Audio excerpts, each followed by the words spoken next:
Chapter 1 Crossing Paths Meeting Wang Bujian. A persona woke from slumber, musing to himself. Alas, how did I fall asleep on the ground? Oh, it's habitually, and I feel somewhat famished. Strange, this place seems unfamiliar. I do not recognize this grass, nor is the color of the soil quite right. The pressing concern is indeed me hunger. Ah, surely this must be dream. How to wake myself up, if in ched miskanach, if pressed harder more pain, yet still, I do not awaken. What to do? I suppose I must find Samiana to engage in a scuffle. Thus, Wang Buzhang Rosito heat, surveying his colorful attire and remarked aloud, ancient garments truly outshine modernities in their beauty. After walking for 3 meals, he encountered a narrow path in Sun Kamupana house. A young man, approximately 17 or 18 years of age, emerged, garbed similarly. Head-dressed Wang Bujing saying, Wang Bujing, Haviano Tiatan, roaming the fields, Isaiah taken a tumble look, your clothy cereal soiled. Wang Buhan was not inclined to ponder for long. He needed to awaken and attend class. With that he declared, let's shave about, and struck at the young man with a half-hearted punk. The youth, exhibiting graceful footwork, deftly avoided a blow, stepping forward to declare, Black Tiger prowls hard, Chilanarm, O 9000. At that moment, Wang Bushing felt a twinge of fen, bending over to clutch his abdomen, exclaiming, youngster, you lack martial ethics.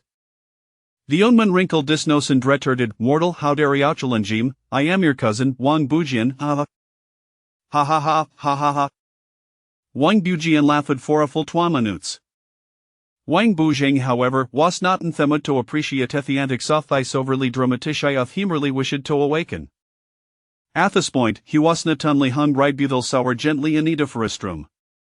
Straightening his posture, Wang Buzhang demanded, you, Wang Bujian, or whoever you are, do I wish for me to wet my trousers? Wang Buhan was acutely aware of that Shudalos control, who would awaken to find himself in a most embarrassing predicament. Wang Bujian remarked, it seems he had been to lenient war now rumbling. Black Tiger prowls fart, Chilanarm, O 900. Simultaneously, he executed Black Tiger technique once more. Wang Buhan felt a surge of elation, for awakening seemed imminent, only to be followed by a jarring pain in his abdomen. Bending once more, he muttered, you lack martial ethics. Wang Buhan resigned himself to the truth indeed, heckled no to awaken just yet. This dream was Stubas a right was possible had fainted in reality, and quit ever a lie it. Therefore, he needed to stay alert otherwise, he never awaken. What was I doing before I fell asleep? Thethotel eluded him. Nevertheless, he recalled being a freshman in high school, living away from mom to attend school, with the journey back home being infrequent due to the heavy traffic. In the dormitory there were 10 students, with 20 rooms per floor in a 10-story building, and to be building across the way people were certainly plentiful. Wang Buhan was not fond of crowds. Finally escaping the concrete jungle, a momento of relaxation was welcome. He gazed at Wang Bujian and, summoning discourage, called out, where is the restroom? That way, Wang Bujian pointed, and as Wang Buzzing walked away he muttered to himself, Wang Buhan must have a Somaisuesh's memory is deteriorating. After using the restroom, Wang Buzing suffed out Wang Bujian for something tote. Wang Bujian produced a handful of spiritual sand, stating, this is spiritual sand, take it to the village and trade it for some ebons. Be frugal, as I usually consume a lot, and this all I have. With that, he leaped out of the roof of the nearby house, shielding Isaas from the Sunesha scan at the horizon, suddenly calling out, Yi Sun Mio, come play, before jumping down and running off in hot direction. Now Wang Buzzing was left alone, pondering, perhaps I should explore a bit first. Heklucha the Stomachand proceeded down the main road leading into the village. Chapter 2 It turns out I am a character in a novel. Previously, well left off with Wang Buzingen Ruta Bibbins, making his way to the village. Alas, how did I fall asleep against the wall? Wasn't I going to buy buns? I am so hungry, Wang Buzing thought. Fortunately, the spiritual sand is safely tucked away in Miklathing, otherwise I would bang the restraints. Ding, if this been detect thought worry a character in a novel character enlightenment system unlocked. Why speaking, at that moment, Wang Buhan heard an emotionless mechanical was. Hein voluntarily spoke to himself. Nanet to search I reside within your mind. Very well, what capabilities do you possess? I possess butasingle function to sign in and provide consultation. Then how did I fall asleep again? Because after Theothor pendio your existence yesterday, who was overcome with fatigue and went asleep, enthusiato avalintas lumber. Is Tother awake now? Apologies, Juan Theothor exist in different dimensions, rendering incapable of perceiving him. Theothor has stated of the fierce alarm in Jew, hence it cannot disclose the information. Wang Bahenjayerned to inquire further. The system interjected, first, you must satiate ear. How about Thisignin, Annie will grant you wasterage bag to hold the spiritual sand. Wang Buzheng, having read numerous novels in his past life, complied with the sign-in request. Ding, congratulations, host, on your first Signin reward storage bag, mundane grade, inferior quality. At that moment, storage bag reminiscent of host found in period dramas materialized in Wang Buzingshan, sturdy and soft in texture. Hefel tight nothing particularly special about it. Heplacid the spiritual sand into the storage bag. I am so hungry. Wang Bahen jogged towards the village's main street, anxious that Theothor made us off again, leaving him to endure hunger. Upon reaching the main street, perhaps it was midday, or perhaps a viride was market day, the street was bustling with people, elders, children, and a fair number of middle-aged individuals, occasionally encountering Theoth. Wang Bahen casually glanced around and headed straight for the bun vendor. Excuse me, how much for the buns? 1 a copper coin fortwo. I only have a spiritual sand. 1 piece of spiritual sand fetch a cent per soins. Wang Bahan produced a piece of spiritual sand and handed it to the vendor, who replied, I will get you some change. Wang Buzheng said, Nani den epice of spiritual sand for 20 boons. The vendor appeared quite pleased, calling Govere near be a girl, you possess the talent for cultivation, be in gay single spiritual root water spiritual root. This piece of spiritual sand is for you. With that, the vendor displayed a warm smile. Wang Bahan then realized that the girl, seemingly in her teens, was Nam di Shijiomio. The vendor packed the buns into a large paper bag and presented it to Wang Buzheng, who found a place at us and began to. System, Wang Buzheng inquired, where is me home, it feels embarrassing to act like this in public. The system replied, do I not possess a name? Then what shall I call you? Yuma Namim. Let's call you Doan. Theothor remarked that this namialance with the absurd style of his mindless novelle henceforth ishall be known as Dawn, the system stated. Stop daydreaming, the system chided, you do not have a home. Everything must be achieved through our own efforts. Wang Buzheng remarked, the buns sarabitha thou shall I eat them? Ding, the system issued its first cultivation 100 piece of spiritual sand word buns will cool down. Wang Buzheng mused, spiritual sand is a precious resource who stingite would surely lead to starvation and the future, or worse, result in Wang Buzheng using through stuff resources as an excuse to strike him. Nevertheless, he counted do 100 piece of spiritual sand, saying, system, cultivate. The system responded, understood. Host Wang Buzheng. Realm mortal, 0 stage, 0 level. Spiritual root metal, wood, water, fire, earth 5 spiritual roots. Commencing cultivation consuming 100 piece of spiritual sand. Mortal first stage. Mortal second stage. Mortal seventh stage. The surge in energy within Wang Buzheng gradually subsided. At this juncture, the bun shad cooled sufficiently, prompting Wang Bahan to devour them eagerly. Chapter 3 I consider myself a person of some cultivation. After finishing my buns, I turned to the system, or rather to Dewan, and asked, why has the sun suddenly shifted so much? Wasn't the author just off to eat? One mustn't be too selfish. We ought to think more of the author. Wang Buzheng felt that his current ability, at the 7th level of the mundane realm, was somewhat formidable. He wanted to test it out but feared he might frighten everyone. Oh, and he still had 3 to 5 spirit sands. He needed to choose a cultivation manual, hence, he made his way to a nearby bun shop. Excuse me, boss, where can I find martial arts manuals?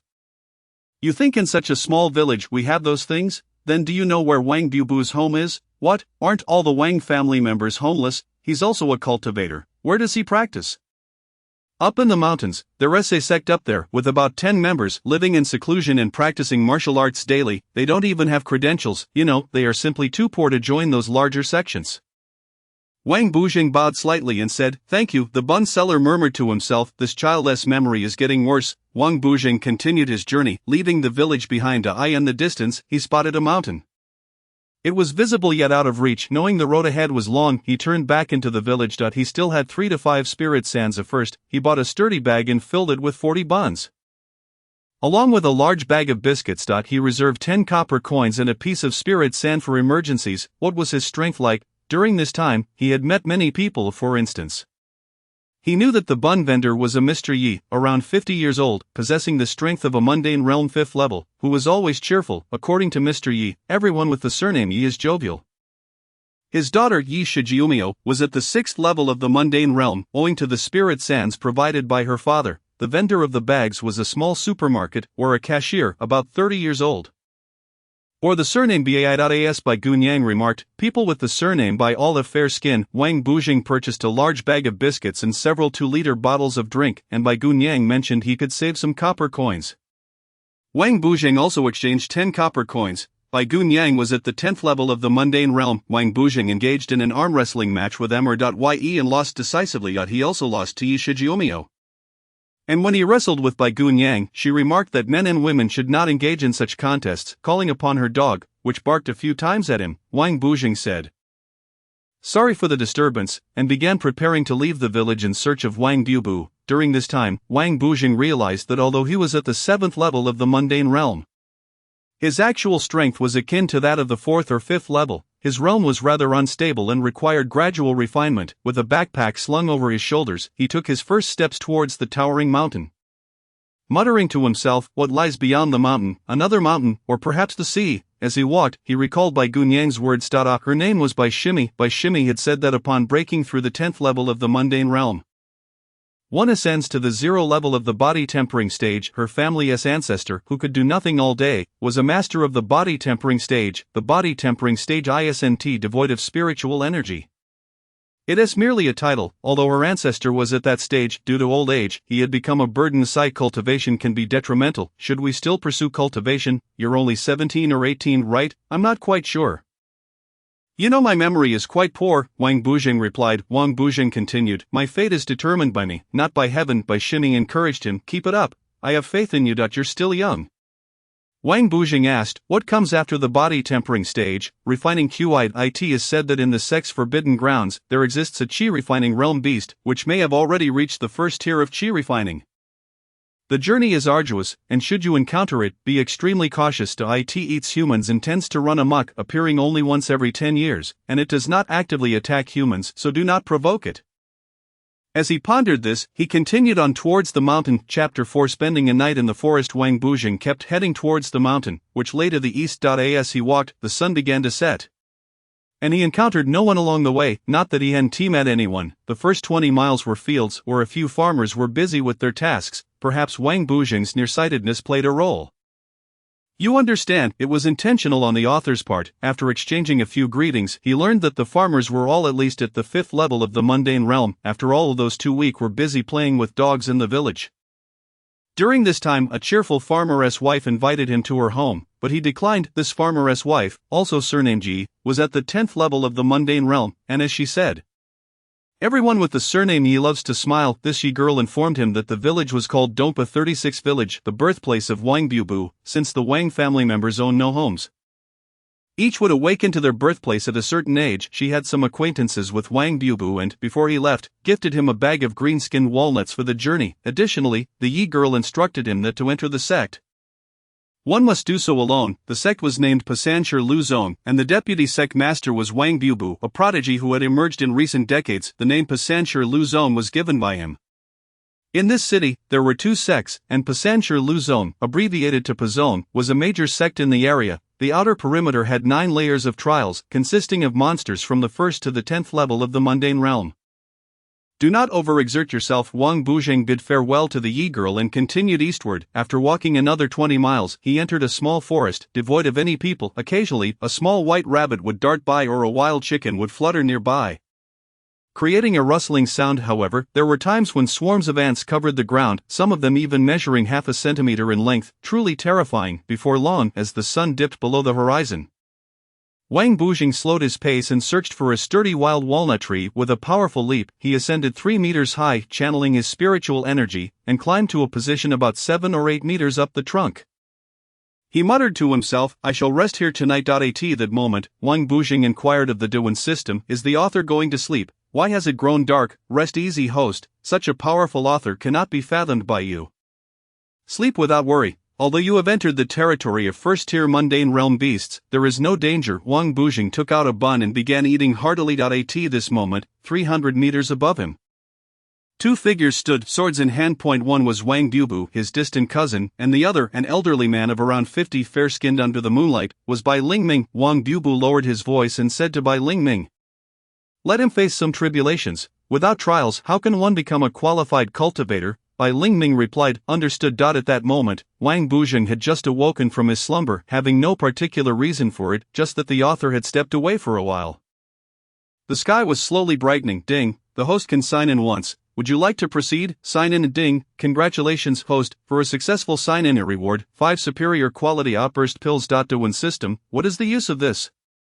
It can enhance the user's attack power by 50% for 1 minute. Excellent. Wang Bujing stored the pills away. At this moment, a flock of peculiar birds, no larger than chickens and making loud, shrill noises, appeared to be mutated first-tier mundane realm beasts, flying towards him with apparent intent. Wang Bujing stowed his backpack and gripped 4 copper coins tightly. As the monstrous birds approached, he shot out 3 coins.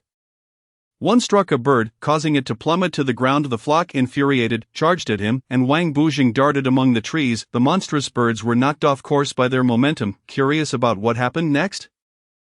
The next chapter promises to be even more thrilling. Chapter 5: Battle, Slaying the Flock of Birds. Indeed, this was the handiwork of Bai Lingming, the figure in the sky. The monstrous birds had flown out from one of his paintings, a landscape scroll drawn in dark ink, which held deeper secrets within. At that moment, Wang Bujing resolutely consumed an outburst pill and hurled another copper coin. As the flock charged in anger, the coin pierced through one monstrous bird, injuring a second. The birds began to feel fear, and Wang Bujing counted 8 remaining. He produced 4 more copper coins, with 2 still on him. The monstrous birds circled at a distance, unwilling to approach.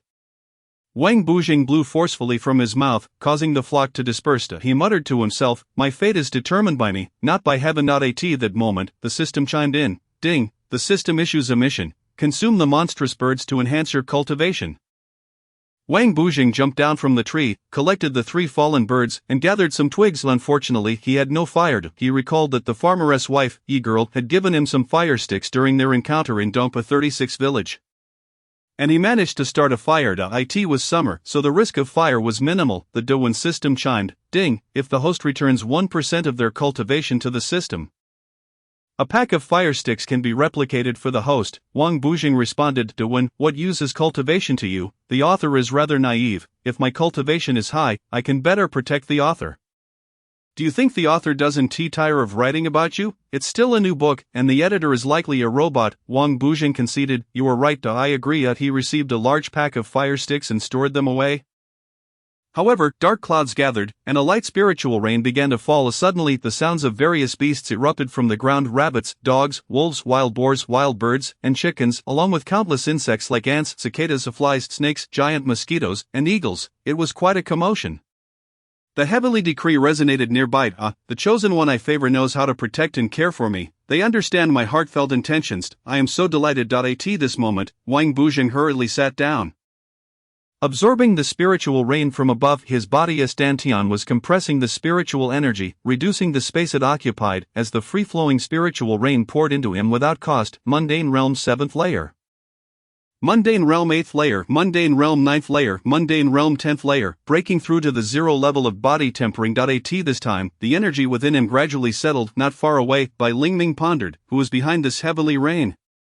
Such a grand gesture, yet he didn't dwell on it, instead settling into a meditative state on his flying sword, feeling his cultivation bottleneck break through smoothly from the 5th level of body tempering to the 6th.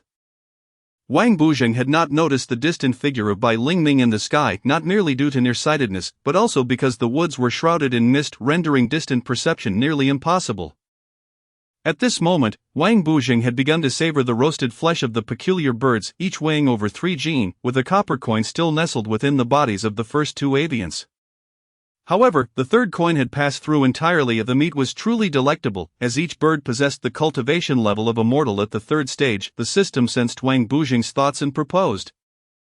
If you grant me 1% of your cultivation, I shall replicate 100 copper coins for you. It would serve as a safeguard, Wang Bujing retorted. These worthless copper coins can be exchanged for 10 with just 1 piece of spirit sand. I have no need for them, the system interjected. Do you not wish to protect the author? Wang Bujing scoffed. Do not use the author to pressure me, the system then offered. Very well, if you consume these peculiar birds, known as the 17-odd birds, and refine them, I shall reward you with a manual on escort techniques. Title: 5-year simulation, 3-year minor accomplishment. Will you agree to relinquish 1/10 of your cultivation for 200 copper coins? Fine, Wang Bujing replied. Chapter 6, A Shocking Secret. The author is the true waste. As Wang Bujing finished the last morsel of bird meat, he reluctantly licked the bones. Ding, the host has completed the task. Reward: 5-year simulation, 3-year minor accomplishment, escort techniques. In his hands lay a thick tome, roughly 16 inches in size, filled with hundreds of pages, each word minuscule, adorned with illustrations that were almost too small to discern. Wang Bujing had to bring the book close to his eyes to read. Pitiful, he muttered. Ding, the system initiates a transaction. The host returns 1/10 of their cultivation to the system, and in exchange, the system replicates 200 copper coins. He had no choice but to agree with that. Wang Bujing acquired an additional 200 copper coins. The technique was worthless, but the coins could still be utilized. The manual weighed a pound and took up space in his backpack. It was better to discard it. The system, noticing Wang Bujing's expression of discomfort towards the manual, hastily advised, You cannot burn it. Give me a reason, he challenged. First, extinguish the fire. Playing with fire in the forest is perilous, the system replied. Wang Bujing utilized his water spirit root's innate technique to extinguish the flames with a splash of water. This was a skill he had comprehended after breaking through to the body refinement realm. The system continued, You possess little of value, and as you know, the author has considerable cultivation, but cannot directly bestow it upon you. Do you understand why? Because you are unworthy, your foundation is simply too weak, Wang Bujing countered. Then why does the author require protection? You are aware that the more spirit roots one possesses, the more useless they become. You are a waste with 5 spirit roots, which should render your cultivation speed exceedingly slow, yet, it is primarily due to this system that you have advanced, the system explained. The author's spirit roots are beyond imagination, reaching astronomical numbers. Thus, he is the true waste. Indeed, the system lamented. I cannot divulge more. Ding, the system issues a task. Proceed straight for 50 miles in a certain direction. A mortal level 9 wild bull is giving birth. Please slay the calf within 4 hours. It possesses both earth and wood spirit roots. Absorb either one to complete the task. Completion rewards you with an initiation into the escort techniques. Failure results in a loss of 3/10 of your cultivation back to the system. Ah, your confidence is growing, the system remarked. As the saying goes, a family does not speak of family matters. Wang Bujing accepted and began to swiftly move toward the specified direction. The woods gradually transformed into a dense forest, devoid of sunlight, illuminated only by the light filtering through the gaps in the leaves. The humidity rendered the forest stifling, with mist wafting through the air along the way. Small streams babbled, or ancient wells lay still, teeming with frogs at the third realm of mortals, mosquitoes at the second, and dragonflies at the fourth. Further ahead, 2-centimeter-long ants of the fifth realm ambled about, while grasshoppers of the sixth realm leapt around.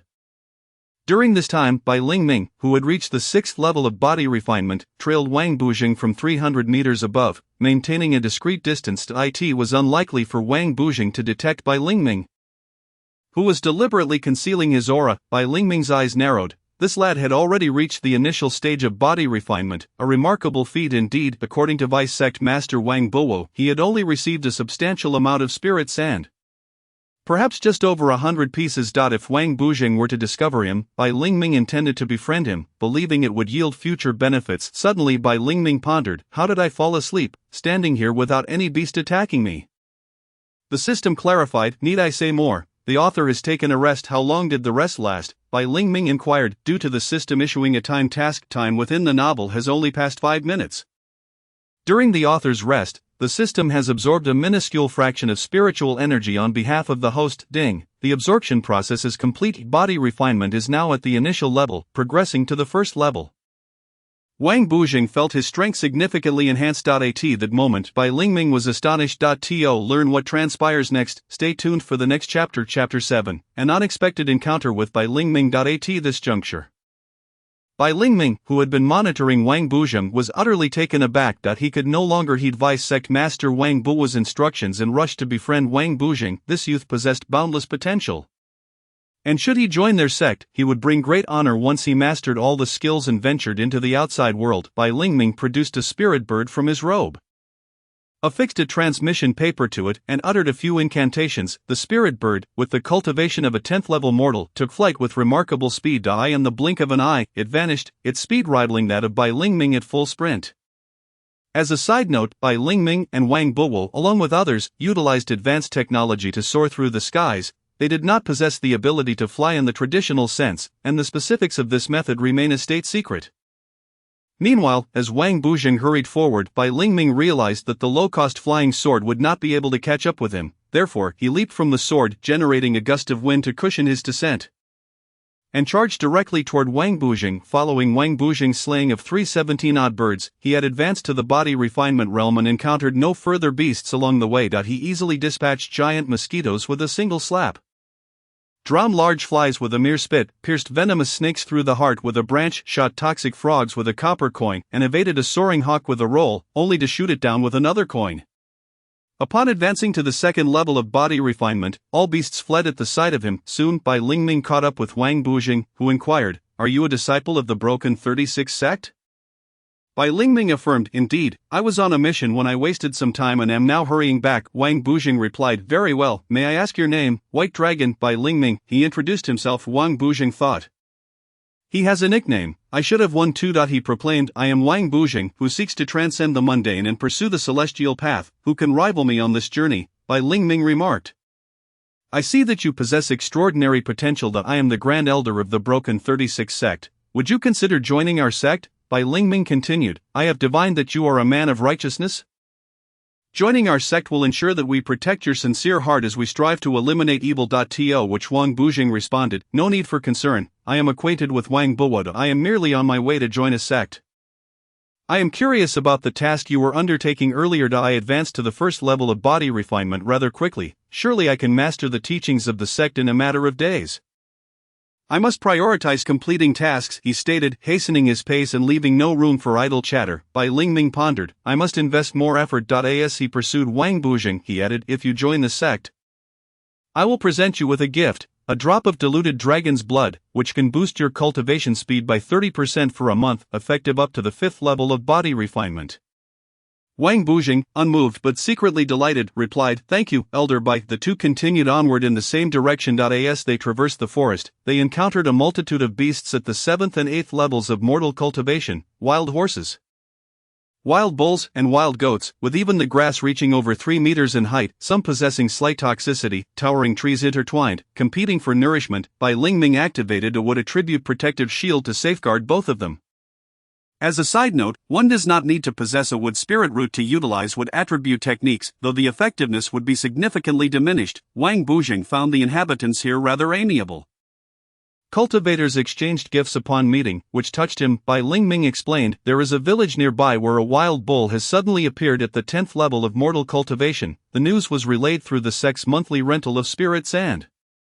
"So I took it upon myself to handle the situation." This was indeed the truth. Bai Lingming had just returned to the sect when he was summoned by Wang Buo. After several hours of travel, the two arrived near the location where the system had indicated the wild bull was giving birth. In the next chapter, details will be revealed. Chapter 8, Absorbing Spirit Roots, 6 Spirit Roots. At this moment, Bai Lingming noticed Wang Bujing lost in thought and inquired, "What occupies your mind?" Wang Bujing could hardly admit that the author had been absent moments ago, so he replied, "I sensed a cow giving birth nearby." The two approached the mother cow just as it was giving birth. The system urged, "Host, absorb the spirit roots quickly. Once it dies, the opportunity will be lost." As the calf was born, this was Wang Bujing's chance, and Bai Lingming stood by to observe. Wang Bujing placed his hand on the calf's back and commanded the system, "Absorb." Suddenly, a rainbow appeared in the sky out of nowhere, accompanied by the faint sound of chanting, "Heaven rewards diligence. Heaven rewards diligence. At that moment, a myriad of colors enveloped Wang Bujing, and his spirit roots transformed into 6. Within the small world of his dantian, spiritual energy was rapidly absorbed through the outer wall of the dantian. The energy of the second level of body refinement was swiftly depleted, causing his cultivation to drop to the first level, with a small amount of spiritual energy seeping out, within 3 seconds. The energy was completely drained, and 10 minutes later, Wang Bujing's realm fell to the 5th level of mortals. However, he felt a surge of vitality and a reduction in his previously overwhelming ferocity. Sensing a newfound clarity. At this moment, Bai Lingming was dumbfounded. His mouth agape, the once promising genius, had become a waste. With such diminished strength, he could not even match a common farmer. Wang Bujing said, "Elder Bai, let us depart." The two set off toward the sect, and Bai Lingming felt that Wang Bujing had not truly weakened. He must have encountered some fortuitous event. Could it be the legendary heavenly root? As the author was just offline, Wang Bujing momentarily froze. Bai Lingming thought to himself that this Wang Bujing seemed unreliable and decided to test the waters. "A friend, Wang Bujing," he proposed, "might we engage in a friendly spar?" "Rest assured, I shall only utilize my cultivation at the 5th level of a mere mortal." Wang Bujing mused inwardly, how pathetic. My 5th level of a mortal is merely a drop from the 2nd level of body refinement. "You dare to suppress your cultivation and challenge me?" Bai Lingming leaped onto a small peak, no more than 10 meters high, gesturing for Wang Bujing to jump to the opposite peak so they could show off their skills to one another. Wang Bujing attempted the jump but only managed a height of 1.5 meters, realizing that his strength might be insufficient even to defeat an ordinary farmer. He had recently consumed a formidable prowess-enhancing elixir, which was meant to boost his attack power by 50%, yet he had only managed to leap 2 meters high. Fortunately, the 5 elemental root skills he had comprehended could still come into play. Standing atop the peak, Bai Lingming laughed heartily, knowing that Wang Bujing had once reached the 2nd level of body refinement. He would certainly show some consideration for his opponent, though what happened after joining the sect remained uncertain. Wang Bujing bowed his head, humbly admitting, "I concede." Bai Lingming replied, "Do not be disheartened, my friend. Would you care to share how your cultivation fell?" Wang Bujing prepared to withhold the truth about the system, saying, "I am not quite sure. I simply petted a calf, and it felt rather pleasant, yet my cultivation vanished." Bai Lingming remarked, "Very well, shall we forego the remaining trials? Would you prefer I escort you directly to the sect, or return you to your village?" "Do not hesitate to practice," Elder Bai commented. "What does an ant achieve by toiling its entire life? What does a bee accomplish through endless labor, in this realm of cultivation? Pursuing the path is of utmost importance. Even the slightest opportunity must be seized." Now, Wang Bujing and Bai Lingming continued their journey, racing forward under the pressure of the wooden elemental shield and Bai Lingming's 5th level body refinement. Soon catching sight of the towering mountains of the sect, the mountains were lush with vegetation, and a small path of granite appeared before them. In the distance, they could see a stone-carved entrance to the sect, flanked by 2 stone lions, each standing a meter high. Wang Bujing, with humility, expressed his gratitude to Bai Lingming for his assistance, stating, "Having arrived here, I owe my thanks to you, for without your help in this dense forest, I might have faced dire consequences. Now that I am here, I must strive to compete. My fate is in my own hands." Chapter 9, Joining the Sect of Broken 30. Upon reaching the entrance of the sect, they were greeted by over a dozen people, some even holding a banner that read, "My fate is my own. The heavens reward diligence." Upon closer inspection, it was revealed that the 4 individuals holding the banner were strikingly beautiful female cultivators. The remaining attendees appeared well-groomed, with handsome men and lovely women. At the center stood Wang Buba, who wore a cheerful expression. Bai Jingming bowed respectfully and approached, saying, "Vice Sect Master Wang Buba, I have brought the person you requested." Feeling slightly awkward, Wang Buba paused, his demeanor shifting to displeasure. "Bai Jingming, come here." Bai Jingming stepped into the crowd, and Wang Buba whispered, "Is this it? Wasn't he supposed to be an expert at the 1st level of body refinement?" Bai Jingming lowered his voice in response. "He was at the 2nd level, but now his cultivation is gone." He briefly recounted the events, explaining that Wang Bujing had nearly lost all his cultivation after merely petting a newborn calf. Wang Buba scoffed, "Playing the fool to catch the tiger. No, he only managed to jump 2 meters high. Without me, he would have perished in the forest." Wang Buba's tone turned cold. "Why bring him in? He isn't even fit for farming. A waste of resources." Beads of sweat began to form on Bai Lingming's forehead, as he was uncertain how to respond. To curry favor with Wang Bujing, he had invested a drop of pseudo-dragon blood into him. which could enhance his cultivation speed by 30% for a month. The surrounding male and female cultivators exchanged glances, their expressions shifting from surprise to indifference. Is this the so-called genius that Bai Lingming hastily described in the transmission paper?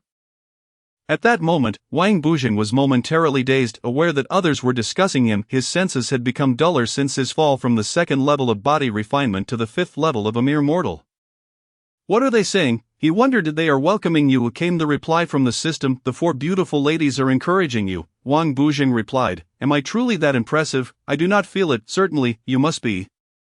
The system insisted. Just then, at the entrance of the sect, Wang Buba cleared his throat and proclaimed loudly, Wang Bujing, do you wish to join our sect? Wang Buba understood that the sect required more than just ordinary experts. They needed variables as well. Setting aside the fact that Wang Bujing was his relative, the recent miraculous event had already caught the attention of the ancestors of the broken 36 sects, including the sect leader and elder, Wang Jiani, whose strength was unfathomable. That he was also Wang Buba's master, which meant Wang Buba was still a direct disciple of the previous sect leader and the last holy son.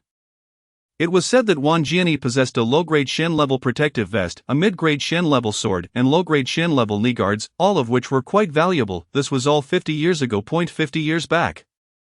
He had already reached the fifth level of Qi refinement, living over 500 years, yet appeared to be merely in his mid-30s. He resided at the center of the beast forest, drawing the yin-yang energy from the central spring to maintain its protection. This was common knowledge among the sect's disciples. Presently, Wang Bujing was perusing a thin booklet entitled Entry Guidelines for the Broken 36 Sects. As he stood among the current members of the sect, they were all heading towards a building. The men walked arm in arm, exchanging youthful banter about fate and opportunity, while the women linked arms, forming a long line reminiscent of a group of students. One of them exclaimed, So-and-so hasn't arrived. It's been ages since we last saw him. He must be in dire straits. Another added, For those who cultivate, their life essence rapidly wanes in their final moments. We cannot afford to lose him. Curious about the latest gossip within the sect? Stay tuned for the next chapter. Chapter 10, Ding. World anomaly detected. At this moment, Wang Bujing sensed that he was dreaming. Enveloped in a blinding white light, devoid of narrative or self, time drifted slowly in this realm of white. Gradually, he began to regain awareness. Ding. System D1 has detected a world anomaly and is currently in the process of rectifying it. Would the host like to check, where did this world anomaly come from? Have you forgotten that you are a character in a novel? Anomaly 1, Bai Lingming's cultivation corrected to the 6th level of body refinement. Anomaly 2, the 11 realms of mere mortals corrected to 1st level, 2nd level, and so forth. Anomaly rectification complete. Ding. Anomaly rectification has issued a repair gift pack. Would you like to claim it? Claim, Wang Bujing responded. The moment he accepted it, he abruptly opened his eyes, exclaiming, What the heck? At that moment, Bai Lingming was gazing at him with a doting expression, while beneath his large head was a smaller one belonging to a young female cultivator. The young female, dressed in a youthful manner, had a face reminiscent of a primary school student. Ahem, this is my little niece, Morong Mei, age 23. You may call me Junior Sister Mei, considering you are rather feeble. Even the chickens raised by the sect are stronger than you. Wang Bujing coughed a few times, expressing his gratitude. Thank you for your care. Where am I? Junior Sister Mei replied, You have been in slumber for 7 days.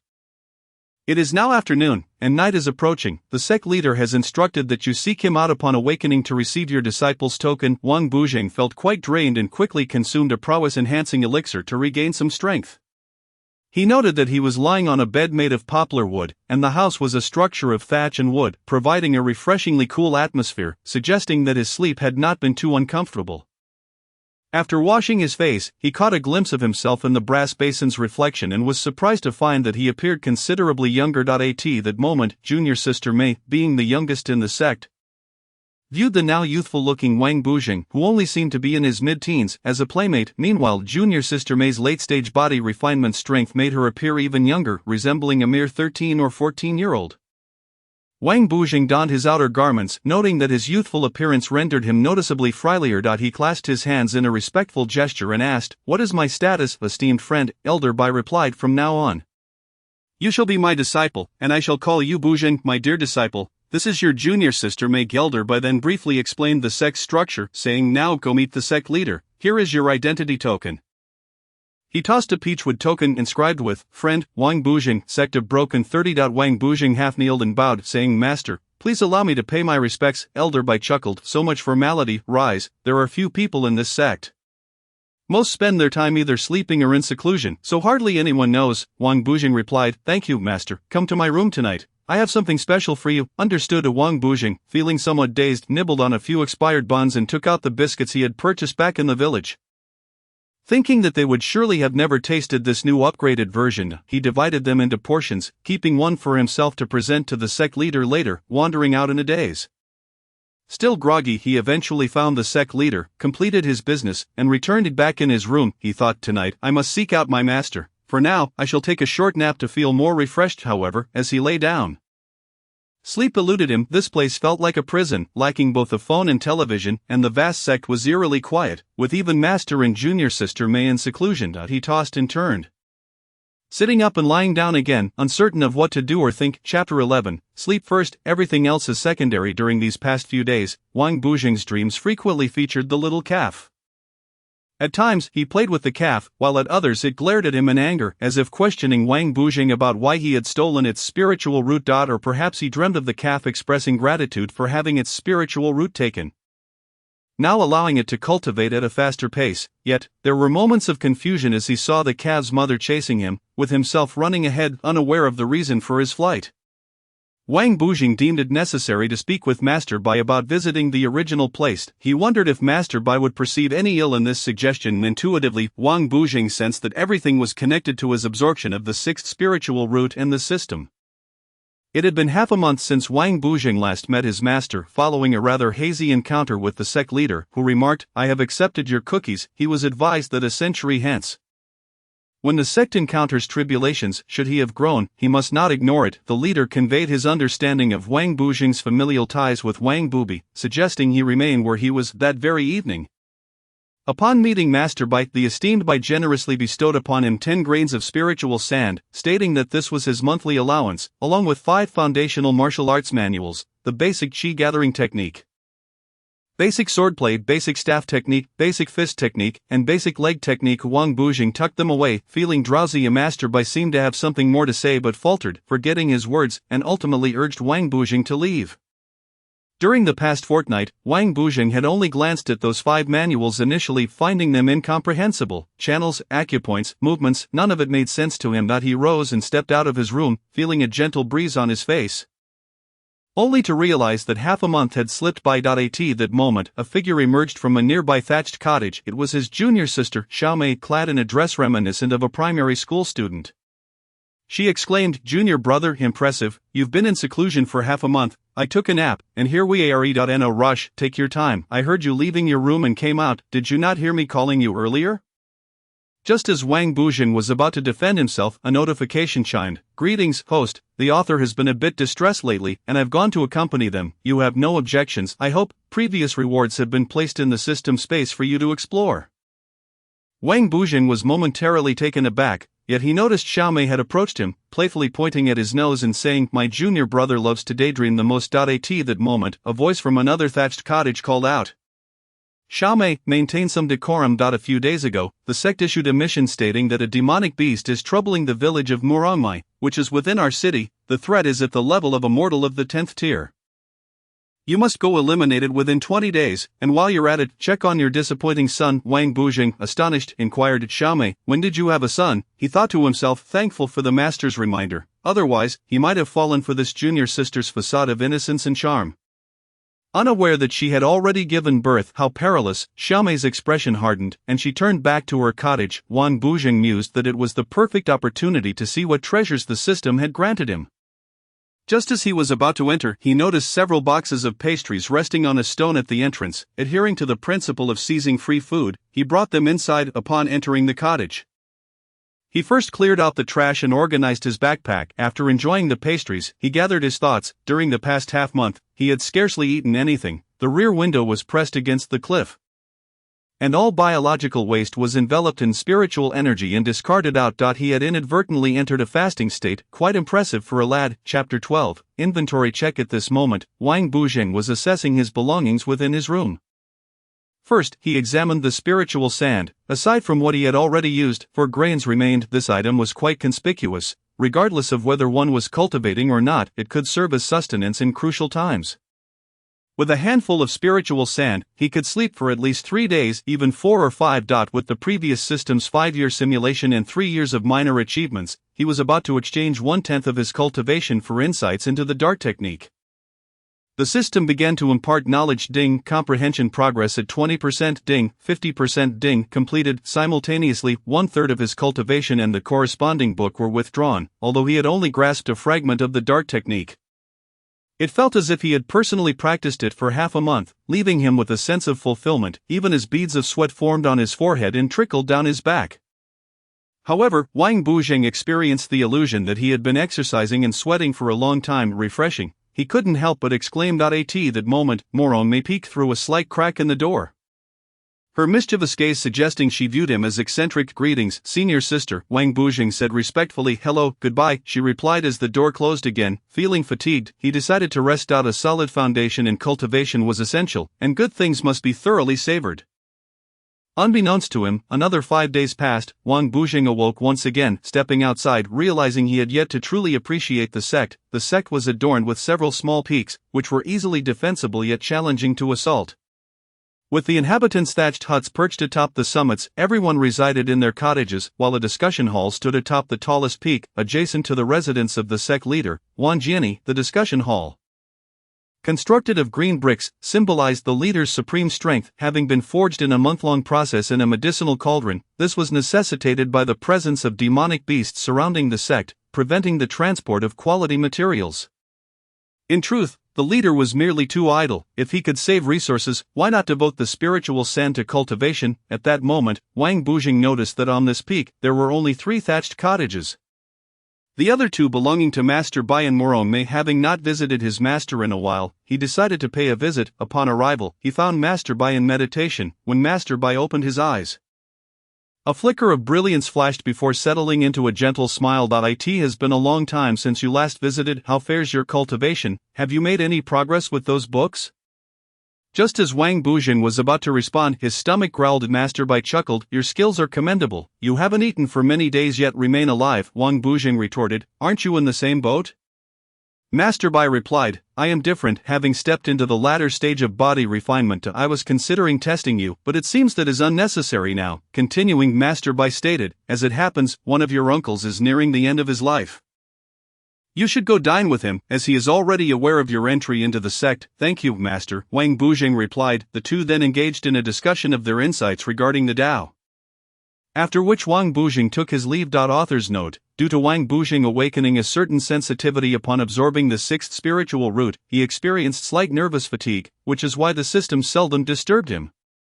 The author, after all, is busy and cannot write endlessly day after day, or it would take an eternity. Presently, Wang Buzheng wished to continue visiting morongmei.to learn what transpires next. Stay tuned for the next chapter. Chapter 13, Dining. At this juncture, Wang Buzheng had just exited Morong Mei's thatched cottage moments prior. She had emerged from her meditation and inquired whether he would accompany her to visit her son. Mentioning that she even had a daughter-in-law and a grandson. At that time, Wang Buzheng had replied that it was a matter for her family. She then remarked, for us cultivators, once a disciple, always a child. Even if one were to change sex, we once shared a familial bond. After all, cultivators live long lives, spending much time in meditation. It can be rather dull, and there must be something to hold in our hearts. Considering her words, Wang Buzheng responded affirmatively. As he descended his home peak and approached another, he noticed a faint aura of misfortune enveloping the summit. Although weak, it persisted, fortunately, despite being merely at the 5th tier of mortal cultivation. He had entered the Tao, thus it bore little impact on him. Ding. The system detects that the host has arrived at a certain peak. Would you like to sign in? His sign in. Ding. Congratulations, host, you have received 5 luck pills. Ding. The system detects that the host is within the radius of a misfortune aura. Consumption is advised. Duration of the pill: 1 day. Wang Buzheng immediately consumed 1 luck pill. His other pills were stored in his inventory.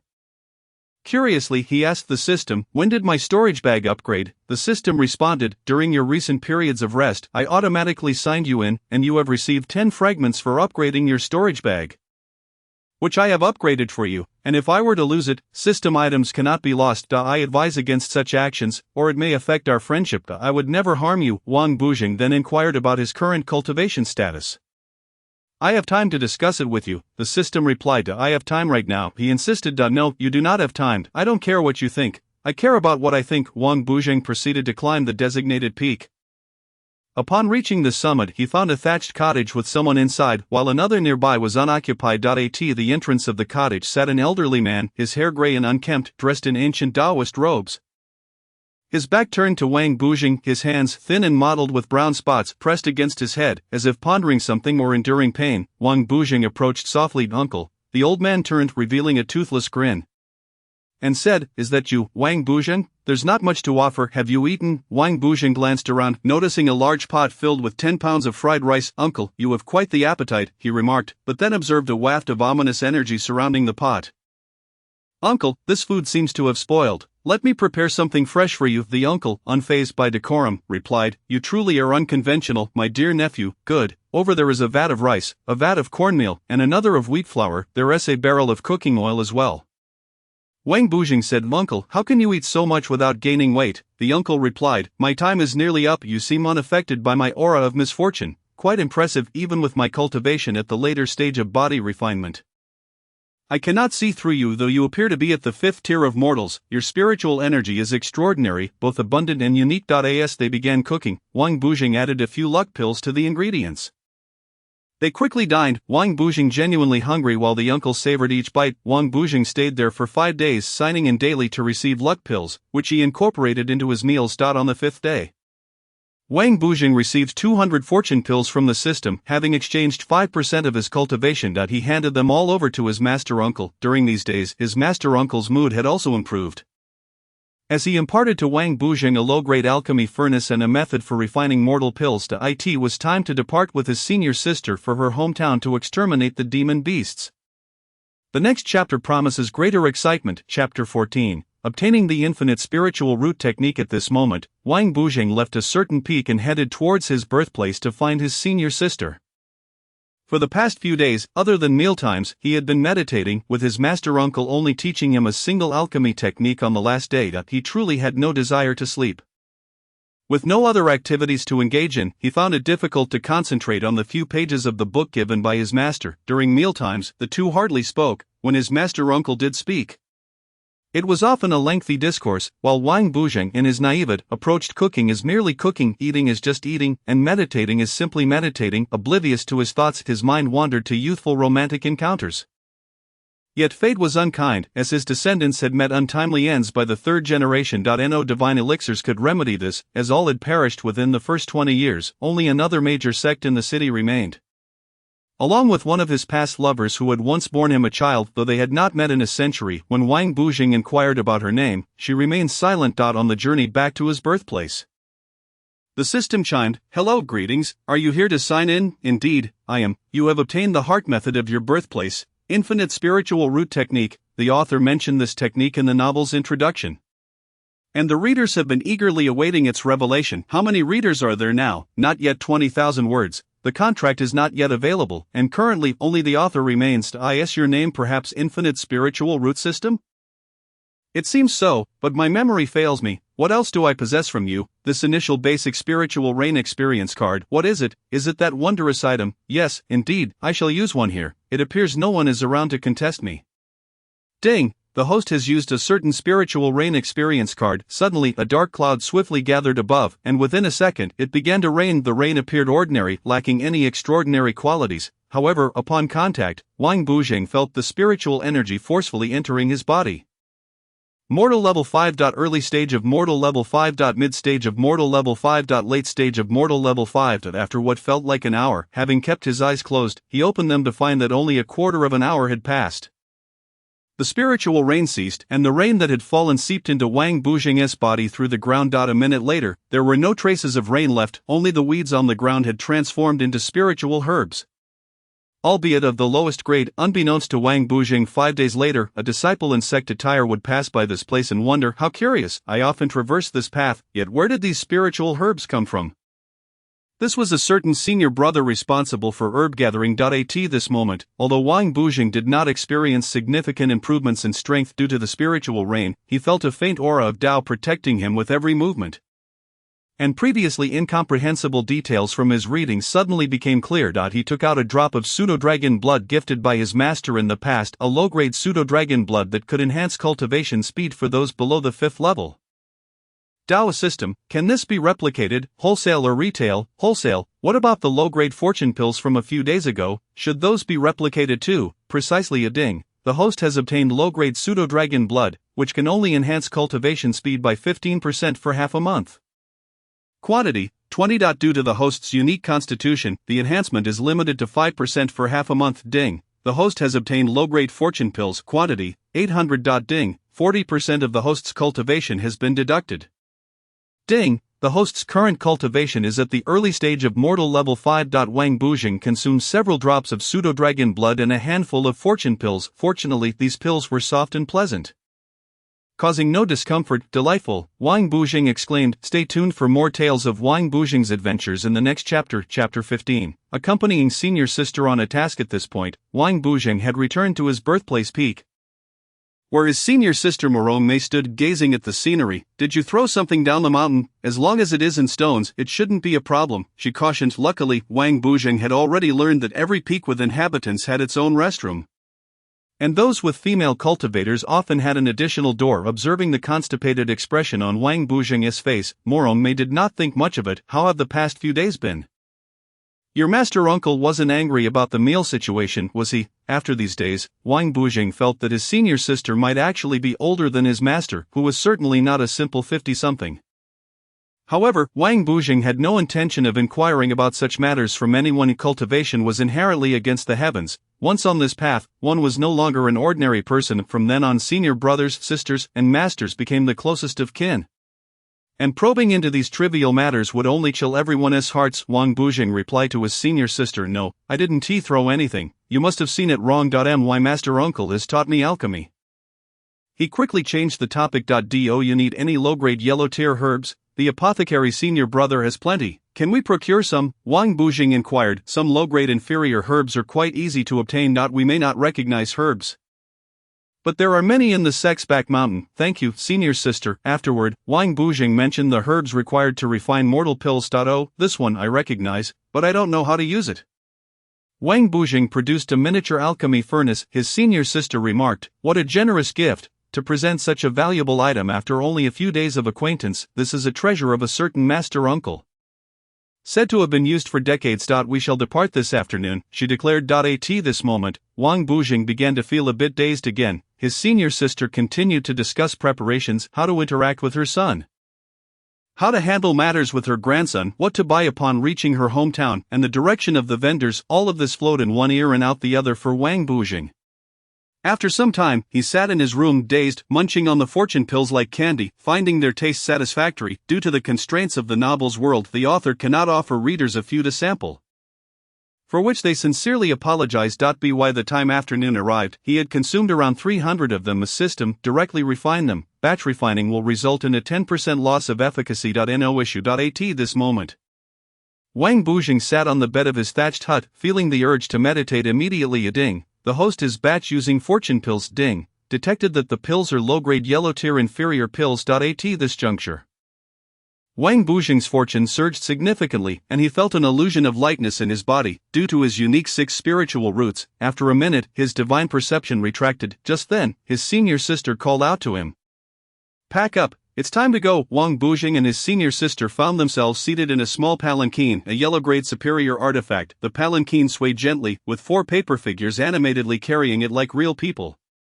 This artifact was quite expensive, and although the paper figures were cheap, their continuous source of spiritual energy was impressive. Upon the system's reminder, Wang Bujing contemplated, there is a high probability that my senior sister's cultivation surpasses that of our master.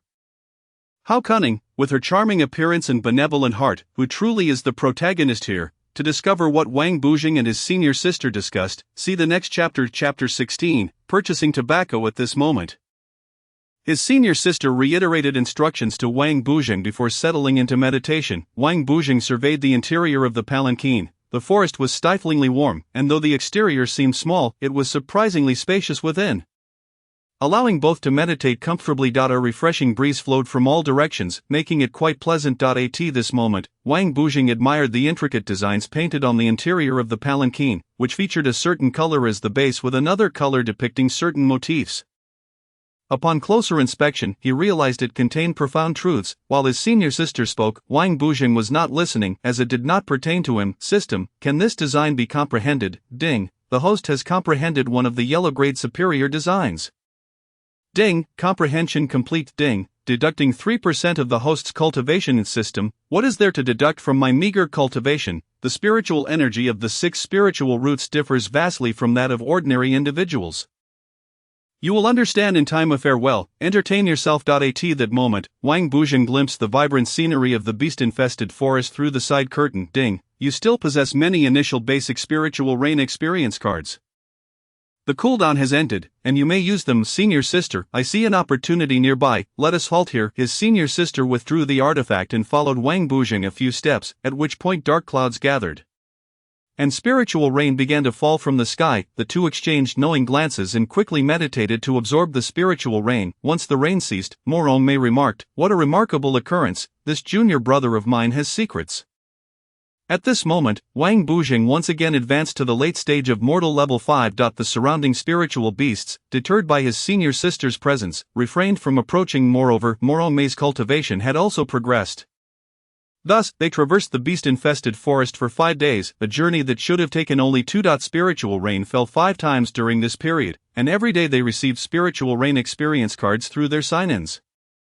The two shared a silent understanding devoid of the flirtatious banter commonly found in novels. Finally arriving at a certain village, Wang Bujing was awakened from his slumber by his senior sister, who presented him with a handful of spiritual sand. Instructing him to procure some quality tobacco, quickly visit the village chief's home to assess the situation, Wang Bujing rubbed his eyes and said, "A system, lead the way." At this point, Wang Bujing had reached the mid-stage of mortal level 5. Ding, generating map, deducting 1% of the host's remaining cultivation. Wang Bujing strode directly to the tobacco shop. "Good sir, 1 pack of the finest tobacco, please. Are you a cultivator? May I inquire if you intend to enjoy it yourself or gift it to a mortal? How does one engage in self-indulgence, and how do mortals partake? Rarely do cultivators indulge, and if they do, it is with the domineering spirit smoke. Yet, the finest smoke for mortals is a certain brand, which not only invigorates but also fortifies the body. As for the mortals, your efforts are appreciated." The proprietor retrieved a set of keys, unlocking a treasure chest from which he produced a certain brand of smoke. The smoke itself may not be extraordinary, but the intricate symbols printed upon it are truly exquisite. "Boss, this packaging is quite appealing," remarked the customer. "Indeed, esteemed guest, the symbols are patented by the state and possess restorative properties akin to the patterns adorning your own attire. You must be here to exterminate the demon beasts." "Yes, ordinary folk have become too fearful to venture outside these days, and I am but a mortal of the 10th level. Do I fear them?" With a disdainful glance at Wang Bujing, he internally scoffed at the notion of the delicate youth. Wang Bujing exchanged payment for the smoke and promptly returned, his mind focused on comprehending the symbolic patterns on the smoke as well as those on his sex robe. Ding, host is in the process of comprehension. Ding, comprehension of the certain brand smoke's packaging symbols is complete. Ding, comprehension of the sect robe symbols is complete. Ding, 80% of remaining cultivation has been deducted. Current cultivation level, early stage of immortal at the 5th level. What the hell, back to the early stage again. At this rate, I shall become Wang Yuyan. Chapter 17, The Clever Demon Beast. Ding. The system detects a demon beast of the 10th level among mortals. Shall I mark it on the map? Mark it. At this moment, Wang Bujing sensed a point on the map nearby, oscillating back and forth. Is it a dynamic DJ? No, there is a battle occurring. This is dire, for if a mortal is harmed, it would be catastrophic. Such thoughts became increasingly certain. Now is not the time to play the fool. From 30 meters away, he called out, "Smoke vendor, come with me to save lives. Young man, hurry over here, it's safe, you sly old fox." Wang Bujing employed his footwork, traversing the streets to the marked location on the map. A cultivator, tender and succulent, must be quite delectable, chortled a wild mountain goat demon beast, dropping a bloodied woman from its maw, her body torn and marred. Nearby lay a small child, rhythmically twitching in sync with the spurts of blood. Wang Bujing declared, "Bold demon, come forth and face your demise." "I shan't approach. What can you do to me?" The mountain goat demon resumed its savage assault on the woman. Wang Bujing unleashed 10 copper coins in quick succession. The goat dodged a few, yet several struck true. 2 coins even struck the woman, though not fatally. You fool, you've harmed your own kind. The goat demon, now intrigued, transformed into a wisp of smoke and fled. Wang Bujing rushed to the woman, but she was beyond saving. The small child was a boy, and Wang Bujing scooped him up with one arm, seeking his senior sister. Ding, the boy's condition is critical. Shall I administer healing? The boy had already succumbed to unconsciousness. Heal halfway, otherwise it will be hard to explain. Ding, halfway healing successful, deducting 15% of remaining cultivation. Ding, the host's cultivation is now at the mid-stage of immortal at the 5th level. Wang Bujing dashed forward, and from afar his senior sister spotted him cradling the bloodied child. After exchanging a few words she understood and they proceeded to the village chief's residence. Wang Bujing began to feel disoriented again. He set the child down, placed the smoke aside, explained the situation to the village chief, and recounted the recent actions of the demon beasts. There was only one beast. His senior sister drew her sword. A mid-tier yellow-grade weapon emitting a chilling aura. My sword has not tasted blood in a long while, she declared, with one hand wielding the sword and the other grasping Wang Bujing's arm. He felt as if he were ensnared. Swish, swish, swish. They traversed through space, arriving in a secluded grove outside the village. Suddenly, Wang Bujing regained his composure. Before him, a sword aura had severed the goat's head from its body. Blood gushing forth. For a moment, he marveled, what a grand display. Time seemed to freeze for 5 seconds. Abruptly, his senior sister resumed her playful demeanor. Junior brother, am I not stunning? She struck a charming pose. Indeed, stunning, even if not. You must say so, otherwise if it were to fall upon me, I shudder to think, Wang Bujing mused. Once again feeling disoriented, he returned to the village chief's home. His senior sister conversed with the chief for quite some time before he stepped out. The streets were once again bustling with people, merchants calling out their wares. The corpses had long been dealt with. Wang Bujing took a brief nap, only to awaken to find his senior sister in tears. Upon inquiring, she revealed, my son, at 40 years of age, claims that those I brought have harmed others. They hurled bricks at him from outside, and my son pointed at me, berating me, and demanding money. I gave him 150 spirit sands, explaining he has hardly seen me since he was young, and the remainder was for his own needs, and then, I was cast out. His senior sister and Wang Bujing stayed in the village for 5 days before preparing to return to their sect. The next chapter will elaborate further. Chapter 18, Lessons for the Younger Generation. The senior sister's son. Now, the narrative returns to the 5 days Wang Bujing and his senior sister spent in the village. Initially, he intended to relax thoroughly. The first day, naturally, was dedicated to procuring supplies. He inquired of his senior sister, took some spirit sands, and ventured out. At this point, the upgraded storage pouch from the system could accommodate a considerable amount of food. After all, ordinary food holds low spiritual value. Although plentiful, it occupies little space. Moreover, the storage pouch possesses its own space, with low gravitational acceleration, thus not weighing him down. The townsfolk treated him with utmost respect, yet whispered behind his back about his copper coins causing harm, and with his cultivation at the 5th level, they assumed he was merely idling. Wang Bujing thought, this is simple enough. That son of my senior sister is rather arrogant. A good beating should suffice. Coincidentally, he encountered Morong Certain at the center of the market, a robust man with a dark complexion, loudly boasting about how his sister had given him over 100 spirit sands, showcasing his wealth to the envy of those around him. A woman, understanding the nuances, even cast him flirtatious glances. Wang Bujing mused, so this is the type of person he is. A system. Do you possess a pill for concealing one's form?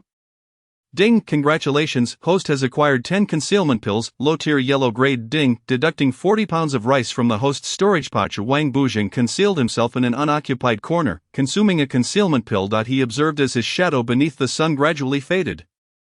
Ding, a single pill lasts 20 minutes. He gazed at his hands, noticing a layer of yellow pill essence manifest. In the marketplace, no one could see him. Wang Bujing leapt onto the rooftops. A tile appeared to slip from the roof, fortuitously landing on Morong Certain's head, causing a trickle of blood to seep forth. Infuriated, Morong Certain bellowed, which blind cat did this? I swear I will find you. Wang Bujing queried the system, can I transform a spirit rain card into ordinary rain to drench that rascal?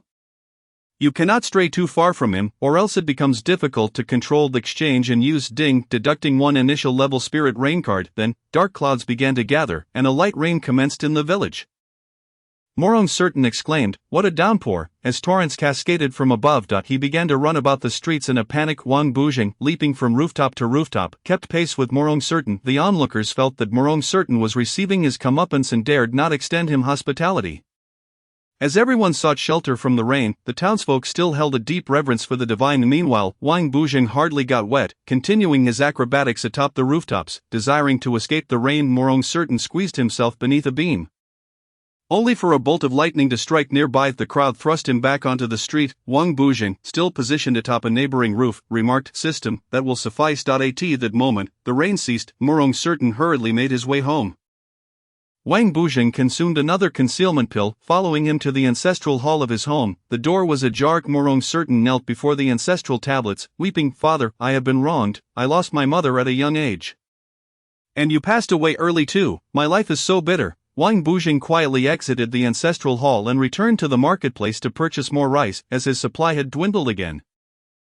It seemed he would need to buy another 40 pounds. Throughout that day, Wang Bujing engaged minimally with others, deeply moved by the sincerity of these plain folk, their warmth and kindness. Yet this foolish boy momentarily forgot how others had spoken of him earlier. What is done by man is observed by heaven. They feared cultivators are not deities but humans with emotions. The author hopes all readers understand that peace and happiness are hard-won, and to never forget the heroes who uphold the heavens and the earth.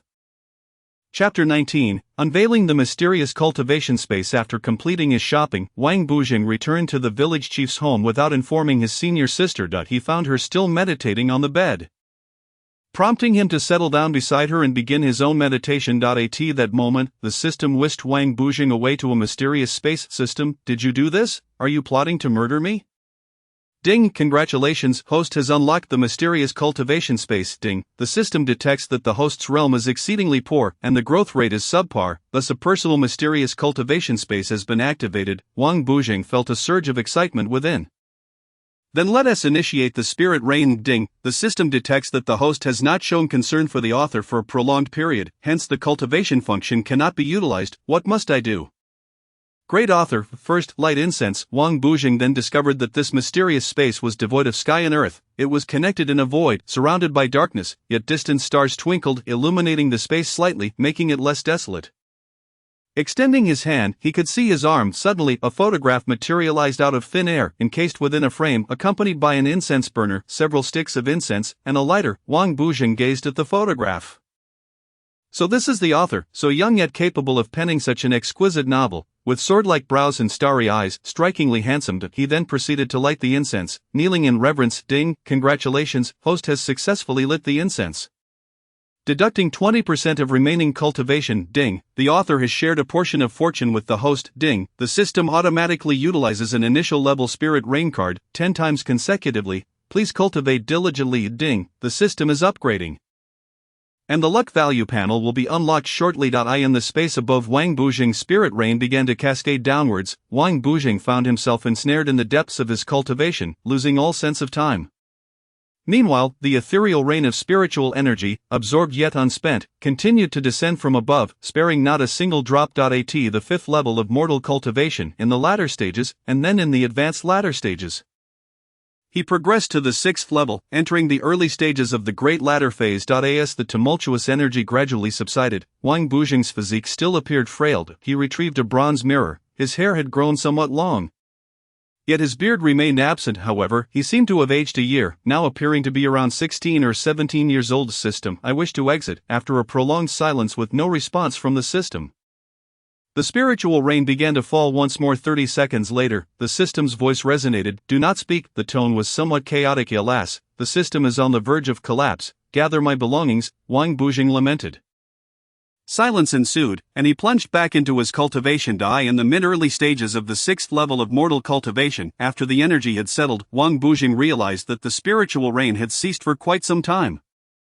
To his dismay, he discovered that the initial form of the spiritual rain card in his system backpack had vanished. Bored and seeking distraction, he began to prepare a meal, navigating through the system's kitchen options. He indulged in cooking rice, millet porridge, and noodles, savoring each dish. At last, the system awoke. Ding, current luck value of the host, 56. Wang Bujing feigned tears, exclaiming, You nearly frightened me to death. Ever since his senior sister Morong Mei awoke, she had observed him in meditation. Although 5 days is not a lengthy duration, these days had been spent in focused contemplation, breathing in a regular rhythm. As she gazed upon him, she fell into a reverie.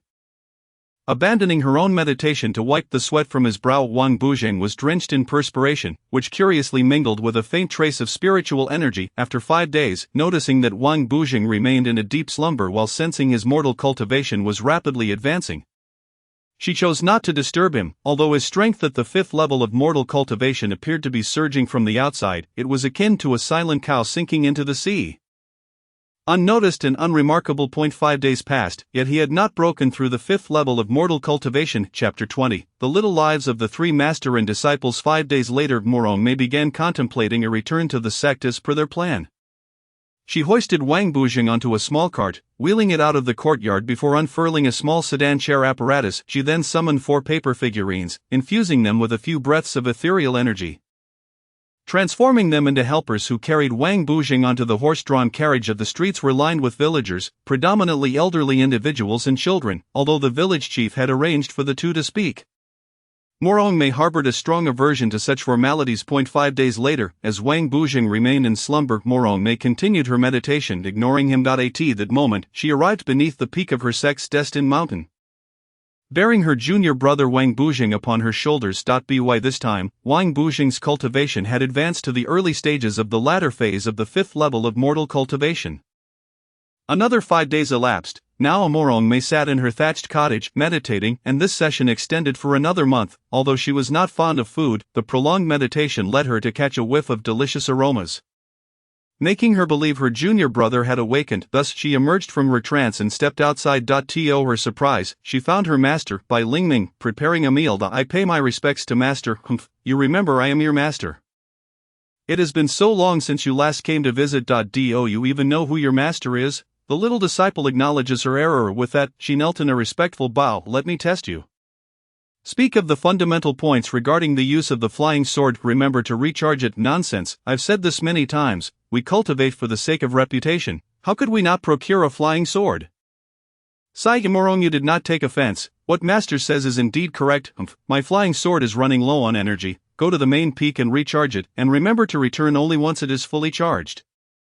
Upon hearing from her master that her junior brother Wang Bujing was still in deep slumber, she recalled that previously, the vice-sect leader, Wang Bubi, had visited and brought some spiritual sand. Bai Lingming had prepared a meal to entertain him, and the vice-sect leader had suggested that Bai Lingming feed Wang Bujing some porridge daily. Understood. Morongmei descended from the destined peak, arriving at the main peak, where within the discussion hall there existed a charging center. At the entrance of the hall stood a divine turtle as a guardian. I greet you, grandfather turtle. The turtle turned slowly, appearing dazed and unresponsive for several moments. I am Xiaomei.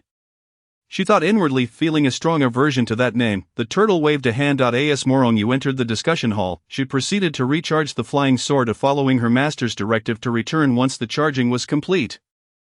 She found herself with some idle time and began to explore the discussion hall, also lighting incense before the portrait of the ancestral master. Upon noticing a box of fine tea leaves on the table, adorned with runes for the preservation of the leaves, she brewed a cup, becoming quite enamored with its flavor. A sense of unease lingered within her. Recently, she had been plagued by a feeling of unrest. From a distance, Morongmei overheard the sect leader, Wan Jiani, muttering to himself. Aware that the sect leader was neglecting his cultivation and worrying unnecessarily, she paid him no mind. Months passed, and during a meditation session in her room, Morongmei was startled awake by Wang Bujing's exclamation, I can't breathe. Upon stepping outside, she found Wang Bujing revitalized junior brother. You are no longer in a daze. At that moment, Wang Bujing's cultivation had reached the great latter stages of the 6th level of mortal cultivation. A middle-aged man commanded, You two, come in here and pay your respects. The two joyfully entered Bai Lingming's room. Another month rolled by, and each day, Wang Bujing would rise early to prepare meals, serving 1 meal a day. Although his senior sister was not particularly fond of eating, she would still indulge in a bite. Their master had a hearty appetite, consuming 3 large bowls daily. Each night, around 1 o'clock, their master would rise to relieve himself in the lavatory on the mountainside. Wang Bujing's routine commenced at 6 in the morning, while Morongmei rose at 3. They shared a tacit understanding. This period marked the happiest days for Wang Bujing since his arrival in this foreign world. Chapter 21, Mutual Visits. On this particular day, Wang Bujing awoke from meditation, having reached the mid-early stages of the 7th level of mortal cultivation through his training in the mysterious cultivation space. The primordial realm was timeless, and here it was no different. the distinction lay in Wang Buzheng's unwavering determination to seek opportunities as long as he remained clear-headed. However, the title of Little Muddlehead had inexplicably become known to all. Despite his senior sister and master rarely descending from the peak and taking on few tasks, Wang Buzheng had recently accompanied his senior sister on a mission. At last, he was no longer muddled and was eager to test his skills against another. His senior sister informed him, "In 7 days, we shall commence the sex martial competition. During these days, as per tradition, we will engage in visits and exchanges among the peaks to prevent any potential grievances within the sect. It seems my awakening is well-timed. Apologies, several individuals visited us yesterday. You were simply in a daze," his senior sister explained. "I was unaware. Come with me. We will first visit a certain peak, or upon ascending to a certain peak." Wang Buzheng encountered several youths, one sunning herbs, another tending to an alchemical furnace, while a third sat atop a small mound, seemingly observing the other two and perusing an unknown text. Suddenly, he exclaimed, "So that's how it is." I've gained insight. The three appeared quite leisurely, seemingly the owners of the place. A few others stood nearby, some studying, their expressions grave, while a cultivator seeking to purchase herbs sat in meditation. His senior sister remarked, "This individual comes from a well-off family. He often visits to buy herbs. His family is in commerce." Upon hearing this, the young man opened his eyes. "I do not have that much money. I have consumed the waste of the 3 alchemists. Our sect lacks funds. Those with wealth have gone elsewhere." Morongmei presented gifts to each individual, mostly dishes Wang Buzheng had prepared upon awakening, which he had packaged and inscribed with protective runes to preserve them for months. "Thank you for your kindness," they all expressed. They then proceeded to another peak, known for weapon forging, where Wang Buzheng found himself dazed amidst the sounds of burly men hammering away. After offering gifts, he was greeted by his junior sister, who conveyed her respects to the master. Farewell. Next, they arrived at yet another peak, where a woman was sewing garments while another was snacking on goji berries. Upon seeing Wang Buzheng, a young man of considerable stature, both women drooled, yet Wang Buzheng remained oblivious to their attention. "A junior sister, junior brother, do come to play often," Morongmei remarked. "You two should venture out more. You have become quite stale. There is much to do, sewing clothes, washing garments." They exchanged some pastries and continued their journey, stopping to light incense for a deceased uncle at another peak. They also visited various other peaks, such as the beast-taming peak. The beasts there were mostly domesticated and had owners. Wealthy townsfolk would often keep lower-tier beasts as a status symbol, providing companionship and protection. Every few years, they returned for maintenance. Morongmei explained to Wang Buzheng, who found himself dazed amidst the overwhelming stench of dung. 2 days later, they had visited all the peaks with owners. Wang Buzheng could only recall that most individuals were engaged in meditation. Though due to the mutual visits, many were seated in their courtyards. Most were indifferent to socializing, despite their seemingly small stature. According to his senior sister, most of them had descendants, but similar to her. They had only left behind a memory, nothing more. What could one expect from them in terms of interaction? Thus, during the remaining days, Wang Buzheng feigned meditation in the courtyard, opening his eyes to nod and smile politely whenever someone arrived.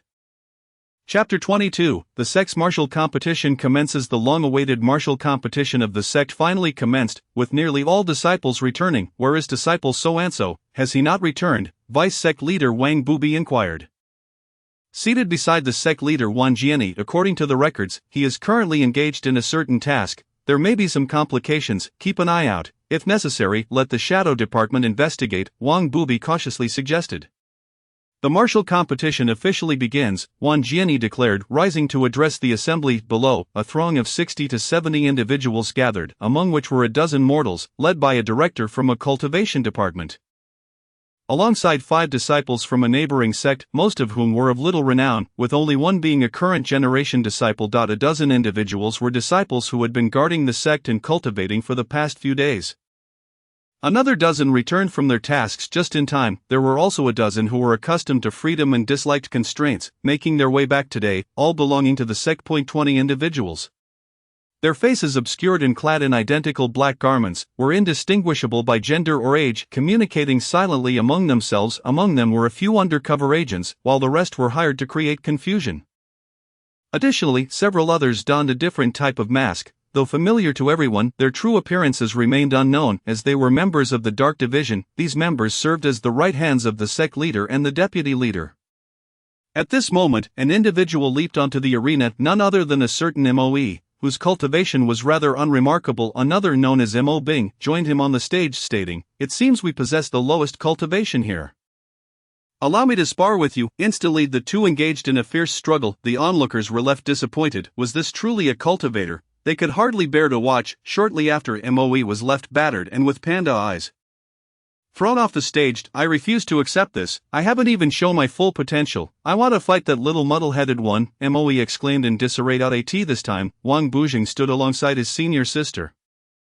While Bai Lingming was with the current generation of disciples, the senior sister poked Wang Bujing in the waist and whispered to junior brother, "Don't fall asleep. Everyone is watching you." Awakening from his mysterious cultivation space, Wang Bujing noticed all eyes were upon him. "Good morning, esteemed brothers," he greeted. "I wish to challenge you," the disheveled Moe declared. Wang Bujing ascended to the stage, while Mo Bing vacated it, and Moe followed suit. "I am Moe, at the first layer of body refinement. I am Wang Bujing, Bai Lingming's second disciple." Moe employed a footwork technique to swiftly approach Wang Bujing, who retorted, "Footwork, you say?" matching his opponent's technique. Moe threw a punch that failed to connect with Wang Bujing. "Coward, stop running." "I am not running, you are simply too slow," Wang Bujing replied, landing a soft punch on Moe. Seeing an opportunity, Moe unexpectedly drew a spear, sweeping it with fierce intent, a move that left Wang Bujing with no means of evasion. Wang Bujing drew his long sword to defend, fully aware that he could not withstand the attack. "System, condense 1/1000th of my spiritual energy into a protective shield." Ding! The sword suffered a crack. His senior sister Morome swiftly utilized a secret spatial movement technique. Wang Bujing felt a whoosh and found himself on the ground. "What a Bai Lingming's disciples," remarked Moe, "your strikes are too severe. You shall be confined at the thought reflection cliff for a month." "Yes, master," came the reply. For these individuals, a month of confinement was as routine as a meal. Prompting Moe to leave hastily, the senior sister calmly muttered to Wang Bujing, "Logically, this yellow-tier low-grade sword should not withstand such an attack." At this moment, Wang Bujing lamented, "My sword, my celestial weapon." Chapter 23, Copying Senior Sister's Sword Technique, Ruthless Sword Chi / The aforementioned Moe is none other than Zhang Wuhai. Known as Zhang Hai. At this moment, he was contemplating how to test Wang Bujing, not just himself, but all of them. He was well aware that Wang Bujing had hidden abilities and that he could not defeat him. He also felt that his junior brother Wang Bujing was rather pathetic. What future could he possibly have? Yet the duel continued unabated. Wang Bujing understood that the competition separated the second-generation disciples from the first-generation ones. The first generation comprised his various uncles and masters, while the second generation was engaged in the current brawl. As the pace quickened, one person would ascend, exchange a few skills with another, and then one would concede.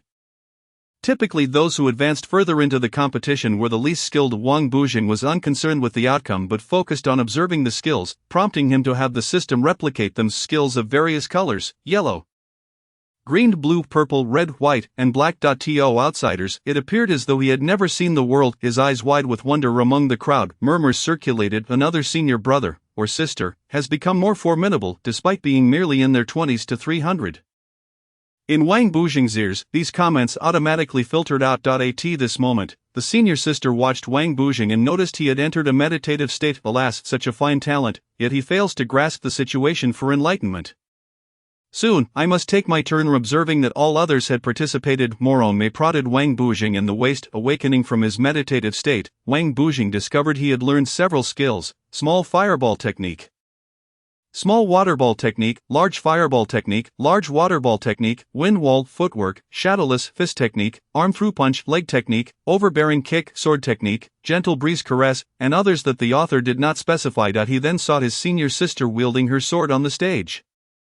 As she retracted it, her opponent's sword shattered, leading to their surrender. At this moment, the deputy sect leader, Wang Bubi, could not help but remark, Bai Shidi's two disciples are quite commendable, though they are too soft-hearted.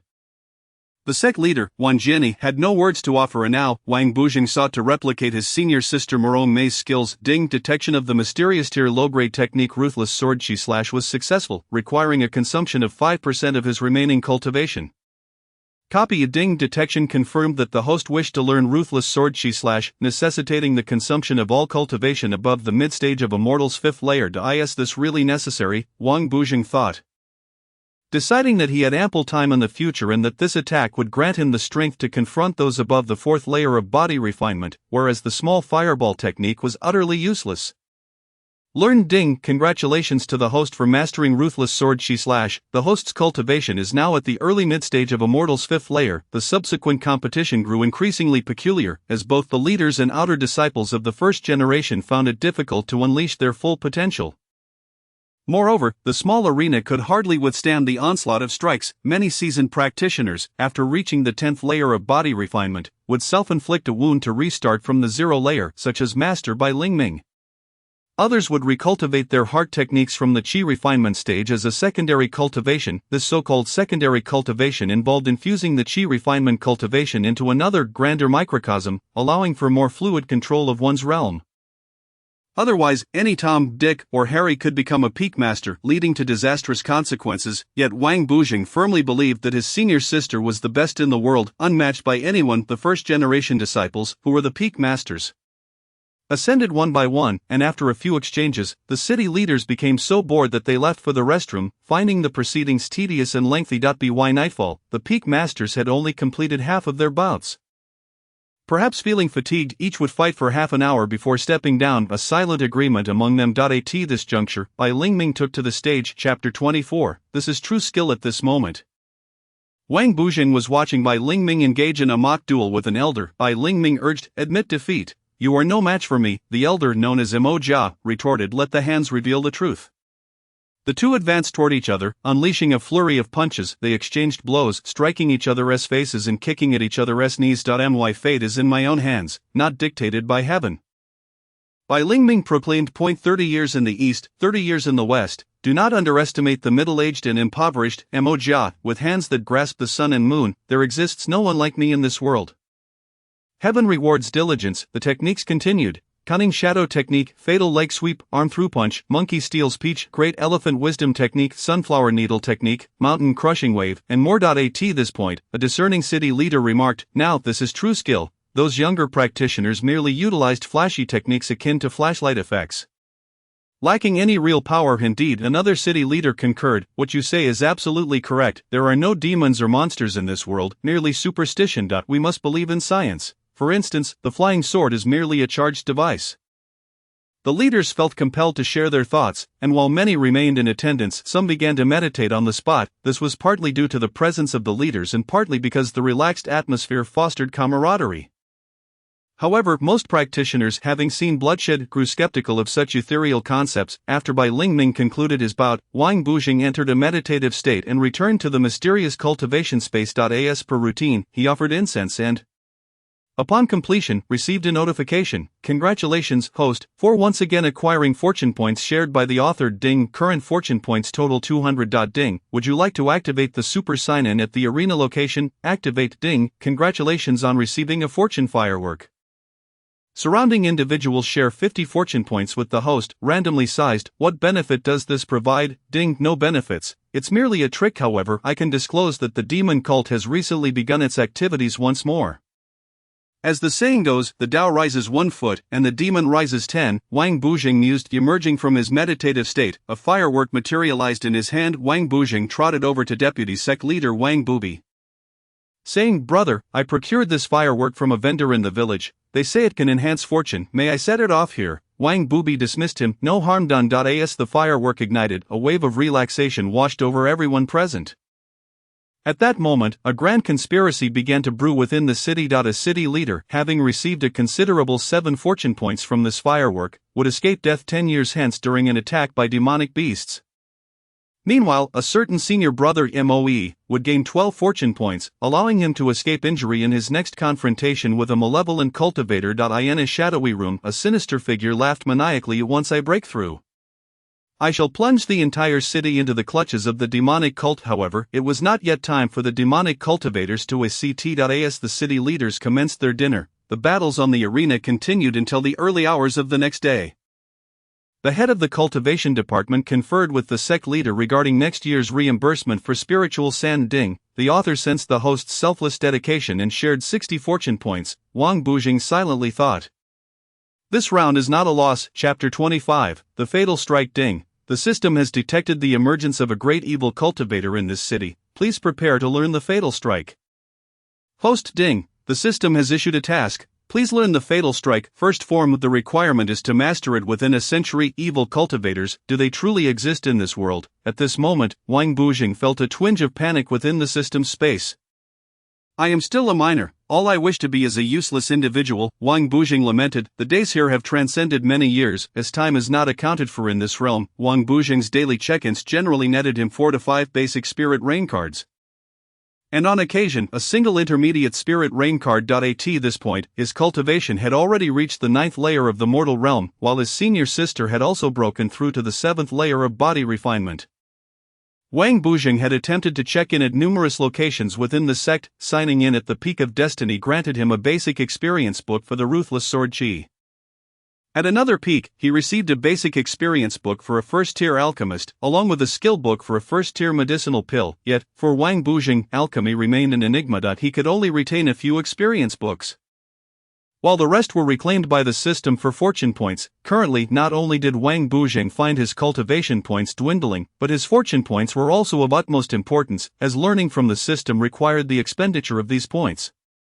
For instance, using a first-tier alchemist experience book cost 5 fortune points, while learning about a first-tier medicinal pill required 100 fortune points. In this world, time is not measured. At this juncture, Wang Bujing had finally accumulated 3,000 fortune points. 3,300. It was time to commence his study of the Fatal Strike first form. Wang Bujing thought to himself, this first form would cost 3,000 fortune points.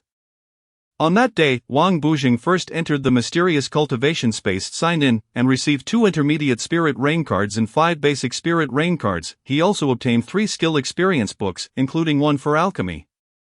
Beginning with the basic spirit rain, he utilized 1 card and commenced his alchemical process, concocting the mortal pill. To his astonishment, he was actually refining the mortal pill. After all, wasn't it just a matter of having hands? He retrieved a large pot from the kitchen, one that he had previously requested from the system for scalding pig hair. Wang Bujing had significantly enhanced this iron pot using a large amount of fortune points, making it his most valuable possession. Long ago, he had invested 20 fortune points and a fraction of his cultivation to upgrade the pot each time. Eventually, the system informed him that only refined black iron from the upper realm could further enhance it, costing him over 500 fortune points. Yet, here he was, merely using it to refine the mortal pill, having also invested over 500 fortune points into the pill formula and alchemical techniques.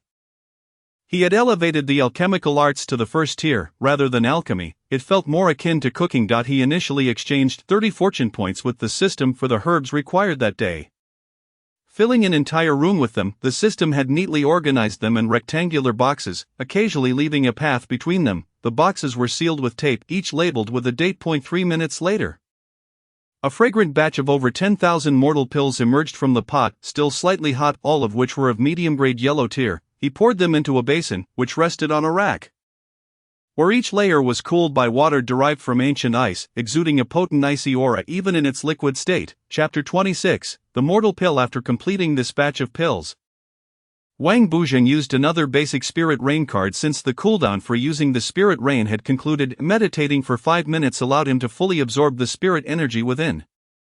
At this moment, the temperature of the 10,000 mortal pills had become just right. He stuffed 5 or 6 into his mouth. The taste is quite acceptable. A system commenced the refinement. Ding, refining the mortal pills.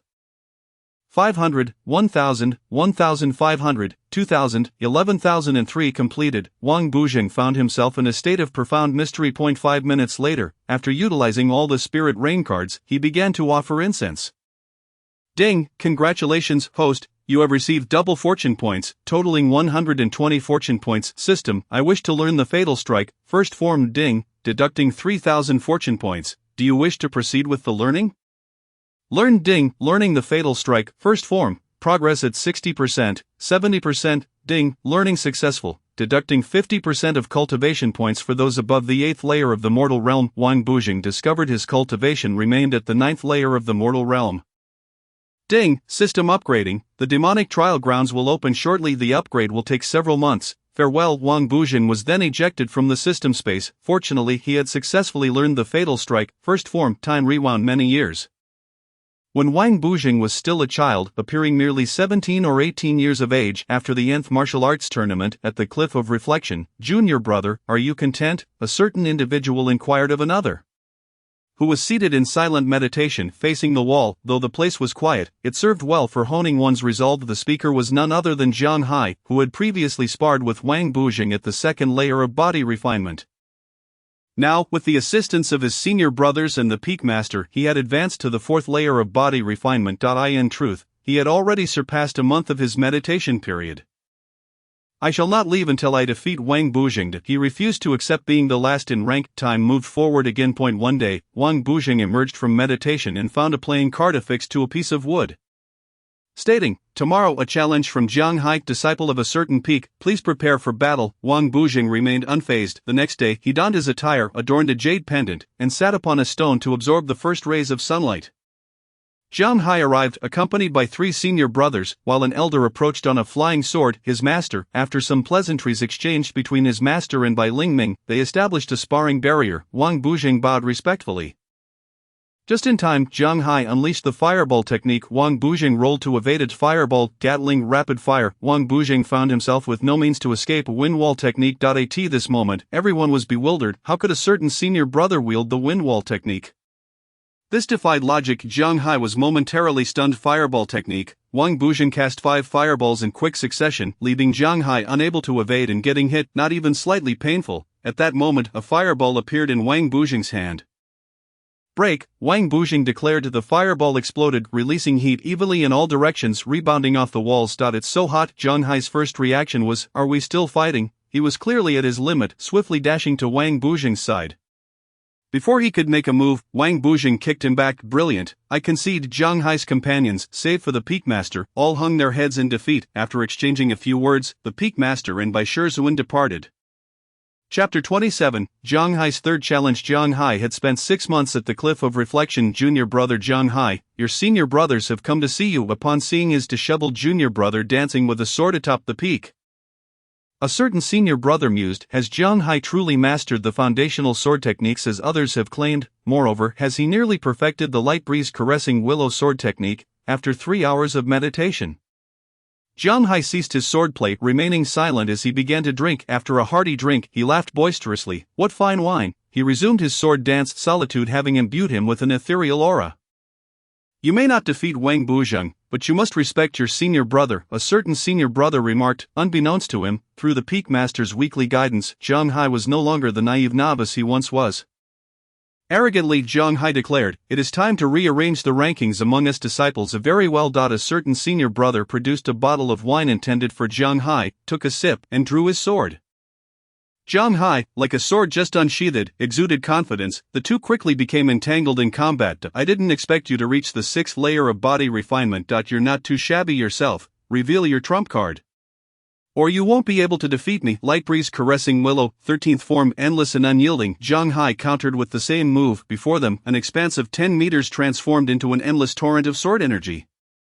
Intertwining in a deadly embrace, the sound of clashing sword energy pierced the air, reverberating across a 200-meter radius. Pfft, a certain senior brother spat blood, declaring, "This isn't your full strength, is it?" I concede. Thus, within 3 days, Zhang Hai defeated that senior brother and sought to challenge Wang Bujing, becoming the talk of the younger generation of disciples. One day, Wang Bujing sat upon a stone at the entrance, basking in the first rays of sunlight. He had received a playing card from a certain Peak Master, stating that Zhang Hai would challenge him on a specified date, requesting acceptance. At this moment, Zhang Hai donned a new sect uniform. Accompanied by 3 senior brothers, as he ascended the Peak of Destiny. Moments later, their Peak Master arrived on a flying sword. The 2 Peak Masters exchanged pleasantries. A certain Peak Master remarked, "It seems Bai Shizuan has made further progress in his cultivation since we last met." "Oh, not at all. You," a certain Peak Master, "seem to grow younger with each passing day." At this point, Wang Bujing appeared somewhat older than he had during the grand tournament, resembling a young man in his early 20s. The nature of his cultivation had aged him considerably due to the constant forced meditations and the use of medicinal aids. Meanwhile, those around him exhibited little change. Even the senior brother who had previously lost at the Cliff of Reflection showed no significant alterations. As his foundation remained intact, with the barrier established, the 2 challengers were enclosed within. Zhang Hai then spoke solemnly, "Out of respect, light breeze caressing willow, 1st form, the sword has no eyes. 2nd form, the sword approaches slowly. Wang Buzheng effortlessly countered as the myriad techniques dissipated into nothingness before him. 13th form, endless and unyielding. Within the barrier, the air was filled with wind, a loud roaring sound echoing as fierce gusts surged. Yet, before Wang Buzheng, all was rendered void. It is inconceivable that Wang Buzheng, a mere mortal at the 6th level, could possibly defeat me, for I am at the 6th level of body refinement. Wang Buzheng gazed mockingly at Jiang Hai, declaring, I have only utilized a fraction of my power. At that moment, Jiang Hai's expression shifted from astonishment to laughter, convinced that it was all a ruse. Little fireball technique, Gatling, rapid fire. The small fireballs hurtled towards Jiang Hai, who, after merely half a second, crushed the jade stone of concession. Someone immediately rescued Jiang Hai. The 4 disciples appeared listless save for one, who faced them with a kind demeanor. Let us proceed. Chapter 28. The source of demonic energy. Time passed after Jiang Hai's defeat. In recent years, the area plagued by the Broken Sect has seen an alarming increase in beastly rampages. According to the textbooks issued by the feudal lords, this is attributed to a malevolent energy spreading nearby. The origins of this evil remain a mystery. It could stem from the void beyond the stars, from the remnants of a vanquished demon lord, from nearby conflicts, or perhaps ancient relics. In any case, inquiries yield no answers. Only fortune tellers from the feudal lords or even the imperial dynasty could possibly discern the truth. On this day, the sect announced a mission to exterminate the rampaging beasts in the mountain villages. Jiang Hai promptly accepted the task. The mission was proclaimed in the assembly hall, amplified by a massive loudspeaker. A mission to eliminate demonic beasts is now available. Those at the 2nd level of body refinement or above may undertake it. Jiang Hai borrowed the Peak Master's flying sword and eagerly took on the challenge. He was the only one so eager. Others preferred to delay, as the reward was but a handful of spirit sand. Most Peak Masters had experienced numerous fortuitous encounters such as ancient relics, corpse explorations, or chance herbal finds, which had enabled them to sell considerable amounts of spirit sand or assist friends with personal matters. Conversely, those newly initiated into the sect or just beginning their cultivation journey had to maintain a clean slate and limited means, adhering firmly to the rules. For instance, spying on powerful beings would lead to swift demise. However, if a Peak Master were willing to nurture them, progress could be rapid. Jiang Hai, now at the 7th level of body refinement, thought of Wang Buzheng, realizing that engaging with him would expedite his advancement. Thus, after accepting the task, he set off on foot to find Wang Buzheng. At this moment, Wang Buzheng was in meditation, the ethereal rain within his mysterious space not yet fully refined. Sensing another presence, he reluctantly emerged from his trance. His senior sister Mu Rongmei had often admonished him to exit meditation promptly to avoid developing bad habits, which could lead to an early demise.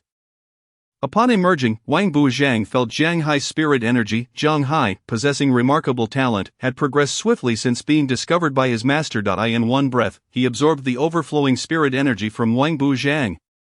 Driven by an insatiable thirst, Wang Buzheng stood at the entrance of his thatched cottage, with Jiang Hai across from him. Since the martial arts competition, unless someone visited or his senior sister came to check on him, he would return to his meditation. Bai Shizuan would occasionally observe but not engage in meditation, merely scanning with his divine sense. He no longer partook of Wang Buzheng's meals, while Wang Buzheng occasionally consumed some. As Bai would often reminisce about his family, leading to tears for both him and his sister, with a heavy heart, Wang Buzheng understood Jiang Hai's purpose for visiting and readily agreed. From the system, he learned that the host of the infinite spirit root system must continuously absorb spirit roots after the initial acquisition to avoid rapid aging. Passing through the demonic beast forest presented an opportunity for spirit root absorption. For instance, if he could distract Jiang Hai with the ethereal rain, he might seize the chance for himself. Jiang Hai bowed and expressed gratitude, stating, I must thank you, Brother Buzheng. I have not only shed the title of the sect's weakest, but I have also surged forward to the 7th level of body refinement in one go. The path is one you must tread yourself. Your strength is primarily a testament to your own efforts. Junior brother Jiang Hai, let us proceed. Brother, do you not require any tools? As cultivators, our feet are our foundation. Primarily, it was Wang who lacked such tools. The two exited the sect, where the most formidable demonic beasts awaited.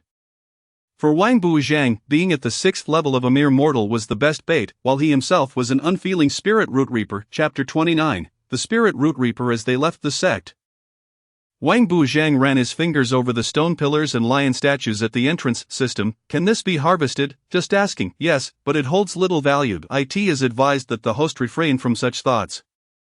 Jiang Hai also touched the structures. They descended the mountain, surrounded by the roars of demonic beasts. The Sex Gate could contain them, but now that the two had reached the foot of the mountain, it was a matter of survival of the fittest. A wild tiger emerged first. Jiang Hai engaged the tiger in combat with his sword system. Can I absorb the spirit root from this wild tiger? Ding, the system is upgrading the spirit root panel. Host, Wang Bu Zhang. Cultivation level, mortal 6. Physiological age, 20. Fortune value, 251. Spirit roots, 6 spirit roots. Progress, 010000000. The system explained that absorbing 1 million ordinary spirit roots would elevate him to 7 spirit roots. Indeed, the last spirit root I absorbed was of superior quality, equivalent to 100 ordinary spirit roots. Wang Bu Zhang mused, feeling somewhat swindled. At that moment, one man and one tiger had been entangled for 5 minutes when Wang Bu Zhang suddenly regained clarity. Jiang Hai remarked, "This isn't an ordinary 10-layer mortal beast, that is merely a reflection of your own inadequacy." The wild tiger, having caught sight of the 6th level Wang Bu Zhang, broke free and charged at him. Wang Bu Zhang, wielding a staff, infused 10 points of fortune into his strike, sending the tiger fleeing. Seizing the moment, he targeted the beast's nape, activating the system to absorb its spirit root. Ding, congratulations, host, you have absorbed a spirit root. Progress, 11000000. Ding, the system has upgraded the host's technique, Heavenly Limit Spirit Root Technique, to minor success, allowing for unrestricted use. While he was momentarily dazed, the wild tiger escaped. At that moment, a jade rabbit encountered the previously mentioned wild tiger. The jade rabbit inquired, "Why are you running, big brother?" "I was beaten by a mere 6th level mortal cultivator, and it was surprisingly pleasant." The tiger, bewildered, thought, "Has this fellow's brain been caught in the door?" The jade rabbit, having learned the direction, dashed off. 5 minutes later, the rabbit was also beaten, stars in its eyes. Fleeing in a panic, the tiger and rabbit relayed the events to a grasshopper, who also rushed over and soon found itself in a similar predicament. Spreading the news to a certain demon beast, thus, the tale circulated, one passing it to 10, and 10 to 100. The story of 2 cultivators in the demonic beast forest emerged, one at the 7th level of body refinement, deemed utterly pathetic, and the other, a 6th level mortal wielding a wooden staff, who, despite his aversion to killing, specialized in subtly approaching demonic beasts, resulting in a remarkable increase in his cultivation speed. Some had already broken through to the 1st level of body refinement, while others had reached the 2nd level. At this moment, Jiang Hai trembled in fear, having already battled over 20 demonic beasts that day. His spirit energy depleted. Meanwhile, Wang Bu Zhang, armed with a wooden staff, had defeated over 100 demonic beasts, absorbing their spirit roots within a radius of nearly a mile. Wang Bu Zhang exchanged for a basic ethereal rain card, which Jiang Hai easily noticed and decided to enjoy alone, ultimately informing Wang Bu Zhang, only to be declined. Once Jiang Hai recovered his spirit energy, he transformed the ethereal rain into cultivation power, unexpectedly breaking through to the 8th level of body refinement. That evening, the two set up camp and took turns keeping watch throughout the night. The next morning, upon awakening, Wang Bu Zhang first signed in and the system retrieved his spirit root panel. Spirit roots, 6. Progress, 1,381,100,000. Ding, congratulations, host, you have gained profound insights from the system. Ding, the host has acquired 1/1000th of the author's cultivation power. Wang Bu Zhang found himself enveloped in a state of profound mystery. Chapter 30, A Month of Meditation. Ascending to the 7th level of mortality, Wang Bu Zhang remained entranced in this state of profound mystery. Jiang Hai, during these 2 days, felt numb, as if trapped in a dream. He was first encircled by a horde of demonic beasts, who spoke in human tongues, insisting on acknowledging him as elder brother. The beasts recognized Wang Bu Zhang's name and inscribed it in a valuable tome as Master Wang Bu Zhang. Elder brother Jiang Hai, 2nd brother Tiger, 3rd brother Rabbit, and 4th brother Grasshopper. The beasts even vied for the title of 4th brother. Wang Bu Zhang found himself surrounded back to back by the 2nd, 3rd, and 4th brothers, seemingly guarding him. Meanwhile, Wang Bu Zhang remained in a state of profound mystery. The system, however, was keenly aware, recognizing that these creatures were rather astute. A throng of minions carried forth exquisite spirit fruits and spirit vegetables, presenting them with genuine reverence. The area was surrounded by the demonic beasts, who were sincerely bowing down. The system converted their faith into fortune value. A month later, Wang Bu Zhang opened his eyes, having ascended to the 7th level of mortality. Oh no, what of the mission? Everyone must be anxious about us. This place, being an exceedingly remote path from the sect, surely had them worried. The two paid no heed to the demonic beasts as they walked a mile What, does no one in the sect know? With a heavy heart, Jiang Hai shared the same discomfort, yet Jiang Hai soon shifted to excitement. The abundance of spirit fruits over the month had elevated him to the 10th level of body refinement. And a breakthrough was imminent. Wang Buzhang, noticing the throng of beasts behind him, pondered whether he had developed a penchant for being preyed upon. I wonder which one is delectable, he mused, the demonic beasts.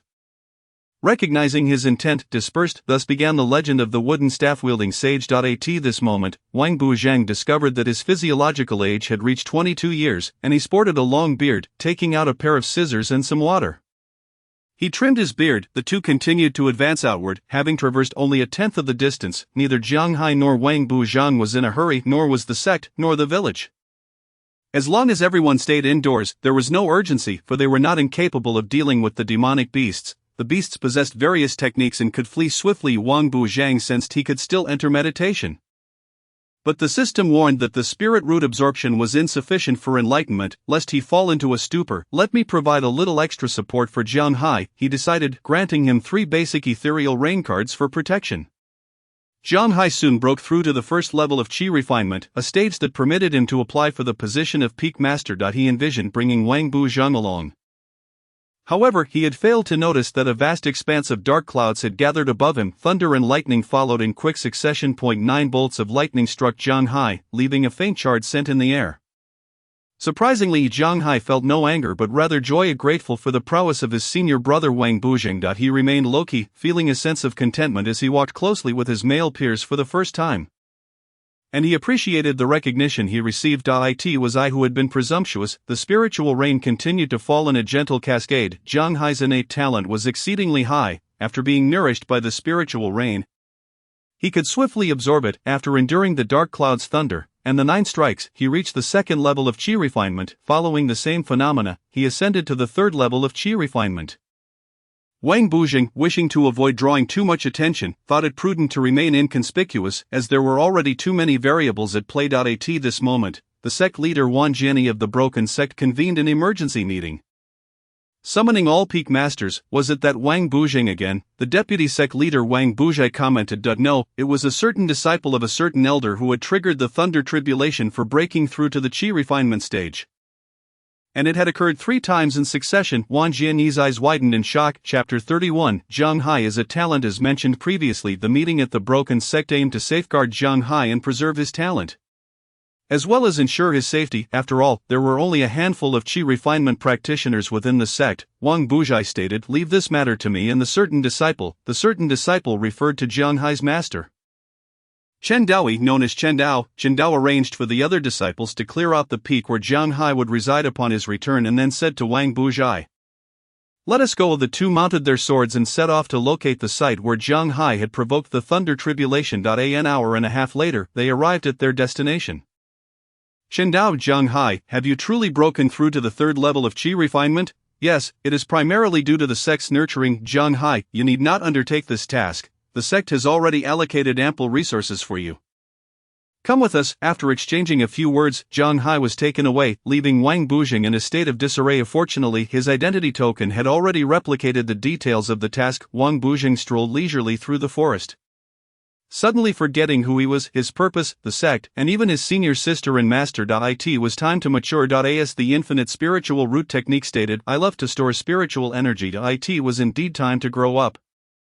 Thus, Wang Buzhang ambled alone, forgetting everything, until he suddenly entered a meditative state and sat down. Time flew by swiftly. A month passed, and then another month. Ding! The system automatically conferred enlightenment upon the host, consuming a mere fraction of the author's cultivation. Mortal level 7. Mortal level 8. When Wang Buzhang awakened, he gained a clearer understanding of his future path and his own way. At this moment, he appeared to have matured a few years, with a physiological age of 23. He reminisced about the sect. First, he needed to complete his tasks. He took off in haste, reaching the village in an hour and a half. Scanning his surroundings with his spiritual sense, he detected the presence of other cultivators and stealthily approached. Inside one of the houses, a dozen or so evil cultivators were meditating, all clad in skeletal attire and wielding scythes. Wang Buzhang had consumed a concealment pill in advance and remained undetected. One of the evil cultivators, seemingly the leader, received intelligence that a Qi refinement 3rd level cultivator would soon arrive, and he questioned whether everyone understood their mission. Wang Buzhang approached the village chief's home.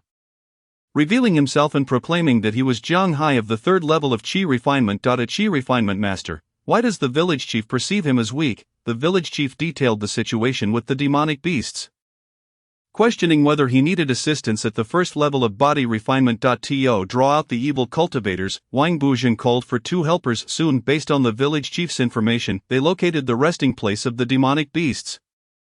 I just snuck a bite of a dozen chickens, a few dogs, several sheep, and a couple of cows. Is this really necessary? Questioned a certain demonic beast. Why not stay properly in the demonic beast forest? I got lost and couldn't find my way home, the demonic beast replied in frustration. It's not fair that the other demonic beasts ignore me, and I'm the one who has just started causing trouble. Seeing that your cultivation is not easy, why not return to the sect with me to the beast control peak? Alright, the demonic beast replied gleefully. This particular beast was named Shixing, known as Shixingxi. At that moment, the 2 helpers struck, launching their fists with sinister smiles. Wang Buzheng effortlessly evaded their attacks, unable to contain himself. He first shattered one person's kneecap with a kick, then did the same to the other. Now tell me, who are you? Both were at the third level of body refinement, and as they crunched something in their mouths, they vanished like the wind. 5 seconds later, a flurry of arrows rained down from all directions. Chapter 32, The Evil Cultivators emerge. Last chapter, it was mentioned that Wang Buzheng led a group of body refinement evil cultivators, and now the evil cultivators had finally made their move. Hundreds of arrows flew forth. Wang Buzheng twisted and contorted his body, dodging the rain of arrows. The demonic beast also transformed into smoke and vanished, still placing its trust in Wang Buzheng. From the crowd emerged a leader. Jiang Hai, I do not comprehend the hidden aura technique you employ. If you are wise, join my evil sect and we shall progress together. One day, you will surpass us, Wang Buzheng replied. How does one join? Simply slaughter everyone in the village, it is that simple. Wang Buzheng suddenly raised his hand, unleashing a multitude of copper coins, but the evil cultivators, all at the body refinement stage, found it to be of little combat value. At that moment, the demonic beast Shixing reappeared and took Wang Buzheng away in flight. The evil cultivator leader also transformed into a cloud of black smoke and pursued them. At the outer edge of the demonic beast forest, a red mist led the way, carrying one person, while a black mist followed closely behind, trailing for several miles. The demonic beast finally could not sustain itself and reverted to its original form. As the 2 landed on the ground, the evil cultivator leader landed and remarked, "You are unwise." A volley of arrows was released. Wang Buzheng wielded his sword, executing the heartless sword Qi slash. As the arrows descended, the evil cultivator failed to evade and lost an arm. Remarkably, the evil cultivator did not scream in pain, vanishing into smoke. Do not pursue the desperate, but one may toy with them. At that moment, Wang Buzheng consumed another concealment pill and approached the group of evil cultivators, who were still regrouping at their location. He observed them for several minutes, counting their numbers. They were all doomed. A copper coin struck one evil cultivator on the temple, causing him to crumple to the ground. This unfortunate soul had been preoccupied with relieving himself. 2 minutes later, he was discovered by others. Boss, we shouldn't linger here. I'm scared. Another fell, and the others remained on high alert. The boss's arm had ceased to bleed. A secret technique, growth of flora. At this moment, a new arm began to sprout. I shall annihilate all the villagers, the evil cultivator leader declared, enraged. Let us all take action. Wang Buzheng could not find any flaws in the leader's defenses. The evil cultivator who had activated the secret technique could easily track his movements. At this time, within the demonic beast forest, in a secluded small world, a demonic beast spoke human words. How dare these petty individuals disturb my territory and slay my subjects? A piece of paper tore through space, rapidly shattering the void. Arriving before the sect leader Wang Jianyi, the message read, "Friend Wang Jian, someone is slaughtering the villagers of a certain area. Quickly activate the transmission array to save them." Wang Jianyi appeared at the transmission array, and with a flourish, he had arrived at the village. At this moment, it was a sea of blood, with evil cultivators slaughtering from one direction to another. Wang Jianyi declared, "Evil does not suppress righteousness." The myriad swords come forth. Hundreds of swords flew from Wang Jianyi's back, automatically homing in on all the evil cultivators. This was also one of Wang Jianyi's renowned techniques for guarding this area.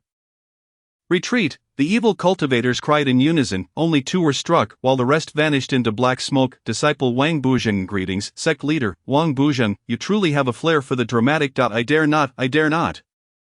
Wang Buzheng recounted the events that unfolded upon entering the village. Wang Jianyi replied, "As long as the people are safe, I will inform the city government about the village situation. Upon returning, go directly to the reflection cliff for contemplation."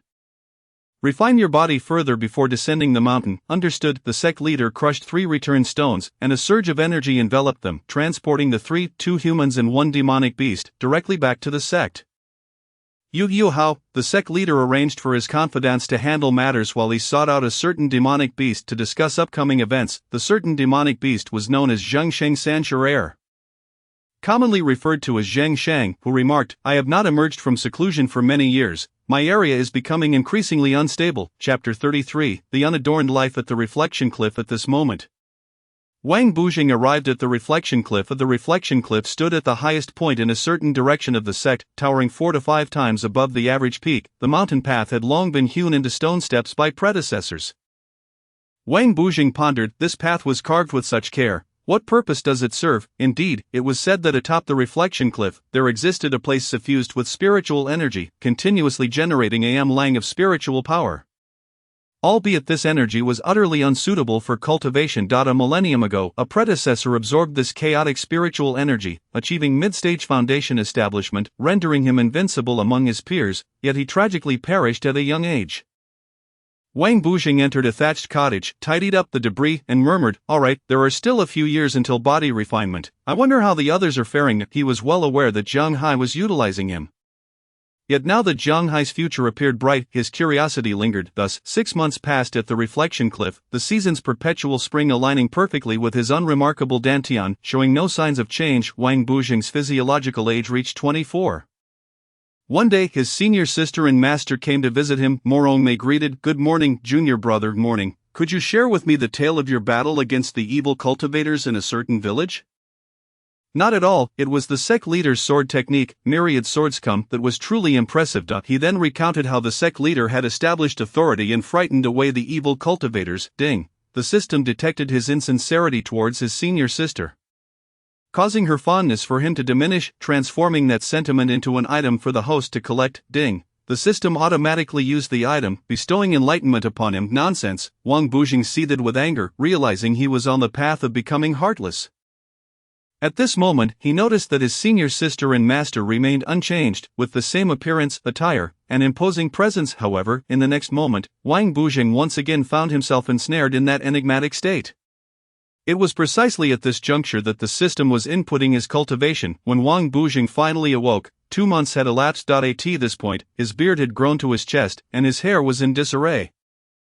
On the ground lay a card inscribed with the words, "Awake and input cultivation into this card. Your senior sister is aware." Morong Mei. Wang Bujing merely tidied his hair and beard.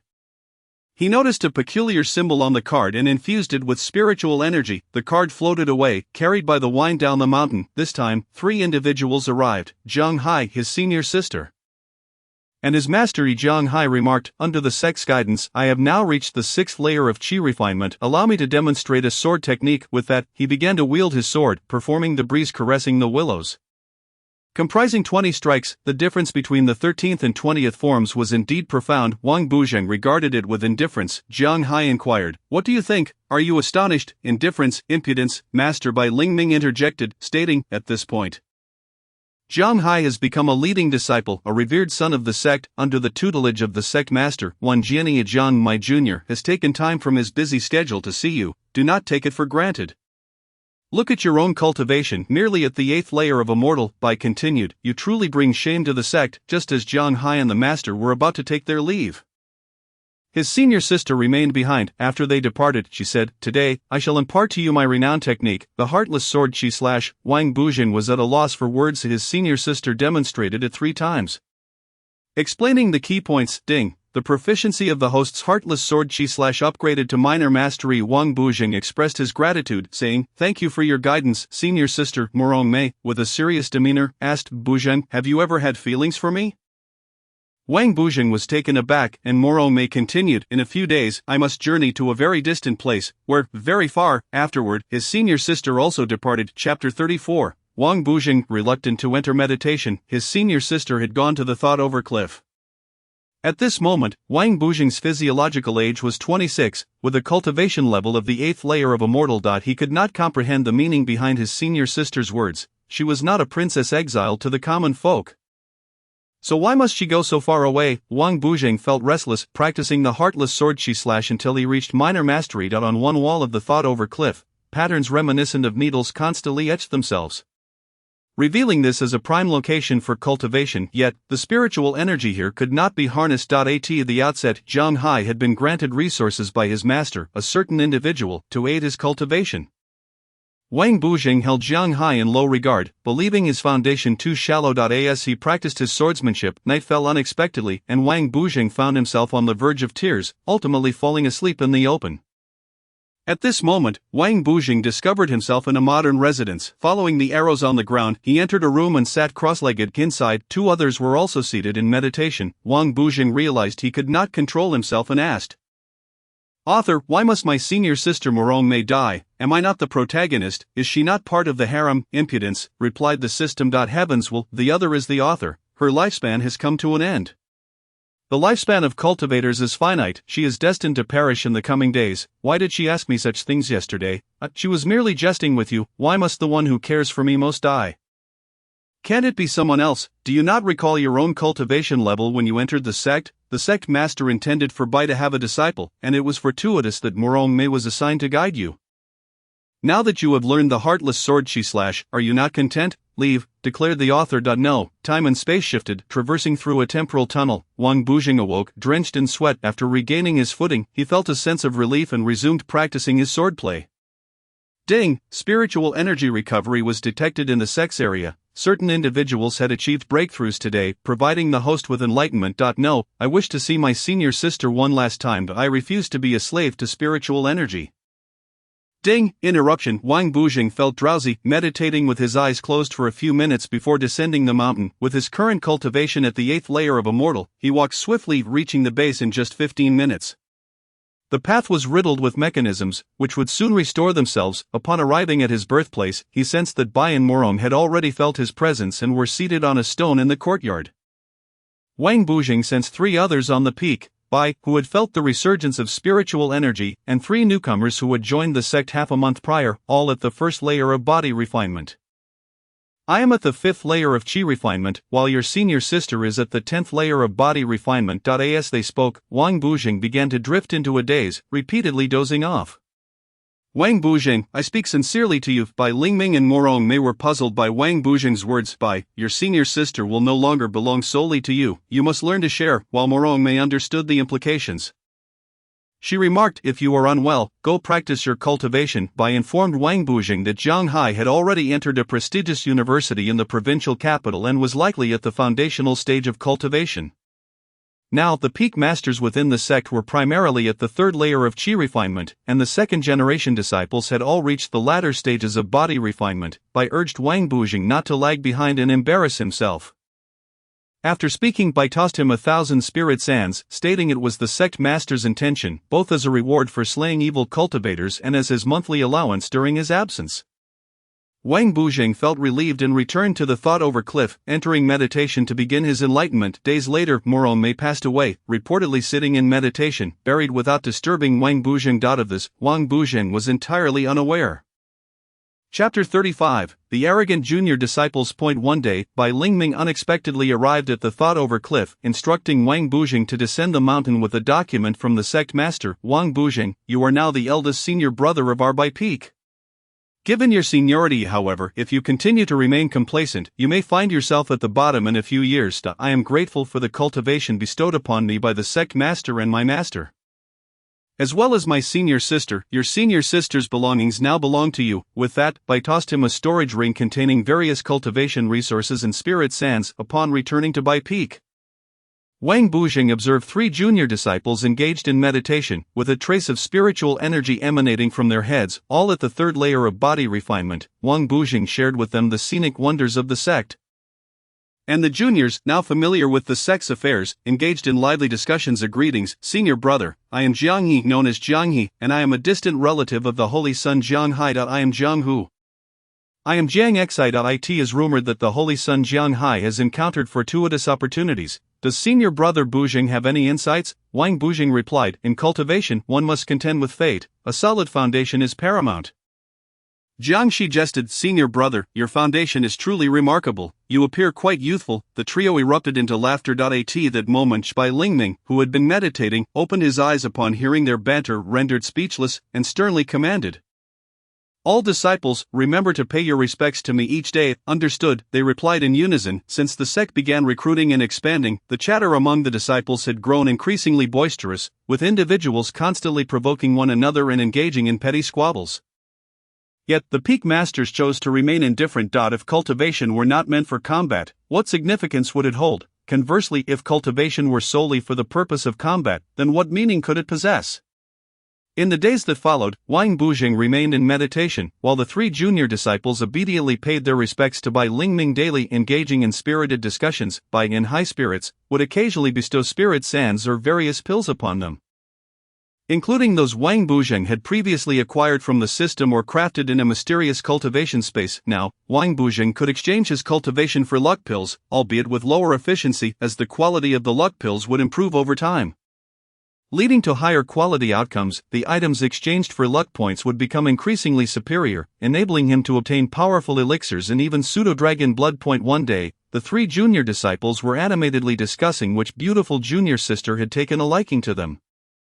This day was no different. In the afternoon, Zhang Hu clutched his head, emitting sounds akin to a pig being slaughtered, while the other two accompanied him, rushing into Bai Lingming's chamber. Bai Lingming opened his eyes and kicked him out, exclaiming, "Impudence!" Zhang Hu, far from angry, responded with glee, "Master, someone assaulted me. Get lost and find your senior brother." At this moment, Wang Bujing was in meditation. Since returning to Bai Peak for cultivation, he had not engaged in enlightenment. Feeling that his lifespan was dwindling, he began to delve into various techniques, but at this juncture his physiological age had reached 27. The three junior disciples approached Wang Bujing's room, discovering him in a stupor. They mused, "This fellow is merely older. What abilities does he possess?" They all thought to themselves, "The next chapter will be even more exciting." Chapter 36, The Dream of Joining the Sect, The Three Heroes of a Certain Town. Zhang Hu, exceptionally clever from a young age, walked at 1-year-old, recognized characters at 5, and could recite poetry by 6, earning the reputation of a prodigy in a certain village of the Broken Sect's territory. One day, visitors arrived in town, proclaiming Zhang Hu's brilliance and suggesting a test of his spiritual roots. The results revealed a second-tier spiritual root. "Indeed, all of us Zhang clan members are geniuses," declared a local teacher. Zhang Hu's father discreetly slipped the teacher some money, thus, Zhang Hu became part of the class, where Mr. Zhang devoted special attention to him, as well as to Jiang He and Jiang Shi. The three harbored dreams of chivalry, determined to confront wrongdoers and ensure that even those who produced wickedness would face consequences. Henceforth, any funds acquired by the school's delinquents would be divided equally among the three. The teachers regarded them as three extraordinary talents of a century. The trio consistently excelled in their cultivation classes, regardless of whether it is theory or practice. Both are of the highest caliber. My fate is determined by me, not by the heavens. With the sun and moon in my grasp, I plucked the stars from the sky. There is no one in this world quite like me. The way of heaven rewards diligence, leaving behind legends that are widely celebrated. The three heroes of a certain town are well known. Not long ago, these three successfully passed the assessment of the Break Sect, aiming to use it as a springboard to enter the foremost sect of a certain city, and even to learn from the Holy Sun. Aspiring to further their studies at the University of the Feudal Lords. At this moment, the trio entered the thatched cottage of Wang Bujing, only to find him in meditation. They removed their trousers. Intending to urinate on Wang Bujing, the system took control of Wang Bujing's body, opening his venomous green eyes, and wielding his finger like a sword, he unleashed 3 sword energies. The three felt an urgent need to relieve themselves. Yet nothing would come out. The details that followed are best left unsaid. In short, they dared not touch Wang Bujing, nor did they wish their master to know. As the sword energies gradually dissipated, the three ended up wetting their hands. Weeping, they entered the room of Master Bai, claiming that Brother Bujing had fallen into demonic cultivation, and informed Bai Dada about the situation regarding Brother Bujing's green eyes. Bai Dada, in a fit of anger, kicked them out. At that moment, Bujing stood outside, producing a pile of discarded elixirs and saying, "Let your brother care for you." The good elixirs were for Jiangshi, while the waste elixirs were for Jianghe and Jianghu. Although they were inferior mortal elixirs, they were beneficial for the three. By fully soaking them in 10 drops of water and Huasiang Zhengqi water, they became effective medicinal concoctions. The taste is something one must discover for themselves. Jiangxi consumed the elixir and exclaimed its goodness, while Wang Bujing asked, "Why are you two silent?" At this moment, Zhang He and Jiang Hu, having ingested the waste elixirs, felt a surge of pure power racing through their bodies, shifting from their palms to their arms, even to their legs and internal organs, causing great discomfort. Though outwardly they appeared fine, the reality was perilous. Jiangxi, not understanding the situation, believed they merely had a common cold and thought nothing of it. Having consumed an ordinary mortal elixir, Jiangxi felt that with another he could break through, tears of gratitude welling in his eyes. "Brother, I want more." "Are you certain?" "Absolutely, your brothers have yet to have their fill." "I presume." Jiangxi, being astute, took one and fed it to Jiang He, then another to Jiang Hu. The two experienced even greater agony. Wang Bujing casually brushed against them, and they immediately felt some relief. "I hear you are eager for elixirs?" Feeling somewhat better, the two replied, and then took the elixirs from Wang Bujing's hand, feeding them to Jiangxi one by one. Under Wang Bujing's protection, the three advanced rapidly in their cultivation. Chapter 37, Recruiting Talent. At this moment, Wang Bujing and his three junior brothers were joyfully leading a simple and unadorned life of cultivation atop White Peak. There were 5 thatched cottages on the peak. To prevent the children from falling off while practicing, Wang Bujing erected a fence around the area. He set up a blackboard in his cottage using chalk to impart knowledge, though he could not even recite the basic heart techniques and foundational teachings, which led to ridicule from others. Dada mocked him, claiming that only the holy son Jiang He, possessing a broad mind, had intentionally lost to Wang Bujing. Everyone knew Wang Bujing could not defeat even a single mortal, considering that common folk working the fields typically started at the 5th level. One day, the 5 sat in meditation on the peak, with Wang Bujing still at the 8th level of mortals. While his 3 junior brothers had reached the 5th level of body tempering, this was still due to Wang Bujing's reluctance to provide them with too many mortal elixirs. At that moment, the sect leader's voice boomed, summoning all disciples of the break sect to the assembly hall. Upon arrival, I sat in the elder seats alongside the other disciples of the generation. The 4 from White Peak stood together. A few individuals were dressed differently, wearing the robes of another major sect, the Kanyang sect, from a certain city, appearing somewhat unfamiliar. An elder sat calmly, flanked by several individuals. A few looked youthful yet exuded an extraordinary aura, seemingly talented disciples, while others, clad in black, resembled mid-level bodyguards, exuding a calm demeanor akin to seasoned veterans. This elder, known as Su Ergen, was regarded as Su Gon. The sect leader spoke. "It seems nearly everyone has arrived."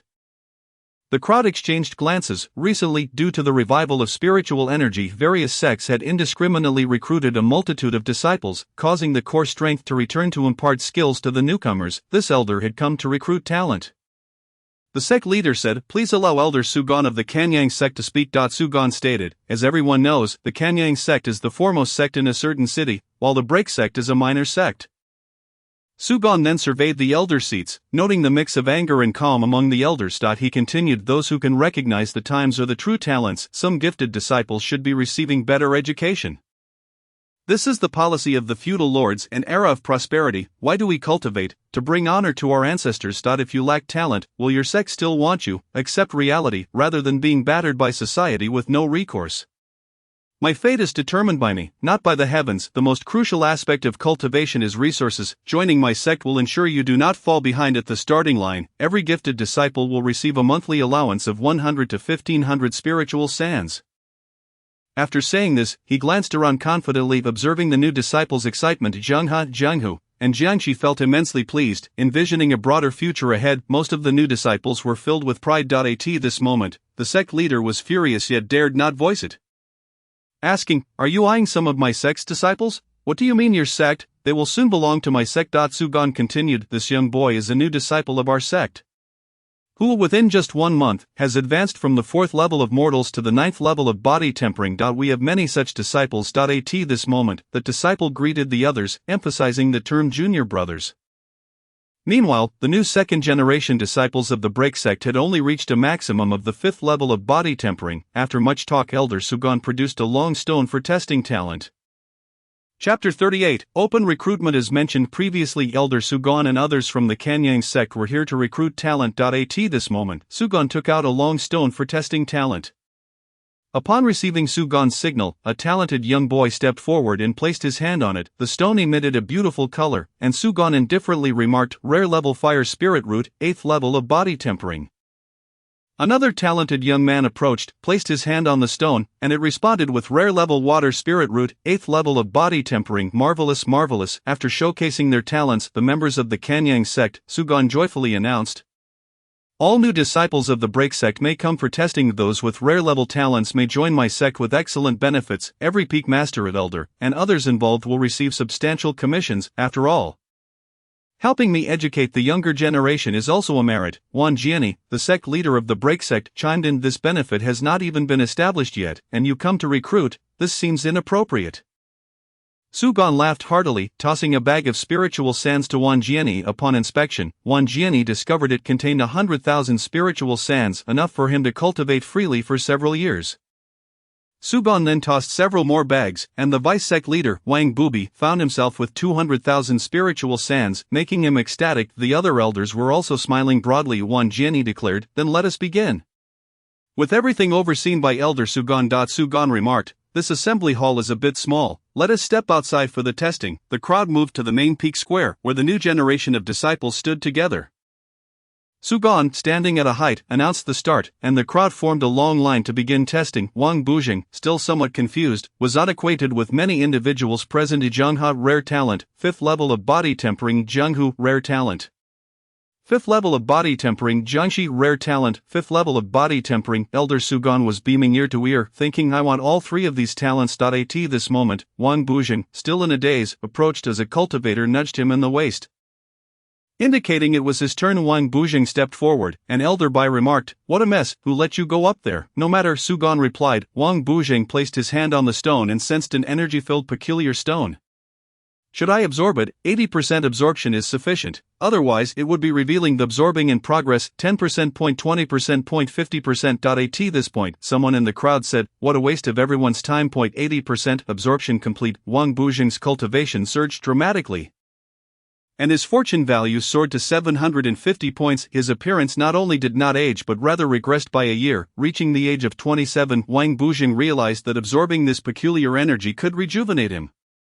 Dazed, he walked off the stage, aware only of the jeers directed at him. After returning to White Peak, Wang Bujing sat in meditation in his thatched cottage, and before long, 6 months had passed. One day, Wang Bujing exited his cottage, noticing the thatched cottages of the three brothers were emanating a musty odor, with mice scurrying about. Visiting his master, Bai Lingming, Bai Data informed him that Wang Bujing had been meditating for half a year and that he had been spraying a bit of disinfectant daily. Since that day of testing, aside from about 10 disciples with ordinary talents, all had been poached away. What benefits did they offer you? Bai Data pulled out 1,000 spiritual sands, saying, this is for you. Wang Bujing, there won't be any more. At this point, Wang Bujing had already reached the 10th level of mortals. The 10th level of mortals, fearsome indeed. Chapter 39, Breaking Ground and Planting. Fortune Beans. The master mentioned that several disciples had recently gone missing. Urging disciple, could you not care a bit more? Poor social relations lead to poor cultivation. Wang Bujing felt that there was no need to remain in this sect, the only advantage was the peace. And it was time to explore the world. Wang Bujing set off on foot to the beast demon forest, feeling rather unfulfilled. From the mouth of a frog demon beast, it was learned that beyond a certain mountain pass lies an expansive forest of demon beasts, known as the Forest of Trials. Within this forest, there exists a sect called the Kanyang sect, whose members are characterized by their cold demeanor and a plethora of talents, yet they also suffer many losses. Advancing further from the Kanyang sect leads to a city area, referred to as City A. The inhabitants of this city take great pride in being accepted into the Kanyang sect. At this moment, Wang Bujing is 25 years of age, possessing over 800 points of luck value, while training in the art of the lethal strike, the first form of which requires 3,000 luck points. He has resolved to cultivate luck beans within the Forest of Trials. These beans are frequently mentioned in ancient texts, yet no one cultivates them today due to the risk of attracting heavenly wrath by encroaching upon the Tao of Heaven. After wandering for 5 days in the secret woods, traversing numerous territories of demon beasts, none could best him. Even a group of rogue insects met their demise at the hands of his fireball technique. While some flocks of birds were struck down by his copper coins, subsequently no demon beast dared to provoke him. Wang Bujing identified a particular piece of fertile land. On the first day, he began to till the soil, and after 3 days of labor, he managed to clear around 10 acres, thanks to the enhancement of his hoe with luck value. The results were remarkably fruitful. I need to get a dog. Wang Buzheng mused. On the fourth day, he watered the crops, using water also enhanced by luck value. Ding, using a large cover will yield better results. On the fifth day, he exchanged materials for large covers from the system, assembling them. On the sixth day, he procured several air conditioning units, utilizing a bit of spirit sand as a power source. During his evening stroll, he encountered a few demon beasts. Upon inquiring about dogs, one demon beast mentioned that there was indeed one located at a certain position, but it had already reached the chi refinement stage, so it would be unwise to pursue. However, it suggested that he might visit. As he was somewhat of a figure in the vicinity, Wang Buzheng quickly set out and returned, employing his understanding of footwork, specifically the dragon's dance, to reach his destination in merely an hour. There, he found a group of dogs engaged in playful antics, some licking, others biting. Where's the caretaker? Wang Buzheng inquired. Sensing his presence, the pack of dogs barked and rushed towards him, but Wang Buzheng kicked a few away. Suddenly several gigantic dogs, each weighing as much as several adults, charged down from the mountain unperturbed. Wang Buzheng kicked one of them back up the mountain, sending it tumbling several hundred meters. At that moment, a giant dog the size of a thatched cottage, accompanied by hundreds of smaller dogs, came barreling down the slope. Who approaches, and what business do you have? It asked. You are quite reasonable, possessing the cultivation of the 7th layer of chi refinement. Come, be my pet. By the way, can you shrink in size? That way no one can claim I bully you. A confrontation ensued between the man and the dog. Wang Buzheng's punches landed squarely, igniting a fiery rage in the dog leader's eyes. The dog leader managed to bite Wang Buzheng's arm, leaving merely a tooth mark. At this moment, two demon beasts stealthily appeared, one being a certain demon beast, the other another specific demon beast. They contemplated that if they were to slay the dog leader and devour its offspring, their own power would surely surge. Just then, two beams of sword light flashed, and the two chi refinement stage demon beasts fell lifeless to the ground, struck down by Wang Buzheng's swordplay. Now, will you submit to me? He demanded. The dog leader transformed into a small dog, barking twice. I greet you, my master. Please bestow upon me a name. You shall be called Dog Bewley. Chapter 40. The protective formation of the base. Upon returning to his territory within the Forest of Trials, which he named his base, Wang Buzheng was accompanied by the small dog. You must consume a lot, don't you? He asked Dog Bewley. Not at all. I'm quite easy to take care of. A little sustenance is all I require. While I'm away for a few days after planting, will you tend to the crops? You can guard the place, can't you? Indeed, I will, replied Dog Bewley. Don't wander off, or else I'll have to neuter you. Wang Buzheng exchanged 10% of his chi refinement level above the mortal realm with the system to acquire a protective formation for the base, leaving a small entrance for ingress and egress. Dog Bewley, build yourself a doghouse. Remarkably, the dog's patience was commendable. Wang Buzheng completed the planting of luck beans in just a few days, with Dog Bewley remaining steadfast in its place. Merely the seeds of the luck beans consumed over 100 luck points. Wang Buzheng kicked the dog lightly, but it did not wag its tail. Had it fallen asleep? After finishing his planting, Wang Buzheng meditated atop a nearby hill, where he could clearly observe the area around his base and Dog Bewley. The base itself was perfectly concealed within its surroundings. However, through the connection between Wang Buzheng and the protective formation, he would still be able to sense any significant changes in the crops. Among the 10 major demon beasts, 9 resided in the Forest of Trials, with the last being the Jinshang, tasked with guarding the area surrounding the broken sect. The name Jinshang signifies the attainment of divine abilities. Currently, Jinshang was plagued by several concerns. Firstly, with the resurgence of spiritual energy and the emergence of evil cultivators, over 50 individuals from the broken sect had recently gone missing or met untimely deaths. Wan Jiani, the leader, could only focus on self-preservation while urging the peak masters to remain vigilant. Alarmingly, 20% of the demon beasts within his territory had inexplicably perished, and the newly born 5% were lacking in both quantity and quality. Those who evolved into demon beasts typically absorbed the essence of wind, dew, and the sun and moon, with mutual devouring being a rare occurrence unless one had not broken through in many years. Wan Jiani implored Jinshang to emerge and eradicate the evil cultivators. Secondly, there were the uncertainties surrounding the Forest of Trials, particularly regarding Wang Buzheng. This individual possessed unfathomable strength, having previously dispatched 2 chi refinement stage demon beasts with a mere pair of sword strikes. If he could be persuaded to join in the fight against the evil cultivators, it would be exceedingly advantageous. At this moment, an evil cultivator was recalling a perilous experience from several years prior when they attempted to assassinate Jiang Hai. Initially, Jiang Hai had only possessed the cultivation level of the early stages of body refinement, how could he have slain 2 members of their squad, in confrontations between cultivators of the same realm? Evil cultivators could eliminate ordinary practitioners in an instant. When faced with danger, evil cultivators could burn their blood essence to unleash escape techniques, making them particularly troublesome. If normal cultivators existed within a 3-dimensional world. Evil cultivators existed in 4 dimensions, appearing wherever they desired. Recently, this particular evil cultivator, known as Yi Mei-chi, had reached an unfathomable level of power. Just days prior, a team of 5 infiltrated the Broken Sect. Yi Mei and another evil cultivator approached a specific peak under the cover of darkness, releasing a sedative into a thatched cottage. All 6 individuals within the peak fell unconscious. While Yi Mei entered a room, opened wide her blood-soaked maw, and swallowed a cultivator who had shrunk in size, chewing for a minute before regurgitating some clothing and storage bags. What a pitiful cultivator, so impoverished, Yi Mei muttered. She then entered another room.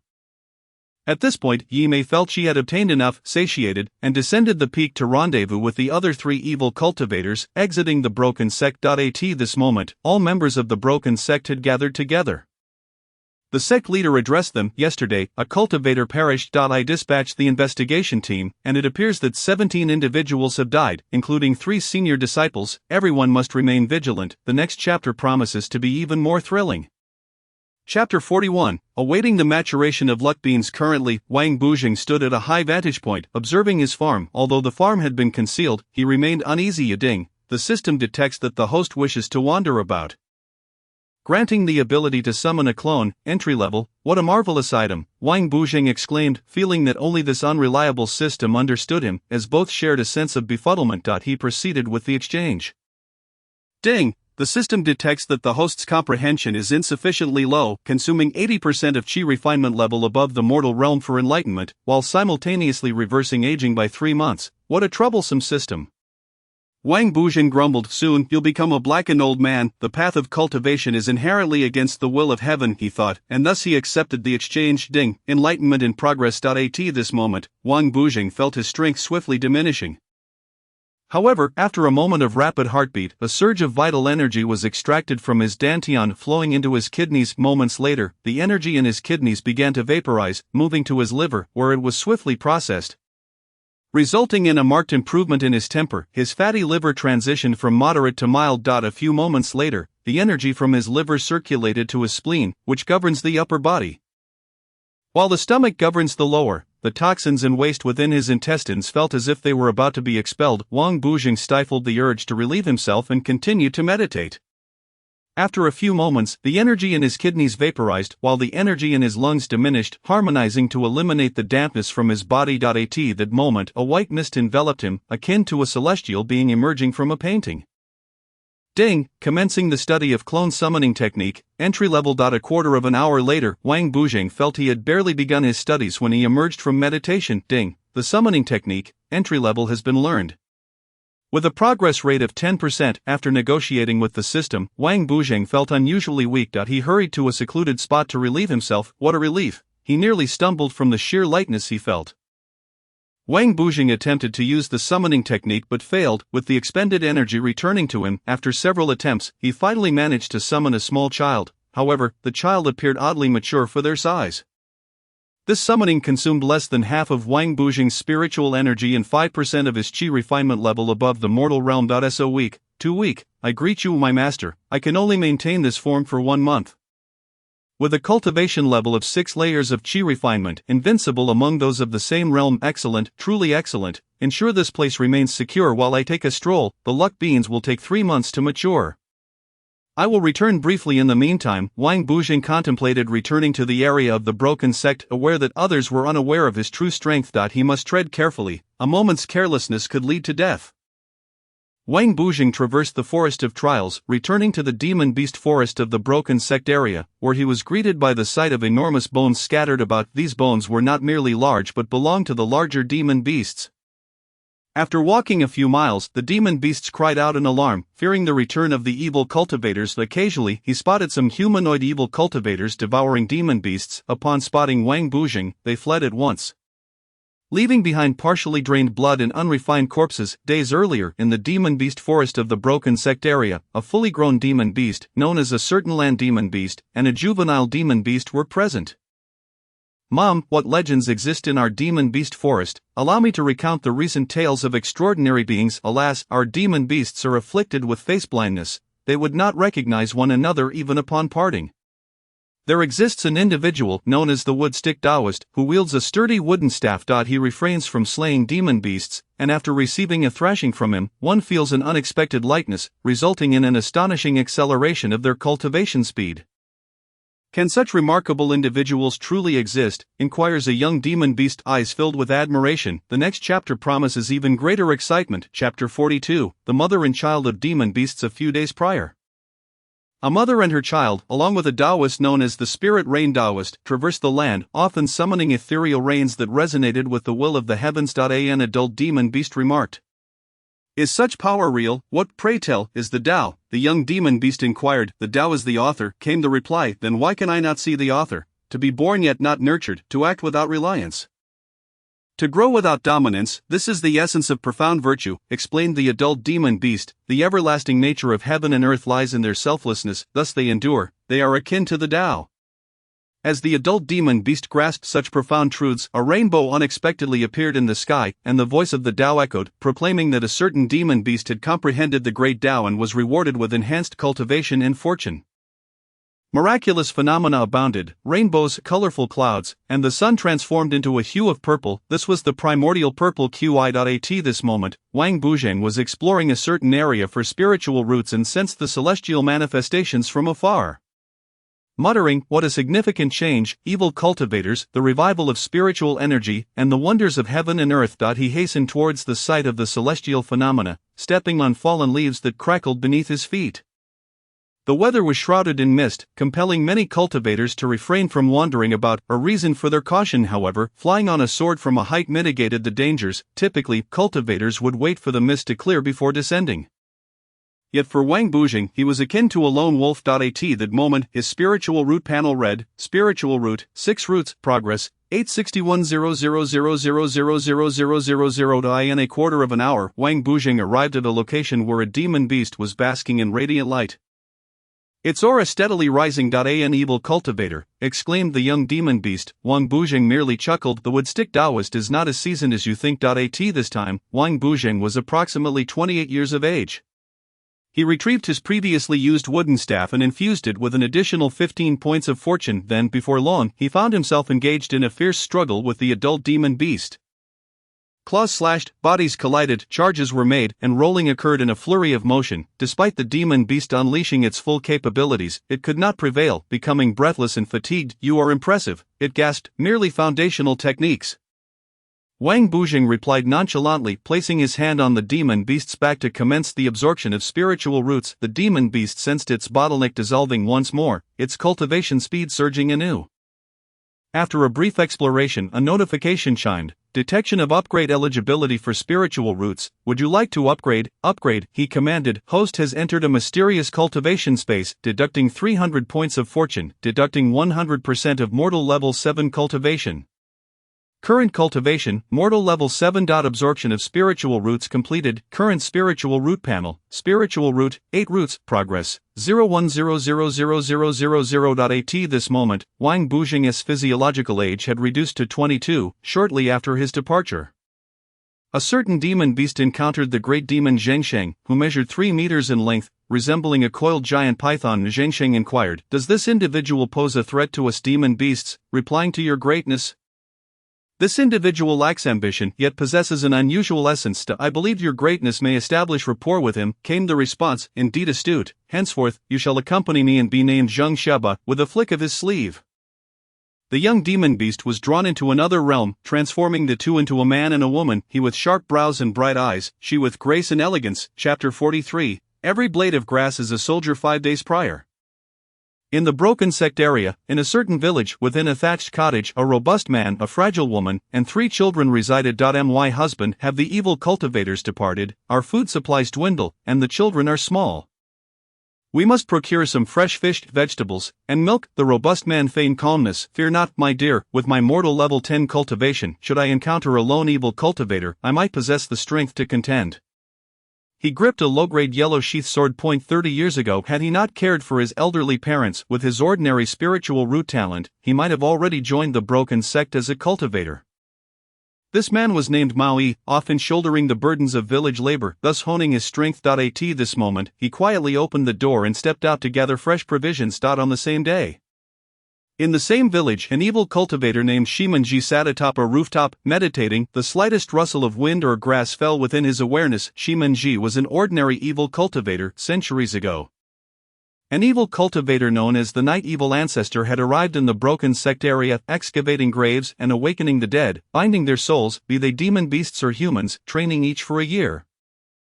Gradually cultivating a cadre of formidable evil cultivators, this was knowledge passed down to Shimanji from other evil cultivators. To the Taoist sect's evil cultivators were akin to the deceased, possessing no right to live, thus creating the current state of disharmony between life and death. Shimanji, at just 15 years of age, had known no kin since his resurrection, often lingering in a sunless expanse, every month or so.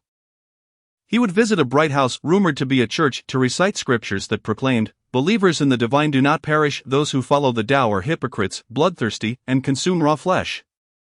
Life in the dark realm was cold, yet his companions were warm-hearted. At this moment, while foraging alone, he spotted Maui and thought, previously, I feared the sword in his hand, now that he has left, the opportunity presents itself. Maui ventured into the streets, where many houses were tightly shut. He forcefully pulled at one door. Get lost, came the voice of another robust man from within. Maui continued out of the village.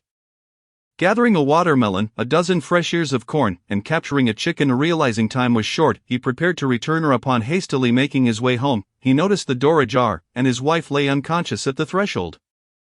One child was but skin and bones, while the second wept, and the eldest stood bravely, wielding a wooden stick. Shimanji, not new to the art of devouring, now faced the prospect of consuming such a small child for the first time.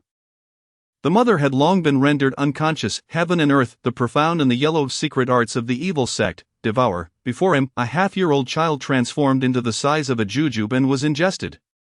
Sensing the life force, he began to chew, and moments later, spat out a pile of clothing, mimicking the elder's tone. Not bad, quite fresh, tender and succulent. At this moment, the remaining two children were in turmoil. The younger wept while the elder, armed with a wooden stick, could not approach. A chilling aura enveloped the vicinity, inducing shivers upon proximity. Just then, the father returned. Shimanji chuckled ominously, saying, "You cannot catch me." He leapt out the door, onto the rooftop, and vanished. Feeling slightly nauseated, he approached the entrance of the nearby demon beast forest. Heaven and earth, the profound and the yellow secret arts of the evil sect, entrance technique. A rift in space opened, drawing Shimanji within. He arrived at his chamber and commenced secluded cultivation. Chapter 44. The great demon Zhengxing. At this juncture, Wang Bujing was simultaneously exploring the spiritual wolves and hunting some evil cultivators.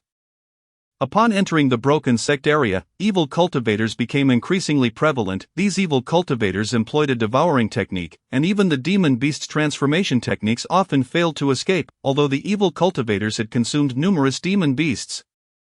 They primarily targeted those below mortal level 4. Among the more formidable demon beasts, as long as they accompanied adult demon beasts, danger was averted. Wang Bujing, clad in rough yellow garments resembling a hunter, roamed the dense village with abandon. He observed 5 individuals clad in black, shrouding themselves entirely encircled around a wild beast, consuming it raw, leaving no part wasted, a sight that made him hesitant to intervene. However, the proliferation of evil cultivators necessitated action. Failure to strike would only lead to further escalation. Wang Bujing approached, calling out, "Greetings, everyone." The group sensed Wang Bujing's mortal level 7 cultivation and recognized him as human. The leader inquired, "What brings you to this place? The abundance of demon beasts here is perilous, especially without a skilled protector." Wang Bujing replied, "Such wisdom from a senior. I apologize for my intrusion. I happen to have some dried meat.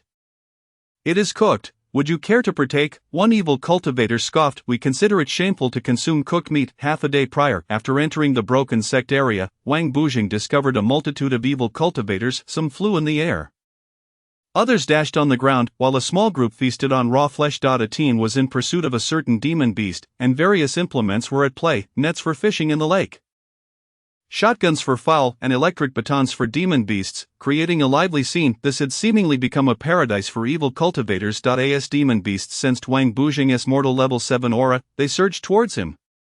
At that moment, Wang Buzheng in his rough yellow garments embodied the image of a simple-minded hunter. A first-level evil cultivator charged at him, accompanied by several others. One exclaimed, "What is this? Quite interesting. Could it be a heavenly drop?" Just as the evil cultivator swung a scythe at him, Wang Buzheng advanced rather than retreated, delivering a kick that sent the attacker flying, remarking, "Merely average." Wang Buzheng murmured. The next moment, two fourth-level evil cultivators rushed forward. But Wang Buzheng had already gripped their weapon-wielding hands, exerting force to wrest the weapons away, causing the evil cultivators' hands to break, rendering their weapons rather unremarkable. Wang Buzheng murmured to himself, "System, exchange for 2 weapons. "Alright," came the response. "Ding, exchange successful. You have obtained a yellow-tier middle-grade sword." Wang Buzheng felt a surge of joy at acquiring the yellow-tier middle-grade sword. Suddenly, 2 cultivators emerged behind him, a man and a woman. Both clad in Taoist robes, neither affiliated with the Pazong nor the Kenyang Zong. "I shall lend you a helping hand," declared the male cultivator, emitting a pressure characteristic of the Foundation establishment stage. With a flick of his wrist, a series of flying swords shot forth, decapitating numerous malevolent cultivators, who dissipated into smoke. The male cultivator was none other than the formidable Zheng Shang, his sharp brows and bright eyes strikingly handsome. While the female cultivator exuded an air of poise and elegance. "You are quite audacious," Wang Buzheng remarked. "What is there to play at now?" The female cultivator retorted, "How dare you speak to my young master in such a manner?" The male cultivator introduced himself. "I am Zhang Shintong, the young master of a concealed sect in the city. This is my attendant. May I ask for your name?" "Wang Buzheng," he replied, "and please do not follow me." With that, he strode forward. At this moment, Wang Buzheng found himself engaged in a verbal debate with 5 sinister cultivators. "I am a cultivator," he declared boldly. Wang Buzheng showed no fear towards the 5 late-stage body refining experts.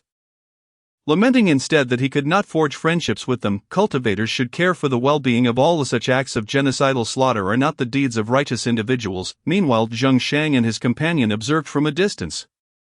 Indeed, a mortal dares to provoke 5 cultivators of the Qi refining stage. Quite remarkable. "Are you here to instruct us?" one of the malevolent cultivators sneered. "We outnumber you significantly. Do you expect us to merely graze like cattle?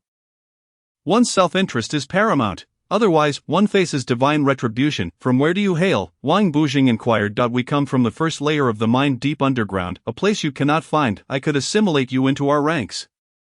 The malevolent cultivators replied impatiently, forming a formation with their scythes and shouting, "Technique, assimilation art." Intrigued, Wang Buzheng asked the system if there was a way to freely switch between cultivators and malevolent beings.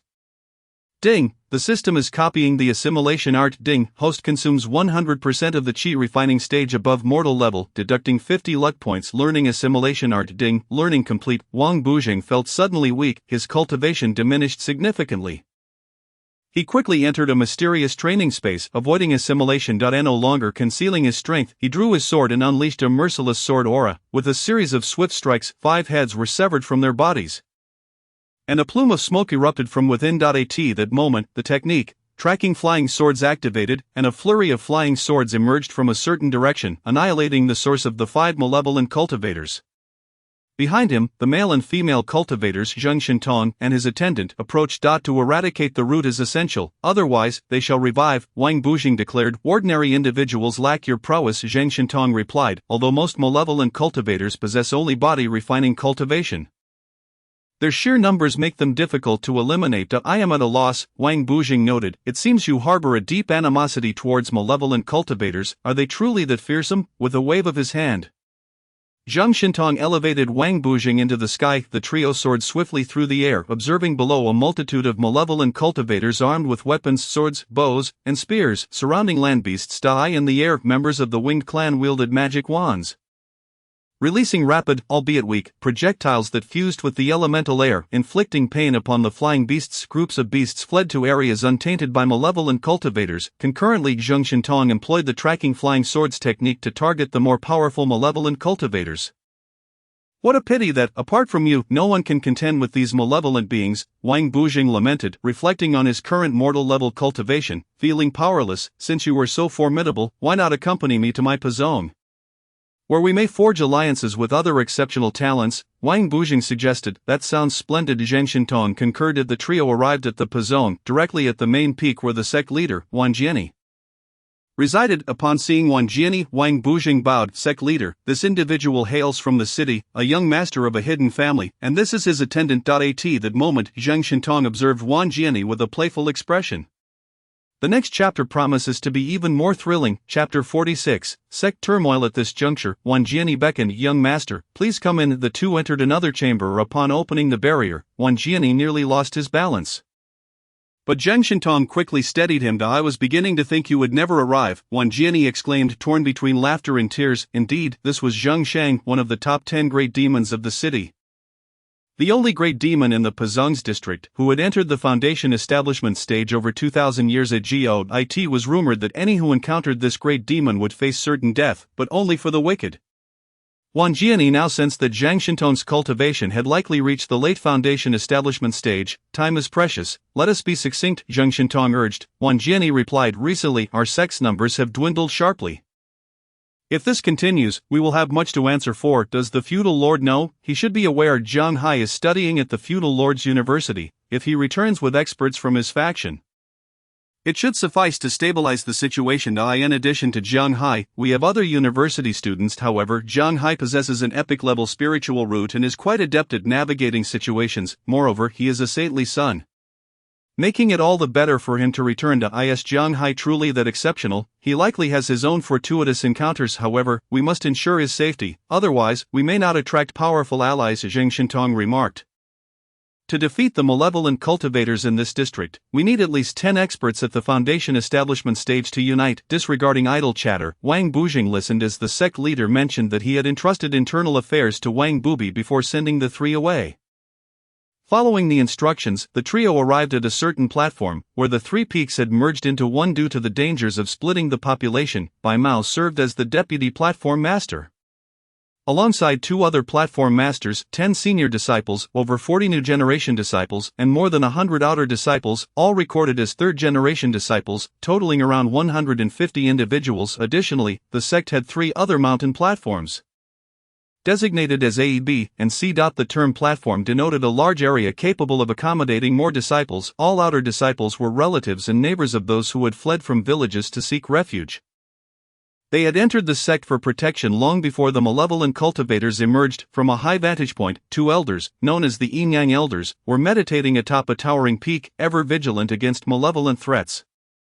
The term elders signified their immense power to eradicate all obstacles. Wang Bubi guided the 3 to the new sect base, saying, Wang Buzheng, your cultivation level is becoming increasingly inadequate. Fortunately, you have the fortune to invite this esteemed figure. I have high hopes for you. He gave Wang Buzheng an approving thumbs up. Wang Bubi soared into the sky on his sword, loudly announcing to the gathered crowd, Zhang Shintong is now the second supreme elder of our sect. Aside from the sect leader, his words are the sacred decree. Zhang Shintong instructed, notify all platform masters and the Yin-Yang elders to gather here. Wang Bubi dispatched 2 masked members of the dark faction while remaining by Zhang Shintong's side.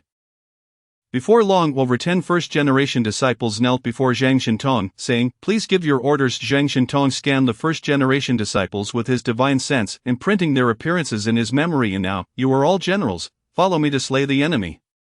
Everyone, including the outer disciples seeking refuge, arm yourselves and follow me to vanquish the malevolent cultivators, Zhang Shintong proclaimed, exuding an undeniable authority that resonated throughout the sect. The crowd shouted, kill the malevolent cultivators. Kill the malevolent cultivators. At that moment, the amplified sounds reached the ears of the malevolent cultivators outside the sect, causing a ripple of fear to sweep over them. Chapter 47, Mortals battle malevolent cultivators in a certain village within the Pazong district. A child named Mao Jiao was born from a young age. He displayed remarkable intelligence, speaking at 6 months, walking at 1 year, recognizing characters at 4, and reciting poetry at 5. At the age of 15. When the spiritual energy began to revive, he frequently heard villagers recount tales of individuals from nearby villages being drained of blood and devoured by malevolent cultivators. Often, the village patrollers would detect a bloody stench at night or hear chilling screams, only to find horrific scenes where eyes, noses, ears, tongues, and brains were the preferred targets. With bellies slashed open, malevolent cultivators were essentially the undead and carried a peculiar scent. When they ceased to feed, the scent intensified. Legends spoke of malevolent cultivators living for centuries, requiring sustenance every 5 years. Their preferred victims were tender-skinned individuals or robust laborers, with the bare minimum being livestock such as chickens, sheep, or pigs that had lived for at least 6 months. While it was common for the village to lose some livestock, recent events suggested an unsettling trend. With the revival of spiritual energy, Mao Jiao began experimenting with absorbing it himself. A month later, he reached the mortal level of 6, allowing him to work in the fields. After 6 months, he attained the mortal level of 9 and joined the village patrol. Due to his youth, strength, and amiable demeanor, he was quite popular among the 10 or so patrollers. That evening, while sipping tea in the patrol room, Mao Jiao mused, "This expired spiritual tea, purchased at great cost from the merchants, must not go to waste. It was instrumental in my first attempt to draw spiritual energy into my body." However, spiritual tea was typically reserved for cultivators within sects, and ordinary mortals could scarcely acquire it, even with spiritual sand. After consuming several cups, Mao Jiao felt himself floating in a blissful haze. At this moment, someone was loudly knocking on the door of the patrol room, exclaiming, "It's me, Lao Chen, someone is dead, it's an evil cultivator.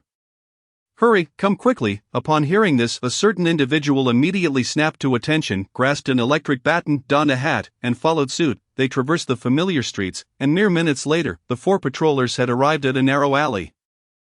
In a desolate corner of the alley lay a corpse, devoid of facial features, utterly devoured, its brain consumed alongside its heart, lungs, kidneys, hands, arms, and legs. Among the 4, a certain individual in the prime of life and possessing the cultivation level of a mortal at the 10th layer drew forth a treasured sword and inquired, "Who discovered this?" It was a certain someone. He stumbled upon it while relieving himself of the evil cultivator seems to possess only the cultivation of the first layer of body refinement.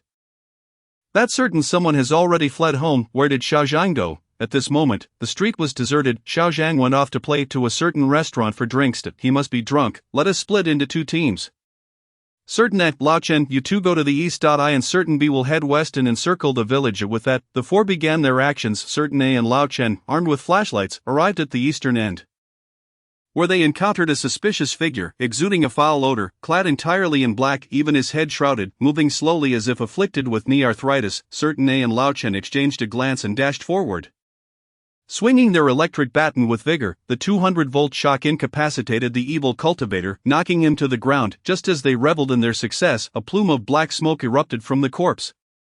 Re-entering it, reviving the body from its stunned state, the evil cultivator declared, "You have ruined my decade of cultivation. I will remember this." Suddenly, the evil cultivator bolted away. Certain A and Lao Chen pursued for several minutes but soon lost sight of him. Only the stench of decay lingering in the air. Chapter 48. The evil cultivator Shimanshu. A millennium's return. At this juncture, Certain A and Lao Chen had traversed 3 miles through the night. Yet the evil cultivator remained elusive. Why is this evil cultivator so jittery? You wouldn't know, would you? Evil cultivators are tied to corpses, their joints have aged. It seems the cultivator is unable to part with the body. And upon transforming into smoke, he returned. He must have employed some method that drains his essence before fleeing again. So shall we continue the pursuit? Are you foolish? Even if we catch up, he can merely turn to smoke and escape. Is there a reward for this? We cannot linger in the village. You must diligently cultivate. Only by becoming a true cultivator can one survive. Though the evil cultivator possesses only the strength of the first layer of body refinement, he has lived for over 200 years. His name is Shimanshu, known as Shimanshu. A millennium ago, he was but a common member of the laboring masses, born, educated, and employed. His forthright manner offended a local gentry, who, seeking vengeance, caused Shimanshu's demise. Not satisfied, the gentry imprisoned his soul with a magical artifact and buried it underground. 200 years ago, someone unearthed him, but he could not reincarnate. Months later, an evil cultivator of the chi refinement stage, witnessing his soul's imprisonment and immobility, inquired, "I am the evil cultivator Certain B. Do you wish to follow us and become one of us?" Shimanshu replied, "Where am I? Did you cause my suffering?" "I wish to reincarnate," the chi refinement evil cultivator stated. "Since you are here, you must make peace with it. You have been tainted by this place's energy for far too long, entwined with its laws and karma. If you can enlighten yourself, perhaps you may be liberated, transformed into a wandering spirit, and reincarnated." Certain beside and added, "Yet the laws of heaven and earth here have shifted, and the opportunities for humanity are ultimately too scant." Raising his hand, he touched Shimanshu's forehead, proclaiming enlightenment. Soul to smoke. At that moment, Shimanshu's soul grew more substantial, infused with a measure of deathly energy, radiating a foul odor. I have lived. Shimanshu transformed into a plume of black smoke. Guided by the method of enlightenment, entering a tomb and merging with a male corpse, establishing a connection with it. Hours later, a hand emerged from the earth, and moments later, a corpse clawed its way out. Revealing itself as Shimanshu, years of confinement had not extinguished his spirit but rather ignited an unquenchable love for life. The Broken Sect region, certain village Shimanshu had lingered in this area for a month. Having refrained from harming anyone for 40 years, his long history of petty theft had kept his cultivation stagnant at the first layer of body refinement for 2 centuries. At present, he perched steadily atop a 20-meter-high peculiar tree. Years of meditation had sharpened his eyesight to the point where he could discern whether an ant was missing a leg, even while walking. As night fell, this individual had but a month left to live. He decided it was time. Shimanshu transformed into a plume of black smoke, enveloping a man who inadvertently wandered into a secluded area. The black smoke continued to erode the man. Half an hour later, the man's life essence was entirely consumed, leaving only the black smoke to refine at its leisure. At this moment, he heard the approach of 4 robust men racing toward this location, employing a secret technique. Fleeing technique, he hastily retreated. His body was so decayed that fleeing itself was a torment. Moments later, Shimanshu reached the eastern part of the village, strolling slowly while digesting the resentment of the consumed individual. At this moment, Shimanshu settled atop a colossal tree, observing the flickering lights below, where certain A and Lao Chen searched for him in the darkness. Shimanshu murmured, "These individuals are rather intriguing." Chapter 49, The Scholar and the Young Boy. In truth, there were no evil cultivators in this world. If there were, it would only be the evil cultivator progenitor who reached the nascent soul stage 100,000 years ago. However, the myriad paths of the great Tao converge. The evil cultivator progenitor cultivated to the point of transcending life and death, existing in a state of neither life nor death, with a lifespan that was virtually infinite. He was a true living being, yet he mastered the affairs of the deceased. It is said that whenever he wished, he could instantly summon countless spirits and corpses buried across the continent to merge with them and fight on his behalf. He had hundreds of disciples, one of whom was the legendary evil cultivator ancestor known among the people of the Broken Sect region, due to being relentlessly pursued by numerous golden core cultivators from various cities. He fled to the Broken Sect region, surrendering treasures and agreeing to a truce, vowing not to cross the boundary for 300 years. His strength was also at the golden core stage, surpassing that of the aforementioned individual, and he was well versed in various secret arts. Should they break the net, it would bode ill for all the cultivators or astute individuals. No one would engage in a losing endeavor. At this moment, a storyteller began his tale. This man was the storyteller known to all in Broken Sect village. Certain A. Today's story shall conclude here, he declared. Please, sir, regale us with more, urged the patrons at the restaurant. The table was modestly adorned with food, but most were sipping a couple of small cups of wine, harboring dreams of martial heroism. A young boy, clutching a copper gong, struck it to announce the collection of payments. He was merely 13 or 14 years old, garbed in simple rural attire. After collecting the coins, the storyteller and the boy exited the restaurant, making their way home. The area was desolate, devoid of landlords. Relying instead on the goodwill of a few, generally, upon arriving at the village team, it was easy to find vacant houses. Perhaps someone had recently passed away, or someone else was away working. At this moment, a soundproof array enveloped the two, and the young boy remarked, "Sir, with your late golden core cultivation, why not directly eliminate the evil cultivator ancestor? He blurs the lines between life and death, disrupting our region. Did you not often say, do not commit evil however small?" The storyteller, unfazed, calculated with his hands, then replied, "In a month's time, a great demon will convene to use the Broken Sect's myriad swords to wage war against the evil cultivator. The path of cultivation here is perilously threatened." As night deepened, the young boy stealthily exited his room. The storyteller had mentioned that 7 evil cultivators at the body refinement stage would secretly devour 7 individuals before departing. Suddenly, a faint sound was heard, and the boy leapt onto the rooftop. The seated storyteller opened his eyes, sighed softly, and closed them again to enter into meditation. The boy swiftly navigated across the rooftops, glancing around to memorize the positions of those outside. At that moment, shouts erupted. Strong men were in distress. "Oh no, it's the patrolling soldiers." As he rushed past, 7 corpses were left in his wake, while the other 3 patrolling soldiers had never encountered such a scene and fled in terror. Upon arrival, the boy intoned, "Heaven and earth, the profound and the mundane, great sound, subtle voice." From the 7 corpses emanated 7 wails of anguish, colliding with the boy's voice. To his surprise, the evil cultivators at the body refinement stage were so formidable. The boy drew forth a millennium-old peachwood sword, proclaiming, "The essence of all things, wavering and ephemeral." Sword sheath sound waved. The sword released a resonant sound akin to 100 chants recited in unison. Meant to guide the souls of the departed, the 7 individuals appeared to revive, emitting anguished cries as 7 wisps of black energy fled from their bodies. The boy, from an unknown source, produced a flute and played a tune reminiscent of high mountains and flowing water. Witnessing the external injuries of the 7 rapidly healing, he returned to his room. The following day, the villagers spoke of how the 7 individuals near the eastern village had not perished, while 7 others in the west had died. The boy was momentarily at a loss for words. Turning to look at the storyteller, he found the man as calm as a still pond. Chapter 50. The prodigy Jiang Hai. Time rewinds several years.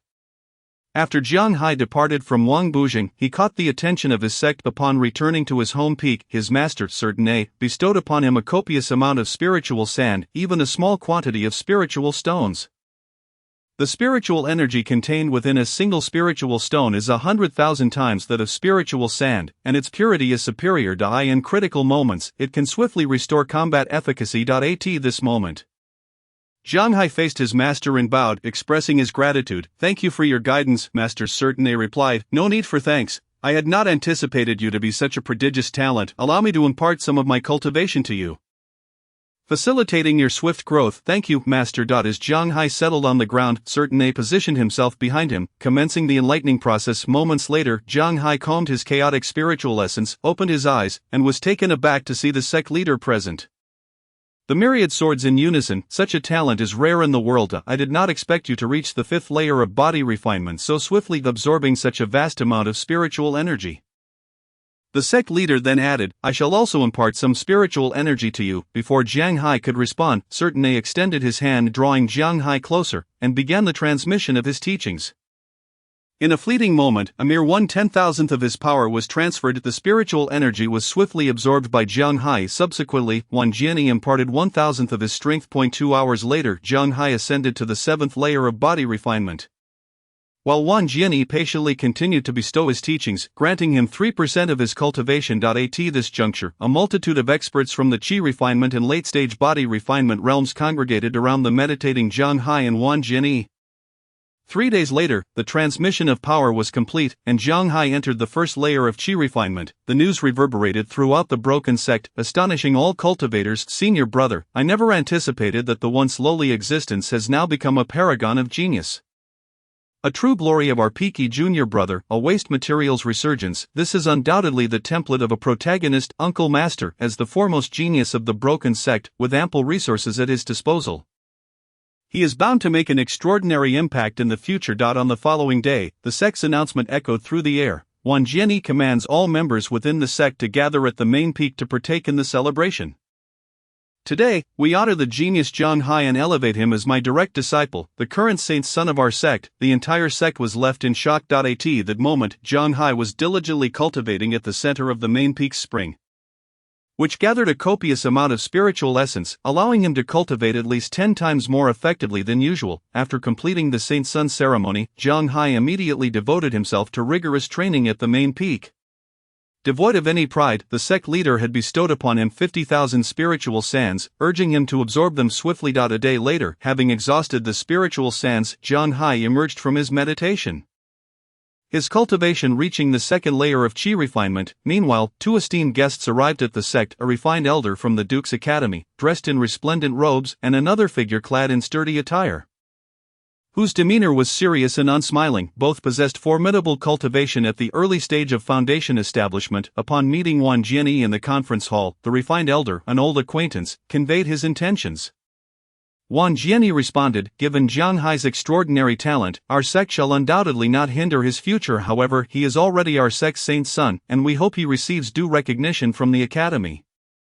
"Of course," replied the refined gentleman, and Wan Jiani tossed a bag containing 100,000 spiritual sands. The refined gentleman grinned broadly, exclaiming, "Your generosity is greatly appreciated." That very afternoon, the 2 guests escorted Jiang Hai away, shielded by a wooden attribute barrier, as they soared on a massive flying sword. Be it the local beasts or the slowly creeping malevolent cultivators in the trial forest, all kept their distance from the trio. At that moment, Jiang Hai's heart brimmed with youthful exuberance, resonating with the adage, 30 years in the east, 30 years in the west. Do not underestimate the youth in poverty. Chapter 51. Jiang Hai's life at the academy. The academy where Jiang Hai resided was located along a tranquil avenue in the heart of Mingming City. boasting countless classrooms and dormitories. Among these, the classrooms equipped with helmets for transmitting inherited techniques were of utmost importance, with one helmet situated at each of the Academy's 8 cardinal points. At present, Jiang Hai was attentively listening to a lecture. Though the instructor's ramblings yielded little in terms of knowledge each evening, a tutor would deliver resources, and Jiang Hai's tutor was a young female cultivator. "Jiang Hai, keep up the good work," she beamed with a sweet smile. "Teacher, it seems the resourceful students are rather scarce," he remarked. "Indeed, as long as you put in the effort to cultivate, there is no need to concern yourself with others," she replied. One evening, upon returning to the dormitory after class, Jiang Hai was meditating when he suddenly heard someone demanding resources from his tutor. "Beautiful teacher, could you spare us some resources too? That is not permissible. You must strive to cultivate diligently," she responded. "But teacher, I truly am making an effort. My father has donated so many spiritual sands to the school, isn't it only fair to reciprocate?" one student insisted. "Indeed, we all work hard," chimed in many others. For reasons unknown, Jiang Hai had been assigned a single dormitory, while others shared rooms with 3 or 4 occupants. Witnessing the teacher's indifference, one student taunted, "Could it be the teacher has a soft spot for that waste?" The tutor was incensed. At that moment, Jiang Hai emerged from his meditation, having reached the 3rd layer of qi refinement. While most disciples remained at the body refinement stage, their sensitivity to spiritual energy inferior to that of broken sect disciples, who relied heavily on spiritual sands with minimal efficiency. Stepping out of his dormitory, Jiang Hai found himself in a 7-story building filled with numerous small rooms. As he entered the corridor, his classmates surrounded him. Soon, the sounds of a scuffle erupted, and utilizing only hand-to-hand combat, Jiang Hai dispatched his classmates with ease. "Thank you," said the tutor. "No problem," he replied. As they returned to the dormitory, Jiang Hai expressed, "Previously, I consumed 5,000 spiritual sands daily. That number has now risen to 7,500. Thank you. This was the directive of the supervising director. You need not hold grudges against those from earlier. After all, you are the saint son of the broken sect. While they are merely children indeed, Master Wan Jianyi mentioned that danger looms in the area, and I cannot remain indifferent. On one particular day at school, while Jiang Hai was in deep meditation, his tutor pulled him from the classroom and led him to a different one where an elder was meditating. Upon finishing his meditation, the elder rose and said, "Jiang Hai, the supervising director has summoned you many times. Come." The elder gestured for Jiang Hai to sit and placed a helmet upon his head. He then performed a hand gesture, intoning, "Heaven and Earth, Profound and Yellow, Transmission of Skills, Basic Heart Method Volume 2. In that moment, Jiang Hai felt waves of intricate knowledge, including characters and diagrams, flowing into his consciousness, which he gradually began to digest. Days slipped by unnoticed, and upon completion of the transmission, Jiang Hai discovered not only the basic heart method, basic fist technique, basic leg technique, basic step technique, and basic sword technique, but also the existence of a second volume. Years later, Jiang Hai found himself requiring 20,000 spiritual sands daily, and his cultivation had reached the 4th layer of foundation establishment. Yet he could not progress further. He longed for home, wishing to visit the sect. One day, a carrier pigeon bore a message. "Jiang Hai, Master Wan Jianyi has not seen you in years. I miss you dearly." The following day, 5 formidable cultivators at the foundation establishment stage, along with 2 at the golden core stage, who had maintained a friendly relationship with Jiang Hai, expressed their desire to accompany him back to the broken sect, citing concerns that he might not wish to return to the academy and that Wan Jianyi had matters to address. As Jiang Hai boarded the floating vessel, which gradually ascended, he proclaimed, "Senior brothers and junior brothers, I, Jiang Hai, have returned." The next chapter promises even more excitement. Chapter 52, Wang Buzheng challenges the senior brothers. At that moment, Zheng Shintong had led all members of the broken sect down from the mountain, numbering around 700 individuals, divided into 4 teams: left vanguard, central vanguard, right vanguard, and young bait. With most of the uninitiated belonging to the young bait, Wang Buzheng voluntarily joined the young bait team. Bai Ling Ming remarked, "Self-awareness is commendable." Many disciples began to mock him. An hour prior, Zheng Shintong and 11 elders were discussing battle strategies, with Wang Buzheng and a maid standing nearby. The maid suggested, "Why not join our sect, where resources abound?" Wang Buzheng replied, "No need. This place is quite tranquil, suitable for me." Zheng Shintong announced, "Certain individuals lead 50 comrades for the left vanguard, others lead 50 comrades for the right vanguard. The remaining individuals will form the central vanguard, the rest, mere mortals, will serve as young bait. Everyone remember, when malevolent cultivators are preying on mortals, ensure you strike them down swiftly." The elders arranged for numerous cultivators among the young bait to specifically deal with the malevolent cultivators that might wreak havoc. Zhang Shintong's voice was loud enough for all to hear. Wang Buzhang interjected, "Elder Taishang Zhang, may I join the young bait team?" An elder scolded, "Presumptuous, how dare you address Elder Taishang so casually?" "That is fine, you may join," Zhang Shintong conceded. At that moment, a figure soared in on a flying sword. It was Wan Jiani, appearing somewhat haggard. Wan Jiani said, "Zhang, you arrive with such grand plans? The broken sect cannot withstand your antics." Zhang Shintong unleashed his formidable foundation establishment late-stage power, prompting Wan Jiani to say, "This time, I will heed your counsel." Wang Buzhang leaped from the flying sword where the three stood, prompting disdain from the onlookers, who snickered, jumping down from such a height. "He won't break a bone, will he? Ha ha." Rumor had it he had ventured into the beast forest for training just days prior and had somehow returned unscathed. Wang Buzhang moved through the crowd, noticing that most of the newer disciples were only around 15 or 16 years old on average. In contrast, Wang Buzhang appeared much older, at least in his mid-20s. It was said that he had only been around 15 when he joined the sect, and in just a few short years, he had aged considerably. Could it be due to his unrequited love for his deceased senior sister? Mentioning his senior sister finally ignited his anger. In this alternate world, she was the only one who had ever cared for him. You, all of you come out. Watch me not leave you standing." Wang Buzhang shouted. A dozen individuals stepped forward, whispering among themselves, "This guy is quite sinister. Everyone, be cautious." In an instant, the crowd parted for the dozen. Zhang Shintong personally arranged a defensive barrier, ensuring that those inside would not harm those outside. Everyone, including the spectators, donned sect attire, as did Wang Buzhang. Zhang Shintong and the maid.as the dozen rushed toward Wang Buzhang, believing they could overwhelm him with sheer physical prowess. He dispatched them with a kick, sending them flying. "This is truly sinister," they remarked. In response, some unleashed small fireball spells, while others conjured small water balls and large fireballs, effectively sealing off all of Wang Buzhang's avenues for escape. Wang Buzhang summoned a wooden attribute defensive shield, deflecting all damage outward. The onlookers were left in disbelief. "Are you not feeling hot?" he taunted. Reverse technique. At that moment, those who had cast fireball spells felt unbearably hot, while those who had conjured water balls felt as if they were freezing, nearly suffocating. I concede, they all declared. Zhang Shintong deactivated the defensive formation, and the next chapter promises even more excitement. Chapter 53, the female cultivator fond of approaching Wang Buzhang after the arena battle. Several injured individuals sat cross-legged, consuming elixirs to regain their strength. The group then ventured into the beastly forest, where none possessed a deeper understanding of the territory than the supreme divine technique. Centuries prior, this being had already established itself as the sole great demon of the forest, dividing the area into 10 segments. With the first being the smallest and his residence, it was well guarded by trusted confidants, naturally free from any malevolent cultivators. The outer regions were frequented by mortals wishing to pay their respects, often bringing gifts when encountering beasts above the 10th tier. The first sector housed pavilions and terraces, exuding an ethereal ambience, though only those versed in formations could perceive their true beauty. Presently, the central commander was engaged in combat against wicked cultivators in the second sector, where they were not in short supply. The malevolent beings slithered slowly, maintaining a considerable distance from the beasts. One particular land beast, known as, had sustained injuries for unknown reasons upon discovery by 3 wicked cultivators. They rushed towards it recklessly. Upon finding it within a cave, they dragged it out and began to feast. At that moment, Wan Jiani, the leader of the central forces, unleashed 3 consecutive sword strikes from mid-air, severing the heads of the 3 wicked cultivators. The central army had now encroached upon the second sector. Rather than exhibiting fear, the wicked cultivators emitted a cacophony of discontent, seemingly rebelling against Wan Jiani and his comrades.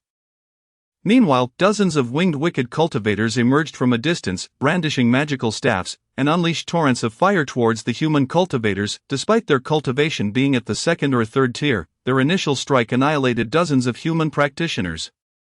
Wan Jiani, wary of underestimating the situation, summoned the power of 1,000 swords from his back, each radiating a blinding white light that disintegrated the wicked cultivators upon contact. The human cultivators likewise released their formidable techniques, the silent annihilation slash, the invincible sword, the celestial sword, and the fate reincarnation slash. Within merely an hour, the wicked cultivators of the second sector were completely eradicated. At this juncture, the right flank was engaged in the third sector, where, after 2 hours of fierce battle, all wicked cultivators were vanquished, leaving only 32 out of 51 human practitioners alive. The central forces led by Wan Jiani had 73 initially, with 49 remaining. The left flank was commanded by the supreme divine technique. Accompanied by his 5-person entourage, including his mate, after swiftly dispatching the wicked cultivators of the 4th sector, they returned to assist the young Bei troops, who were locked in a battle of wits against the wicked. Half an hour prior, Wang Buzheng, mingling with some disciples among the uninitiated mortals, was approached by a familiar-looking senior sister. She appeared sweet, seemingly in her 20s, and greeted him warmly. "Hello, senior sister," he replied, "I am Wang Buzheng." "I know you," little confused Wang Buzheng. "I was quite familiar with your former senior sister Murong Mei. Sadly she has passed away." "No, your senior sister is not dead. She undertook an undercover mission to conceal her identity. I am aware that you have mastered your senior sister's sword technique, the ruthless sword chi slash. That is indeed a top-tier mystical sword technique. Why do you share this with me?" "Because I was close with your senior sister. Do not speak of her matters lightly. By the way, let us become good friends from now on, and I shall protect you." "May I ask your name?" "Yema from Greenwater Peak." "Greetings, senior sister Yema. I am Wang Buzheng." The two shared a knowing smile. However, around them, hundreds of mortals, though only a fraction, remained protected by the barrier set by the elders of their sect. Human cultivators are not heartless beings devoid of empathy. They too felt the weight of the situation. Without striving for success, how could they hope to achieve it? Chapter 54. Wang Buzheng's Demon Illuminating Mirror. At this moment, Wang Buzheng and Yema, along with other cultivators, witnessed the wicked cultivators fleeing towards them. Observing the mortals, the wicked cultivators grinned sinisterly, transforming into wisps of smoke as they lunged towards the innocence system. "Do you possess anything like a demon illuminating mirror?" "Ding!" Consuming 200 fortune points and 50% of the power of mortals at the 6th tier or above will grant the demon illuminating mirror. At this time, Wang Buzheng, being at the 6th tier of mortal cultivation, possessed over 600 fortune points. While other disciples hesitated to attack their own kind, Wang Buzheng brandished the demon illuminating mirror in one hand and conjured a small fireball in the other. Directing it towards the mirror reflected a blinding light, eliciting agonized shrieks from the wicked cultivators. The mortals, awakened from their stupor, began to move towards the protective barrier established by the elders. As the left, central, and right forces of cultivators rushed over, they chanced upon Wang Buzheng in the midst of his display, inciting a wave of irritation among them. They had sacrificed numerous cultivators for a moment of glory before the mortals. Yet he had merely frightened off all the wicked with a broken mirror. How could they maintain their facade? Their frustration was palpable, except for Wang Buzheng and Yema, who remained oblivious and hoped for commendation from their peers. "Wang Buzheng, how impressive you are!" exclaimed Wang Jiani. "The actions of a disciple are merely within my capabilities. I do not seek accolades," Wang Buzheng humbly responded. At this moment, Wang Jiani, reflecting upon his fallen disciples, felt a surge of sorrow and said, "You all should return to the sect. Allow me some solitude." Once everyone had departed, only the supreme divine technique remained. "Wang Jiani, why do you linger? Do you intend to feast while I am left with mere soup?" "What do you mean by that?" the supreme divine technique inquired. "Both of us understand the implications," Wang Jiani replied. At this juncture, Wang Jiani soared into the sky. Indeed, he flew a feet of the foundation establishment stage. Wang Jiani, the heavens and earth are vast. Secret technique, devour corpse vitality. He then opened his bag, revealing a collection of straw figures, each corresponding to a fallen cultivator, which he methodically dispatched to gather their essences. As each straw figure returned, Wang Jiani absorbed the vitality, entering a profound state of cultivation. Several hours later, both Wang Jiani and the supreme divine technique emerged from their meditation. What a refreshing experience! "It has been ages since I felt such delight," Wang Jiani exclaimed, his aura steadily rising until he reached the late stage of foundation establishment. "It seems I need fewer snacks, without entering the golden core stage. I shall never become a peak expert. I have gleaned a hint towards breaking into the golden core, yet I cannot grasp the essence," the supreme divine technique replied. "My esteemed brother, you are too modest. I can never measure up to you." Wang Jiani chuckled. The two exchanged hearty laughter, with Wang Jiani proclaiming, "Let us return to the sect." Alas, that Wang Buzheng fellow is too unpredictable. He is difficult to control. "Let us not rush. That lad has certainly charmed them among the beasts. If he cannot be managed, then he shall be mine." Agreed. Upon returning to the sect, Wang Buzheng hastened to find Yema of Greenwater Peak. Upon her seeing him approach her platform, she broke through the crowd to greet him. The gathered mortals exclaimed joyously, "It is indeed this noble friend who saved us with that mirror." They knelt in gratitude. "Ding! The system has detected the power of belief, now fully converted into fortune points. You have gained 200 fortune points." At this moment, Yema's eyes sparkled as she addressed Wang Buzheng. "And yet, you offer me no gifts." "How uncultured!" Wang Bujing replied, Senior sister, do not jest with me. By the way, lead me to the other 3 platforms to explore. The 2 utilized their footwork to reach the first platform, where they encountered Bai Lingming.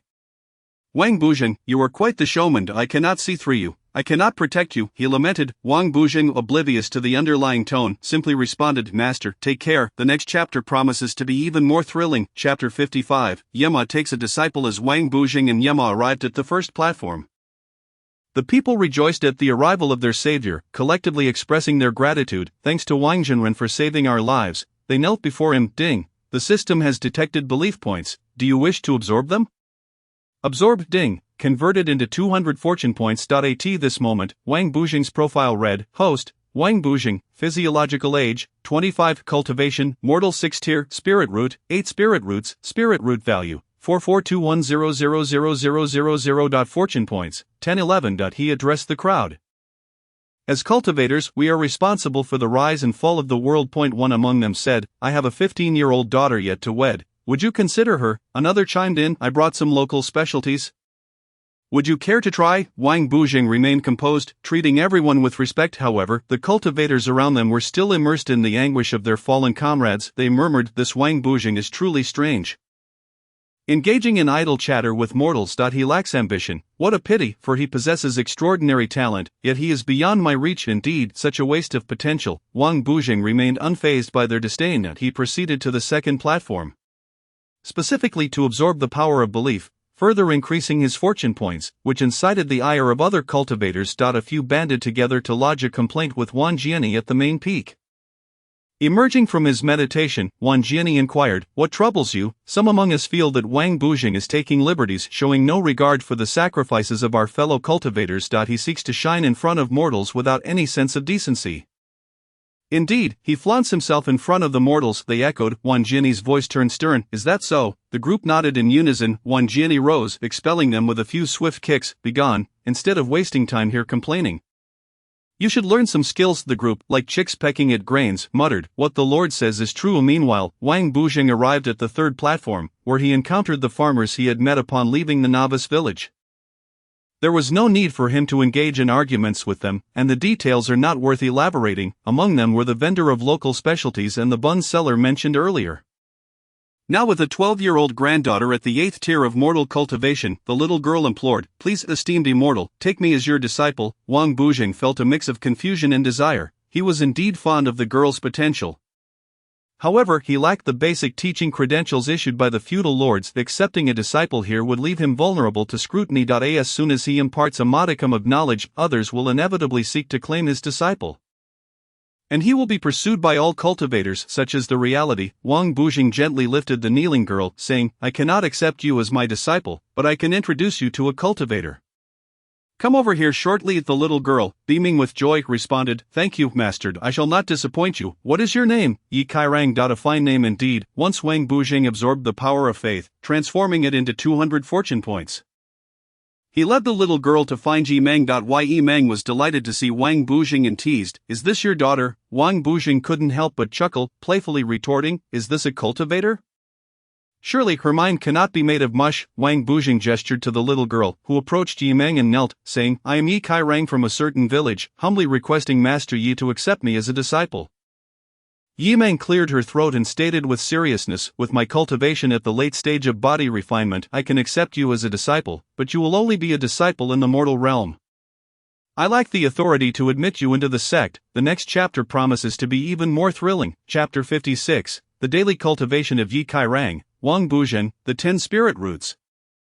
After Yi Meng accepted Yi Kairang as her disciple, the three began meditating on a vacant patch of land. However, as Yi Kairang was still a mere mortal, she would eventually feel hunger. Wang Bujing happened to have some local delicacies sent by others, which became Yi Kairang's food supply. That night Yi Meng meditated for 5 days straight before emerging from her trance. Yi Kairang was in the process of unwrapping instant noodles when she remarked, Master, consuming only instant noodles lacks nutrition. Wang Bujing, being at a bottleneck in his cultivation, found meditation to be of little use. Upon emerging from his meditation, he observed the three sitting around a flat stone, where they had built a makeshift stove using gravel and soil, topped with an iron pot. Wang Bujing said, Allow me. Water technique. Water, come forth. As he gestured, some water appeared in the pot, its temperature around 10 degrees. Wood technique, firewood, come forth. A pile of firewood appeared beneath the iron pot. Both Yi Meng and Yi Kairang were astonished, their admiration for Wang Buzheng growing. Fire technique, a spark, with a flick of Wang Buzheng's hand. The kindling ignited, and soon the firewood caught flame. Yi Kairang quickly tore open 3 packets of instant noodles. After about 10 minutes, the aroma of the noodles wafted through the air, reaching the noses of the nearby cultivators. Wow, what's that delightful smell? The cultivators could no longer sit still, however, they found themselves at a loss. One cultivator, bouncing over with a grin, said, "Brother Buzheng, I have 10 spirit sands, can I trade you for a bowl of instant noodles?"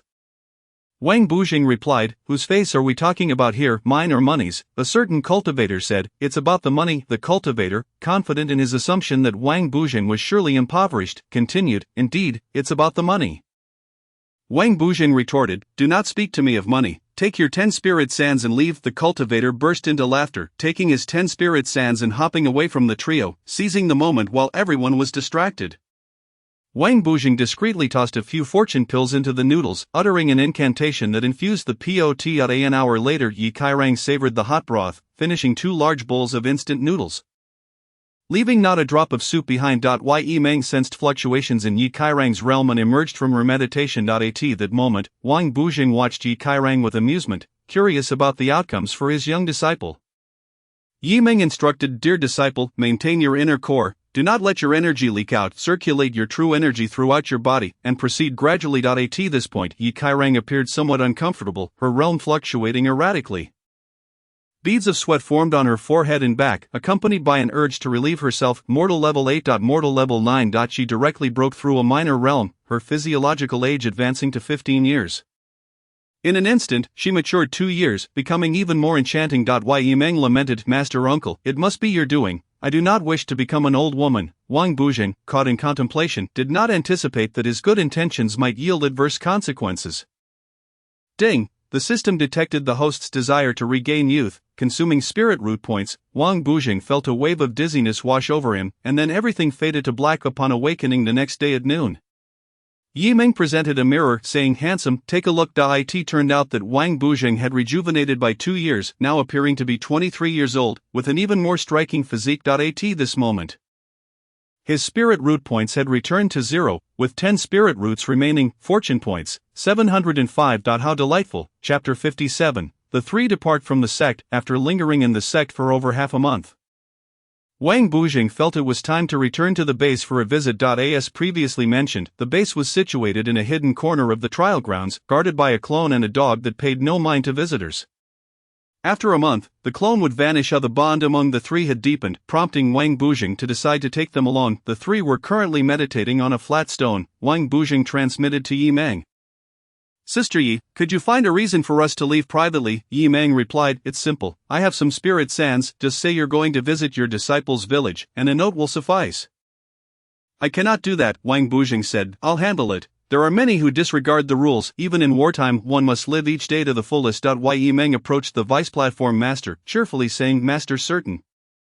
Greetings, your strength has deepened, hasn't it?" "Oh, not at all," he replied. "I would like to request a leave of absence. This is wartime. It is not easy to approve." Yi Meng tossed out 200 spirit sands, adding, "There are 3 of us, one of whom is my disciple who has entered the path. I wish to visit her village. I am worried about her. Indeed, outer sect mortal disciples may leave. Please fill out a form."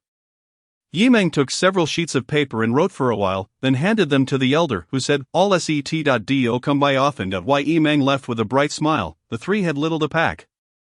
So Yi Meng produced a flying sword and looked at Wang Buzheng, feeling somewhat awkward, as he had only been meditating in the sect. He said, "A system, duplicate a flying sword, make it grand and masculine."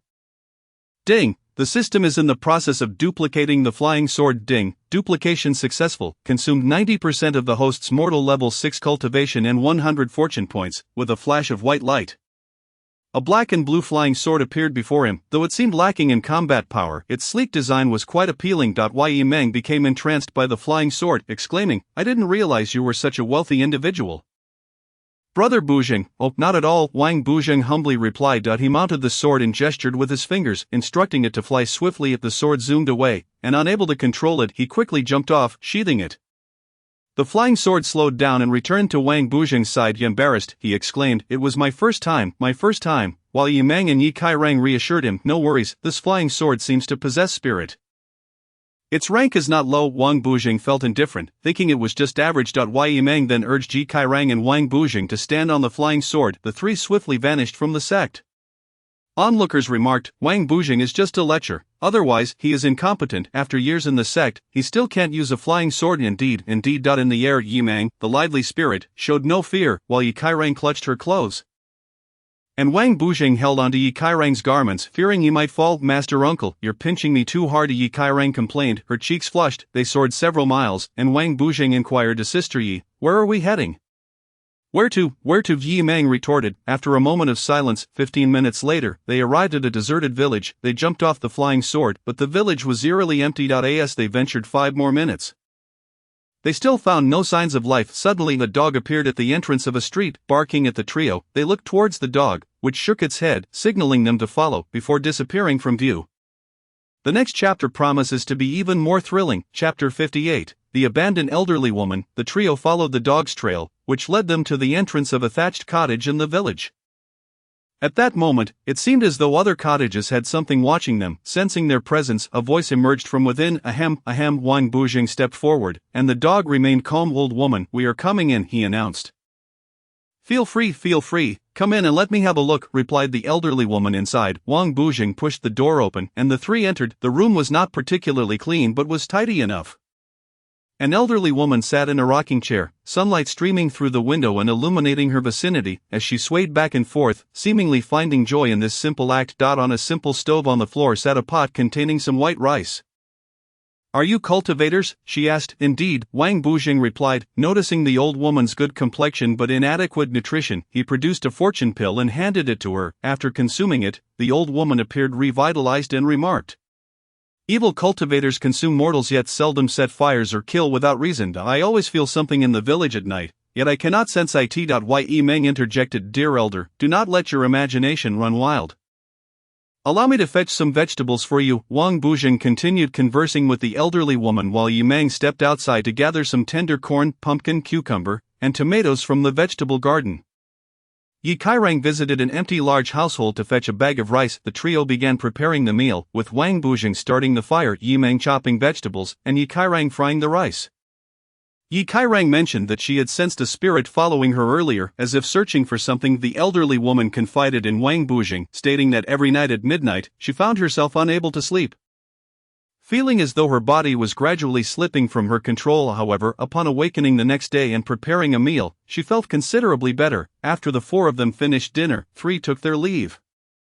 They arrived at a village, yet it remained deserted. The 3 strolled along the street when they noticed a dozen sinister cultivators moving slowly, one following another. Wang Bujing remarked, "What trickery is this?" One of the malevolent cultivators cackled.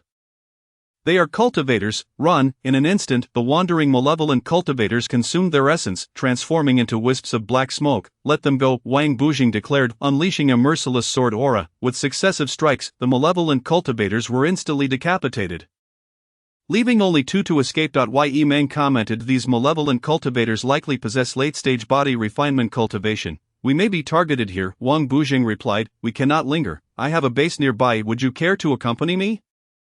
It's not every day we venture out. Let's go," the 2 replied. At that moment, the 3 remained crammed onto a flying sword, with Yi Meng at the front, Yi Kairang in the middle, and Wang Bujing at the rear.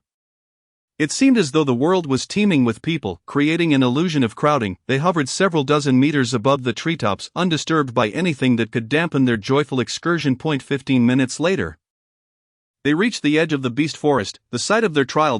Yi Meng suggested, "Let us walk, otherwise we might provoke the beasts." Wang Bujing leaped directly from the flying sword, activating a wind element energy shield to cushion his descent. Landing on a tree where he noticed numerous bird nests, he began to rummage through them. Wang Bujing climbed steadily up the towering tree, akin to a gecko. This was facilitated by a basic movement technique he had recently exchanged from the system using 50 fortune points. Note as the gecko dragon step of the next chapter promises even more excitement. Chapter 59, The Egg Hunt. As Wang Bujing and the 2 women arrived in the trial forest, they dismounted from the flying sword. Yi Meng and Yi Kairang stored their sword, but Wang Bujing was nowhere to be seen. "Junior brother Wang Bujing, Uncle Master," the 2 called out. "Here, here," Wang Bujing replied, as he hung upside down from a branch above. Uncle Master, you look so cool, teach me, Yi Kailang exclaimed. Are you not afraid of becoming an old hag? Wang Buzheng retorted, knowing that his meditation and enlightenment required substantial lifespan, a fact that elicited both laughter and tears from him. He needed to gather more spiritual roots, otherwise, he would be doomed. Ding, would you like to sign in? Sign in a reward. Bird egg spiritual root value doubling card, triples effect, maximum increase of 1000 spiritual root values. Valid for 1 hour, expired if unused. He noticed a 10-meter long branch with 4 offshoots, each adorned with bird nests. With a swift leap, he approached one of the nests, belonging to a certain beast species, whose adult form had a body refinement level of 1. Wang Buzheng reached out and touched a white egg the size of a fist. Spiritual root value increased by 1. He continued to touch, gaining 1 spiritual root value with each contact. At this moment, the birds sensed the presence of this human intruder and began to chirp excitedly. Wang Buzheng mimicked their calls, producing a cacophony of chirps. After finishing with this nest, he leaped a few times, feeling the wind beneath his feet, only to find himself suddenly stuck to the branch as if glued. He moved on to the next nest, which contained red eggs the size of chicken eggs, belonging to another beast species. The avian guardians of these eggs began to swarm around him. Wang Buzheng muttered, have I been too merciful? It has been too long since my legend graced the rivers and lakes. He drew 10 copper coins and sent them flying, causing 7 or 8 birds to fall below. Yi Kailang exclaimed, Master Yi Mang, let us roast the birds. These birds only possessed the cultivation of a mortal at the 10th level. After collecting from this nest, he proceeded to the next, swiftly accumulating 100 spiritual root values. To achieve 1000 spiritual root values, he would need to gather at least 500. In just 5 minutes, he had amassed 200 spiritual root values. After 20 minutes, he had gathered 400. The majestic tree, with over 100 branches, housed countless spirit birds, and Wang Buzheng was beginning to feel a mix of numbness and excitement.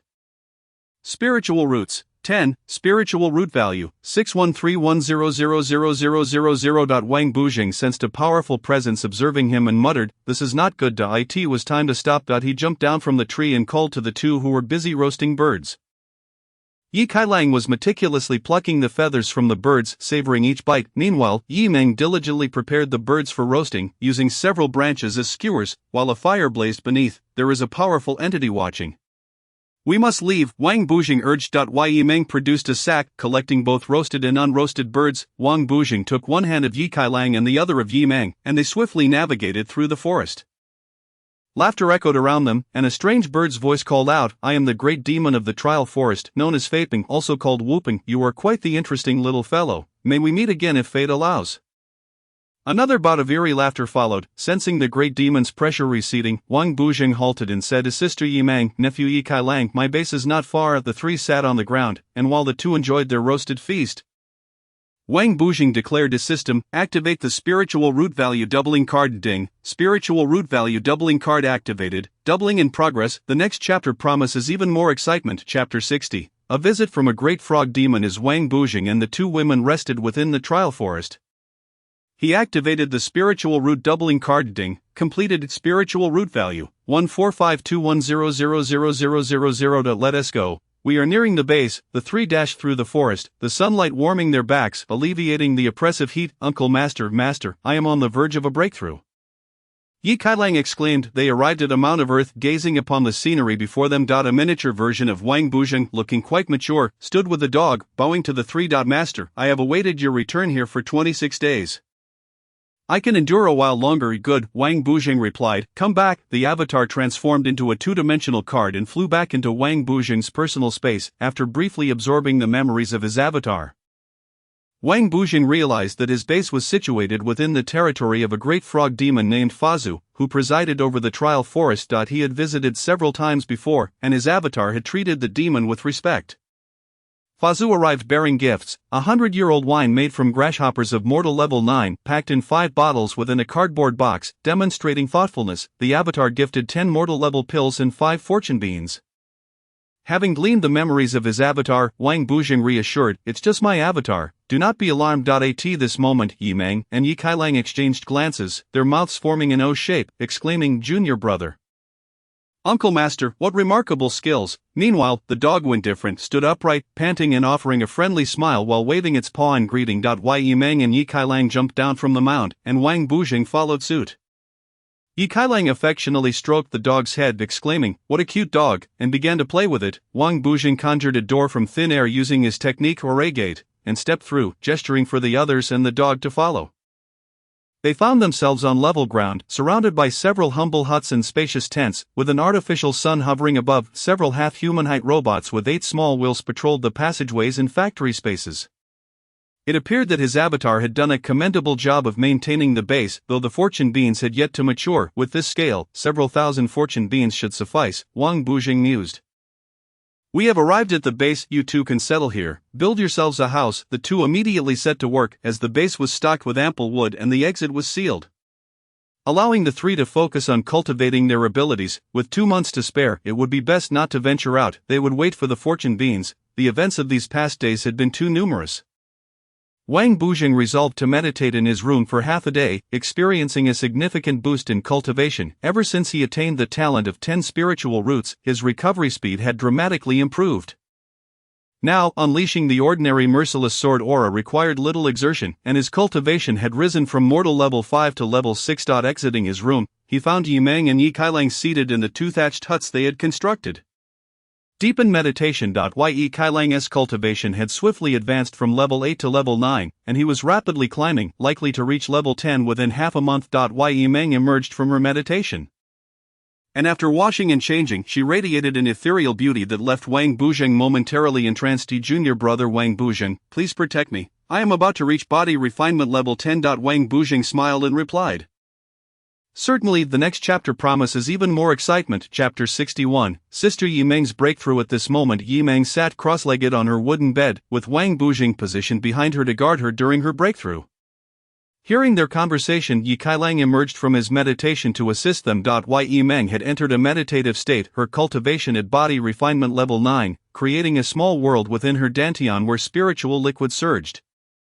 Wang Bujing focused his mind to attune to the pressure exerted by the spiritual liquid pushing outward. "Junior brother, I must concentrate," Yimeng announced. Instantly, the spiritual energy in the room was depleted, but it was evident that this meager amount would not suffice for a seasoned late-stage body refinement expert. A fissure opened in the space above her dantian, and a stream of spiritual liquid cascaded down, gradually filling her dantian. Soon, the liquid filled her entire dantian, causing a sharp pain that radiated throughout her body. Yimeng's expression contorted as she approached a critical moment in her transformation. Yimeng gasped softly in pain. Wang Bujing, however, found no solace, only a fleeting trace of spiritual energy that permeated his dantian wall. The aged exterior of his dantian sensed a wisp of wood attribute aura, revitalizing it with newfound vitality, thus initiating a process of cellular division. The newly formed cells were not only youthful but also imbued with greater strength, a force compelling them to devour the older cells. Consequently, the dantian expanded by 20%. The newly generated spiritual liquid was, moreover, purer than before. Following his breakthrough, Yimeng unleashed a formidable aura, startling Yi Kailang, who stood nearby. Yimeng had officially advanced to the 10th level of body refinement. Emerging from his meditative state, she observed Wang Bujing safeguarding her from behind and leaned closer, saying, "I once believed that reaching at least the first level of qi refinement would be my dead end. Thanks to you, junior brother Bujing, I have been able to reshape my dantian. From now on, my cultivation will surely proceed smoothly. Allow me to bow to you, senior sister." With a smile, Yimeng rose and bowed deeply to Wang Bujing. Witnessing this, Yi Kailang stood behind her, mimicking her gesture. Wang Bujing wiped the sweat from his brow, feeling slightly weakened, and remarked, "I must take my leave." He retreated to his room, contemplating the inadequacy of his current cultivation level at the 6th layer of immortal and realizing he must elevate his realm.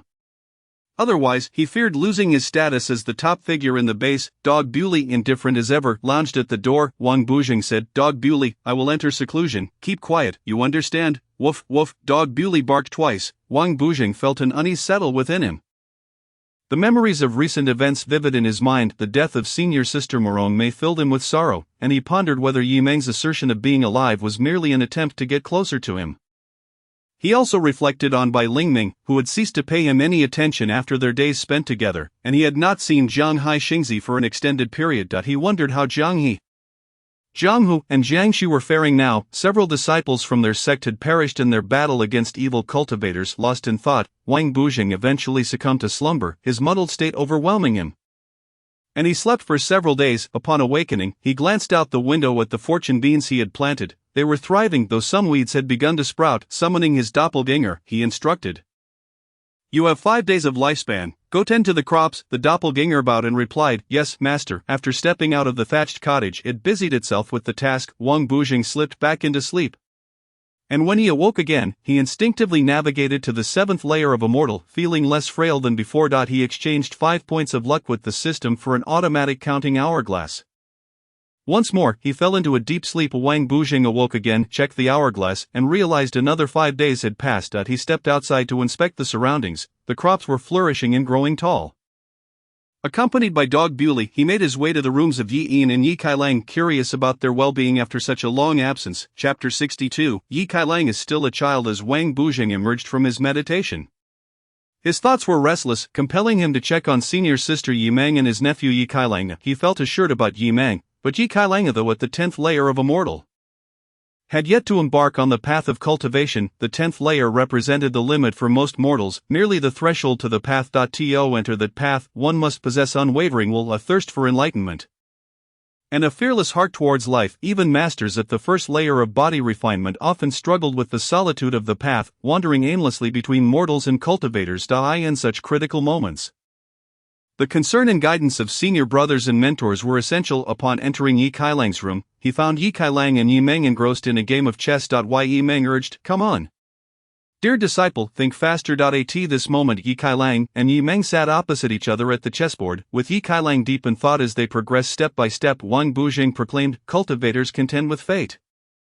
How can one shrink back in the face of fleeting matters, hesitating to act? Life and death are beyond our control, yet we must face them without regret. Every 18 years marks the emergence of a true hero. Even if one triumphs by chance, one must forge ahead." Yi Kailang, hand pressed to his forehead, exclaimed, "Uncle Master, I understand." At that moment, it appeared Yi Kailang had an epiphany, his movements quickening. A day passed, and after suffering over 100 defeats, Yi Meng began to find it challenging to keep up. As the trio munched on instant noodles from disposable cups, enhanced with some luck points, Yi Kailang's understanding grew even sharper. While eating noodles and playing chess, Yi Kailang announced, "Master, I am about to break through." Ding! The system detected that Yi Kailang's spiritual root was on the verge of mutation and issued a task to absorb his excess spiritual roots. Assisting in the transformation of his spiritual roots, the reward was a mid-tier low-grade enlightenment card. Wang Bujing felt a surge of excitement. He had not anticipated that a mere handful of luck points could catalyze Yi Kailang's spiritual root transformation. Wang Bujing quickly interjected, "Nephew, let me assist you." He placed a hand on Yi Kailang's back to aid his breakthrough. Diving into his mind to perceive his current state, he discovered that Yi Kailang's cultivation was quite commendable. Doted upon by his grandfather in childhood, he had often utilized spiritual sand for his cultivation. Due to his playful nature, he had eliminated impurities from the spiritual sand, establishing a solid foundation. Now, at the physiological age of 14, Yi Kailang's strength at the 10th layer of Immortal could easily surpass most laborers. Wang Bujing sensed Yi Kailang's spiritual root, which was ordinary. He infused some luck points, and the green outer layer of the spiritual root began to shed, revealing a blue spiritual root within, one of superior quality. To his astonishment, Yi Kailang's spiritual root had transformed into a rare high-grade 1. In contrast, Zhang Hai, despite abundant resources, had merely attained a low-grade epic spiritual root. Yet Yi Kailang's potential for further growth remained vast. At this moment, Yi Kailang appeared troubled, seemingly enduring something. When a burst of light flickered across his body, he relaxed, and his realm naturally ascended to the 1st layer of body refinement. While his physiological age regressed to 11, making him 3 years younger. At this juncture, Yi Kailang donned the tattered garb of their sect, his slender limbs and loose robes bestowing upon him a unique charm. Emerging from his meditation, he stood and bowed gratefully to Wang Bujing, saying, "Thank you, Uncle Master, for your life-giving grace." Wang Bujing, filled with joy, replied, "As long as everyone is well, that is what truly matters." Ding! Spiritual root value increased by 300 points. Current, spiritual root, 10th spiritual root value, 17861000000. Yi Kailang informed the two seniors that he had just broken through and needed time to consolidate his cultivation, prompting them to step outside. Yi Meng glanced at Wang Bujing, remarking, "This life is truly dull, who could argue otherwise?" Chapter 63. Wang Bujing finally enters the body refinement realm since Wang Bujing last left the base, acquiring a plethora of skills and exchanging various items with the system. Coupled with the enhancement of his spiritual root, he had plummeted from the 10th layer of immortal to the 5th layer. Within the sect, he had become the subject of ridicule, a topic of conversation during training breaks. At present, he possessed over 600 luck points, instilling him with confidence to break into the body refinement layer. Now at the 7th layer of immortal, he resolved to expend several hundred luck points to enter meditation. With the investment of hundreds of luck points, Wang Bujing seamlessly entered a meditative state as thousands of spiritual sands were replicated by the system into 200,000. This process consumed 150 luck points. Dividing the 200,000 spiritual sands into 10 portions, he refined one batch every 8 hours, rapidly advancing his cultivation through the accumulation of resources. 7th layer of immortal, 8th layer of immortal, 9th layer of immortal, 10th layer of immortal. Or approximately a week had elapsed. The sheer volume of inferior spiritual sands ingested made him feel nauseous. At that moment, Wang Bujing recalled he still possessed several spirit stones gifted by senior sister Yi Mang.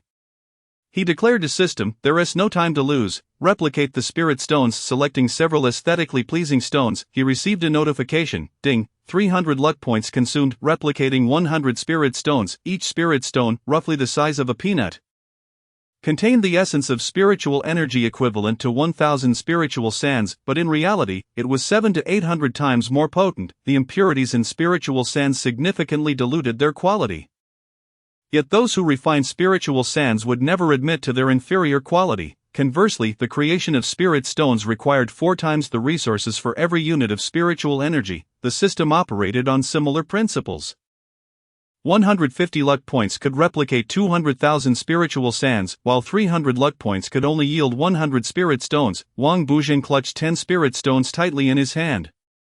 Attempting to absorb their spiritual energy, instantly, he entered a profound state, losing all sense of self. A quarter of an hour later, he emerged from meditation, only to find a pile of powder in his hand, spiritual residue. The sheer volume of residue from the spirit stones was staggering, but it could be expelled from his body in a timely manner. One could only imagine how filthy his body, nourished with spiritual sands, must be. He had witnessed firsthand how Yi Kailang, full of vitality, could readily expel spiritual residue, while his former master, Bai Lingming, devoted to cultivation and possessing extraordinary strength, always appeared frail and immobile, resembling someone with chronic ailments. Wang Bujing resumed his practice with the 10 spirit stones, and after another quarter of an hour it felt as if he had broken through some shackles, advancing smoothly to the 1st layer of body refinement. Wang Bujing's heart raced with excitement. He had once been a master who attained the body refinement realm. Ding! The system detected the host's first breakthrough into the body refinement realm and issued a manual on body refinement knowledge. "Please take heed of this," Wang Bujing questioned. "Take heed, is entering the 1st layer of body refinement not a good thing?" He entered the mysterious cultivation space and opened the manual on body refinement. It read, "What is body refinement? It generally means exercising the body to prepare for the qi refinement stage, allowing one to control spiritual essence at will. For the protagonist lacking talent, it entails continuously refining the body with spiritual energy to achieve the great path."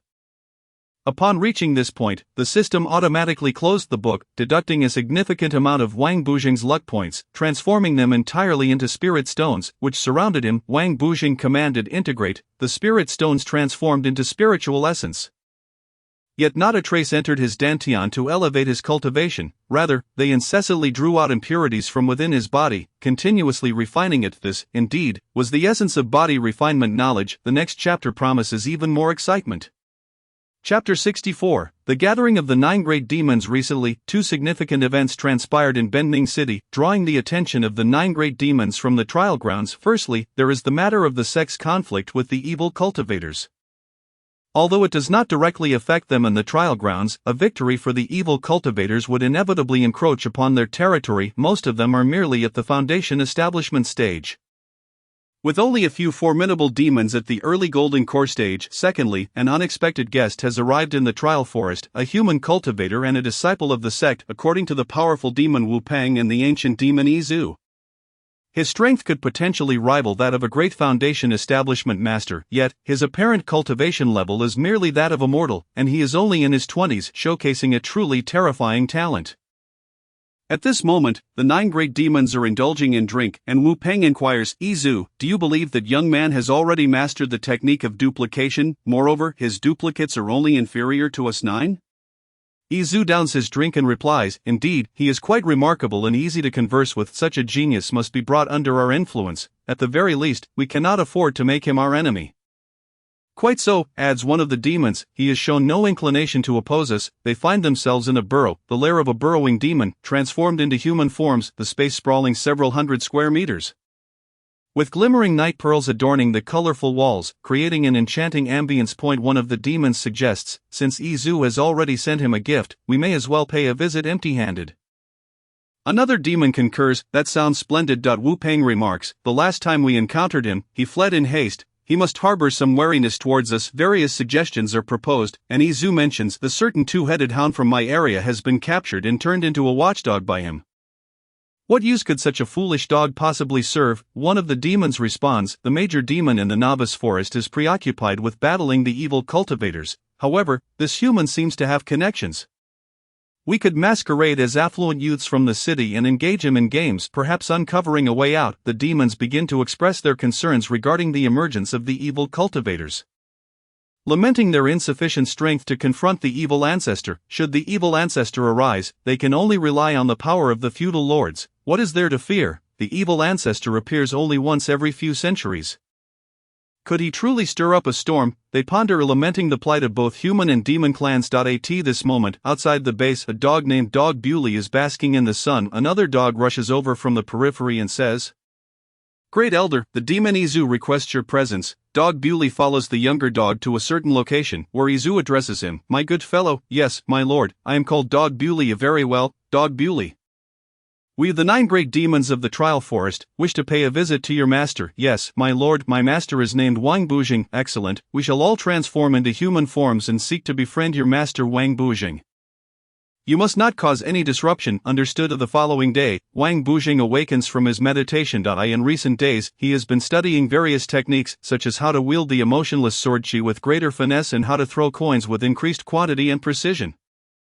Otherwise, he finds himself daydreaming, having practiced so intensely that he almost forgot his own name. Meanwhile, Yi Kailang and Yi Meng practice for about 10 hours daily, spending the remaining time skipping rope, playing with sheep bones, engaging in 5 in a row or chess, or honing their culinary skills. They have even given up instant noodles, finding new ways to prepare meals, such as scrambled eggs, stir-fried scallions of green peppers, tomatoes, and king oyster mushrooms.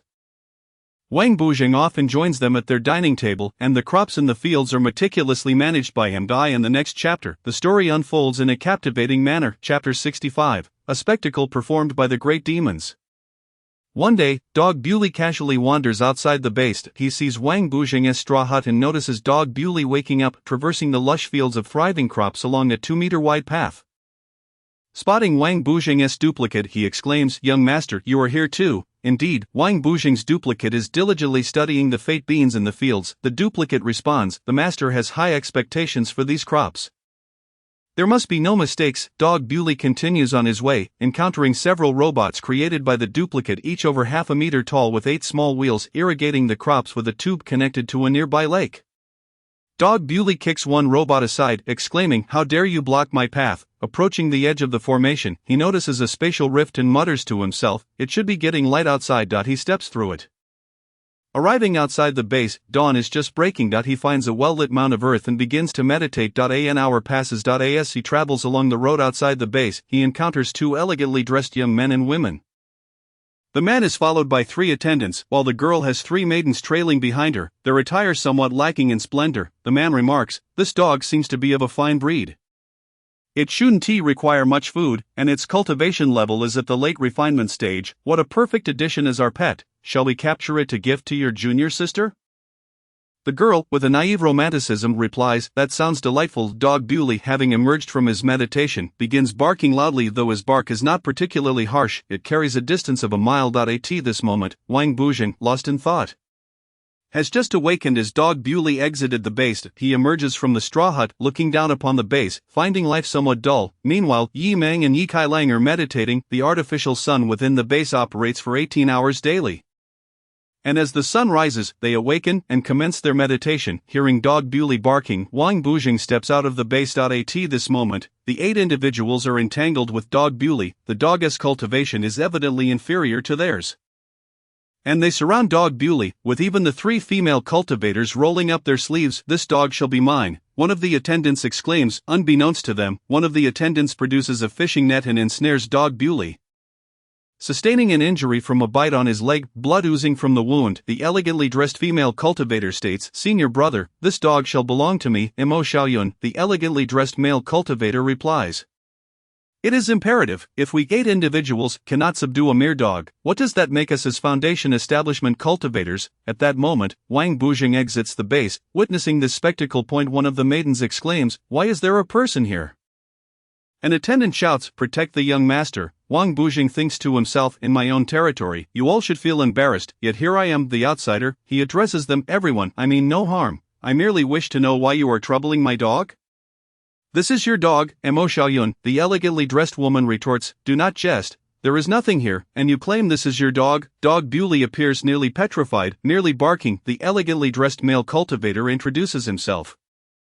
"I am Yang Xiaoyu. This dog has bitten my attendant. I am not unreasonable. May I request its release?" Wang Bujing perceives no malice or evil intent from the 8, noting that their cultivation levels are not significantly higher than his own. So he replies, "Please follow me." With a gentle wave of his sleeve, a spatial passage opens once more. The next chapter promises to be even more intriguing. Chapter 66, The Concern of the Great Demons. As Wang Bujing and the 8 enter the spatial passage, they arrive within the base. Even for the experienced 8, witnessing the lush fields of fate beans leaves them astonished. What a grand display! No wonder this individual progresses so swiftly. He must have received guidance from a master, or perhaps be a reincarnated powerful being. They must cultivate a good relationship with him. Wang Bujing leads the 8 towards Yimeng's residence. He inquires, "Where do you hail from? Have you come from the city?" The elegantly dressed youth, Yang Xiaoyu, responds, "We are from the provincial capital where the feudal lords reside, visiting a branch of our family in the city. We are here to enjoy the scenery." Wang Bujing cautions, "You should not venture too deeply." Yang Xiaoyu adds, "We are somewhat aware, the evil cultivators are awakening, but the evil ancestor emerges only once every few centuries." After exhausting his tricks, he retreats to the lower levels of the mines, where an endless aura of darkness dwells. Each time he appears, he takes away numerous souls to sustain his cultivation, growing ever more terrifying. At this point, the group finds some stones in Yimeng and Yi Kailang's courtyard, wipes them clean with cloth, and sits down in a circle. Mo Xiaoyun and her group gather together, while Yang Xiaoyu's group huddles. And Wang Bujing, Yimeng, and Yi Kailang form another group. Mo Xiaoyun exclaims, "Yimeng, you are truly beautiful." Yi Kailang is so lively and clever. Yi Kailang replies, "Sister, you are stunning." Mo Xiaoyun produces 2 fragrance sachets, saying, "This fragrance greatly aids in calming one's heart. I bestow it upon you both." Yimeng retrieves some snacks from the room, offering, "Sister, do try my treats." Mo Xiaoyun samples them and remarks, "From your attire, you appear to be cultivators. Are you the only 3 here?" "Not to hide anything from you, we are engaged in seeking opportunities as our sect battles the evil cultivators." At this moment, Yang Xiaoyu interjects, "As it is our first meeting, I possess 3 treasures. If Wang Bujing, my friend, can wield this sword, I shall gift these 3 treasures to you." He produces a golden longsword. Wang Bujing takes the sword, which feels somewhat heavy. Ding. The system detects a fragment of treasure rules. Upon comprehending this fragment, the treasure may be used. Do you wish to comprehend? Comprehend. Ding. Consumed 50 sign-in opportunity cards. Comprehension successful. At this moment, Wang Bujing finds himself enveloped in an enigmatic state. The others perceive a yellow glow emanating from him, as waves of aura ripple outward from his center. After a quarter of an hour, the comprehension concludes. Wang Bujing effortlessly wields the sword, which once unsheathed, gleams with sharpness. The emotionless sword chi slashes through a test stone 10 meters away. In the realm of cultivation, the trial sword stone is categorized into various levels: the mortal layer, body refinement layer, chi condensation layer, foundation establishment layer, golden core layer, and so forth. Each layer is further divided into inferior, middle, superior, and exceptional grades, corresponding to the early, mid, late, and advanced stages of their respective realms. The strength of Wang Bujing at the foundation establishment layer relies upon the trial sword stone designated for that level. The stone etches a visible fine line, prompting the onlookers to exclaim in awe at the sheer might of what seemed to be a casual strike. Consequently, Wang Bujing remarked, "Since you Taoist Yang are so kind, I shall accept." He donned a set of armor and knee guards, chuckling, "They are not too heavy, are they?" The armor and knee guards then concealed themselves. Wang Bujing joyfully suggested, "Let us converse over some wine." He produced the medicinal wine gifted by his ancestor, pondering whether it would be a disappointment. Setting up 2 tables, one for 5 men and another for 6 women, he noted the wine was indeed delightful. Upon lifting the lid, an enticing aroma wafted forth. The 5 men shared a few bowls while discussing matters of the dark cultivators, whereas Mo Xiaoyan unveiled her fruit wine, and the 6 women engaged in casual chatter. In Chapter 67, Dream Encounter with the Author, it is narrated how Wang Buzhang and the 8 formidable beings enjoyed a hearty drink and conversation. After their discussions, they noticed a certain attendant who had been bitten by a dog was now nearly healed thanks to the medicinal wine. Wang Buzhang remarked, "Brother Yang, your attendant possesses remarkable skills." Yang Xiaoyu replied, "My attendant has no particular merits, merely a tough exterior." Wang Buzhang conceded, "It appears I have underestimated the situation." After their conversation, Wang Buzhang suggested, "Why not stay here?" Yang Xiaoyu unceremoniously responded, "Then I shall graciously accept." Wang Buzhang instructed his doppelganger to clear his space, and as everyone busied themselves erecting thatched cottages, he returned to his quarters, contemplating that it had become rather noisy and resolved to meditate more in the coming days. As he sat on his bed, he inadvertently drifted into slumber. In his dream, he beheld a grand mansion before him, with a gate guarded by a security officer. Wang Buzhang changed into his high school uniform from before his arrival in this world. A notification chimed, indicating that the host had arrived at one of the author's residences and tasked him with meeting the author to inquire why he had not written the previous day while encouraging him to complete today's triple update. Observing the arrow on the ground, Wang Buzhang approached the gate. The handsome security officer blocked his path and inquired, "What brings you here?" Wang Buzhang's aura surged, rendering the officer immobile, as if he had encountered a ghost. At that moment, a voice resonated from the mansion. Wang Buzhang, I have been waiting for you." The moment the voice echoed, Wang Buzhang's pressure dissipated, recognizing the voice as that of the author. He proceeded upstairs, entering a room adorned with luxurious items. The author and the system were seated on a sofa, engrossed in a television show featuring Bold Chang, also known as Xiongde and Xiong. The two were thoroughly entertained, laughing heartily at the animated antics. "Wang Buzhang, you've arrived," the author exclaimed. Wang Buzhang took a seat on the adjacent sofa, maintaining a respectful distance. After a brief moment, he surveyed the opulent surroundings and asked, "Author, why did you not write yesterday?" The author, appearing to be in his 30s and clad in casual attire, replied, "I lacked inspiration yesterday. Being in middle age, I have been troubled by weight issues and had not eaten for 2 days. It's what they call intermittent fasting. My memory has been poor, and I couldn't recall what I had previously written." Wang Buzhang, possessing some fortune value, refined dozens of fortune pills and offered them to the author. The author casually scanned them with his consciousness, saying, "Though they may be of little use, your gesture is appreciated. Now, I must write. You may leave." The system escorted Wang Buzhang out. A notification rang. Task completed. Exiting the dream in 3 minutes. Wang Buzhang engaged in further discussion with the system about the author's recent mood and dietary concerns. As the time elapsed, Wang Buzhang awoke, glancing at the hourglass, pondering that the fortune beans should be nearly ready. He murmured to himself, with the author resorting to such filler content, will anyone actually read it? He prepared to exit his room to investigate. At that moment, Wang Buzhang was with his doppelganger in Yi Meng and Yi Kai Lang, harvesting the fortune beans, while the other 8 were in deep meditation.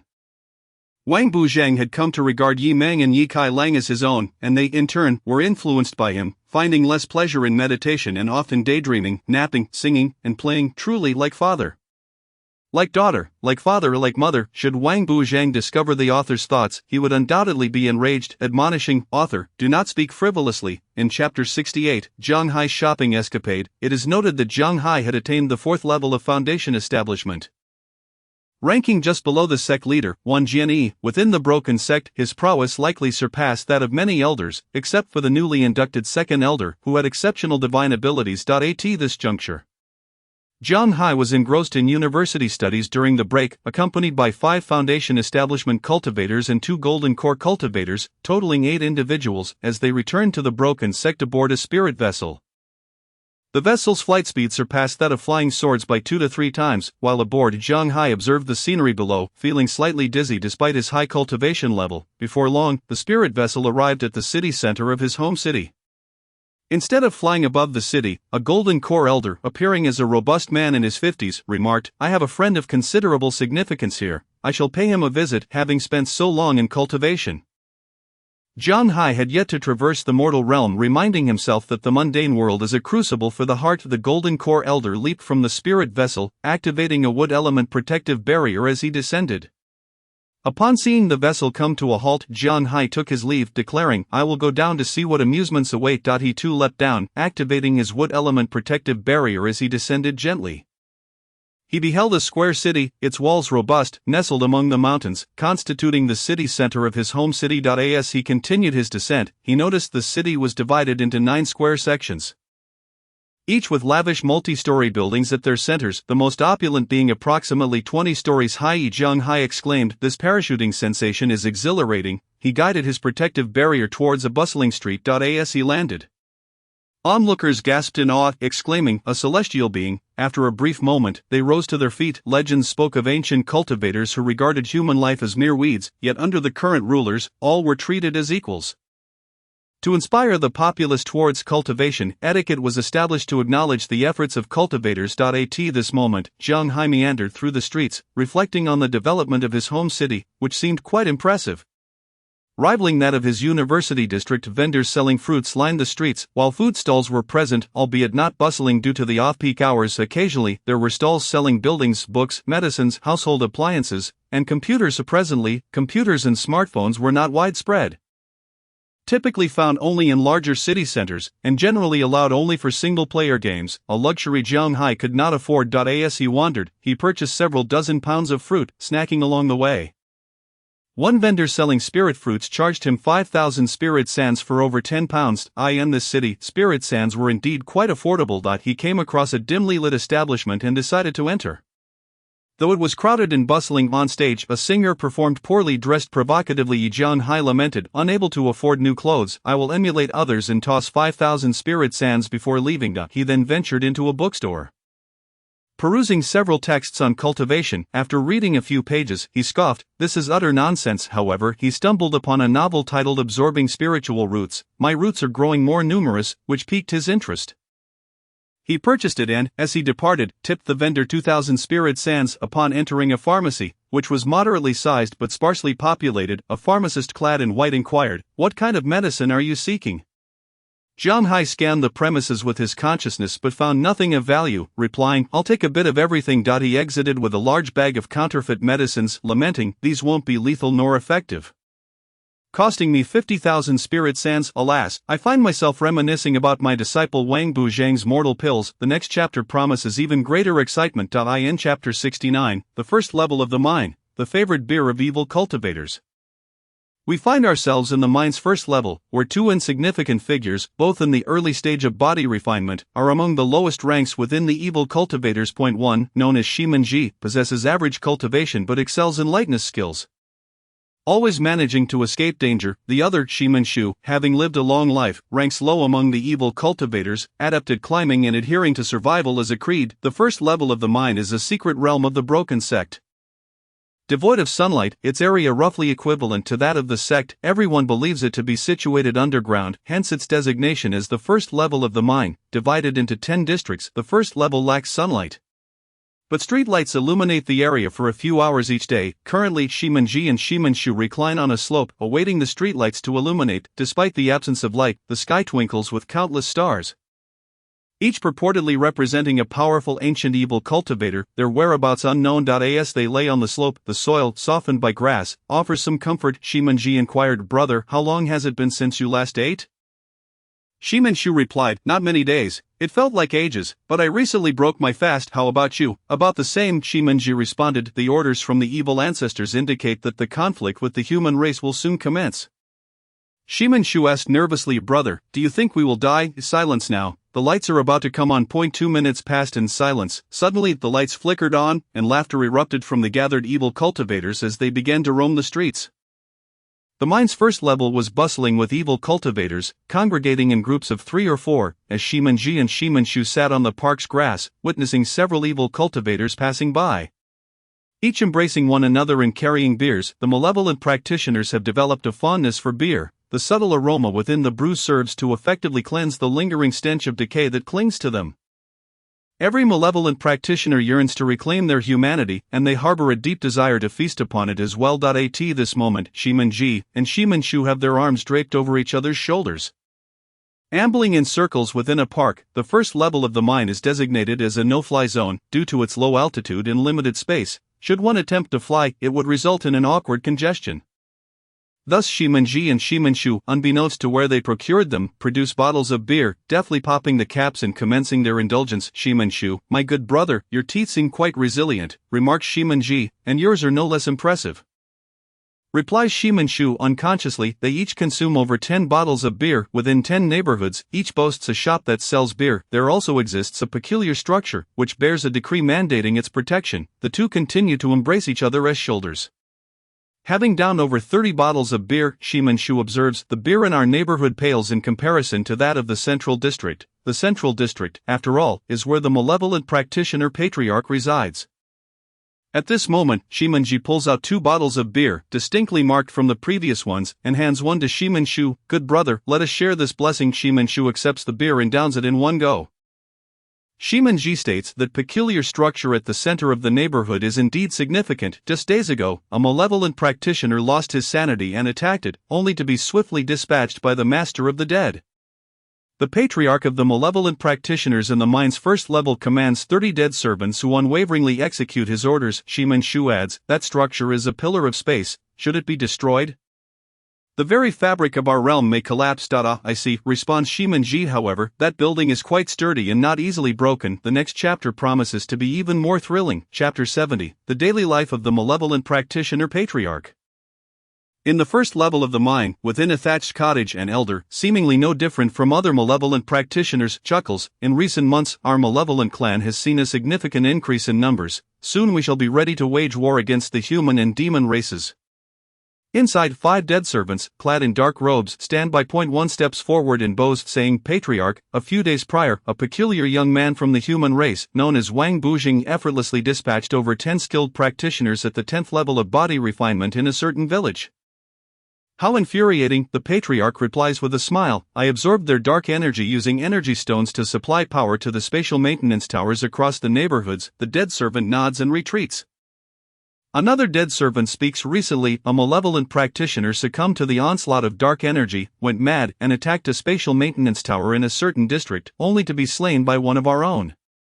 What was his cultivation level? 10th level of body refinement.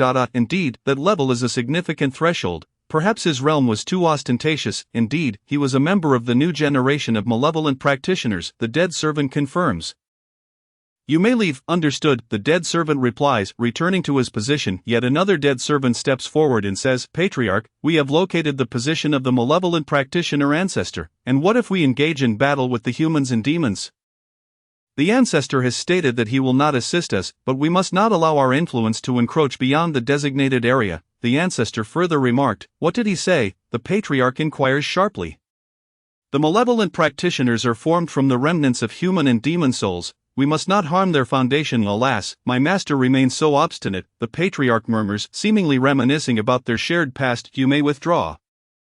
Understood, this malevolent practitioner ancestor, previously mentioned, is the patriarch's master, who achieved the nascent soul level 100,000 years ago, possessing immense power and capabilities. Another dead servant steps forward. Patriarch, the last time the human race launched a surprise attack on our forces in the demon race's forest in districts 2, 3, and 4, there were some developments. Speak, the patriarch commands. A powerful demon, disguised as a human elder from a broken sect, and that old rogue Wanjiani slaughtered hundreds of our malevolent practitioners. That old rogue Zhang.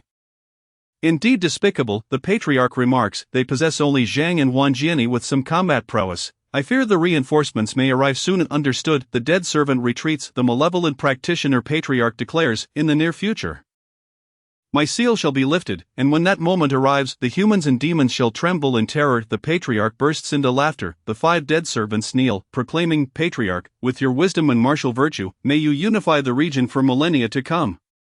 Once the dead servants have exited, the patriarch reflects, it is not that I am incapable of confronting those who claim to be righteous. As the saying goes, the path is high, yet the devil rises higher, each time I emerge from my seclusion. I seize the fortune and essence from those righteous practitioners I encounter, along with a portion of their cultivation. With each emergence, I grow ever more formidable. Meanwhile, those so-called righteous practitioners, in their pursuit of fame, believe they have triumphed and preserved humanity, basking in self-satisfaction, unaware that in a few hundred years, they shall return to dust. I, on the other hand, have lingered in this first level of the mine for thousands of years. My power unfathomable. Others presume I am merely at the mid-stage of the golden core level, yet in truth, even at the late stage, I possess the strength to contend. Moreover, I am not truly sealed. I can shatter the seal whenever I wish. With these thoughts, he cannot help but let out a sinister chuckle, recalling the cherished moments spent with his master, and he has not forgotten his initial promise to protect humanity. Indeed, the last time a meteor fell from the heavens, it was he who intervened, safeguarding countless beings from the three races of humans and demons, and malevolent practitioners. The next chapter promises even greater excitement. Chapter 71, The Trial of the Remnant Sun Sect. Since Su-gon absconded with personnel from the Broken Sect, the Jiang brothers, Jiang Yi, Jiang Hu, and Jiang Shi, along with dozens of new second-generation disciples from the Broken Sect, follow Su-gon and a cadre of black-clad bodyguards. Elders and talented disciples as they traverse the forest of the trial, they dare not linger and soon arrive at the entrance to the trial forest. Su-gon proclaims, everyone upon entering the trial forest.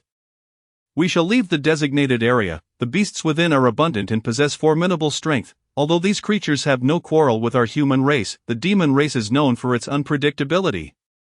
Therefore, let us rest well and set forth at dawn. The group responds affirmatively. The black-clad bodyguards encircle them to prevent any mishaps among the disciples. The elders remain amidst the crowd, addressing any queries from the disciples. The atmosphere is harmonious. The Jiang brothers produce the mundane pills gifted to them by Wang Bujing, each consuming one and entering a meditative state, rapidly enhancing their cultivation. Naturally, the other disciples also utilize the elixirs or spirit sands bestowed by the sect's elders. Entering their own meditative states. At 3 in the morning, a black-clad figure shouts, "Danger!" It turns out that while the black-clad individual appeared to be meditating, they were actually vigilant of their surroundings. The Remnant Sun Sect is located in the heart of the trial forest. Surrounded by 9 formidable demons that partition the area into 9 segments, the Remnant Sun Sect is the foremost sect in Benning City, encircled by several towns on the outskirts. The designated area is bordered by 3 towering mountains, creating an impenetrable barrier. These mountains are off-limits even to practitioners. The outer perimeter of the trial forest also comprises 9 towns, with one side facing the mountains and the other towards the trial forest. These towns are inhabited by ordinary folk, devoid of any fearsome beasts. The Remnant Sun Sect was established thousands of years ago, predating the Broken Sect, which itself is older than the first level of the mine. Consequently, everyone believes that the first level of the mine lacks sufficient depth, otherwise, the Broken Sect would have perished long ago. The Remnant Sun Sect boasts a hierarchy of high elders, elder sect leaders, inner disciples, outer disciples, and registered disciples across 5 generations. Su-gon is among the elders. To become an elder, one must not only possess profound cultivation but also contribute significantly to the sect. Upon attaining elder status, one receives substantial monthly allowances. The Remnant Sun Sect manages vast spirit fields, divided into 100 districts, each containing 100 acres of spirit fields, overseen by inner disciples. Upon joining the Remnant Sun Sect, one becomes a registered disciple. After a certain period and sufficient cultivation, they may ascend to outer discipleship. The daily tasks of registered and outer disciples involve guarding the spirit fields and cultivating spirit crops.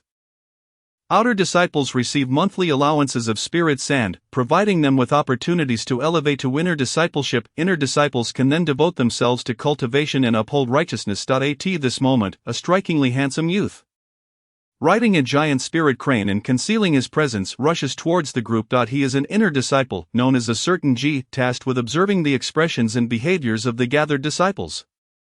The disciples, upon sighting a spirit crane of the Qi refinement stage, mistake it for a beast and react with alarm, some trembling in fear, others hiding behind their peers, while some hastily alert the elders. The elders silently take note of the disciples' reactions. Ji departs on the spirit crane, while Jiang Yi, Jiang Hu, and Jiang Shi, having consumed Wang Bujing's mundane pills, awaken last due to the effects of the confusion-inducing elixir, earning themselves a poor evaluation from the elders. Su-gon muses, what does it matter if one cultivates swiftly if they cannot recognize danger in a timely manner? The following day, the group hastens towards the Remnant Sun Sect.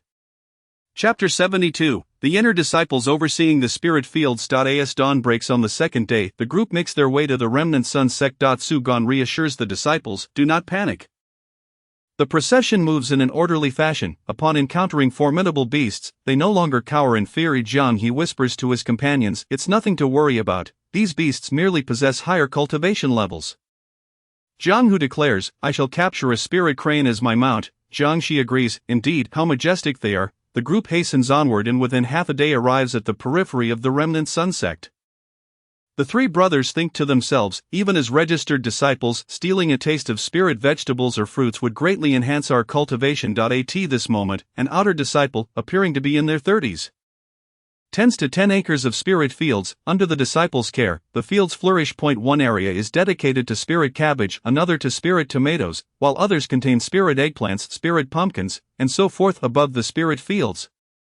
The essence of the spirit energy is palpable, reminiscent of a celestial realm. Another expanse of farmland was dedicated to fruit trees, adorned with spiritual grapes, spiritual watermelons, spiritual peaches, and so forth. When the newly initiated disciples beheld this scene, they were momentarily at a loss for words. An outer sect disciple approached and declared in a clear voice, "Is that you, Elder Sugon?" "Indeed," Sugon replied. "I have just returned from outside, please prepare some food." "Elder, this is but a trivial matter," the disciple responded. "Trivial indeed." Sugon tossed out 5,000 spiritual sands and added, "Prepare a few more dishes. We have many guests." "Understood." Subsequently, the outer sect disciple, whose name I shall call A, hurried off to summon 3 other outer sect disciples and 3 registered disciples. After a brief flurry of activity in the fields, they retreated into a nearby thatched hut. At that moment, an inner sect disciple arrived, soaring in on his sword, with sharp brows and bright eyes, already a master of the chi refinement stage, emanating the pressure characteristic of that realm. Upon landing, he stated, "Junior disciple A greets Elder Sugon." Sugon responded, It has been years since we last met, and your cultivation has indeed progressed, quite commendable." A bowed and remarked, "I do not dare to show off before the elder."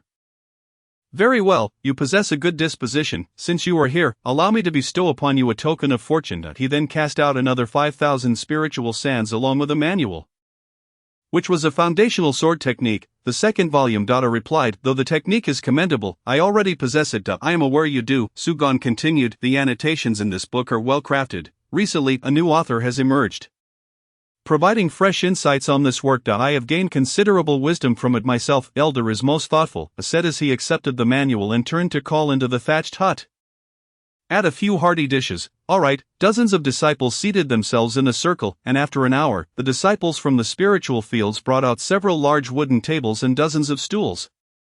Arranging 5 tables in total, the atmosphere was filled with excitement as the disciples gathered. The dishes were served: spiritual tomatoes stir-fried with eggs, tomatoes with eggplant, stir-fried king oyster mushrooms, scrambled eggs, shredded potatoes, and more.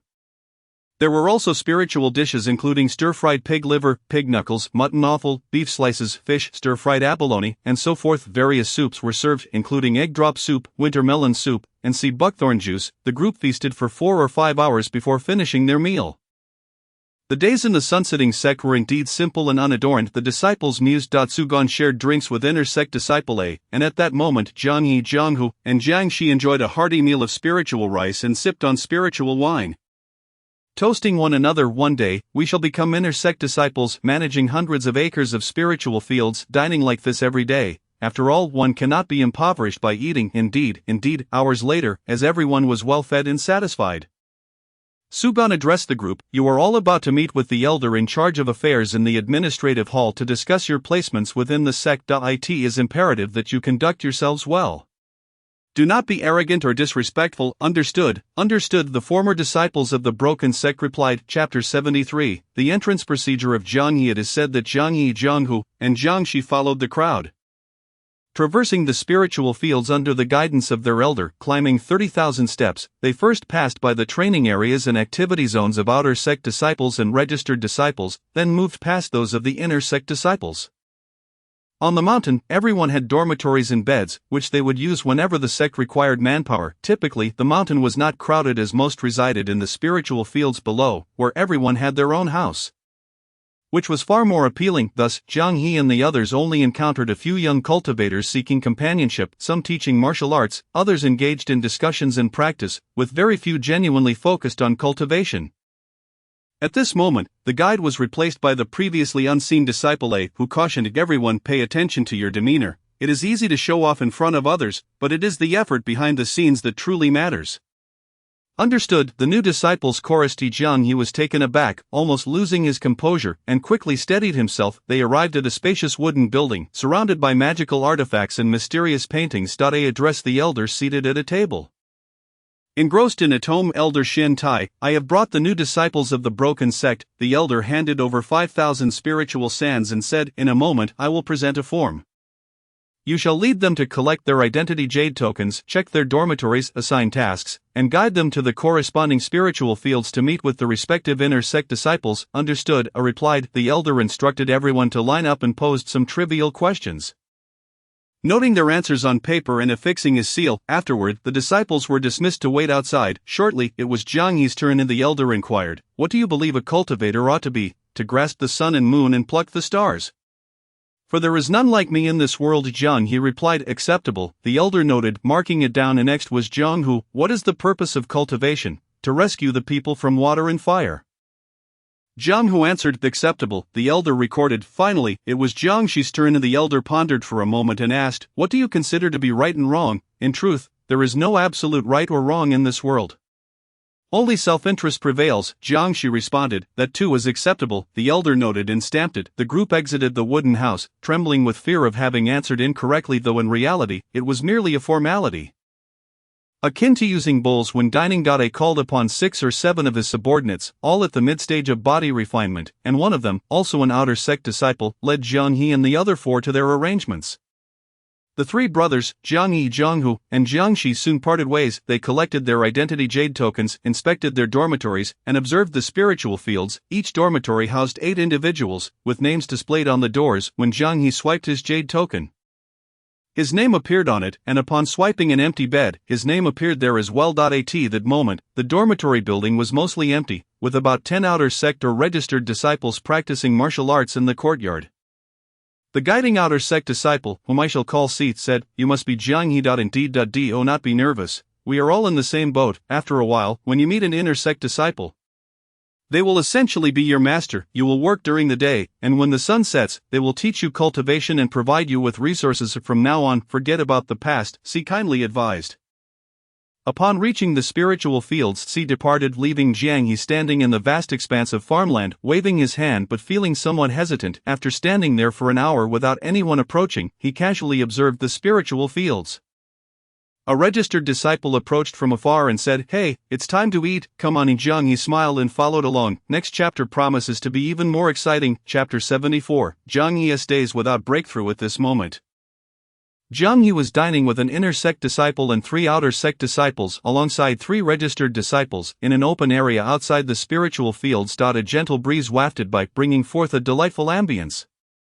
The inner sect disciple introduced himself. I am Yi Tianju, may I have your introductions? I am Yi Tianlu, said one registered disciple. I am Yi Tianxing, said another registered disciple. I am Jiang He. He introduced himself. Yi Tianju scanned the group with his spiritual sense and remarked, you possess a cultivation of the 5th layer of body refinement, commendable, but be mindful not to be overly ostentatious about your realm. The group hastily finished their meal as it was already dinner time, and thus they commenced their cultivation. Yi Tianju instructed, you 2 spar while I observed. Yi Tianlu and Jiang Yi stood in a clearing. And since both Yi Tianlu and Yi Tianxing were only at the 3rd layer of body refinement, they regarded Jiang He as their senior. Jiang He practiced the gentle breeze willow sword technique, while the others trained in the sunset sword technique. The sunset sword technique was a method that could be cultivated to the late golden core stage, but it was extremely taxing on spiritual energy. Jiang Yi and Yi Tianlu engaged in a fierce battle. 5 minutes later, Jiang Yi found himself at a disadvantage, and Yi Tianlu landed a kick that knocked him to the ground. Yi Tianlu wins. Yi Tianju declared. Yi Tianlu smiled and said, it was Jiang Yi who allowed me to win. Such is the nature of human cultivators, they are keen on maintaining their pride, often judging one another based on realms. Believing that the higher the realm, the more valuable their output. Jiang He felt quite embarrassed at that moment, saying, junior brother indeed has some skills. Yi Tianju then began instructing Jiang He and the 3 registered disciples. While the 3 outer sect disciples meditated in the room, for the next 7 days, Jiang He slept on the floor of Yi Tianlu's room. In the 2nd week, the 7 began constructing a thatched hut for Jiang He. By the 3rd week, Jiang He learned to tend to the crops like the others, thus, days were spent working during the day and cultivating at night, and half a year passed. At this point, Jiang Yi's cultivation still remained at the 5th layer of body refinement, frequently bested by Yi Tianlu in sparring. Fortunately, Jiang He was resilient and never lost heart. One day, Jiang He and the others noticed a large rat in the spiritual fields. which frequently wreaked havoc. The four could not catch it, thus Yi Tianju took action and finally captured it, to the applause of the remaining seven. The rat was quite large, and Jiang He remarked, "Isn't this a groundhog?" "Indeed," Yi Tianju confirmed, holding the rat by its tail. Yi Tianju declared, "Considering your arduous training, I shall grant you two choices, one braised or steamed, two, become my pet." He added, "It is such a waste to eat good spiritual food in such a manner." Nibbling here and there, the groundhog squeaked a few times, speaking, "Thank you, my lord, for your mercy. I am willing to become your pet." Yi Tianju touched the groundhog's forehead with his finger, implanting a restriction, and released it, saying, "From now on, you shall be called Dodo." A few days later, Dodo integrated well with the group. On this day, Jiang He was planting rice seedlings in the fields under the scorching sun. Yet he felt no heat, murmuring, "Such are the simple and unadorned days of the sunset sect." At this moment, within the trial forest, Wang Bujing emerged from his meditation, hastily exiting his thatched hut, laughing heartily. At last, it is time for the harvest. The current fortune beans were still tender. Although not the best in quality, they tasted delightful. Commanding the robots and clones, he summoned Yi Meng and Yi Kailang to begin the harvest. Meanwhile, the 8 great demons residing in the base also emerged from their rooms. While they were not inclined to take away from others, they believed they could at least share a portion.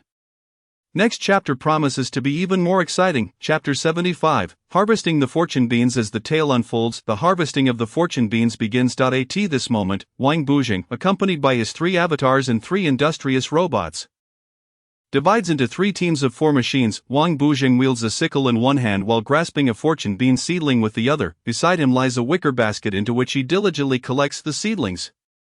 Once the basket is full, he ambles over to an open space and empties the contents onto the ground. Time slips away unnoticed, and before long evening descends. Wang Bujing adjusts the timer of the artificial sun, exclaiming at the relentless 24 hours of labor, "This is not merely child labor, it is indeed a continuous day and night of toil." Yi Kailang expresses his displeasure, "Go on, keep your distance," while Yi Meng remarks, "After 2 days and nights, the 2 teams have harvested a substantial quantity of fortune beans." Wang Bujing summons Dog Bewley, instructing it to grow larger and trample the seedlings. Immediately, Dog Bewley expands to 2 meters in height and over 3 meters in length, trampling the fortune bean seedlings, causing the beans to pop out. Dog Bewley lowers its head to devour a few. Wang Bujing inquires, "How do they taste?" "Delicious," Dog Bewley replies. Wang Bujing fetches a pot, pours in the fortune beans, and begins to cook. A delightful aroma wafts from the pot as he adds chili powder, cumin, 5-spice powder, and sugar. The tantalizing scent drifts far and wide, attracting the 2 teams and the 8 great demons,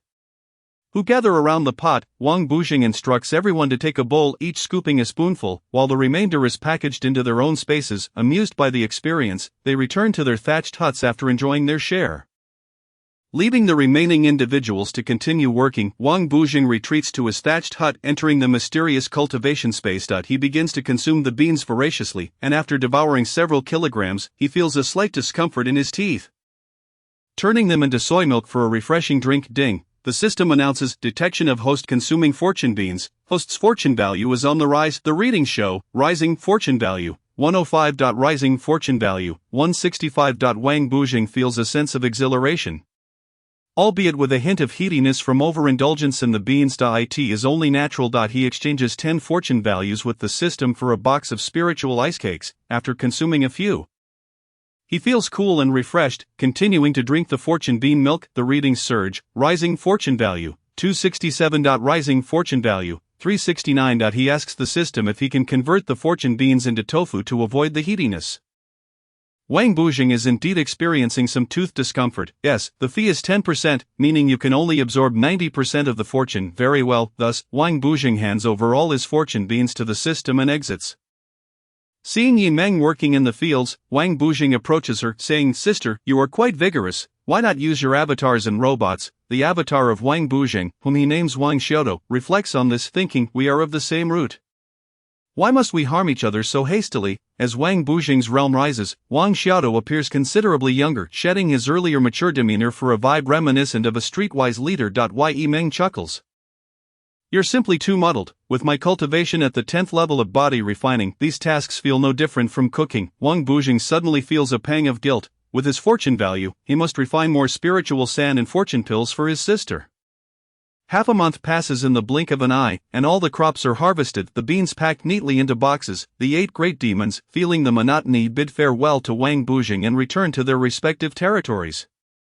Meanwhile, Wang Bujing embarks on a period of deep meditation, preparing to indulge in a feast, transforming his fortune value into tangible benefits. The next chapter promises to be even more thrilling. Chapter 76. The turtle delivers news. As the story continues, Wang Bujing enters the mysterious cultivation space, where tofu, neatly packaged by the system and labeled with production and expiration dates, awaits him. The expiration date spans 3 months, a remarkable standard for tofu.it reads, Wang's Tofu.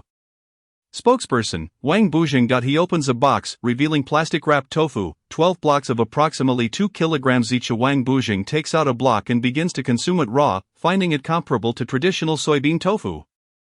Delicious, he murmurs. After devouring 3 blocks, he senses a surge in his fortune value, rising fortune value for 25. He continues to consume another 9 blocks, finishing off the entire box, rising fortune value 1138. Feeling somewhat satiated, he notices that tofu has accumulated to an impressive 8 to 9 cubic meters. You haven't converted all the fortune beans, have you? He questions. The system responds, of course not, I have retained them for you. As Wang Bujing roams the mysterious space, he breaks through to the first layer of body refinement.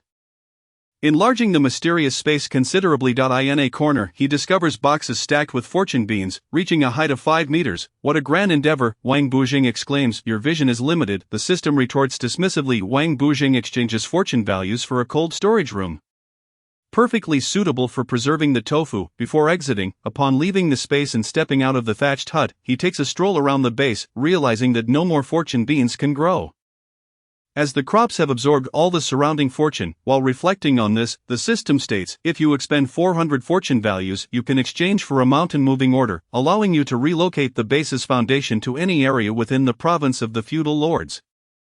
Though it will require corresponding spiritual energy, I shall provide you with an entrance for inputting spiritual energy. Marvelous, simply marvelous, Wang Bujing cannot help but exclaim. Your vision is limited. Wang Bujing approaches the platform where Yi Meng and Yi Kailang reside.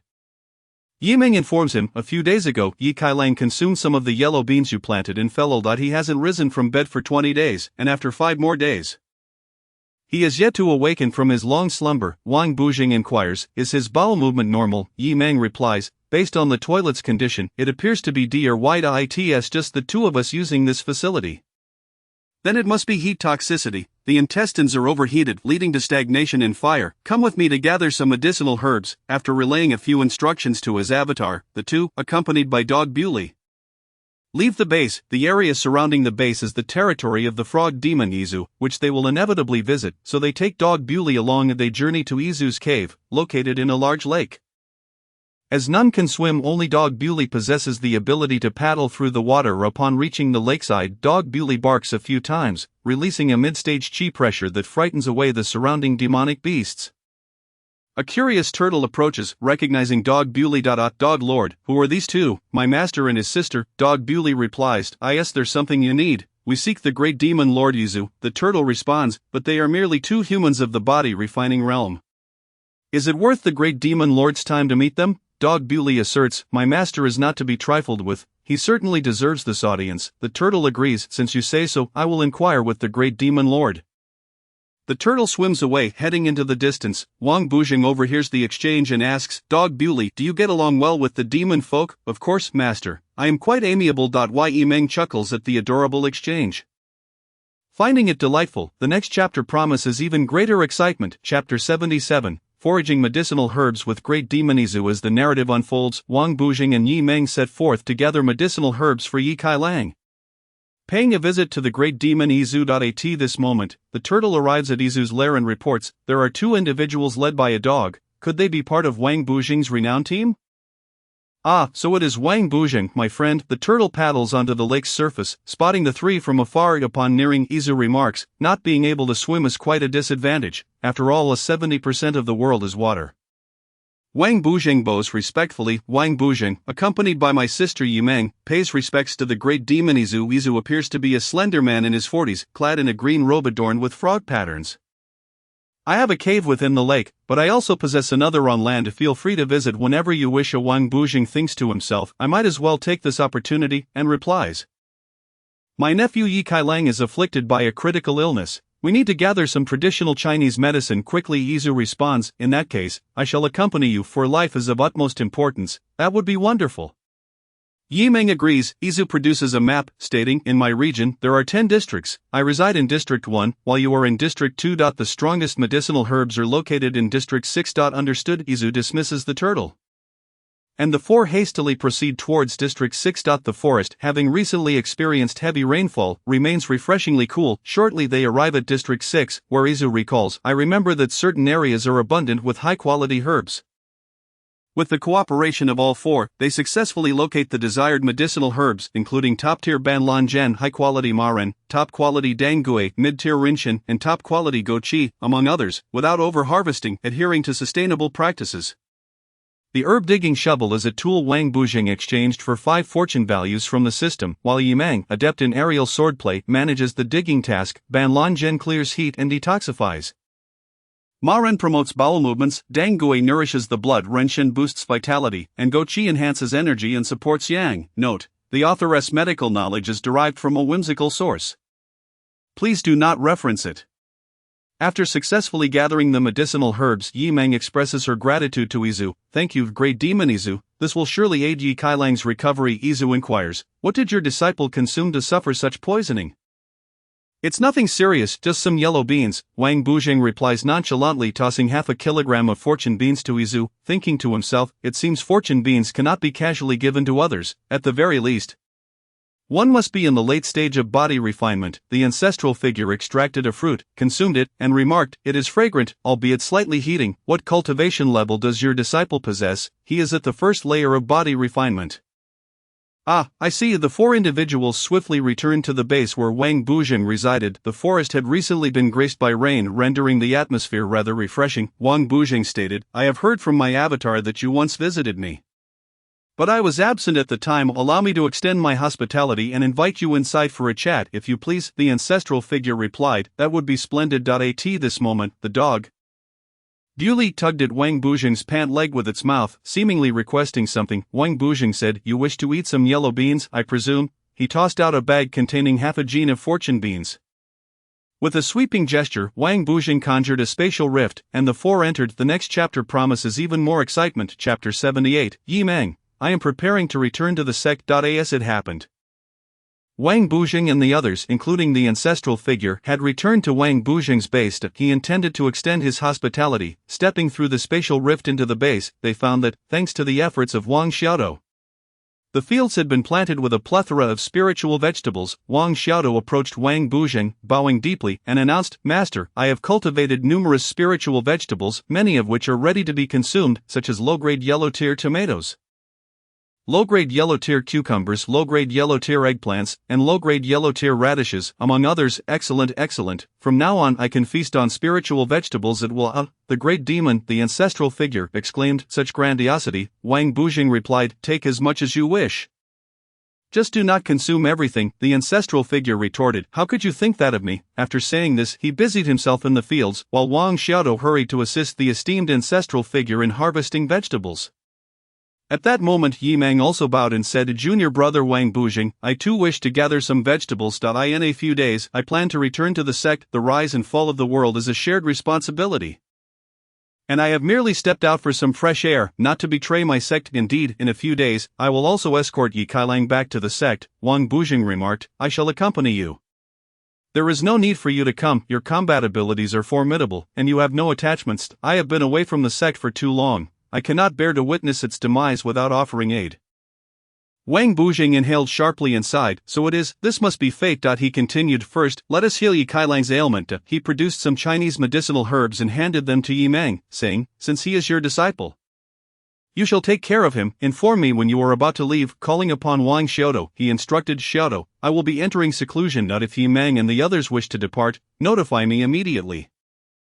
Wang Xiaodou replied, understood. Additionally, take good care of the esteemed ancestral figure in the coming days, prepare whatever meals he desires, and provide him with as much wine as he wishes. Understood. Wang Bujing then retrieved a plethora of wine from the spatial realm, which Wang Xiaodou stored in his personal space. Thus, in the following days, Yi Meng tended to Yi Kailang while the ancestral figure indulged in food and drink, and Wang Bujing entered a meditative state.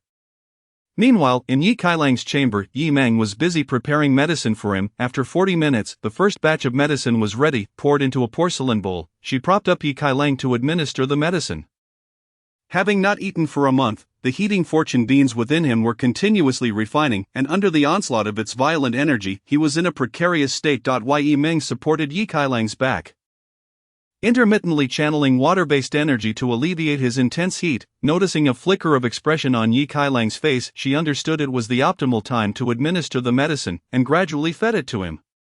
Thus, 4 doses were administered each day, and after 3 days, Yi Kailang awoke. Though he could not move. Master, I am on the verge of a breakthrough. Yi Meng remained by his side, having slept on the floor of Yi Kailang's room for the past 2 days.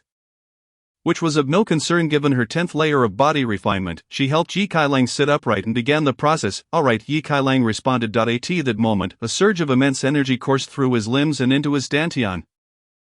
And Yi Kailang appeared to relax slightly. The energy flowed into his dantian, swiftly absorbed by its eager outer walls. After half an hour, his dantian expanded, becoming more robust, yet energy remained, transforming into spiritual energy within. The next chapter promises even more excitement. Chapter 79, Yi Kailang enters the second layer of body refinement. As Yi Meng guarded Yi Kailang, the residual energy entered his dantian, becoming spiritual energy. Upon entering, the spiritual energy began to liquefy, and as this process unfolded, the volume of spiritual matter within the dantian shrank. After another hour, Yi Kailang opened his eyes, a spark of brilliance flashing across them.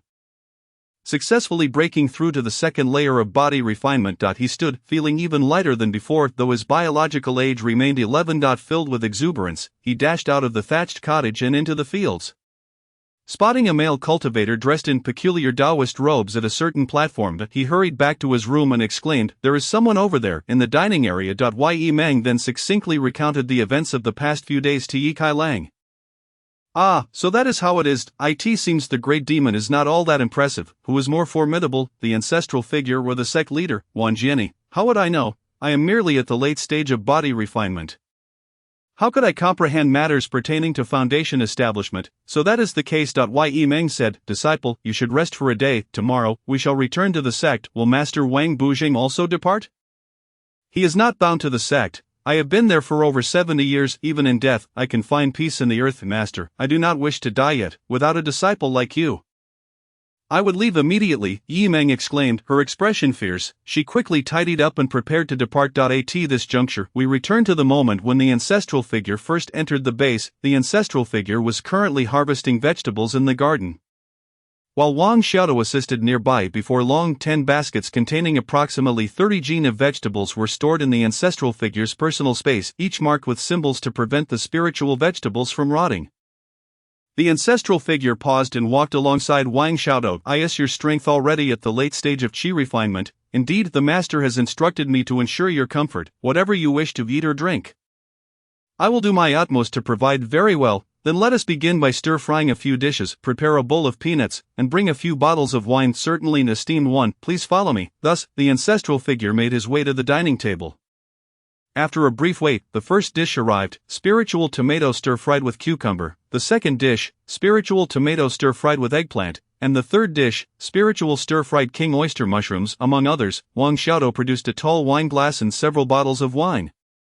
Placing them on the table and filling the glass for himself, the ancestral figure savored his meal, downing a cup and requesting, "Not dough, you should have a drink too, since I am honored by your presence."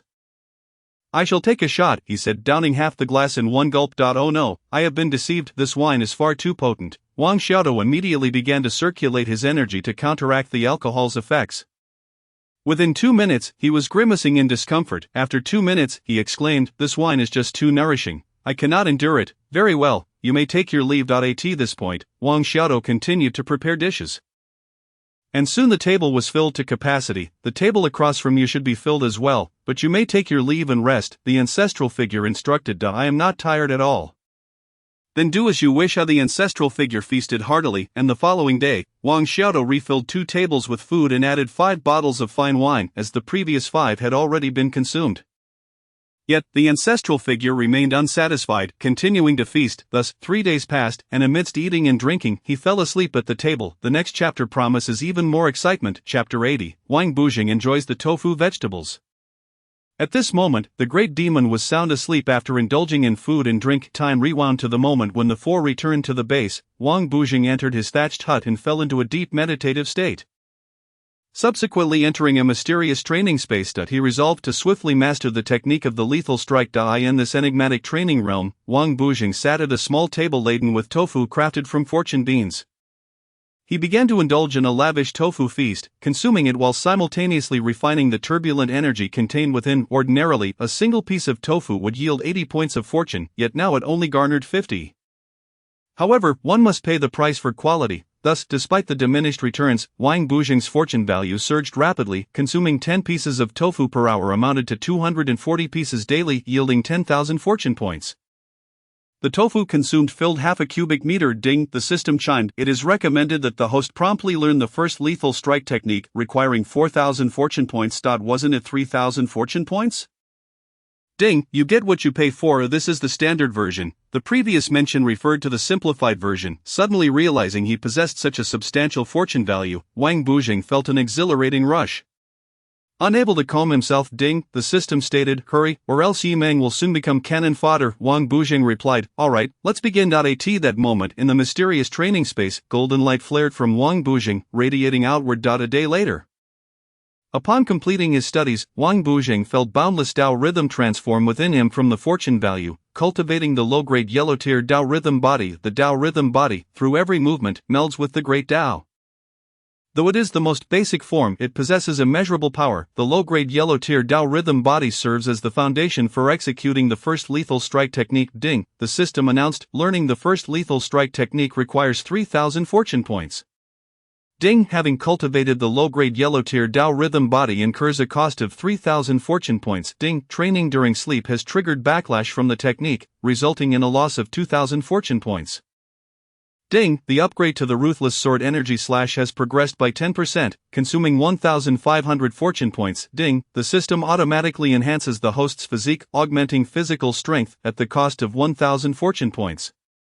At this moment, Wang Bujing is left with slightly over 500 fortune points. Thus, in a state of deep contemplation, 2 more days passed before he emerged from meditation, stepping out of the thatched cottage.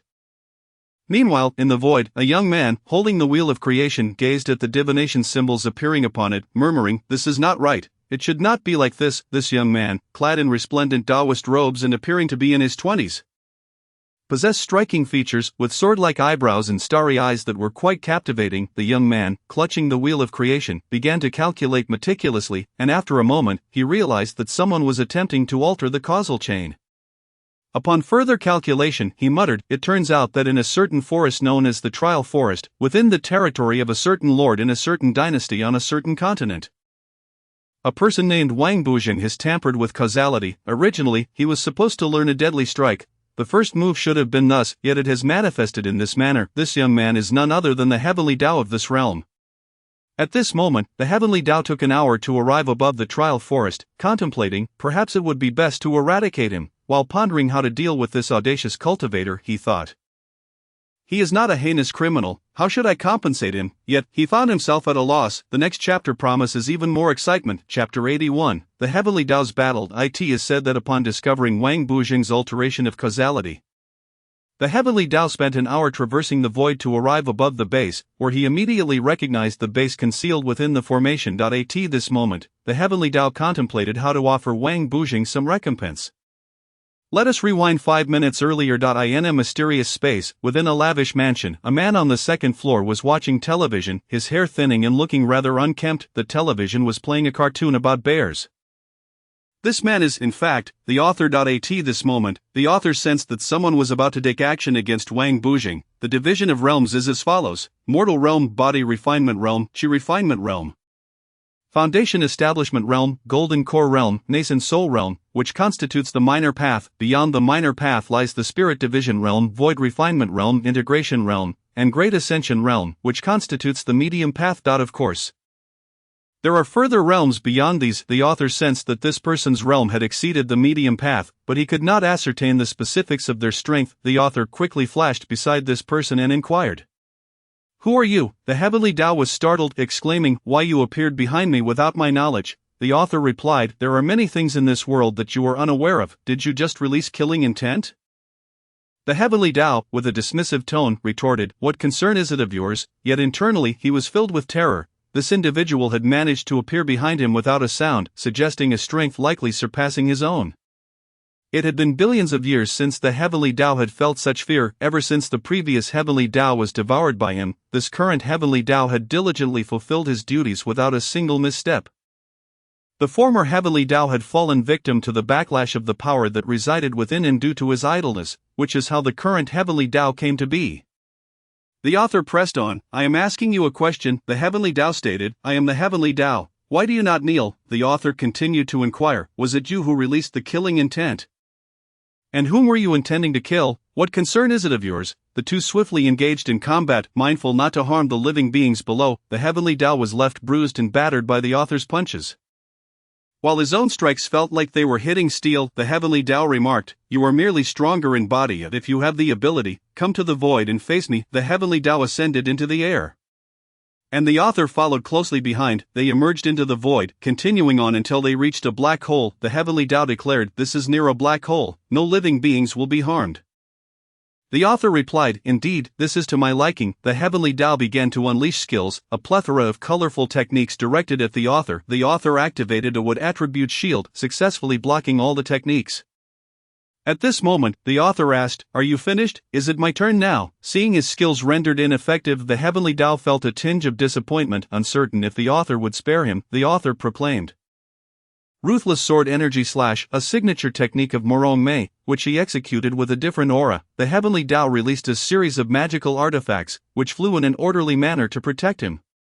The Ruthless Sword Energy Slash struck relentlessly. The array of artifacts began to sustain damage once the sword energy obliterated the heavenly Tao's strongest artifact, and seeing that the author had not exerted himself fully, the heavenly Tao knelt in the void, exclaiming, "I beg for mercy, I do not wish to die." The author, remaining calm and unhurried, responded, "Very well, who were you attempting to kill earlier?" "I was blind to the truth. The killing intent I released was aimed at a cultivator named Wang Bujing. Oh, then you shall henceforth serve under my command to protect Wang Bujing." "That is impossible, my lord. I am quite occupied with many matters." "Then be gone. As you wish." The heavenly Tao swiftly departed, while the author concealed himself and vanished from this realm. The next chapter promises even more excitement. Chapter 82, A Query of Identity. It is said that the author and the heavenly Tao engaged in a battle within the void. The author murmured, "Who was that person just now? Blasted, I forgot to ask." He concealed his form and immediately appeared in another stretch of void. My lord, do you have further business? Just in time. He intercepted the passing heavenly Tao. "I do not wish to be called my lord. Simply refer to me as the author. Author, that is a fine name. I am the heavenly Tao of that planet. Codenamed, Revival number 0327. You may call me Xiaoxing. Greetings, Xiaoxing. Greetings, author. Why not bring Wang Bujing back to your home for safety?" "Incorrect, a grave error. We must not interfere with Wang Bujing's life, otherwise it would be meaningless. I understand. I understand. We must not coddle him too much, correct? I can send some subordinates to protect Wang Bujing. What do you think?" The heavenly Tao bowed respectfully. "That is acceptable. I will keep watch over him. Remember, do not disrupt his life. Merely ensure his survival." "Understood." Suddenly, the author's form became translucent, and the heavenly Tao realized that he had departed, heading towards his own planet. At this moment, time returned to when Wang Bujing emerged from meditation and exited the thatched cottage. Witnessing Wang Xiaodo blocking Yimeng from leaving, Yimeng declared, "Even if your master comes, you dare not stop me, do you?" Wang Xiaodo responded, "The master has been in seclusion for just a few days. He will emerge shortly." Wang Bujing, observing from a high platform, leaped down and approached Yimeng, saying, "Let us go. There is no need for you to seek death." Yimeng's expression turned fierce. "An evil cultivator has harmed my sex disciples. I shall ensure we perish together." "Yi Kailang," Wang Bujing called out, his voice carrying 100 meters away. Yi Kailang promptly flew out to Yimeng's side. Wang Bujing, with a charming smile, countered, "Who says I am going to seek death?" He released his body refinement pressure, stating, "I have confidence in this endeavor. It is not seeking death." The three individuals and a dog exited the base, with Wang Bujing instructing his doppelganger, "Tend to the vegetables well." Leaving the doppelganger behind, the four of them sped off into the distance. Upon exiting the trial forest, they encountered numerous evil cultivators slaughtering demonic beasts. Although their movements were exceedingly slow, 5 or 6 evil cultivators would ignite their essence upon spotting a solitary demonic beast. Quickly pursuing and devouring it. However, the majority of the demonic beasts in this region were of mortal level 10 or below, posing a significant danger. Throughout the journey, Wang Bujing continuously employed the ruthless sword energy slash, slaying over 100 evil cultivators. Upon receiving the danger alerts, the evil cultivators transformed into smoke and retreated to the teleportation points across various regions, arriving at the first level of the mine. Ultimately, after merely a few hours, the four returned to their sect. At the entrance of the sect stood several second-generation disciples, along with Wang Buba. Wang Buba remarked, "You still know to come back, well done." He pondered, "Once the war concludes, I shall punish you all." Of the three replied, "Understood." Oh, and you picked up a dog, Wang Buba mused, internally questioning his inability to discern the dog's cultivation level. The dog, when different, concealed its aura, wagging its tail obediently as it gazed at Wang Buba. Internally, the dog scoffed, "What a pathetic vice sect master." Nothing impressive. The four returned to the sect, and Wang Bujing did not seek out Bai Lingming, but rather accompanied Yi Meng to meet her master and fellow disciples. Upon arriving at a certain platform, they were introduced to her master, a woman named Chao, appearing to be in her 40s or 50s. Donned in sect attire, she instructed, "You should change into your robes first." The three changed into sect garments, with Wang Bujing and Yi Meng donning second-generation disciple attire, while Yi Kailang wore the garb of a registered disciple.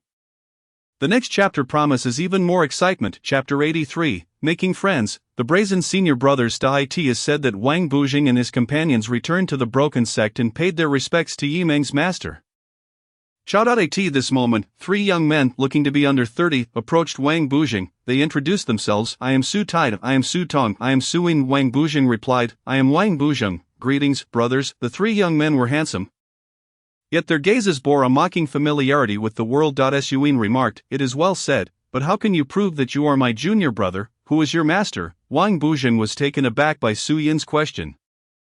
Momentarily feeling awkward, the dog glared at Su Yin, appearing eager to bite, barking twice. At this moment, Yi Meng called out to her master, Chao, who was in meditation. Recently, there had been no reports of evil cultivators attacking the broken sect.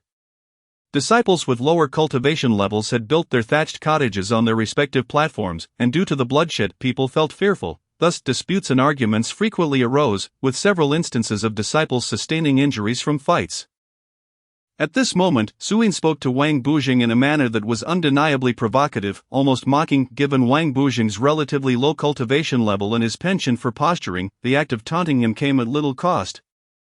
As no one else would dare to voice any objections, Wang Bujing, however, did not show anger. Instead, he felt a twinge of embarrassment. The cultivators, faced with the crisis of their sect, did not choose to flee nor utter any disparaging remarks, which was indeed commendable. At this juncture, Huanchao approached Su Yin and Wang Bujing, followed closely by Yi Meng and Yi Kailang. Huanchao declared, "From this moment onward, Wang Bujing shall be my disciple." It has never been said that one cannot have two masters. Su Yin, henceforth, Wang Bujing will be your junior brother. Wang Bujing performed a bow and said, "Greetings, senior brother Su Yin." "Hello," Su Yin replied, curling his lips. "I haven't prepared any gifts. Here, take this one jin of dried bread.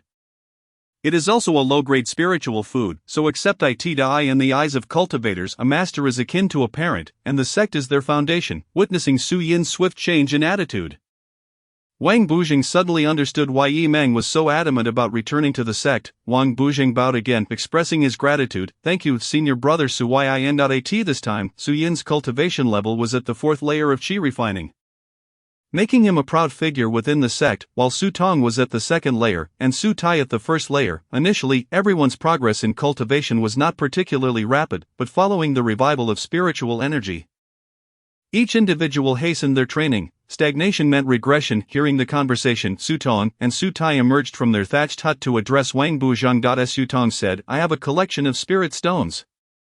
Let me share a few with you, junior brother Wang Bujing." "Thank you, senior brother Su Tong," Wang Bujing replied. Su Tai added, "I have something in my possession as well, the treasure map that, when infused with spiritual energy, can continuously produce spiritual sand. Each map can yield 20,000 grains of spiritual sand. Its greater utility lies in its independent space, capable of nurturing lightweight spiritual birds. Once the spiritual sand is exhausted, it becomes ineffective. It is a superior low-grade magical artifact." Wang Bujing responded, "This treasure map is far too valuable. I cannot accept it." Su Tai handed the scroll of the treasure map to Wang Bujing. who reluctantly accepted it, feeling a warmth in his heart. Suyin remarked, "Junior brother Wang Buzheng, from now on we are family," patting Wang Buzheng on the shoulder. Su Tai added, "Your senior brothers are only concerned for your well-being.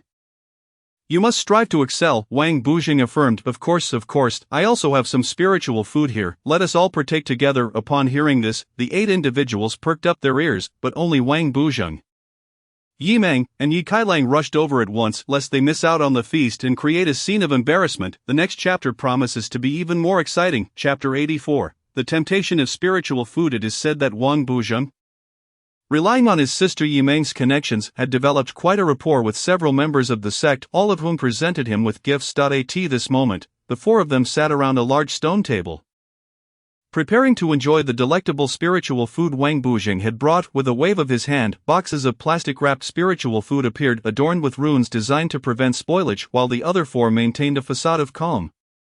They discreetly stole glances. Cultivating spiritual vegetables requires considerable attention, and most cultivators disdain the act of eating. However, upon opening the plastic, the aroma wafted through the air, causing their mouths to water. It is akin to how a typical person might disdain instant noodles yet still find themselves salivating over them.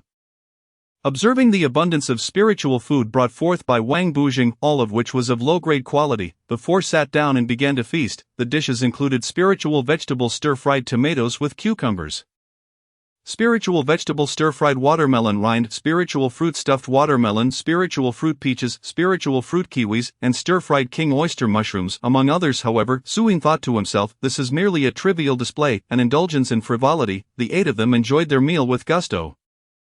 Master Huanchao said, "Since my disciple Wang Buzheng is so considerate, I shall teach you a sword technique." "Understood," Wang Buzheng replied with a bow, and Master Huanchao rose and moved to the center of the platform, drawing his sword and beginning to dance with it. This sword technique is known as the flowing clouds and water sword style, not a combat style, but one for cultivating body and mind.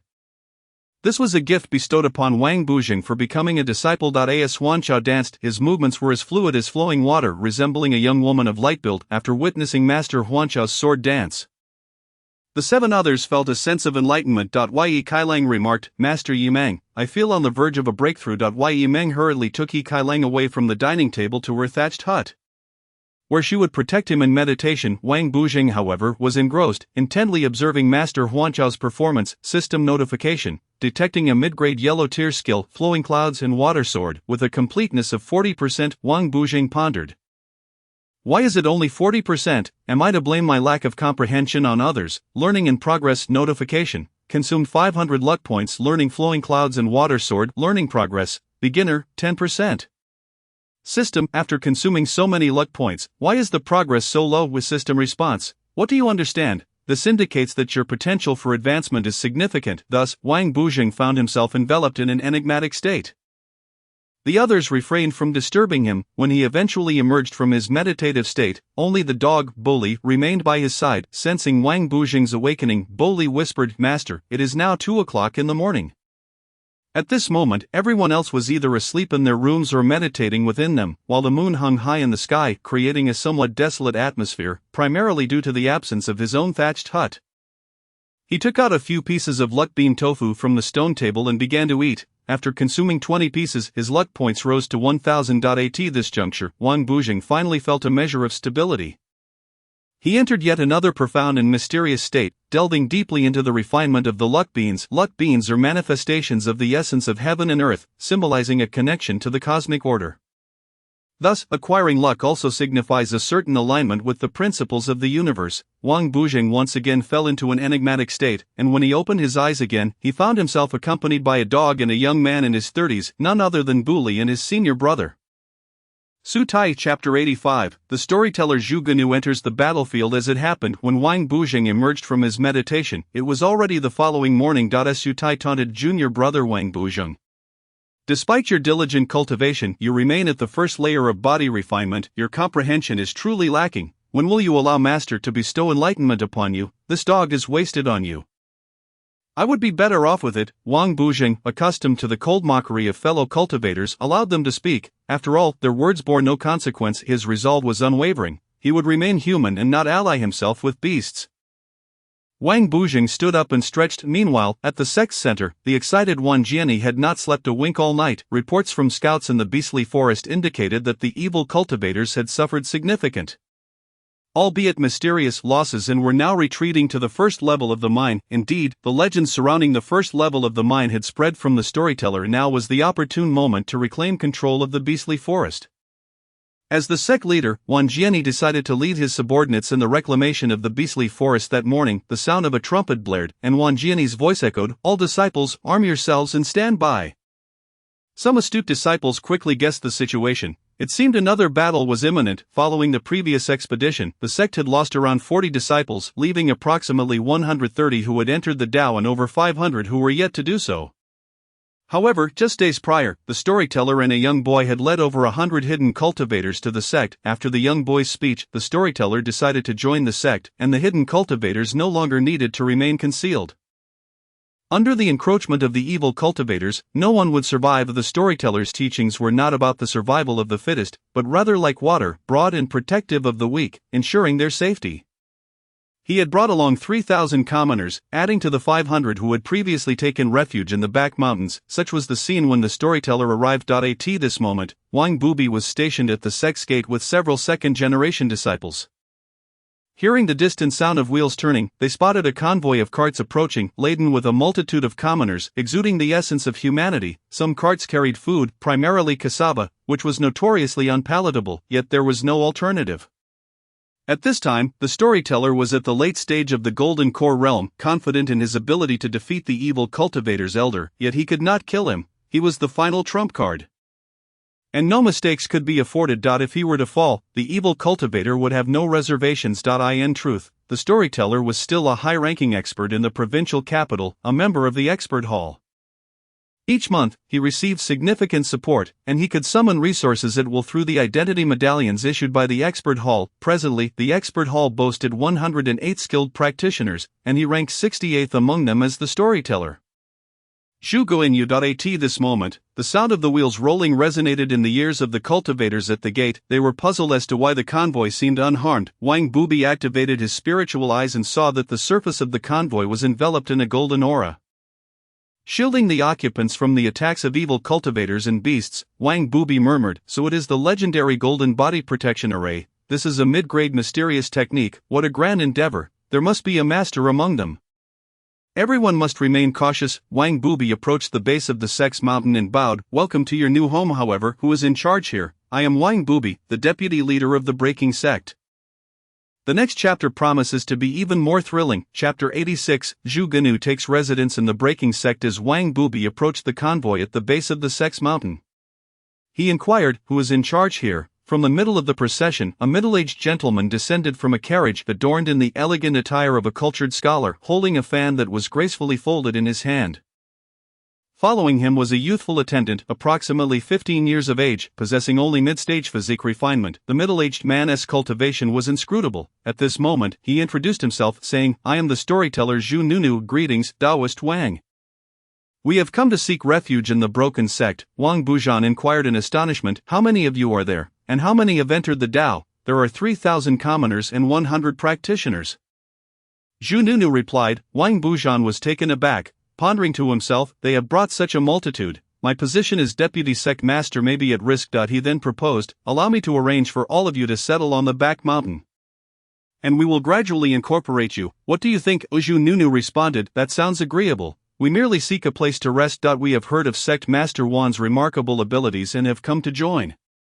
"Very well," Wang Bujan signaled discreetly, and a second-generation disciple from the sect flew on a sword to notify the sect master. Upon learning that there were indeed 100 hidden cultivators, the sect master was filled with both joy and sorrow. Contemplating, this may prove difficult to manage, with a heavy heart, he descended the mountain on his flying sword. Zhu Nunu emanated the aura of a mid-stage foundation builder. "You are Zhu Nunu, I presume. Your cultivation is commendable. Would you care to join our sect and become a supreme elder? Since you practice the water path of supreme benevolence, you will manage 3,500 commoners and reside with them on the back mountain."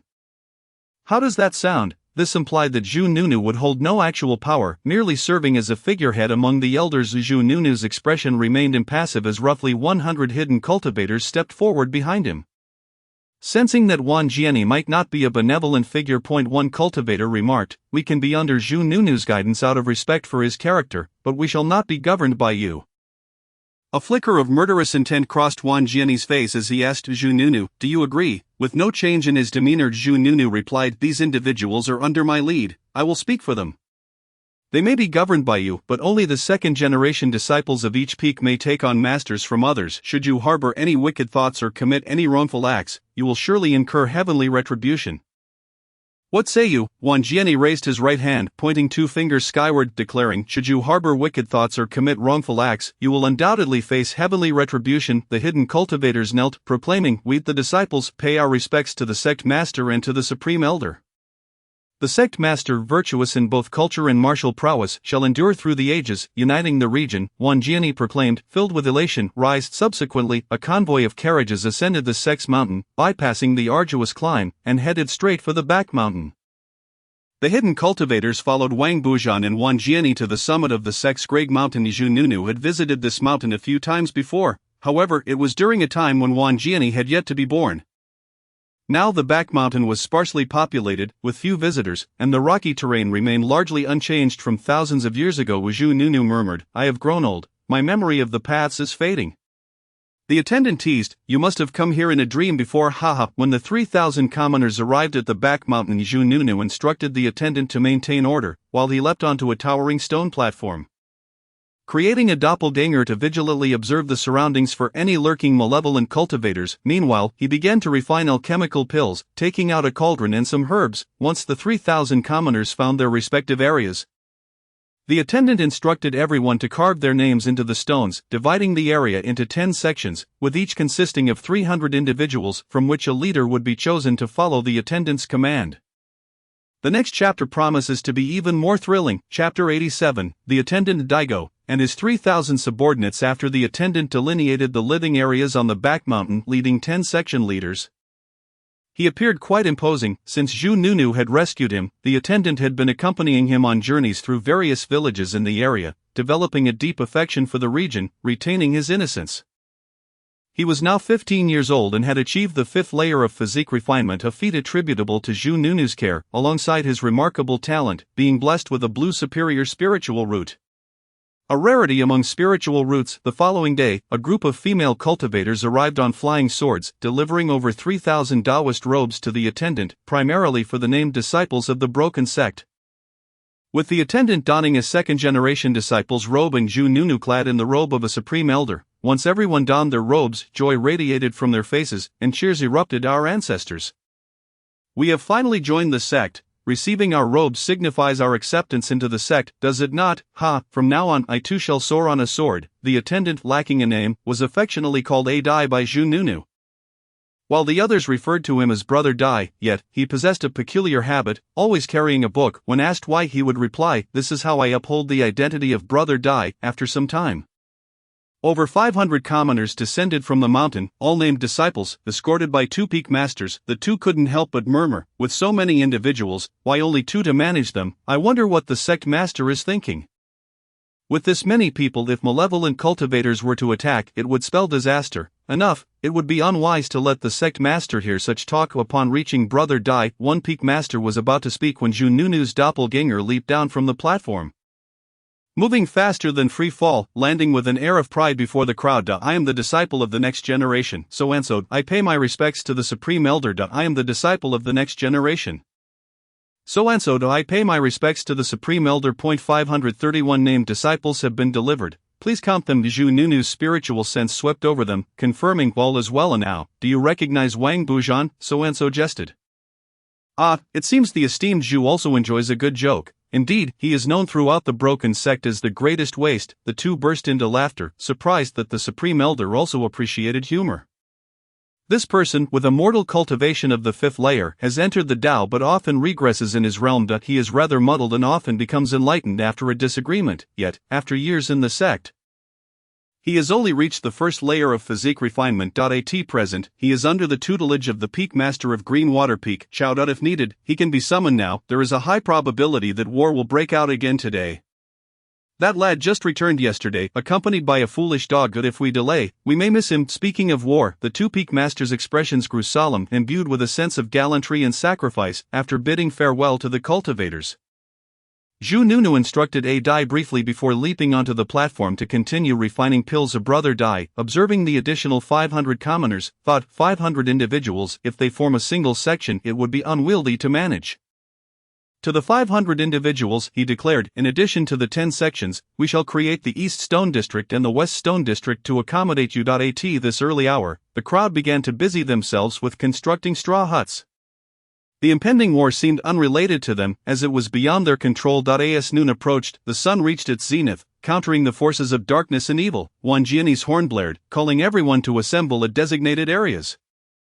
The next chapter promises to be even more riveting. Chapter 88, Purging the Beast Forest of Malevolent Cultivators. At this juncture, Sect Master Wang Jianyi summoned the first-generation disciples for a meeting. He was currently invoking his powers alongside Wang Buzhan and the other elders. Wang Jianyi announced, I wish to inform you all that yesterday, 3,000 commoners joined as named disciples, along with 2 formidable individuals. One is now a supreme elder of our sect, and the other a second-generation disciple. All have received sect attire. Moreover, there are 100 hidden cultivators, all second-generation disciples, who will not yet receive sect attire. Yesterday, I noticed a significant decline in the number of malevolent cultivators. This is the opportune moment to reclaim lost territory. The elders knelt, declaring, Sect Master, virtuous in both culture and martial prowess, shall endure through the ages, uniting the region. Wang Jianyi commanded, You 3, take 80 disciples and form the first team. Follow me into battle. The second supreme elder proclaimed, You 3, take 80 disciples and form the second team. Follow me into battle. Continuing, he instructed the remaining 5 to lead their disciples as the third team. Trailing the first 2. Among them, the highest combat strength included 1 mid-stage foundation builder and 3 early-stage foundation builders. Attack. The crowd took to their swords and soared into the air. Only Wang Buzhan and Yi Kailang remained earthbound, the former being muddled and the latter lacking in strength. Yesterday, Chao had informed Wang Buzhan that Yi Kailang would be classified as a second-generation disciple in name, thus associating her with Greenwater Peak. However, among the throng, she alone wore the attire of a named disciple, which appeared rather peculiar. Wang Buzhan was a great fool, and Yi Kailang was a second-rate fool. Meanwhile, Yi Meng flew on her sword, with Yi Kailang following behind her, while her senior brother, Su Taijian, carried Wang Buzhan. In less than 300, they advanced towards the Beast Forest, where they would cleanse it of malevolent cultivators, wherever they tread. No trace of evil remained. The spectacle was indeed terrifying. Even a late-stage Golden Core Master would not dare to confront them head-on, let alone Wang Buzhan, who had yet to draw his sword. Harboring a secret technique, the deadly strike, the first movement, unleashed with full force, could even slay a late-stage Golden Core Master in an instant. At that moment, clusters of malevolent cultivators, ranging from the 3rd to 7th layers of physique refinement, roamed the Beast Forest, with few below the 3rd layer and a handful above the 7th. The weather remained pleasantly cool. The malevolent cultivators sensed a formidable human aura and looked up to see a throng of cultivators filling the sky like swarming sparrows. In the next instant, a barrage of skills rained down, colorful and deadly, obliterating all in their path. The broken sect, with fewer than 300 cultivators, advanced at half speed, striking terror into the hearts of their foes as they swept from the 2nd district to the 9th. And from the 9th to the 1st, all within approximately 6 hours, leaving no malevolent cultivators in their wake. The air turned sweet upon their return to the Sect's mountain. Wang Jianyi, invoking his powers, addressed the team leaders of the 3 groups. Everyone, this battle has resulted in a complete victory. We have suffered no losses. As the monks collectively relaxed their minds, they realized this was no dream and began to whisper among themselves, That sword strike I executed was truly magnificent. I employed the fire sword technique, and in an instant, that evil cultivator was engulfed in flames, forgetting to flee. What is that compared to our combined might? With our 7 skills unleashed, the evil cultivator at the 7th level of body refinement would meet his demise in an instant.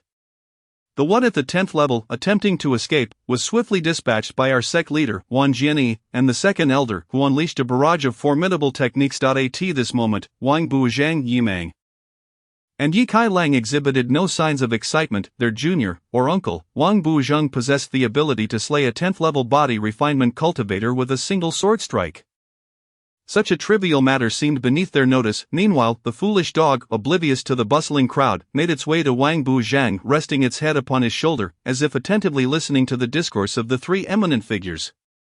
The next chapter promises even greater excitement. Chapter 89, The Upgrade System. Su Tai gains 3 subordinates. Following an all-encompassing and overwhelming battle, the 3 team leaders convened aloft to discuss matters. At this juncture, Wang Buzhang's profile read as follows: Host, Wang Buzhang, physiological age, 26 years, luck value, 1243. Spiritual roots, 10 spiritual roots, total count, 18631000000. Cultivation level, first layer of body refinement. Wang Buzhang then communicated with the system, inquiring, I currently have 1000 luck points. What can I accomplish with that? Ding. Host, your physiological age is somewhat advanced. Could it be that you are experiencing a degree of vitality deficiency? Perhaps it is time to bolster your health. Ding. You are aware that cultivators tend to appear younger, and as one ages, the decline accelerates. Reaching a physiological age of 40 or 60 presents significant hurdles. Wang Buzhang retorted. System, your chatter grows ever more absurd. When we first met, you claimed to possess no functions, yet now you seem increasingly verbose. Do you have any remedies for this? Ding. Very well, let me ponder. You may opt for an upgrade of the system. Upgrade. Ding. System is upgrading, deducting 800 luck points and 20% of cultivation above body refinement level, since Wang Buzhang's spiritual energy and Dantian underwent a qualitative transformation upon entering body refinement. This 20% deduction represents a substantial portion of his overall cultivation. As he prepared for the system upgrade, he seemed to reach a profound understanding, entering a state of enigmatic contemplation when he emerged from his meditative state. Only Su Tai and the foolish dog remained nearby, safeguarding him. Wang Buzhang glanced at the hourglass provided by the system. 2 hours had elapsed upon seeing Wang Buzhang open his eyes. Su Tai remarked, Junior brother, your comprehension is remarkable. I truly envy you. However, your innate talent is rather lacking. Were I blessed with your understanding, I would undoubtedly be a foremost disciple by now. Wang Buzhang smiled and replied, Not to worry. I believe there will come a day when you soar to great heights, senior brother. Really, Wang Buzhang harbored doubts regarding Su Tai's foundational skills but still affirmed. Indeed, Wang Buzhang's simplicity and sincerity shone through as he flattered without a hint of embarrassment. Su Tai continued, Recently, our sect received around 100 wandering cultivators. The sect leader has ordered their incorporation today. Our Green Water Peak is not merely comprised of the 7 of us, there are 9 others on another platform managed by the Pseudo Peak Master. Su Jin Gang, why is he a Pseudo Peak Master? His strength has attained that of a Peak Master, effectively making him the leader of a peak, yet he remains a second-generation disciple. It is rumored that shortly after incorporating the wandering cultivators, a reorganization of the sect will occur. At that time, there will be first-generation disciples for the elders and peak masters, second-generation pseudo-peak masters, third-generation disciples, and registered disciples, totaling 5 generations of disciples. We will belong to the 3rd generation. I see. Let us return to the platform and take a look. Wang Buzhang, Su Tai, and the foolish dog soared on their flying swords toward a certain platform, arriving at their own small area. At this moment, many individuals donned in sect robes were present, including numerous unfamiliar faces. Master Huan Chao allocated 10 wandering cultivators, and upon seeing the assembly, cleared his throat and declared, Allow me to introduce myself first. I am Huan Chao, your current or future master. Suing Su Tong and Su Tai briefly introduced themselves. Although their cultivation levels were not high, they were earnest and straightforward. Huan Chao continued, You 10, each group of 3 will be managed by one of the 3 senior brothers. The lone female cultivator will be under the care of Yi Mang. Yi Mang stepped forward, saying, Hey beautiful, come over here. The 3 cultivators with the lowest cultivation levels approached Su Tai, greeting him, Greetings, senior brother Su Tai. The next chapter promises even greater excitement. Chapter 90, The Self-Introductions of Li Wei and others. After the 10 individuals joined under Huan Chao's tutelage, 3 of them were assigned to Su Tai's management. At this moment, a trumpet sounded, and Wan Jianyi called for a meeting of all peak and pseudo-peak masters. Thus, Su Tai now had 5 subordinates, Wang Buzhang, the foolish dog, and the 3 new arrivals. The trio introduced themselves. I am Li Wei. I am Li Shang. I am Li Jie. Greetings to the 2 senior brothers. Su Tai responded, Very good, very good. From now on, you 3 will heed my instructions. And should you have any questions, consult your senior brother Wang Buzhang. Having faced hardships, the 3 discerned an ineffable aura about Wang Buzhang, and half knelt, saying, Yes. Su Tai remarked, I have been engrossed in my cultivation for several days. And although my cultivation is merely at the first layer of qi refinement, the environment here is not conducive to conversation. Let us proceed to my thatched hut. The 6 entered the thatched hut. Li Wei was the first to speak. Senior brother, your thatched hut is quite spacious, Su Tai replied. Such a small scale. Li Wei continued, Senior brother, I have 500 spirit sands to offer you, hoping you will guide me in my cultivation.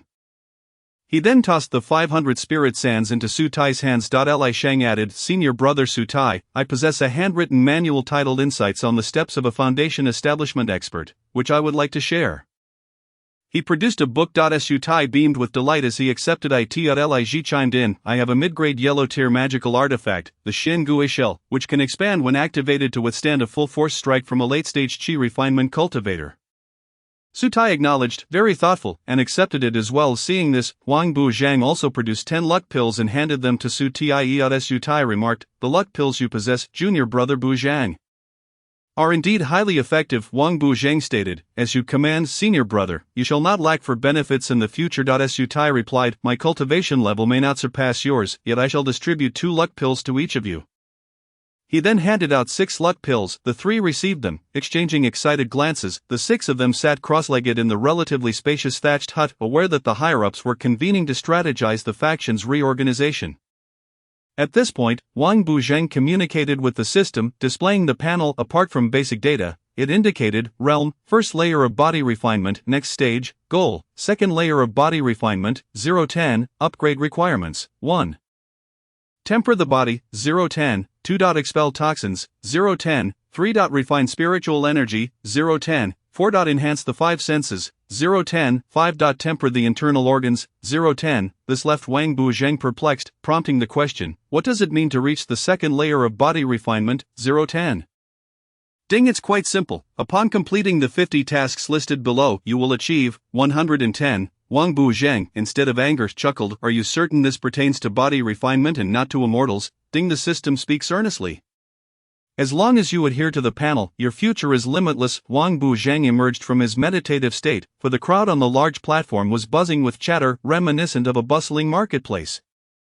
The 6 exited the thatched hut, and Huan Xiao returned to convene a meeting with all present, announcing that Su Tai would be recognized as a second-generation disciple, while Wang Buzheng, Li Wei, Li Sheng, and Li Ji would be designated as third-generation disciples, with the foolish dog as a registered disciple. Upon learning he was now also a disciple, the foolish dog felt elated, musing to himself, after spending so much time with these fools, I have become one of them. Nevertheless, with his 6th layer of Qi refinement, he could only be considered above average among the hidden cultivators who had lived for centuries. He reminded himself to maintain his composure. The next chapter promises even greater excitement. Chapter 91, The Emergence of the Evil Cultivator Ancestor, Mu Huopa. Following Huan Xiao's brief meeting, the factions underwent a reorganization. At this juncture, the second-generation disciples accompanied the third-generation disciples to their respective peaks, where they began to establish their new domains. The number of peak masters had now exceeded 40. Huan Xiao and the first-generation disciples remained stationed at the base of the peaks with several third-generation disciples, preparing for any unforeseen events. Meanwhile, the evil cultivator ancestor seethed with anger over Wang Buzheng's recent slaughter of hundreds of evil cultivators, yet, upon hearing of the collective retaliation from the cultivators, he smiled instead of fuming, envisioning the delectable taste of such tender, delicate flesh. Several of his loyal death servants remarked, evil cultivator ancestor, with your wisdom and martial prowess, your reign shall endure for millennia. The evil cultivator ancestor replied, I have foreseen that soon several foundation establishment and even golden core level cultivators will arrive to assist the regional rulers. Time is of the essence. Under the command of the evil cultivator ancestor were 30 loyal death servants. At this moment, within a high-end wooden cabin in Zone 1 of the first layer of the mine, the evil cultivator ancestor declared, it has been centuries since I last ventured outside, it is time for a stroll.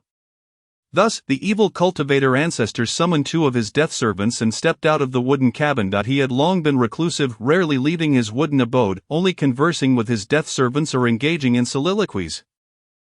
Often chuckling to himself, those unaware might have mistaken him for a madman. After some contemplation, he decided to give himself a name, Mu Huopa. Mu, signifying his long-term residence within a wooden cabin, and Huopa, evoking a sense of youthfulness and righteousness. The 2 death servants half knelt, exclaiming, congratulations, master, on your new name. Mu Huopa instructed, you too should adopt names that convey strength, it will provide a sense of security. Let us call you Mu Xiaoba and Mu Mei. The two half knelt, expressing gratitude for the bestowed names. Mu Huopa recited an incantation, and lo and behold, he found himself adorned in a splendidly colorful Taoist robe. The body swiftly rejuvenated, transforming into a youthful figure in his 20s, with strikingly defined eyebrows and bright eyes, undeniably handsome. Even Wang Jianyi, at this moment, could not discern that he was a practitioner of dark arts. After reciting another incantation, the scars on the two death servants behind him rapidly vanished, morphing into a man and a woman, both appearing to be in their 30s. The foul stench that once lingered on them also dissipated, leaving behind a hint of masculine allure from the man and a subtle fragrance of perfume from the woman. Mu Huopo remarked, "You two change into suitable attire, we shall depart shortly." Adjacent to the central wooden cabin, there stood 30 smaller wooden houses, which served as the residences for the 30 death servants. The two felt a twinge of awkwardness, uncertain whether the other death servants would perceive them as threats. A touch of fear crept in as they approached the exterior of the cabin belonging to Mu Mei. She entered, closing the wooden door behind her to don a set of women's robes. Upon her emergence, they proceeded to the cabin of Mu Xiaoba, who was in the midst of changing his robes. Just then, a death servant passed by and remarked, "Human, I know not how you arrived here, but follow me to meet the esteemed patriarch of the dark arts. With such tender flesh, you must be quite delectable." Mu Mei quickly appeared beside him and delivered a sharp blow to his head, retorting, "All you think about is eating. I am your senior sister, and this is your senior brother. Today, we have received the patriarch's guidance and are to venture into the human realm. You must remember not to disturb the patriarch's enjoyment." Afterward, she briefly introduced the three of them under their new names. The death servant was filled with excitement, exclaiming, "Heaven has opened its eyes. Is our patriarch finally emerging from his seclusion? This is indeed a momentous occasion for the clan of dark practitioners." He eagerly called over a dozen nearby death servants, who knelt in reverence, proclaiming, "We bid farewell to our patriarch. May you achieve great literary and martial accomplishments, for 1,000 years and beyond, unifying the realm." In the next chapter, the excitement continues. Chapter 92, Pray, we are good people, do not cackle. The death servants half kneeled, respectfully sending the three off. Mu Huopo and his companions transformed into 3 wisps of black smoke, soaring above the 10 zones of the first level of the mine. Although flying was typically prohibited in this area, the overwhelming aura they emanated silenced any objections from the death servants, who reluctantly accepted their presence. After surveying the area, the 3 exited the first level of the mine. Mu Huopo touched the teleportation stone, saying, "Let us repair this." He recited an incantation, causing the stone to grow larger and shine brighter. At that moment, some beasts below the 7th level saw the human practitioners and scattered in fear, while those above the 7th level continued their activities undisturbed. Mu Huopo remarked, "It has been ages since I last rode a cow.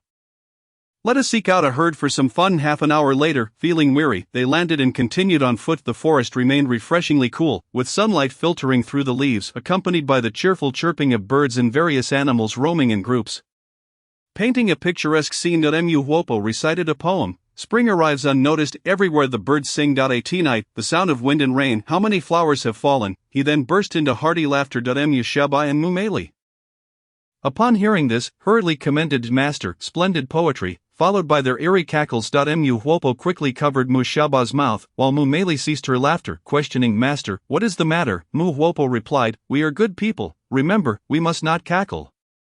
"Then should we laugh heartily?" the male inquired. "Men should laugh heartily, while women should giggle." At this moment, Mu Huopo patiently explained the nuances. Women should giggle, laughing uncontrollably while covering their mouths. Isn't that a change?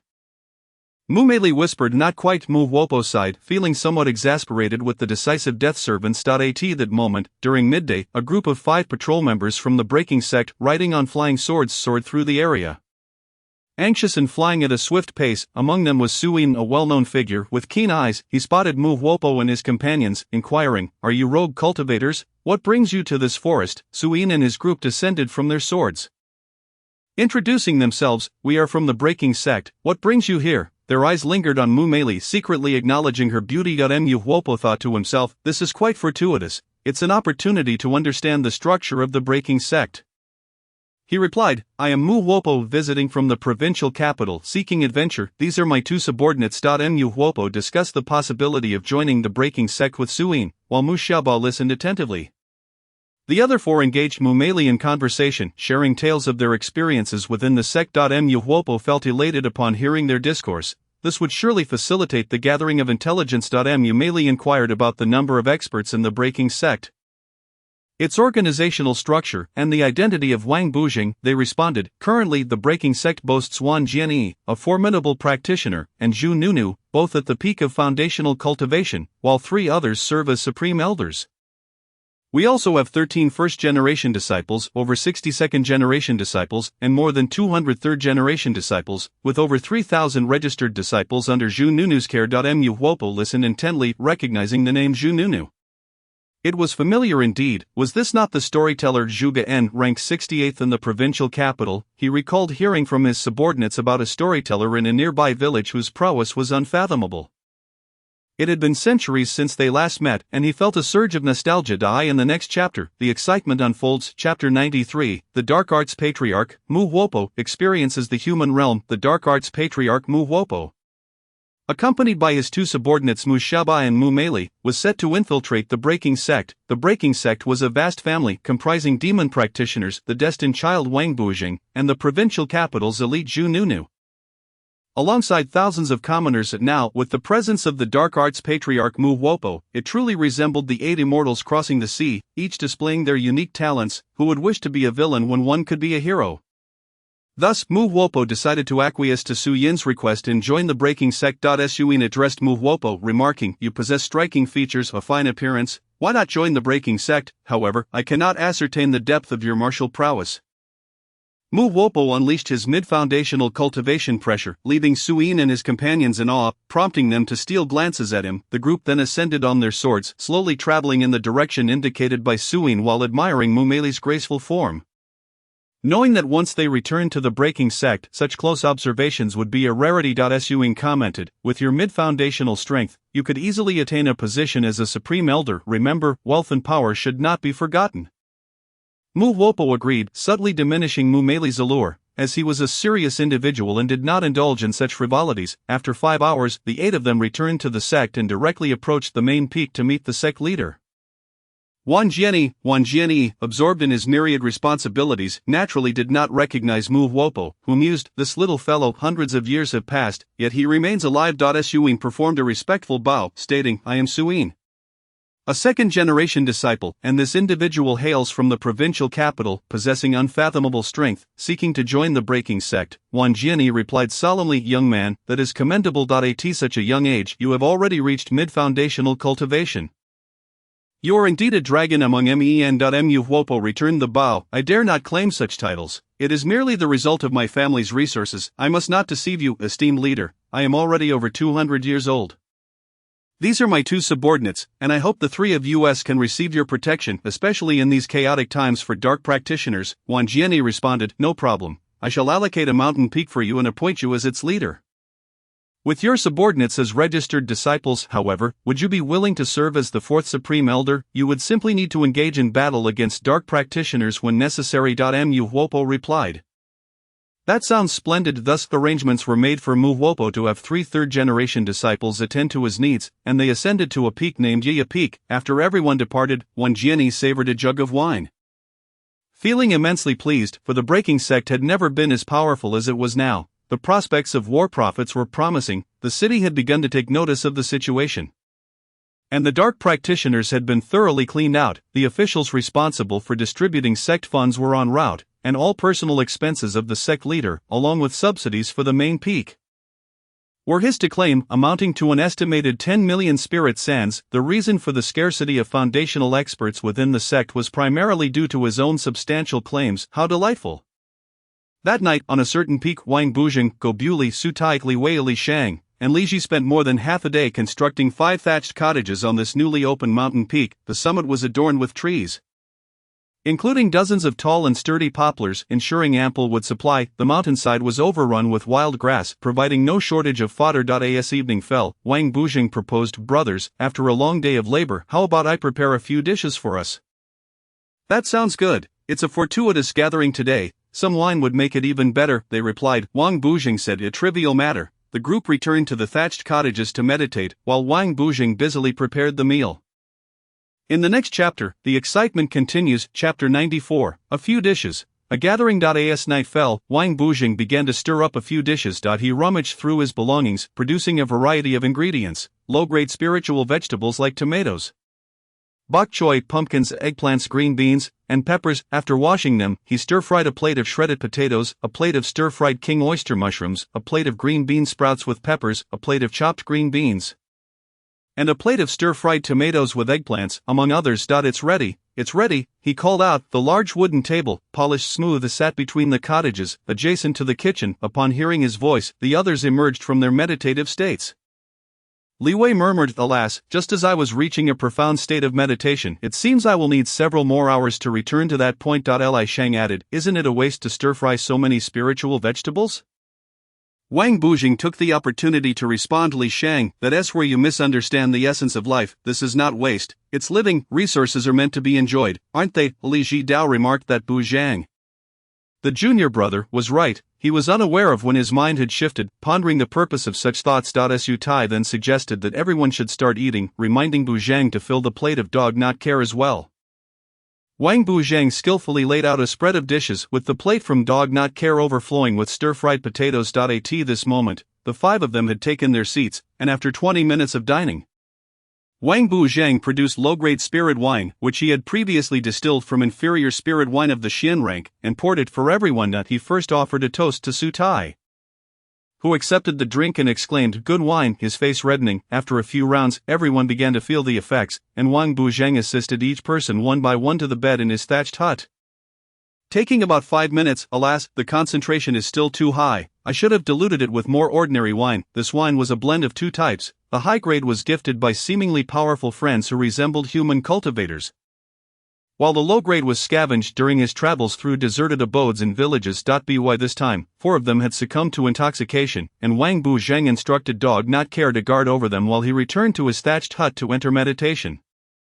At this point, Wang Bujang possessed 400 fortune points, which was evidently insufficient. He entered a mysterious cultivation space, seated himself at a small table, and opened a box of tofu made from fortune beans. Beginning to eat, he continued to refine the tofu as he consumed it. Each piece granted him 50 fortune points. In 1 hour, he consumed 10 pieces, amassing 2,000 fortune points over 4 hours. Status panel, fortune points, 2452. Subsequently, Wang Bujang entered meditation within the space and opted for an upgrade. 1. Body refinement, 010, ding, commencing body refinement, deducting 1,000 fortune points. A wave of pain surged through him, not akin to being kicked but rather the sensation of stepping into emptiness in a dream. A slight tremor in his foot, as he lay there motionless, limbs capable of movement yet disinclined. Feeling lethargic yet uncomfortable, this sensation persisted for 3 to 4 hours, during which Wang Bujang remained alert, completely oblivious to the events outside the mysterious cultivation space. The next day, Wang Bujang was the first to awaken and wandered through the other thatched huts. Finding several senior brothers still groggy, reluctant to move, he chose to remain silent. Halfway up the peak, there was a pond where he washed his face before returning to kick dog not care awake. At this moment, Wang Bujang had fortune points, 1451. Objective, 1. Body refinement, 110. He felt it was manageable, just the usual. After rolling his head, he practiced the flowing clouds and water sword technique taught by his master Huanqiao for half an hour. The next chapter promises to be more exciting. Chapter 95. The next day, upgrading the flowing clouds and water sword technique. It is said that the 5 from a certain peak awoke the day after drinking. While Wang Bujang was busy practicing the sword technique, the flowing clouds and water sword. At this time, Wang Bujang's biological age was 26, with 10 spirit roots and a spirit root value of 1921. And fortune points, 1411. As he wielded the sword, he unconsciously reached a profound understanding, gradually clarifying techniques that had previously eluded him. Meanwhile, the senior brothers began to awaken, and upon witnessing Wang Bujang's swordplay, they gathered around. Li Wei remarked, "I never expected Bujang to have such a profound understanding of the sword." Li Shang, lacking integrity, muttered, "He is just a small fry at the first level of body refinement. How could he possibly soar into the skies?" Su Tai was astonished, thinking to himself, "I didn't realize that junior brother Wang Bujang, after merely observing Master Huanqiao's sword dance, could achieve such proficiency. Truly a genius." Yet he still suppressed his admiration, stating, "What a pathetic sword technique, utterly devoid of lethality." Upon seeing Su Tai awake, the others bowed and greeted him. "Good morning, senior brother Su Tai," Su Tai replied. Good morning, everyone. Why hasn't tea breakfast been prepared yet? Having previously been the one with the lowest aptitude under Huan Chao's guidance, relying solely on resource accumulation, he often craved food and remained unrepentant. Now, Wang Buzhang's culinary skills were just what they needed. Li Wei approached Wang Buzhang and kicked him, saying, "Time to cook." A time returned to when Wang Buzhang was practicing with the sword, ever since he learned the flowing clouds and water sword technique. He had been eager to find a moment to practice it, with a bit of fortune points at hand. Perhaps he could even upgrade it. After 5 minutes of swordplay, the moves began to come back to him. After 10 minutes, the techniques flowed seamlessly, embodying the essence of the technique. Ding! Detected progress in the flowing clouds and water sword technique. Entry level, 10% progress. Ding! Would you like to upgrade? Upgrade. Ding! Upgrading. The flowing clouds and water sword technique is a set of health-preserving sword techniques. At this moment, Wang Buzhang's comprehension of the sword life and the 5 elements of traditional Chinese medicine all saw varying degrees of enhancement. His body felt as if it were beside a mountain waterfall. His feet upon the smooth pebbles in a clear river, executing sword strikes that seemed to resonate with the Dao. Ding! Upgrade successful. Entry-level flowing clouds and water sword technique, 20% progress. Ding! Deducting 800 fortune points. Remaining 611. Ding! Using the flowing clouds and water sword technique, gathering the spiritual energy of heaven and earth, absorbing spiritual energy points, 50. What are spiritual energy points? Wang Buzhang inquired. Ding! 1 spiritual energy point corresponds to the spiritual power value within 1 spiritual stone. At that moment, dawn broke, and as the senior brothers began to rise, Wang Buzhang pretended to still be in meditation, continuing his swordplay until Li Wei kicked him awake. Sutai then asked Wang Buzhang, "Aren't you going to cook?" Wang Buzhang had a genuine passion for cooking but still complained, "Why is it me again?" The senior brothers began entering meditation while waiting for breakfast to cook. At this time, Li Wei guided the spiritual energy within his body, continuously circulating it through his dantian back and forth, as the spiritual energy flowed in and out. He had consumed the most wine yesterday. And after channeling the spiritual energy from the spirit wine into his dantian, his spiritual power swelled, transforming 1 portion of spiritual power into 2, then 2 into 4. Now, the spiritual power began to metamorphose again. Li Wei was astounded, entering meditation to prepare for a breakthrough. His original realm was the 3rd level of Qi refinement. With his eyes closed, Li Wei summoned the spiritual energy from the mountain peak, which began to converge upon his body. Continuous white mist rose from his body, indicating a transformation was occurring within. Sutai was alarmed. Buzhang, quickly protect junior brother Li Wei. Why is it me again? The next chapter promises to be more exciting. Chapter 96, Li Wei's Breakthrough. Roasting the whole spirit lamb. It is said that as Wang Buzhang prepared to cook, a sudden change occurred within Li Wei. Wang Buzhang had no choice but to provide protection. He instructed Li Wei to sit cross-legged comfortably while he positioned himself behind him, placing his hands on Li Wei's back. Wang Buzhang began to sense the situation within Li Wei's body. He noticed that the residual alcohol was continually replicating the spiritual energy under the influence of the wine spirit, simultaneously draining Li Wei's vitality, causing him to age a year biologically. According to ancient texts, the wine spirit is akin to a type of virus, with various kinds of wine spirits, and this particular one was suitable for aiding cultivation. Without further ado, Wang Buzhang guided the spiritual energy within Li Wei to clear his meridians, causing Li Wei's vitality to surge. Wang Buzhang directed Li Wei's spiritual energy back to his dantian while infusing a stream of pure energy, which liquefied the spiritual energy within the dantian, resulting in continuous growth. After half an hour, Li Wei's aura surged outward, breaking through to the 4th level of Qi refinement. Li Wei opened his eyes, a glint of brilliance flashing by, and vowed internally that Wang Buzhang, being of lesser skill, would surely be protected in the future. Wang Buzhang began to cook as the other 4 awoke and entered meditation. They expressed concern for Li Wei's condition, and upon smelling the fragrance of the spirit vegetables, they all gathered at the dining table. This morning's meal was relatively simple. They had dissected a lamb, which had been raised in the village during their previous expeditions and had not yet entered the Dao. The carcass had been stored in Wang Buzhang's internal space cold storage and was only recently remembered. Seizing the rare opportunity to eat meat, Wang Buzhang pulled out a handful of the mortal-grade pills he had prepared, a few fortune beans, and a spirit stone, which he transformed into spiritual liquid using his internal energy, adding it to the marinade, after thoroughly mixing to ensure that no spiritual power would be wasted. He ensured the lamb made adequate contact with the marinade. He then wrapped it in paper and mud and threw it into the fire to roast, eagerly awaiting the roasted lamb after 3 hours. He retrieved it from the fire, unwrapping the hardened mud and paper, revealing a fragrant roasted lamb. After wiping the table clean, the five began to feast, discarding the bones to dog not care. Naturally, such a grand feast required a sense of ceremony. Sutai declared, today, as Li Wei has achieved a breakthrough, it is a cause for celebration. Let him eat more. Li Wei, feeling embarrassed, said, if it weren't for junior brother Wang Buzhang, my fate today would have been uncertain. Let junior brother eat more. Li Shang remarked, junior brother Wang Buzhang's culinary skills are remarkable. We can eat well every day. It's senior brother Li Wei who should supplement himself more. Wang Buzhang chuckled, with such a large lamb, I don't believe you all can finish it. Yet, surprisingly, they managed to consume the entire roasted lamb, even leaving the bones for dog not care. The group felt a wave of warmth and returned to their respective thatched huts to meditate. Meanwhile, Wang Buzhang continued to practice his swordplay dancing for 2 hours in the morning, earning 50 spirit stone points. Still using the flowing clouds and water sword technique. By evening, he had practiced for an additional 10 hours, accumulating a total of 300 spirit stone points. As night fell, everyone remained in meditation.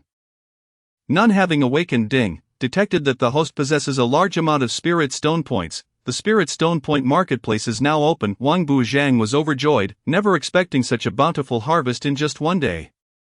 He returned to his thatched hut and entered meditation, awaiting the marketplace to open. When Wang Buzhang returned to his hut, everyone was still entranced by the aroma of the spirit lamb.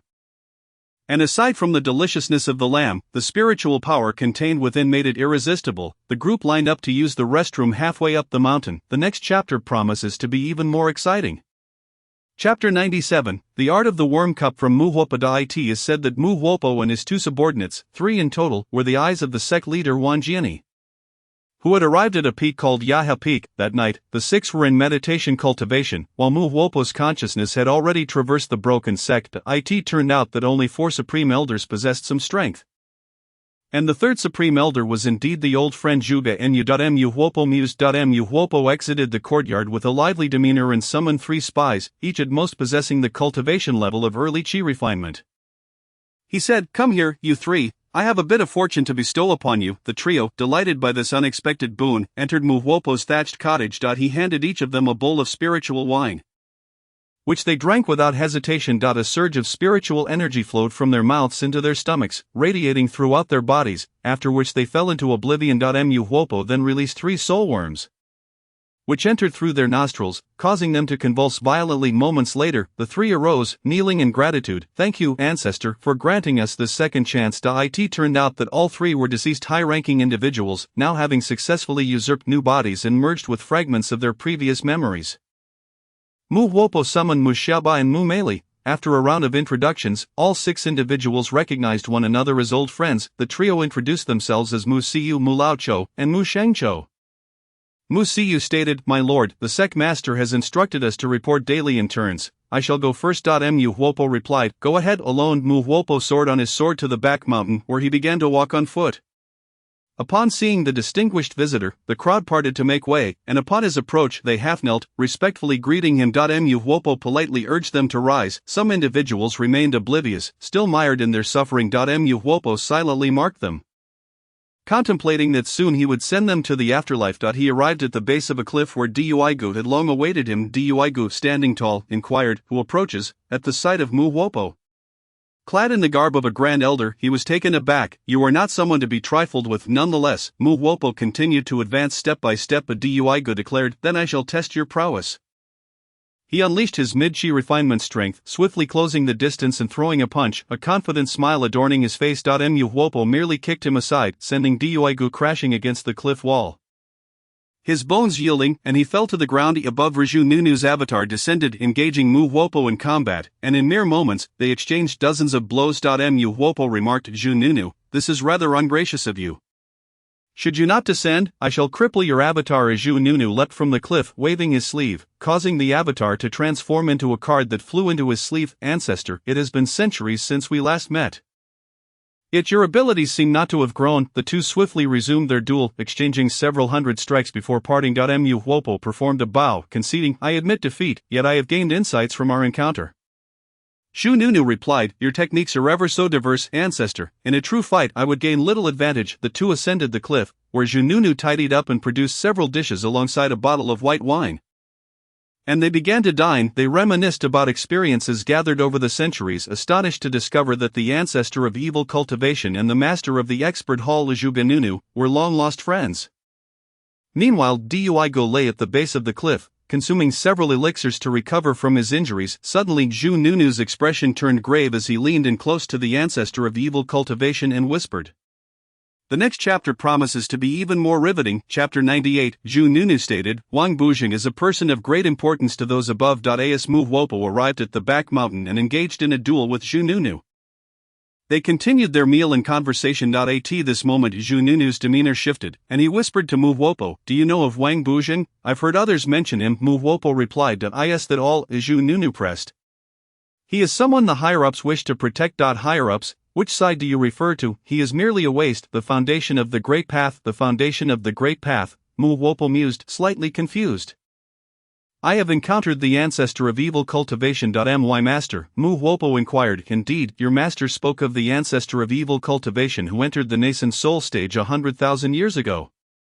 In a certain direction, just ascend for 5 minutes, and you shall discover him. The one who seeks to protect Wang Bujing is a being even your master cannot contend with. Mu Wopo was astounded. Even with his thousands of years of experience, he could not fathom who possessed such power. So, my master, the ancestor of evil cultivation, is secretly safeguarding him. This has little to do with us, correct? We only need to be aware of this matter.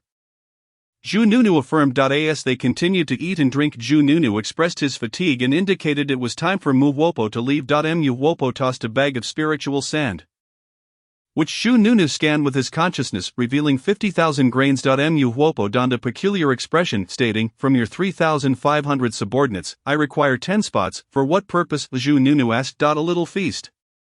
Mu Wopo replied. Zhugenunu shook the bag of spiritual sand. He had intended to act as a principled person, but the amount was simply too generous. Very well, but remember to keep it discreet. Mu Wopo joyfully acknowledged. Excellent. He flew down the cliff, exited the back mountain, and returned to his Yaya Peak, where he found the 5 disciples meditating. He too retreated to his room to enter a state of tranquility.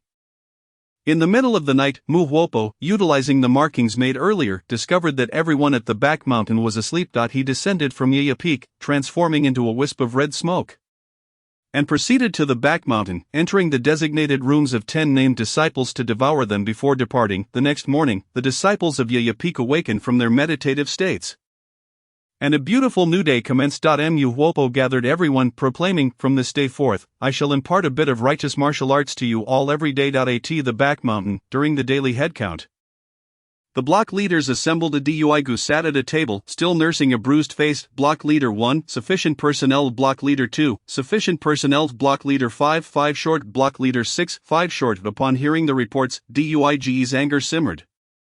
Investigate thoroughly. Meanwhile, at Mu Wopo's Yaya Peak, he assembled all disciples, including Mu Shabat, Mu Meli, Mu Siyu, Mu Shangcho, and Mu Laocho. Today, we shall perform 1,000 push-ups each, and only after completing them shall we eat.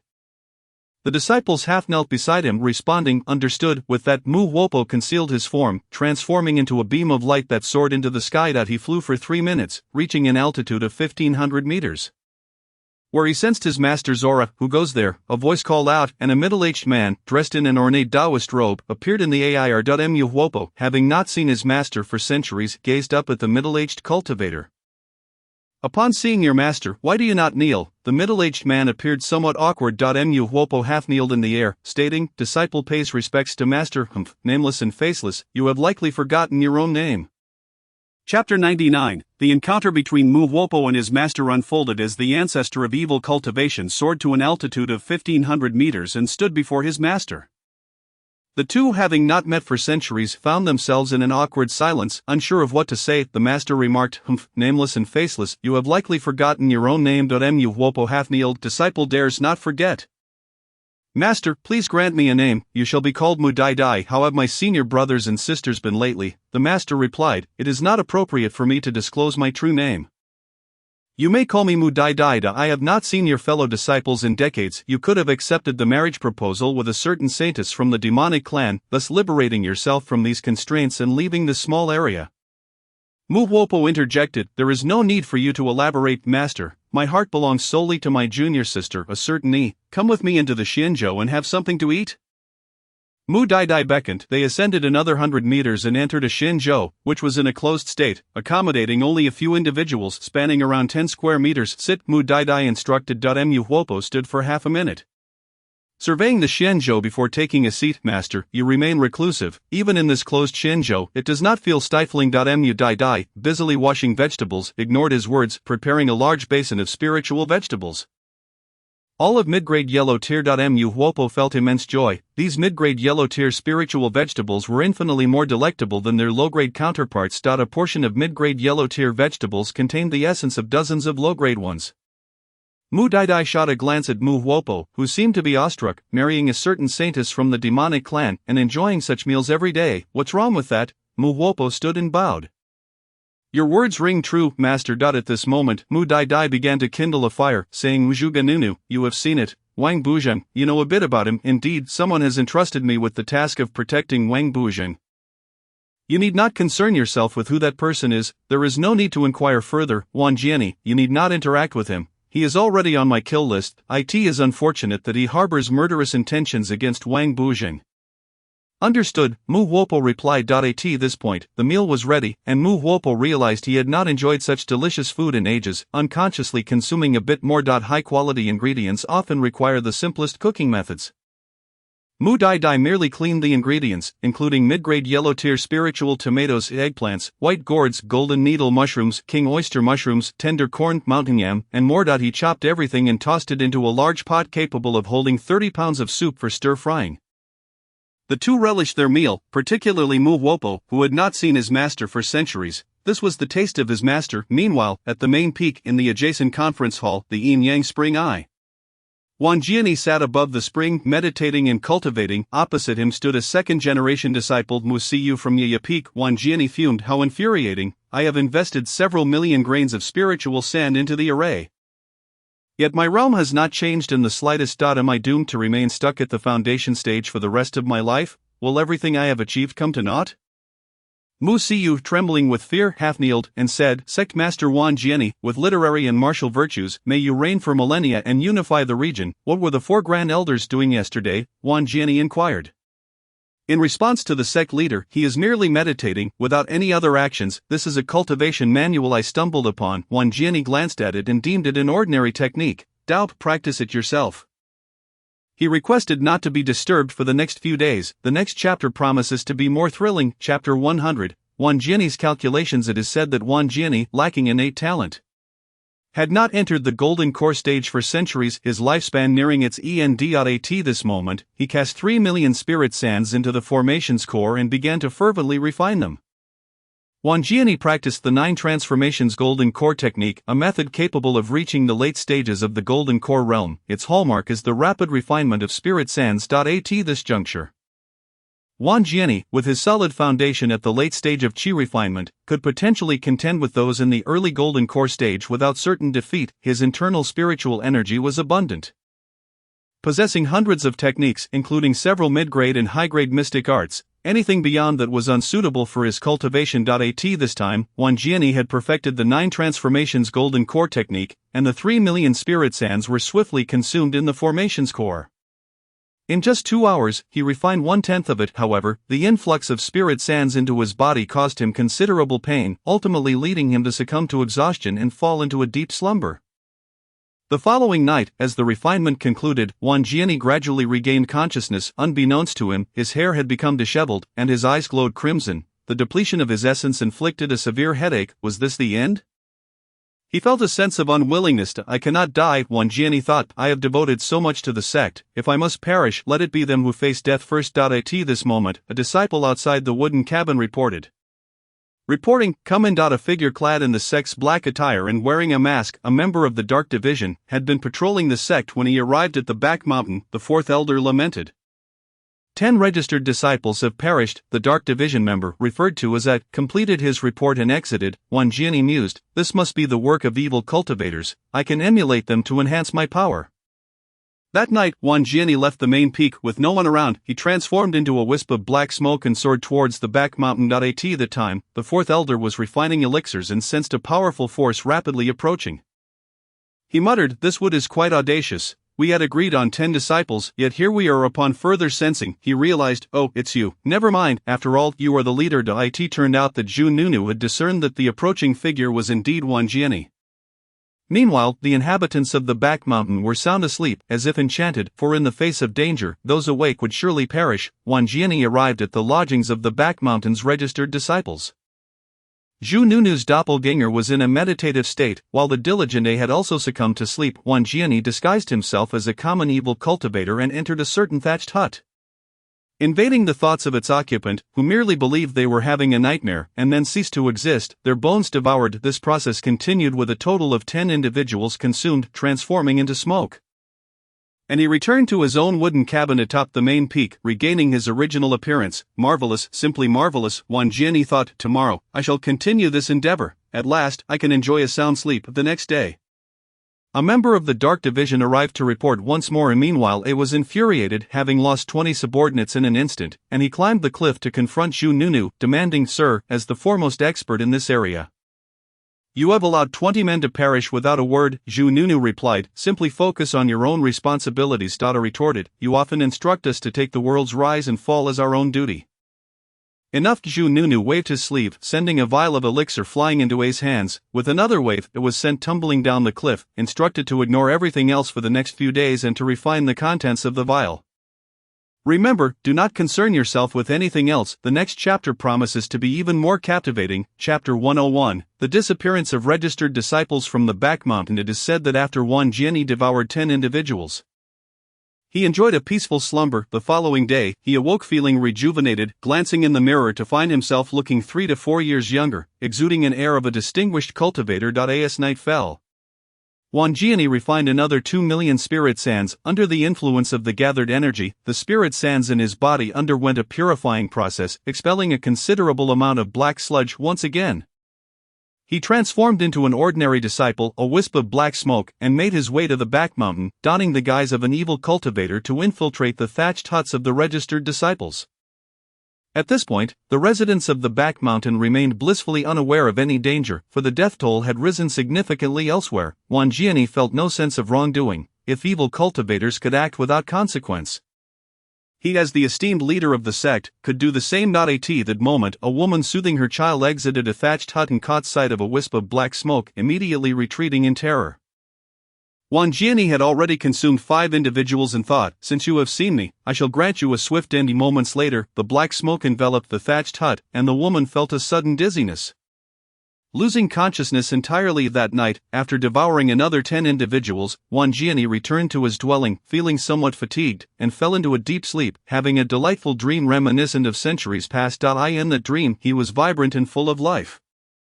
Surrounded by friends and childhood companions, having ascended to the position of saint's son due to his connections, earning the favor of the old sect leader, yet within this pleasant reverie, a figure named the Avatar of the Heavenly Path descended.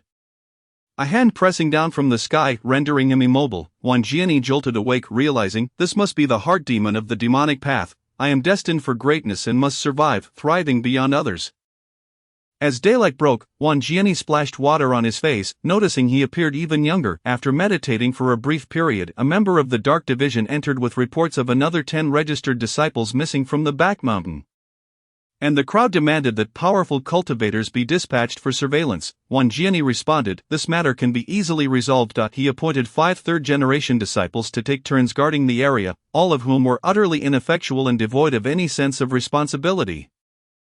On that day, the 5 third-generation disciples made their way to the back mountain under the guidance of a Dark Division member. Due to their unfamiliarity with the terrain, they chose not to ride their swords. Each bore some daily necessities, including bedding, as it was rumored the back mountain was quite frigid. By nightfall, the Dark Division member handed over the responsibility to adopt the 5 disciples conferred, deciding to split into 2 teams for night watch. With 2 individuals guarding during the early hours and another 2 at dawn, having agreed on this plan, they set out, with A and B taking the first watch. The night was not as dark as expected. The moon shining brightly, and it was not as cold as the tales suggested. A said, Senior brother, I am scared. B reassured him, do not fear, we are both formidable early-stage body refiners, what is there to be afraid of? The pair arrived at a lower ledge on the cliff, where they could observe the entirety of the back mountain's registered disciples of that night. Wang Jiani acted swiftly, having disguised himself early, garbed in the attire of a registered disciple. After consuming another individual, he morphed into that person, concealing his true form and avoiding the appearance of black smoke, leading to yet another 10 disappearances. The following day, the Dark Division apprehended a suspicious third-generation disciple wandering in the back mountain. And under pressure, he was coerced into revealing his accomplices. The disciple, referred to as C, protested, "What do you want me to confess?" It was the second elder who instructed me to observe that the next chapter promises to be even more exhilarating. Chapter 102, The Opening of the Spirit Stone Value Mall. It is said that on that day, Wang Bujing practiced the flowing cloud sword technique for an entire day, earning a significant amount of spirit stone value. And the Spirit Stone Value Mall was about to open. In 2 hours, he amassed 50 points, totaling 300 points over 12 hours. 1.90 Spirit Stone values could be exchanged for 100 Spirit Stones. With a 10% discount currently in effect. 2. Yet to be opened. Consequently, Wang Bujing exchanged for 3 packages, acquiring 300 Spirit Stones. At this point, it was 9 in the evening, he spent 100 Spirit Stones to enhance his cultivation in physique. Expelling a considerable amount of toxins from his body, unbeknownst to him, he entered a meditative state, and time slipped away until it reached 11 o'clock. Wang Bujing made his way to the bathing pool on the mountainside, where he washed himself. The water in the pool was fresh, ensuring it remained clean at all times. At this moment, he shed his garments and thoroughly cleaned his hair, neck, arms, face, ears, chest, back, hands, waist, private areas, thighs, calves, feet, and knees until they gleamed white. He tirelessly washed, simultaneously exerting effort to expel the toxins within. Once finished, he applied his specially formulated mid-grade yellow tier body wash, mid-grade yellow tier shampoo, and mid-grade yellow tier laundry detergent, scrubbing for 2 hours. Afterwards, he returned to the peak, where everyone was engrossed in meditation, including Su Tai, Li Wei, Li Shang, Li Ji, and Dog Buley. Wang Bujing prepared a simple dish, stir-fried potato shreds of mid-grade yellow tier quality, intending to have a modest meal before returning to his thatched hut to meditate. At that moment, Li Ji, who had been meditating, awoke and stepped out of the hut, exclaiming, "Bujing, preparing food by yourself is unacceptable." Li Shang also stirred, saying how shameful. One by one, everyone emerged. Su Tai cleared his throat and said, "Bujing, we received news today that the evil cultivators have struck again, with 10 registered disciples missing from the back mountain." Everyone expressed their outrage. Indignant at the news, Wang Bujing responded, "Since everyone is awake, I shall cook a few dishes." He retrieved a collection of ingredients, all of mid-grade yellow tier quality. Li Ji said, "I feel quite bad, let me wash the vegetables." Thus, Li Ji took a large plastic basin and began washing the ingredients. Li Sheng declared, "I'll handle the chopping." He approached the cutting board, flipping it over to its clean side, and commenced slicing the vegetables. Li Wei offered, "I shall tend to the fire." The wood was all finely chopped by Su Tai, consisting of some mid-grade yellow tier spirit wood. Su Tai reminded everyone, "Make sure to keep yourselves safe tonight." With a yellow-grade superior magical tool, the heaven opening axe, he ventured into a secluded forest on a certain mountain peak to gather firewood.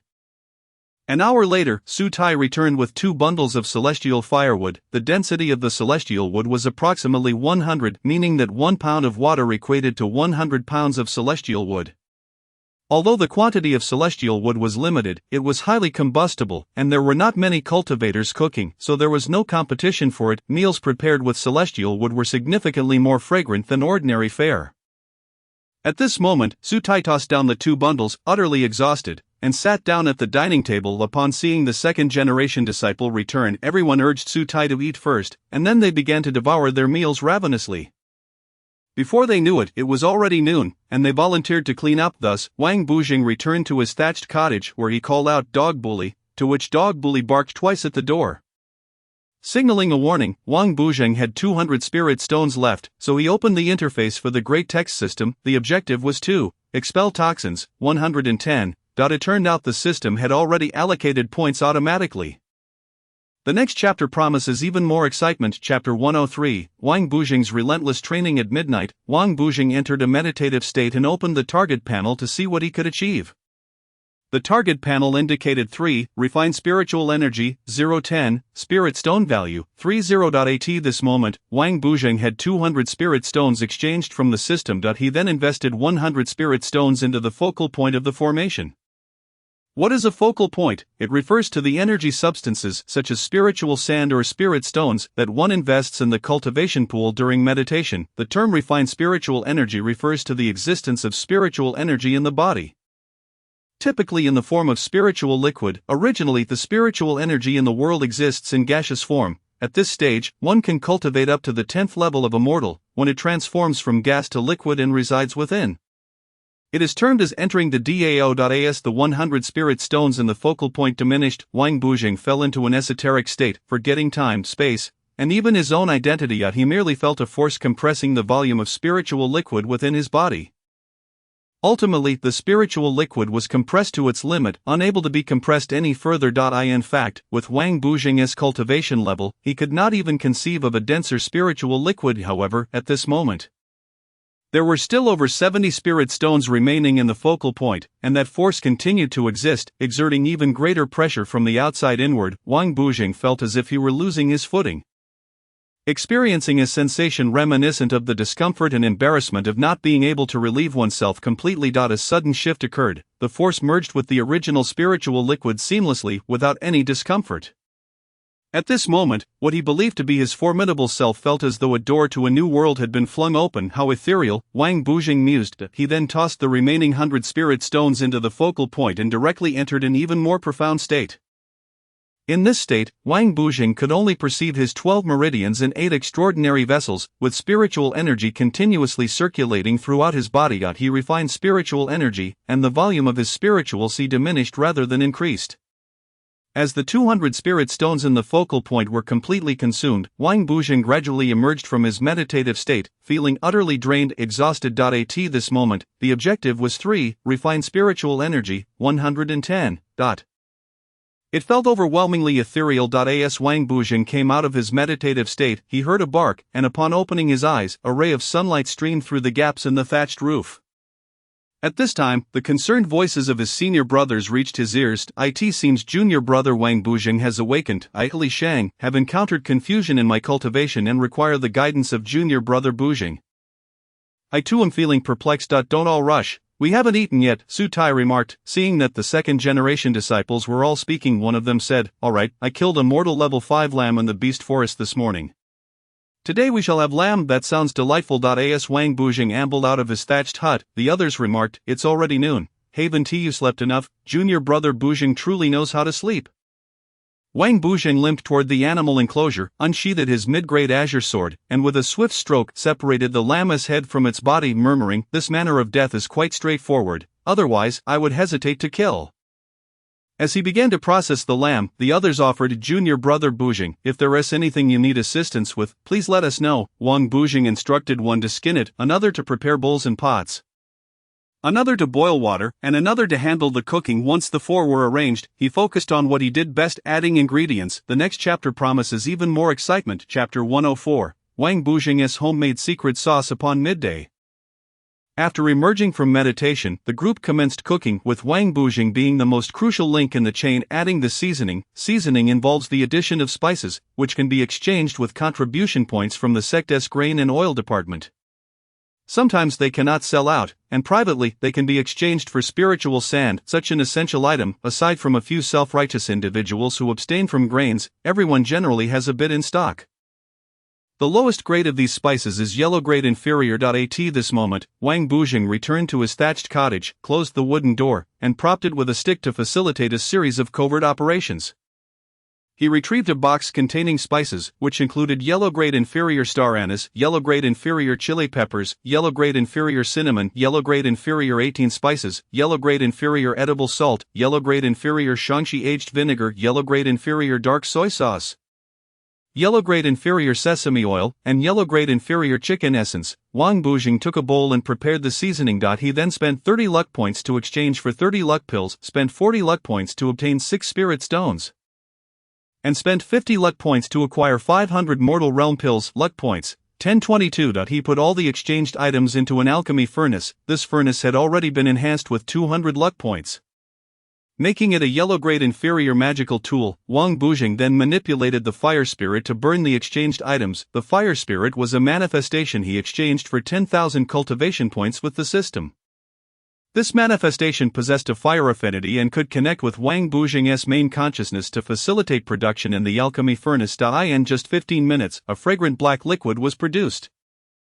Wang Bujing consumed 100 cultivation points to exchange for 1 minute of high-temperature immunity, dipped his finger in it, and tasted it. As he chewed, the temperature rapidly decreased as it entered his stomach.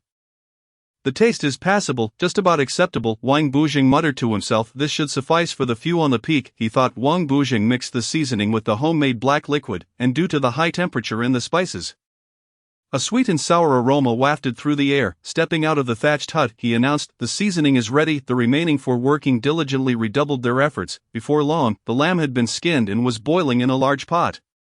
The fire blazed vigorously. After draining the hot water, they added a small amount of fresh water to reheat. Wang Bujing poured in his concocted seasoning, stirred with a spoon, and covered the pot. It was soon fragrant and ready to serve. When the dish was presented at the table, the 5 of them and the dog sat down to eat. Everyone felt a surge of spiritual energy flowing from their stomachs to their kidneys. Their waists were no longer sore, and their legs felt rejuvenated. A wave of spiritual pressure flooded their brains, making them feel as if they could perform hundreds of push-ups with a burst of energy. They finished every last bite. This lamb was rich in spiritual energy, and they could not afford to let others seize the opportunity. Their cultivation levels must not lag behind others. An hour later, they had consumed all the lamb, and Dog Bully finished the bones. Li Sheng exclaimed, "I can't hold back anymore. I am about to break through. Junior brother Bujing, quickly protect me." Immediately, Wang Bujing followed Li Sheng into his thatched cottage. At this moment, Sutai felt invigorated and hurriedly took the heaven-opening axe to chop more firewood. Li Wei felt a surge of energy and headed to the beast forest to hunt for lambs. Li Ji, brimming with energy, began doing standard push-ups, resolutely deciding to complete at least 3,000 today. The next chapter promises even more excitement. Chapter 105, Objective, 14 Spiritual Roots. After everyone finished the lamb cooked with Wang Bujing's secret seasoning, Li Sheng prepared to break through. Wang Bujing followed Li Sheng into the thatched cottage, while the other 3, feeling energized, commenced their training. Li Sheng sat cross-legged on the bed, and Wang Bujing positioned himself behind him. Li Sheng sensed a pure energy coursing through all his meridians but was hesitant to direct it into his dantian. Wang Bujing placed his hands firmly on Li Sheng's back, sensing his condition, and said, "First, guide the spiritual energy to circulate according to a certain pattern." Understood. At this moment, Li Sheng directed the energy to follow the prescribed pathways of the foundational techniques. Wang Bujing cautioned, "Avoid collisions with the spiritual energy." Acknowledged, Li Sheng replied. Gradually, he began to gather the energy in one place. Beads of sweat formed on Li Sheng's forehead as the energy was overwhelmingly pure, making him reluctant to guide it to his dantian. He had no choice but to let the spiritual energy circulate continuously. The speed increased from slow to fast, and Li Sheng entered a state of flow, momentarily losing track of time. Li Sheng felt as though he were in a brightly lit place, the energy gradually calming and integrating as part of himself. Wang Bujing realized that 5 to 6 hours had passed. Li Sheng gradually guided the spiritual energy back to his dantian. As the first strand of spiritual energy entered his dantian, all the gathered energy surged uncontrollably into it. Li Sheng was startled. Quickly circulate the great circulation, Wang Bujing urged. The great circulation refers to incorporating the spiritual energy within the dantian as part of the overall circulation. Li Sheng was taken aback. He was merely a minor qi refinement stage cultivator, and to draw energy from his dantian was perilous. However, the spiritual pressure within the dantian was already intensely strong, and Li Sheng had no choice but to draw upon the dantian's power to circulate it. This process lasted for 5 hours. At this moment, Li Sheng smoothly transitioned to the next realm. Li Sheng, Qi refinement level 4. Li Sheng emerged from his meditative state, rose to his feet, and faced Wang Bujing, performing a respectful bow. "Thank you, brother Bujing," he said. Wang Bujing also exited his meditation and replied, "You are too kind, brother Li." At this moment, it was midnight, and Wang Bujing had already returned to his humble straw hut. It is worth mentioning that after providing protection to Li Wei last time, he was now safeguarding Li Sheng, resulting in Wang Bujing accumulating over 1,500 spiritual root values from his 2 protective duties. Wang Bujing's statistics read: biological age, 27, spiritual roots, 10, spiritual root value, 3,521. Fortune value, 1021. With such a significant accumulation of spiritual roots, he was poised to upgrade them further, especially considering his biological age was already considerable. Wang Bujing first seated himself at a small wooden table and began to consume some fortune tofu. One must admit, tofu is a remarkable creation. It does not induce heat in the body. Who is the genius behind this? Consuming 10 pieces in an hour yields 50 fortune points per piece.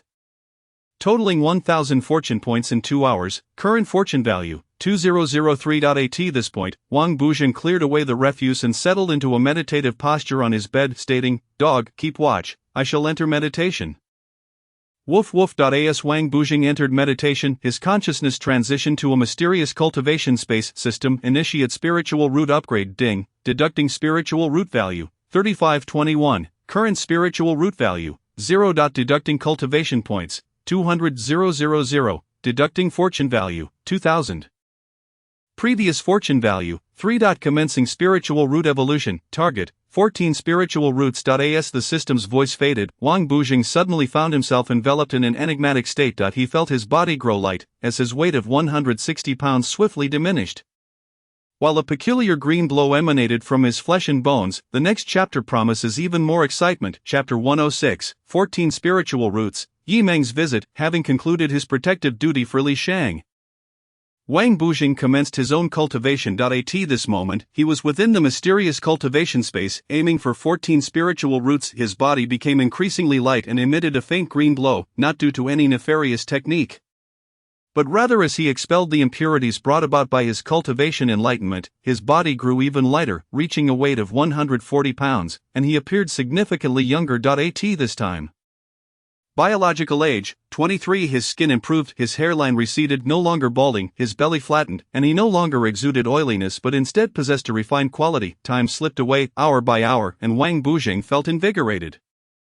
A youthful vigor building within him. It was now 10 in the morning. Wang Bujing emerged from his meditation and stepped outside, greeting the sun. Today is yet another beautiful day. At this moment, his fellow disciples were already awake, meditating on stones in the courtyard while basking in the sun. The weather was splendid, the clouds resembling a delicate white veil, the sunlight filtering through, casting a comforting warmth upon them. Upon seeing Wang Bujing awake, everyone exclaimed, "It's getting late. Time to prepare breakfast." Wang Bujing could not help but curse in astonishment. "What the heck, can't you see me?" Everyone was taken aback. In recent days, both Li Wei and Li Shang had made breakthroughs, while Wang Bujing had not sensed even the slightest fluctuation in spiritual energy. Yet, at this moment, Wang Bujing bore no resemblance to a middle-aged man. He appeared as a youthful and striking young man, with sharp eyebrows and bright eyes, exceedingly handsome. At the biological age of 23, he was unmatched in attractiveness among his peers. Wang Bujing feigned a lazy expression and said, "Brothers, can we take a break from eating all day long?" Su Tai replied seriously, "Brother Bujing, there is urgent news from the sect this morning. 10 registered disciples have gone missing from the back mountain." Wang Bujing bowed and said, "Thank you, Brother Su Tai, for the reminder." It was now 1 in the afternoon when suddenly Li Ji exclaimed, "Someone is approaching on a sword, heading up the mountain." Su Tai went to take a look and saw that it was the second-generation disciple Yi Meng, accompanied by 2 third-generation disciples, Yi Yanzi, and registered disciple Yi Kailang. The three flew in on their swords. Yi Meng and Yi Kailang shared a close relationship with Wang Bujing, while Yi Yanzi had previously been a loose cultivator and had recently entered the early stage of qi refinement. Su Tai stood at the edge of the mountain, waving to greet Sister Yi Meng. "Greetings." Yi Meng responded, "Hello, Brother Su Tai." The three landed at the peak, dismounting from their swords. Yi Meng approached Wang Bujing and said, "Brother, your cultivation level remains unchanged." Wang Bujing replied, "Sister, you have broken through to the second layer of qi refinement." Yi Meng remarked, "My junior sister Yi Yanzi has also reached the first layer of qi refinement." Wang Bujing glanced at Yi Kailang and said, "Nephew Yi Kailang, you have reached the third layer of body refinement." Yi Kailang joyfully replied, "Thanks to the patient guidance from Sister Yi Meng and the enlightening teachings from Ancestor Huanchao." Seeing that the three did not wish to engage further, they entered meditation, listening to their conversation. At this moment, Yi Meng said, "I have accepted a sect mission. Would you care to join me, brother? It would also give me a chance to offer you some guidance. You see, you have so many brothers, yet none have provided you with any advice these past few days." Wang Bujing asked, "What mission?" "To investigate the first layer teleportation stones in the mine outside the sect." "What is that?" "You know about the first layer mine, and the teleportation stones, right? We just need to take a few photographs of the various teleportation stones." The next chapter promises even more excitement. Chapter 107, Dividing Tasks. Yi Meng and the 2 women arrived at Su Tai's mountain peak to find Wang Bujing, requesting to accompany him. Without further ado, the 4 of them, well acquainted with the route, made their way to the base of the sect's mountain. At this moment, Yi Yanzi suggested, how about we split into two groups, Yi Meng and I will go to the first layer teleportation stones in the second district, while Wang Bujing and Yi Kailang can head to the first layer teleportation stones in the third district to take photographs. This had been agreed upon earlier among the three women, and Yi Yanzi's suggestion seemed quite reasonable to Wang Bujing due to her enchanting skill, which rather than stemming from mere beauty, had the power to mesmerize. The plot cannot be delayed any longer. At this point, Yi Meng and Yi Yanzi set off together, with Yi Meng informing Yi Yanzi, Wang Bujing is quite remarkable. According to his claims, he could even defeat a golden core level evil cultivator. Yi Yanzi of course did not believe this, but through this information she contacted the sect leader, Wang Jiani, and he had provided her with resources worth 100,000 spiritual sands, promising an additional 400,000 upon successful completion. With these 500,000 spiritual sands she could at least cultivate to the fourth layer of Qi refinement. After acquiring the spiritual sands she planned to leave, change her name, and develop her skills at the nearby Kenyang sect.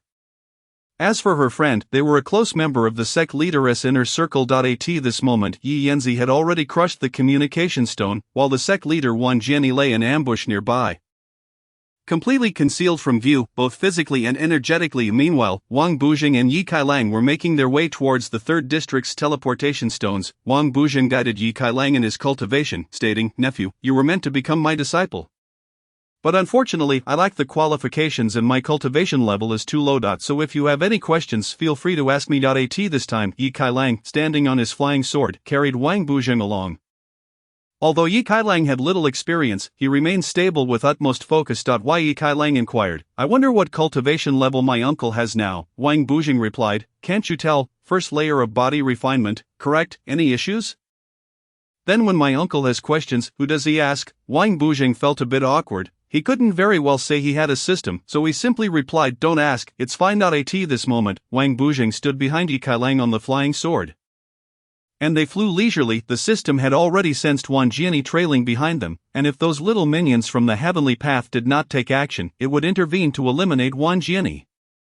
At this time, Wang Jiani deliberately kept his distance from Wang Bujing and Yi Kailang, ensuring they could not perceive his presence. Above them, at a height of 1,500 meters, the evil cultivator patriarch Mu Dai Dai was observing Wang Jiani's every move.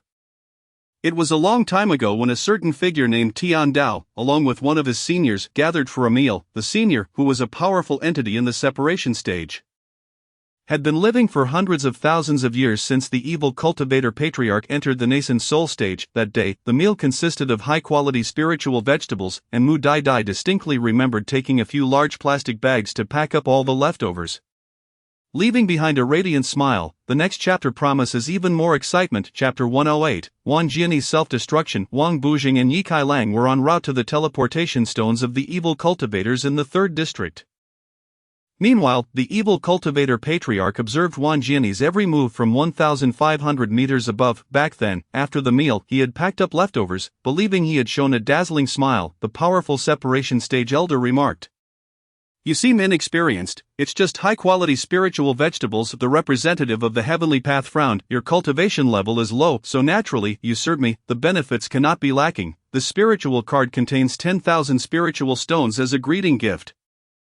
Spiritual cards are a means of storing spiritual energy, measured in spiritual stone value. Mu Dai Dai accepted it. Without further ado, Wang Bujing and Yi Kailang continued chatting atop their flying sword, completely unaware of the danger lurking behind them.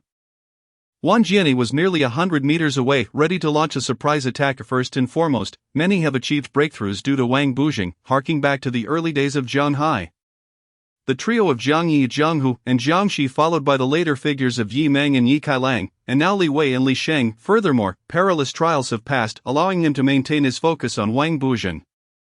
Subsequently, a scout reported that Wang Bujing had been wandering carelessly in the area, even taking up residence in the trial forest, straying into the treacherous woods inhabited by sinister cultivators, and had connections with formidable demons. Ultimately, he had previously engaged in combat with several renowned third-generation disciples, emerging victorious with ease. Now, seizing the opportunity, he must eliminate the young man to ascertain his true capabilities. Setting aside idle chatter, at this moment, Wang Jian appeared 10 meters away from the two, unleashing his lethal skill, the 10,000 Shadow Slash. The 10,000 Shadow Slash generates afterimages upon release, creating the illusion of 1,000 strikes against the enemy. At that moment, the airborne Mu Dai Dai had already intervened, enveloping Wang Bujing and the nearby Yi Kailang in a protective wooden shield. Upon witnessing that the two were unharmed, Yi Kailang and Wang Bujing turned their gazes towards Wang Jian.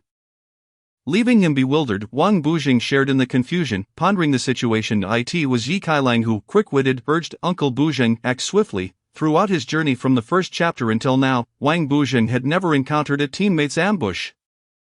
Especially not from the sect leader. Wang Bujing was truly perplexed. Wang Jian mused, this person must be feigning ignorance. Since I intend to kill him, I should do it in one fell swoop to prevent future troubles. Wang Jian declared in a serious tone, do not be afraid, the sect leader will protect you both. Who dares to ambush my sect's disciples? His voice reverberated around them. Meanwhile, at an altitude of 1500 meters. Mu Dai Dai, with his hands on his forehead, murmured, why haven't they made a move yet? Wang Bujing is rather dim-witted. The system lazily refrained from reminding Wang Bujing, who remarked, system, only to receive silence in response. Yi Kailang whispered, Uncle Bujing, if we return to the sect, the leader will surely place blame on us, and we could be doomed. Dragging Master Yi Meng down with us. Perhaps the recently missing individuals were orchestrated by the sect leader. Wang Bujing countered, are you certain that it was the sect leader who intended to eliminate us? If I lacked defenses, who provided me with the shield? Just as Wang Bujing and Yi Meng were conversing, Wang Jian had already closed the distance to 1 meter. Hovering in midair, Wang Jian suddenly struck with his killing move, the Dragon Claw. At the pinnacle of his power, Wang Bujing shattered a jade stone gifted by the system, instantly elevating his realm from the first layer of body refinement to the second layer. Despite the seemingly minor difference in realms, his strength significantly increased. The next chapter promises to be even more thrilling. Chapter 109, Wang Bujing takes action to slay Wang Jian. It is said that Wang Jian finally made his move, while Mu Dai Dai, hidden in the heavens, also granted a protective shield after Wang Jian launched his attack. He believed he had missed, prompting him to strike again. In an instant, Wang Jian appeared a mere meter away from Wang Bujing and Yi Kailang, executing the Dragon Claw. The Dragon Claw is a common martial technique. Yet when mastered to its peak and infused with the late-stage foundation building cultivation, its power becomes extraordinary. Each significant realm is divided into early, mid, late, and late stages, corresponding to layers 1 to 3, 4 to 6. 7 to 9, and 10 respectively. At the transition from the 10th layer to the next major realm is the most challenging breakthrough, thus it is categorized separately. At this moment, Wang Bujing, grasping Yi Kailang's hand, faced Wang Jian and swiftly retreated 10 meters, declaring, you must kill us both now, or it shall be your demise. Wang Bujing's options were limited. He needed to provoke Wang Jian, lest danger ensue. Wang Jian, too, was anxious as he no longer held absolute control over the sect. His instincts urged him to reach the golden elixir stage to solidify his position. No longer needing to conceal his intentions, Wang Jian proclaimed villains perish due to their own verbosity, for he embodied that very principle. Unwilling to contribute his strength for personal gain, he was naturally the antagonist. As Wang Bujing retreated, he tossed a copper coin, prompting Wang Jian to summon 3 turtle shells that expanded in the wind, forming an invisible wall to block the coin. Wang Jian scoffed, merely a trivial matter. It seems I have underestimated you. Wang Bujing and Yi Kailang descended towards the ground, while Wang Jian unleashed 10 consecutive sword strikes, the sword energy sealing off all of Wang Bujing's escape routes. Wang Bujing exclaimed, system, exchange 500,000 cultivation points for a wooden protective shield. Ding, 500,000 cultivation points deducted. Ding, protective shield generated. Taking advantage of the shield's destruction, Wang Bujing consumed his essence and, alongside Yi Kailang, transformed into 2 red wisps of smoke, vanishing into the horizon. Witnessing this, Wang Jian unleashed a tracking sword. The 10 consecutive swords, Wang Bujing and Yi Kailang, materialized 100 meters away, unleashing the ruthless sword chi slash, 50 consecutive slashes. At this moment, Wang Jian had already expended a third of his spiritual energy. Astonished by Wang Bujing's prowess, believing him to be on the brink of exhaustion, the tracking sword energy released by Wang Jian collided with the ruthless sword chi slash, resulting in both dissipating. Wang Bujing broke free from the deadly predicament, with 40 slashes remaining. As he approached Wang Jian hurled a small stone, which expanded in the wind, transforming into a ring of satellites. Guarding the 3 turtle shells, the 40 ruthless sword chi slashes gradually shattered the stone, yet half remained. Wang Jian thought, it seems I cannot keep Wang Bujing here today, it is time to withdraw. At this moment, Wang Bujing summoned his ultimate move, the Fatal Strike. First form, Wang Bujing declared, system, expend 500,000 cultivation points to enhance accuracy, and 1 million cultivation points to bolster attack power. Ding, 150,000 cultivation points deducted. The estimated kill probability stands at 99.9999%. In an instant, the world shifted, thick black clouds obscured the sun, and thunder and lightning followed in rapid succession. Wang Jian felt an immense pressure descend upon him. As Wang Buzheng landed, he swung his sword, a seemingly ordinary strike imbued with tremendous power. Wang Jian was reduced to mere dust, leaving not a trace behind. Wang Buzheng and Ye Kailang touched down and hurriedly made their way forward. Moments later, Ye Kailang asked, "Where is he?" Wang Buzheng, utilizing his skill, sensed that Wang Jian had indeed perished. Leaving nothing behind, grasping Ye Kailang's hand, he urged, "We must leave quickly. This place is no longer safe." The next chapter promises to be even more riveting. Chapter 110, The Fabrication of Wang Buzheng. It is said that Wang Buzheng executed his ultimate move, the fatal strike, to eliminate the malevolent Wang Jian, contemplating the sect leader's earlier words, which echoed, "Who dares to ambush my sect's disciples? I shall protect you both." Wang Buzheng deduced that Yimeng and Yi Yanzi likely overheard this, thus, they planned to turn the situation to their advantage. Wang Buzheng pulled Ye Kailang towards Area 2 to reunite with Yimeng and the others. Within 10 minutes, upon reaching a tree, two figures leapt down from above. It was indeed Yimeng and Yi Yanzi. At why Yimeng inquired, "Junior brother Wang Buzheng, I believe I heard the sect leader mention something about an ambush." Wang Buzheng, feeling a twinge of guilt, admitted, "Yes, the sect leader was engaged in a battle of wits, and our realms are too low, we could only fleet out." Why Yimeng remarked, "I saw that the sky above Area 3 was shrouded in dark clouds, with flashes of lightning. Was that a battle?" Wang Buzheng replied, "It indicates that the opponent's strength should not be underestimated. Let us abandon the task and return to the sect to inform the esteemed elders." Yimeng, Ye Kailang, and Yi Xian all concurred. At this moment, Ye Kailang and Wang Buzheng, alongside Yimeng and Yi Yanzi, ascended upon two flying swords, one behind the other, making their way back to the sect. Unbeknownst to Yimeng, the truth of the situation lay concealed. Wang Buzheng internally resolved to have Yimeng report to the esteemed elders to avoid any exposure. Wang Buzheng stated, "Senior sister Yimeng, you hold the highest seniority. Please convey the information." Yi Yanzi was well aware that the sect leader had set out to kill Wang Buzheng. Now that Wang Buzheng had returned, his fluctuating aura clearly indicated a confrontation had occurred.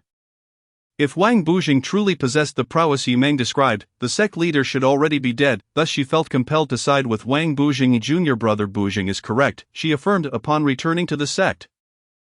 Yi Yanzi announced, "I shall attend to the injuries of junior brother Buzheng and junior sister Ye Kailang. Senior sister Yimeng, please report to the elders." Yimeng swiftly soared on her flying sword to the peak of the second elder. Meanwhile, Wang Buzheng and Ye Kailang sat cross-legged on the ground, with Yi Yanzi seated behind them. Yi Yanzi channeled a surge of spiritual energy into Wang Buzheng and another into Ye Kailang. Wang Buzheng utilized the system's bestowed enlightenment card, executing a tenfold enhancement, as waves of spiritual energy surged from his dantian circulating through his body. After half an hour, the energy flowed between his dantian and limbs before returning to his dantian. Ding! The enlightenment card, 10 uses completed, restoring 3 million cultivation points. At this moment, a stream of Yi Yanzi's spiritual energy flowed into Ye Kailang, imparting a bewitching force. Once lively and innocent, Ye Kailang now bore the seed of allure, which would sprout under suitable conditions. Her charm intensified, and her cultivation smoothly ascended to the third layer of body refinement. Ye Kailang had reached the third layer of body refinement. Yi Yanzi felt that the energy she had imparted to Wang Buzheng had vanished without a trace. Ye Kailang rose, facing Yi Yanzi, and bowed. "Thank you, Master Yanzi, for your transmission. I have now attained the third layer of body refinement." Wang Buzheng also stood and bowed to Yi Yanzi, expressing, "Thank you, senior sister, for your protection. I feel much better now." Yi Yanzi, unperturbed, felt a tinge of shyness as she presented a treasure, saying, "Junior brother Buzheng, this is a mid-grade yellow-tier treasure, the Dinkuan staff. When used, it emits flashes of lightning. I bestow it upon you." Wang Buzheng accepted the Dinkuan staff, wielding it a few times as he infused it with spiritual energy. The staff transformed to a lightning attribute, crackling as he swung it towards the ground, slightly scorching the earth beneath. The next chapter promises even more excitement. Chapter 111, The Reactions of the Esteemed Elders. It is said that the four returned to the sect, with Yimeng reporting to the esteemed elders while Yi Yanzi tended to the injuries of Wang Buzheng and Ye Kailang. At this moment, Wang Buzheng accepted the Dinkuan staff, feeling he had little of value to offer. Thus he produced 2 bottles of fortune pills and 2 spirit stones, distributing them to Yi Yanzi and Ye Kailang respectively. Wang Buzheng remarked, "I am but a humble observer, possessing little of worth. This is for both of you." Ye Kailang accepted the gift, uncapping the bottle, only to find it contained 10 fortuitous elixirs, each capable of propelling her through 2 realms with remarkable swiftness. Wang Buzheng, with a hand to his forehead, recalled the last incident when Yi Kailang's greed for the elixirs had led to her distress. After much effort to revive her, he cautioned Yi Kailang. My dear disciple, you may consume only 1/10 each day. Remember this well. Yi Kailang stuck out her tongue, acquiescing with a playful understood. As Yi Kailang examined the spirit stones, she noticed each one was the size of a peanut. Vastly larger than the spirit sand, each stone brimmed with boundless spiritual energy, in stark contrast to the spirit sand, which was measured by the pound. Yi Yanzi giggled. Wang Buzheng, you possess spirit stones, such treasures are rare. How generous of you to bestow so many upon us, Yi Kailang exclaimed. So this is what spirit stones are. She attempted to absorb the energy, feeling a faint current flow into her hand. Marvelous, she declared. Wang Buzheng smiled faintly, offering no further explanation. At that moment, Yi Mang, riding her flying sword, arrived at the peak of the second Supreme Elder. The Elder had been gazing toward the third district for quite some time. Upon dismounting, Yi Mang knelt in tribute, stating, Esteemed Second Supreme Elder, the sect leader has engaged in combat, exhibiting extraordinary power and even causing celestial phenomena. The Second Supreme Elder, taken aback, responded, Really, I must investigate. With that, he leapt onto his sword and vanished in an instant. Yi Mang mused to herself, the Second Supreme Elder has only recently joined the sect, yet he is quite concerned about our affairs. She then flew to the lively peak of the Third Supreme Elder, where he was casually instructing his disciples. Mu Sheba, your 1,000 push-ups today are rather subpar. Mu Meili, your sit-ups leave much to be desired. Yi Mang observed Mu Sheba, who bore an enormous wooden pillar on his back. Crafted from a mid-tier spirit wood, renowned for its density, the pillar, measuring 2 meters in diameter and 1 meter in height, must have weighed several tons. Meanwhile, Mu Meili was fervently performing sit-ups, creating the illusion of afterimages.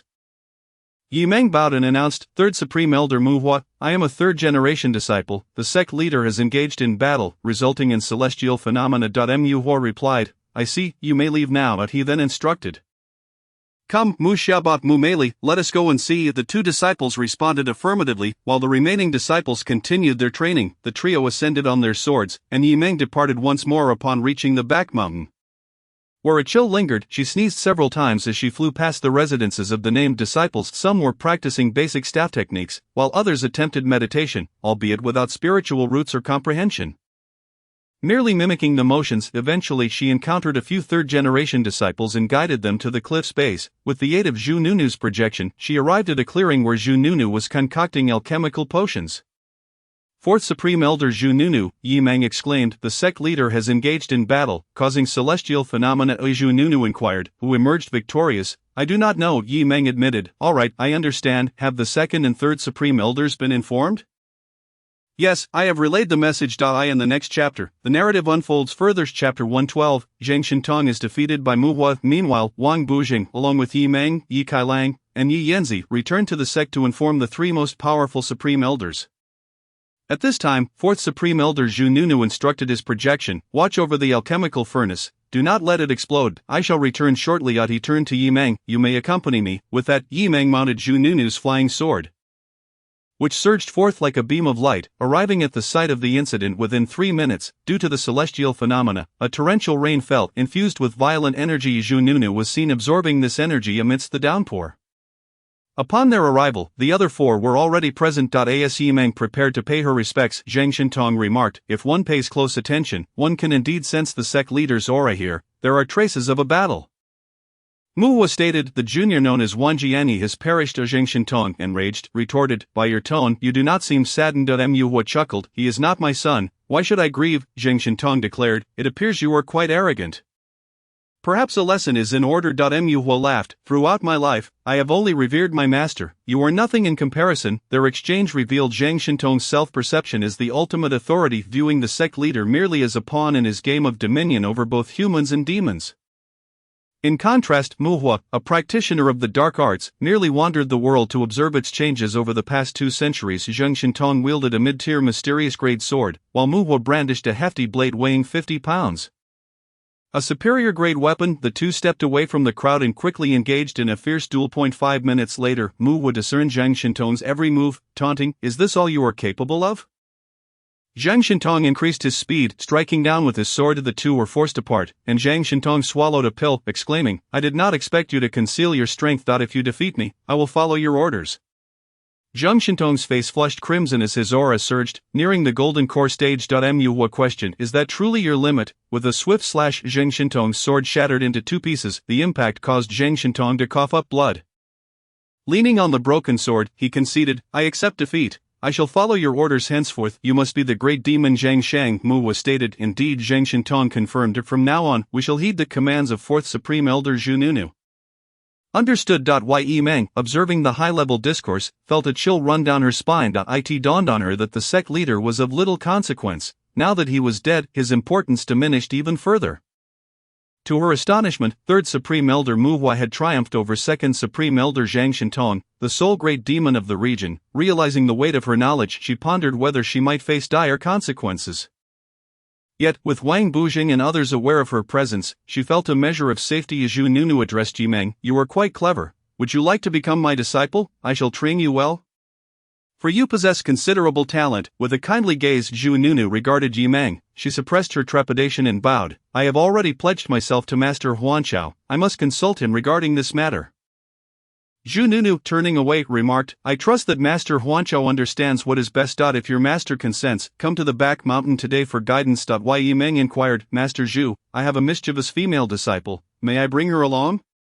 Yi Kailang, is it? We met when I was teaching in the village. Of course, she is welcome. In the next chapter, the excitement continues. Chapter 113, Wang Bujing's daily training. With the demise of the old sect leader, the 3 Supreme Elders deliberated in the Monster Beast Forest, with Zhu Nunu taking the lead. As Zhu Nunu expressed his desire to take Yi Meng as his disciple. In the woods, Zhang Shintong, Mu Hua, Mu Shabat, Mu Meili, Zhu Nunu, and Yi Meng returned to the sect. Meanwhile, in the sect, Wang Bujing, along with Yi Kailang and Yi Yanzi, looked up at the commotion as 3 beams of swordlight flashed past, marking the passage of the 3 Supreme Elders. What a grand display, Yi Kailang exclaimed, quite splendid. Wang Bujing agreed. Yi Meng leaped from the skies, declaring, Master Zhu, I am departing. Zhu Nunu replied, go ahead. Yi Meng activated her wooden protective barrier, landing gracefully near the trio. Yi Kailang, Yi Yanzi, I shall be apprenticing under 4th Supreme Elder tonight. You should join me. Yi Kailang, with an endearing smile, replied, of course, wherever my master goes, I shall follow. Yi Yanzi felt a twinge of embarrassment,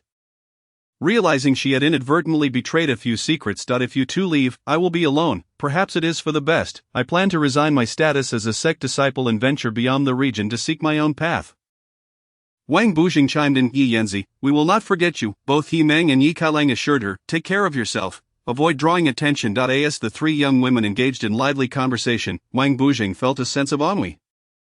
Farewell, I shall return to my peak, he stated. Upon returning to his designated peak, Wang Bujing was approached by Su Tai, Li Wei, Li Shang, and Li Ji, who inquired whether he could introduce them to a senior sister or junior sister. However, upon learning of the sect leader's perilous situation, they ceased their inquiries and returned to their respective cottages to enter meditation. Wang Bujing opened his interface. Host, Wang Bujing Realm, Body Refinement. First Layer Goals, 1.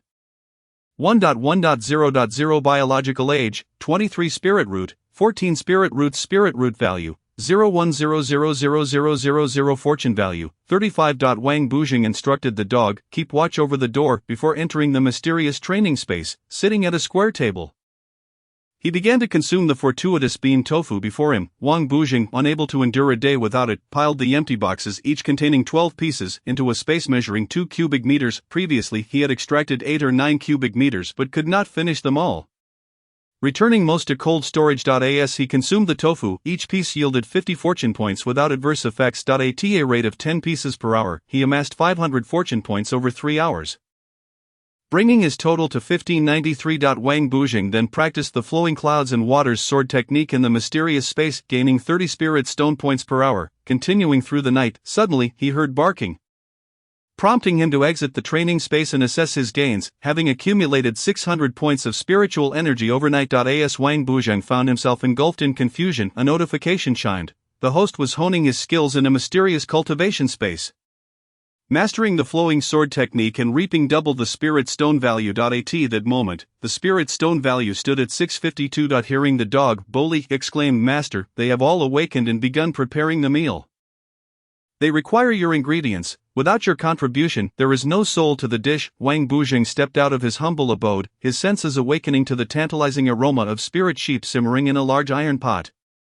These senior brothers are truly ruthless, slaughtering sheep for sustenance day in and day out, Wang Bujing murmured. The next chapter promises even greater excitement. In chapter 114, titled Li Ji's one-sided affection for Yi Meng. It is said that Wang Bujing, after entering a meditative state, acquired 1,500 fortune points and 600 spirit stones. Emerging from his meditation marked the dawn of a new day. And he prepared to cook a lamb dish. Stepping out of his thatched cottage, he addressed his senior brothers. Once again, we find ourselves feasting on lamb. I wonder if it will be roasted whole, boiled, hot pot, skewers, stir-fried, or sliced lamb. Upon hearing this, several senior brothers responded. Li Wei remarked, this sheep possesses the cultivation level of a mortal at the 10th tier, a fine specimen indeed. Li Shang added, naturally, it is of high quality. I was the one who caught it. However, Li Ji interjected, I have little appetite, I merely wish to find a wife. Su Tai replied, that is simple, with your cultivation at the 3rd tier, it should be easy. Being in your 20s is the prime age for cultivation, do not waste it at this moment. Su Tai was kindling a fire, Li Wei was shearing the sheep, and Li Shang was setting the table. Preparing to slice the lamb, the anticipation for the delicious lamb was palpable among Li Wei, Li Shang, and Su Tai, while only Li Ji seemed lost in thought, although Wang Bujing had just emerged from meditation. He quickly discerned the underlying issue. Li Ji was infatuated. Wang Bujing raised a finger and said to the trio, Li Ji is not simply seeking marriage, he likely has his sights set on a particular maiden. Heart troubles require heart remedies. Li Ji suddenly perked up, exclaiming, bro, you truly understand me. Wang Bujing replied, then prepare to stir-fry the lamb. Your culinary skills are indeed needed. Seizing the opportunity, Li Ji asked, so, are you planning to share one of your 3 wives with me? Wang Bujing, exasperated, replied, it is quite challenging for immortals to achieve such unions, and you should be aware of this. Li Ji understood Wang Bujing's point. For mortals to conceive, there is typically a 6-month period of adjustment, followed by a mutual commitment before a child is conceived and born. After 10 months, however, immortals, who defy the natural order and possess lengthy lifespans, often find that even if 2 are devoted to each other, their offspring may struggle with fertility, resulting in a tragic outcome where the immortals may still be alive while their progeny perished. It is not just the immortals, even those who have just begun their journey on the path of cultivation undergo profound transformations. The mortal heart dies while the heart of the Tao lives on. At this moment, the cultivator is no longer the original mortal being, with a normal lifespan extending at least to 120 years. Otherwise, would not all of humanity be descendants of immortals? Such thoughts are indeed daunting. After contemplating for a moment, Li Ji responded, it matters not, you have so many wives without consequence, so I too shall be fine.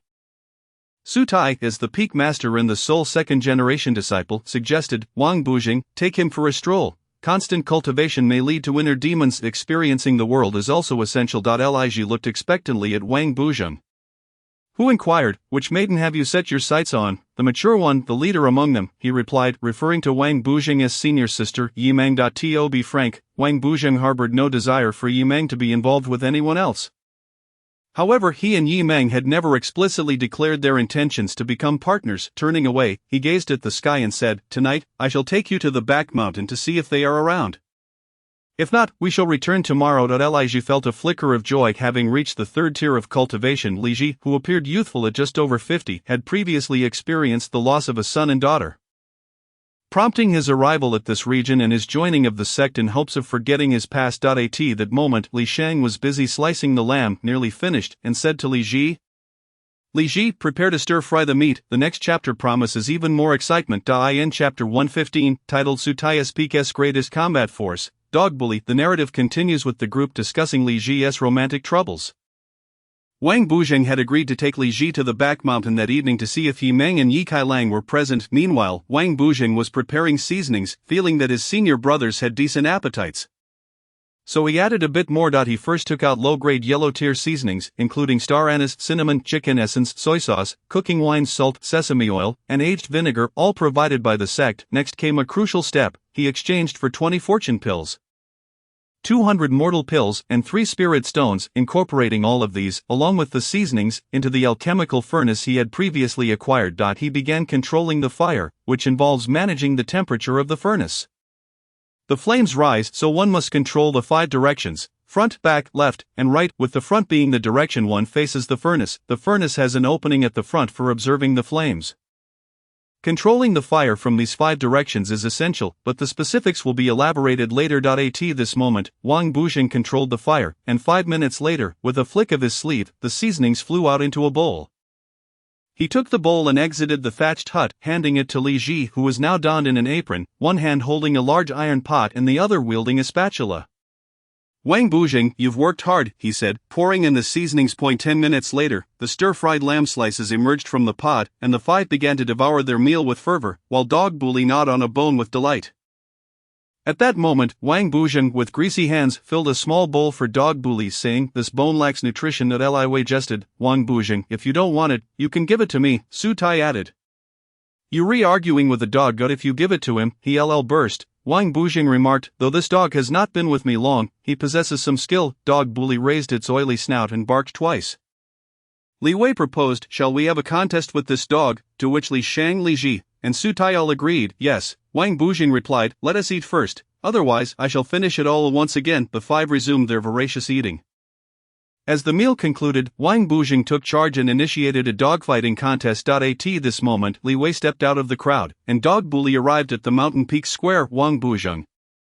"Dog Bully, take him down." Li Wei feigned fear, exclaiming, "Oh dear, I want to eat a peach, how refreshing." The contest commenced. The man and dog quickly engaged in a fierce tussle. Li Wei executed his moves, but Dog Bully effortlessly countered. Observing the deftness of Dog Bully's techniques, Li Wei drew a low-grade yellow tear sword. After 3 moves, Dog Bully kicked the sword in 2, barking twice. Wang Buzheng commented, "My dog says not to belittle him with such a low-grade sword." Li Wei then brandished a high-grade yellow tear sword, and once again, the man and dog clashed. 5 minutes later, Dog Bully grew bored and kicked Li Wei along with the sword away. Li Wei, having been knocked back, admitted defeat. Wang Buzheng, standing beside Li Wei, Li Ji, and Su Tai, noted that Li Wei's defeat left him somewhat breathless, but he was uninjured. In the square center stood Li Shang, facing Dog Bully. The 2 engaged in a swift battle, but after 10 minutes, Dog Bully, feeling disinterested, kicked Li Shang away. "I concede," Li Shang declared, rising unsteadily and brushing off the dust, laughing. Who would have thought that the greatest combat force of Su Tai Peak would be a mere dog? The next chapter promises even more excitement. In chapter 116, titled Wang Buzheng's Confused Fate, the narrative continues with the 6 having finished their lamb. Dog Bully had bested both Li Wei and Li Shang in combat. Though the camaraderie was delightful, the plot could not afford to linger any longer. At that moment, Li Ji was also defeated, sent flying by Dog Bully's kick. Moments later, Su Tai succumbed as well. Dog Bully, possessing the cultivation of the 6th tier, had improved significantly after months of training with Wang Buzheng. Wang Buzheng stated, "Li Ji, let us depart for the back mountain at 6 o'clock this afternoon. I shall retreat to meditate first." Li Ji replied affirmatively. The remaining 3 were still enveloped in the shadow of defeat by an unassuming dog, pondering deeply. Li Wei frowned. After 5 minutes, he exclaimed, "I have comprehended." Before retreating into his thatched hut. Li Shang, scratching his head, took another 5 minutes before declaring, "I have comprehended," and also entered his hut to meditate. Su Tai, jolted awake, returned to his thatched hut, intending to break through to the 3rd tier of cultivation, instructing Dog Bully, "Guard my meditation." Although Dog Bully was Wang Buzheng's combat companion, it still heeded Su Tai, the peak master, and entered Su Tai's hut. At this moment, it was 1 o'clock in the afternoon. Leaving 5 hours until their planned departure, Wang Buzheng aimed to achieve a small goal: to further purify his spirit energy and enhance his physical body. At this juncture, Goal 4, enhance the 5 senses, 0-10, physiological age, 23 years. Fortune value, approximately 1500. Spirit stone value, approximately 600. Wang Buzheng settled onto a wooden bed to meditate, stating, "System, complete. Goal 4. Ding. Commencing now." Wang Buzheng found himself enveloped in an enigmatic state. As his fortune value dwindled, he felt a refreshing sensation in his eyes. He slipped into a mysterious cultivation space, rubbed his eyes, and felt much relief, expelling some eye discharge, while his nose released a torrent of mucus. Wang Buzheng retrieved several tissues, diligently wiping his nose, then, feeling an itch in his ears, he took a twig and began to dig out earwax. However, this narrative cannot afford to linger further. Thus, 3 hours passed. An amount of used tissues lay scattered about. Wang Buzheng felt an immense lightness. Ding. Goal 4 completion progress. Deducting 1,200 fortune points. Ding. The system detected that the host's level of confusion was exceedingly low and initiated a process to elevate it. Wang Buzheng expressed his astonishment, inquiring, "What is this confusion value?" It does not sound like a good thing, Ding replied. I apologize, but according to the author's settings, you can only be a great fool. If your confusion value falls below 100, it will be elevated to 150. Wang Buzheng countered, but wouldn't a confusion value of 150 make me even more foolish? Ding assured him, not at all, you need not worry.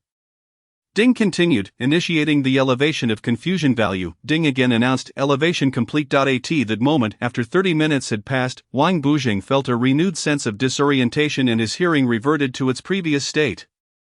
Ding stated, compensating the host, you have one opportunity for elevation to the mid-level of the yellow grade, shall it be activated? Upon confirmation it added, moreover, please complete this before 6 o'clock in the evening, utilizing spirit stone value to facilitate the process. Ding then declared, beginning elevation. Wang Buzheng once again succumbed to a state of profound bewilderment, awakening 5 minutes prior to 6 o'clock, having accrued 5 million cultivation points. Presently, Wang Buzheng's status was, Wang Buzheng.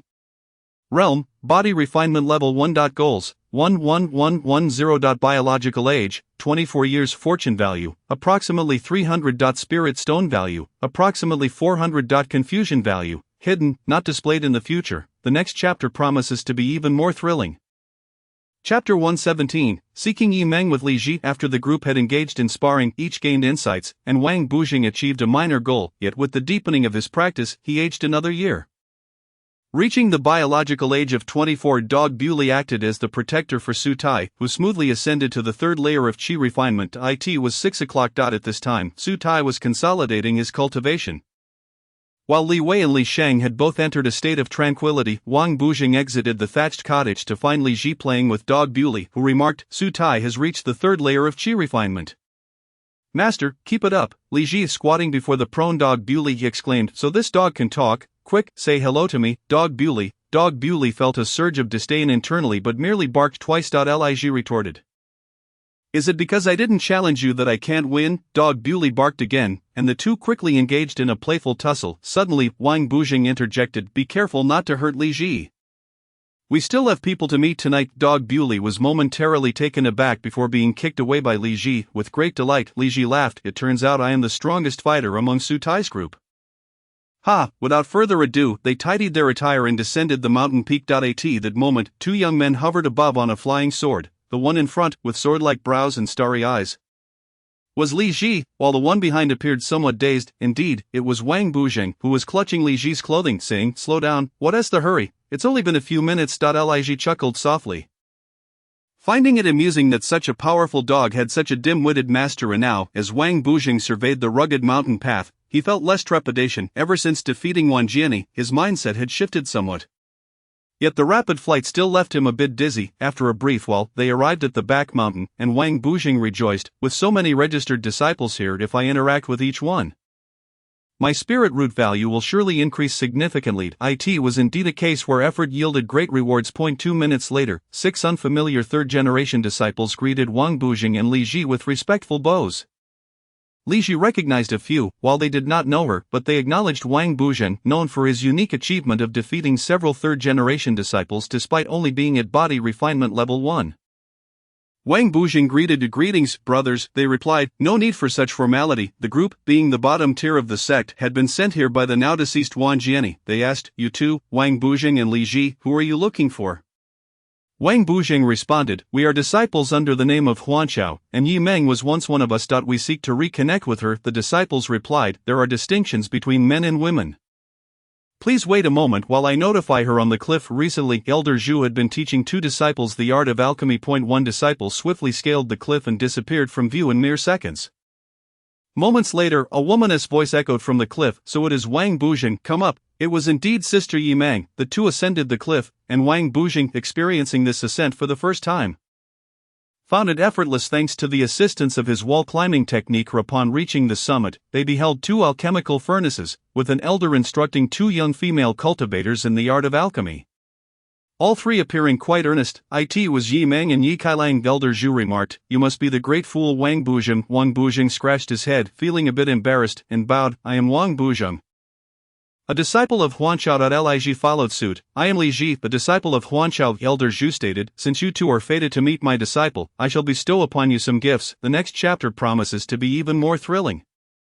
Chapter 118, Appreciating Elder Zhu's Alchemy. As Wang Bujing and Li Ji rode their swords from Benming Peak to the back mountain, they were newcomers, introducing themselves after their arrival. Elder Zhu said, as newcomers. Allow me to give you something that he pointed at Li Ji. You must be at the third layer of qi refinement. Indeed, then I shall gift you this bottle of mid-grade yellow-grade pseudo-dragon blood. Take 1 drop daily, and do not exceed this dosage. There are about 50 drops, which will double your cultivation speed. Saying this, he produced a bottle of pseudo-dragon blood pills and a pouch of spirit stones.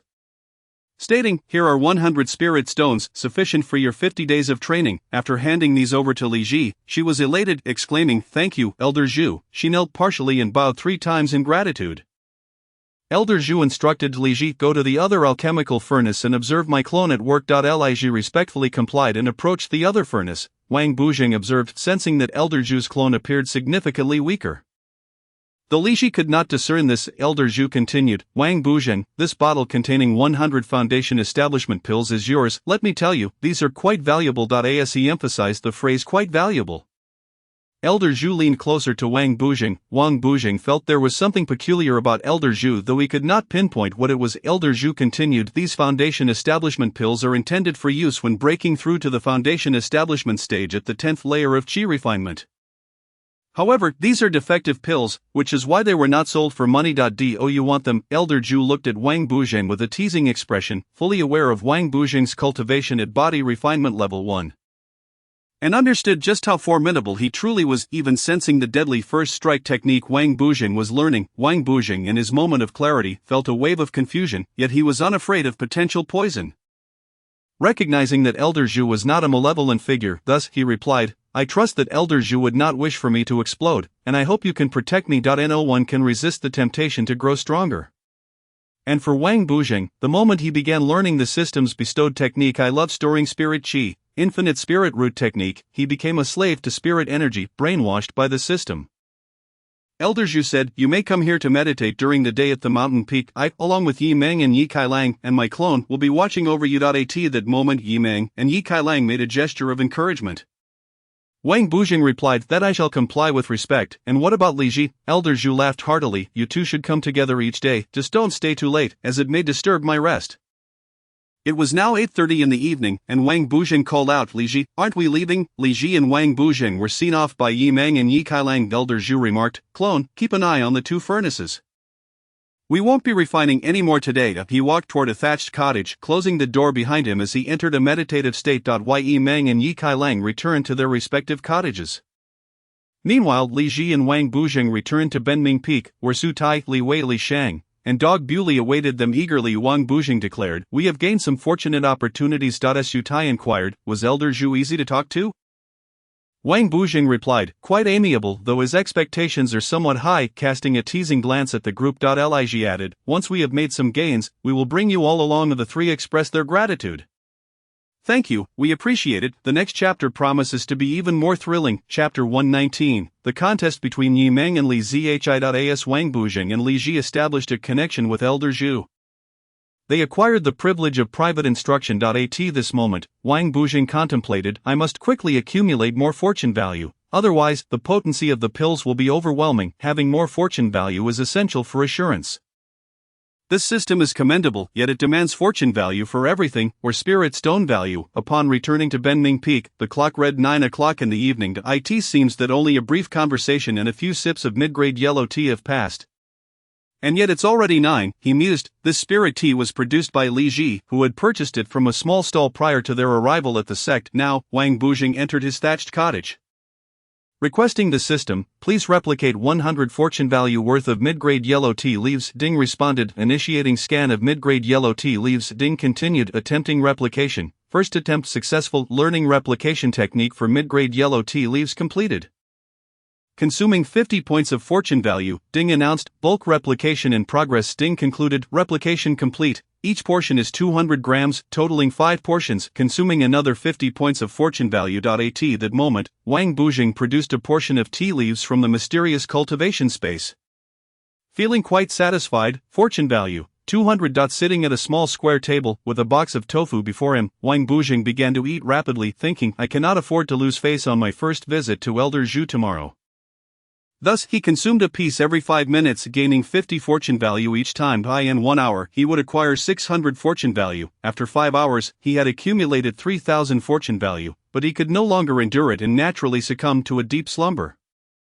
The system automatically expelled Wang Bujing from the mysterious cultivation space. The following morning, upon awakening, Wang Bujing realized that he had fallen asleep while lying down the previous night, and he had slept quite soundly, with drool escaping from the corner of his mouth, creating a rather comfortable and natural pose. Luck value, approximately 3,200. The dog barked a few times, seemingly sensing that Wang Bujing had woken up. Li Ji shouted from outside, "Bujing, it's time to go." Wang Bujing stepped out of the thatched cottage and first washed his face in the pond. His clothes had become a bit soiled, so he returned to the cottage to change into a clean silk robe. He pondered, wondering if meals were being provided. Li Ji replied, "Just trivial matters, trivial matters." At that moment, a beam of sword light soared over the mountain peaks, which was none other than Li Ji and Wang Bujing. The two rode a treasured sword, with Li Ji in front and Wang Bujing behind, holding onto the hem of Li Ji's robe. They traveled to the back mountain, where the registered disciples had also awakened. Upon reaching the cliff, they found Yi Meng and Yi Kailang meditating outside. Yi Kailang remarked, "Elder Zhu is yet to awaken." Elder Zhu's doppelganger was also nowhere to be seen. Wang Bujing pulled out 4 boxed meals, handing one to each of the 3, and opened his own first. Inside, there were slices of pork and braised eggplant, which were merely low-grade spiritual vegetables. The 4 of them fell silent and began to eat. Yi Meng stated, "I came to Elder Zhu's place and managed to break through my realm. I am now at the 4th level of Qi refinement." Yi Kailang added, "I have also reached the 5th level of body refinement." Yi Meng, 4th level of Qi refinement, Yi Kailang, 5th level of body refinement. Li Ji said to Sister Yi Meng, "Shall we have a spar?" "Alright." The two moved to the square, with Li Ji drawing a high-grade yellow sword, while Yi Meng drew a low-grade black sword. Li Ji exclaimed to Sister, "You possess such an excellent weapon, prepare to see my sword." The two quickly engaged in combat. After 20 minutes of intense fighting, they found themselves evenly matched.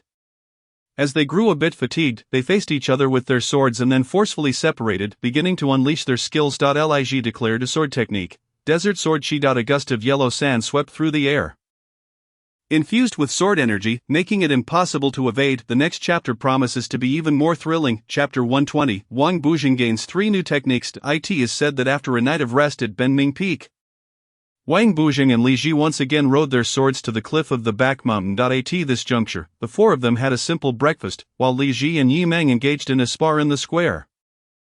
They separated, and Li Ji unleashed a technique, Desert Sword Qi. A wave of sword energy surged forth, stirring up a storm of yellow sand. Yi Meng countered with Golden Dragon of Protection, and a golden Oriental Dragon appeared, encircling her with a protective barrier covering 720 degrees without any blind spots. The Golden Dragon exhaled a gust of wind, instantly dispersing the sand. Yi Meng then executed Sword Qi from the east, producing a circular vortex in the sky from which countless fine sword energies flew forth. Yi Meng remarked, "This Sword Qi from the east, I have already learned to advance, with a 10% completion rate."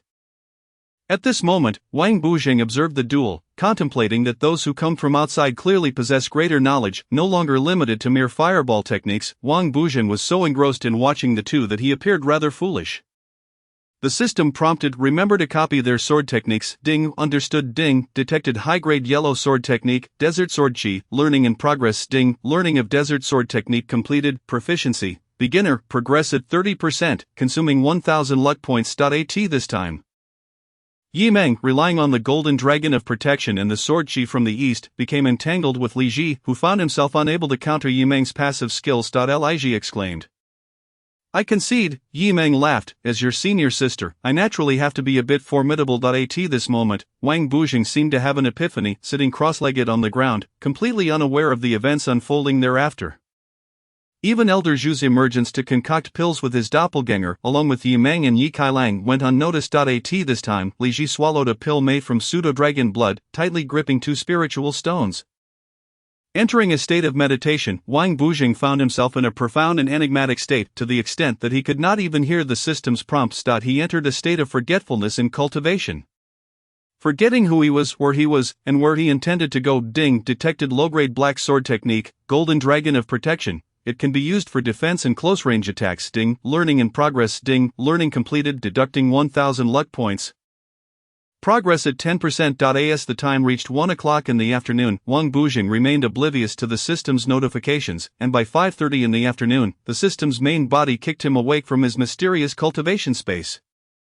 Wang Bujing woke up in the space and said, "Oh, it turns out to be you, system brother. What, did you think I would only make dinging sounds and not come out?" Wang Bujing stood up and bowed. "How could I dare?" System brother replied, All right, the Mid-Autumn Festival has passed for several days. You haven't even checked in on author brother. Tonight, wait here in the mysterious cultivation space, and I will take you to meet the author." "Understood," Wang Bujing replied joyfully. He left the space and emerged from his meditation. The time was precisely 6 o'clock. Li Ji had already exited his meditation half an hour earlier and approached him, saying, "Bujing, you're quite impressive. You were so engrossed in your meditation. The next chapter promises to be even more exciting." Chapter 121, A Gathering with Author Brother and System Brother. After Wang Bujing exited meditation on the cliff of the back mountain, realizing it was getting late and fearing he might disturb Elder Zhu, he and Li Ji prepared to leave. Elder Zhu approached them with a jovial expression, saying, "Are you two in such a hurry to leave?" Wang Bujing replied, "There wasn't much progress today. My apologies." Li Ji added, "Elder Zhu, please don't let others see the little notebook I gave you today." Elder Zhu's complexion flushed as he responded, "I am a gentleman of good character." "Oh no, a gentleman indeed. Please don't send me such things anymore. Don't bring trouble to this old man." Li Ji remarked, "Elder Zhu looks to be only in his 40s or 50s. Surely he will have a house full of descendants."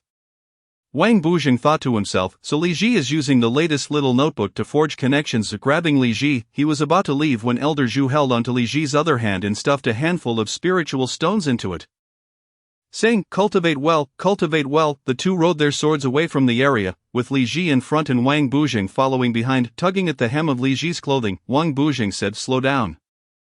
I'm feeling dizzy." Li Ji replied, "Today, while you were asleep, I spoke with Elder Zhu, and he agreed to our marriage if I provided 5,000 spiritual stones. Later, I spoke with Yi Meng, and she mentioned she needs a startup capital of 10,000 spiritual stones."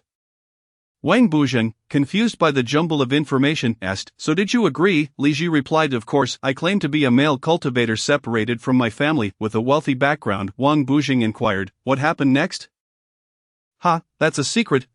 That evening, upon returning to Benning Peak, Wang Bujing entered the thatched cottage and entered meditation, moving into the mysterious cultivation space, practicing his swordplay while waiting for System Brother to arrive.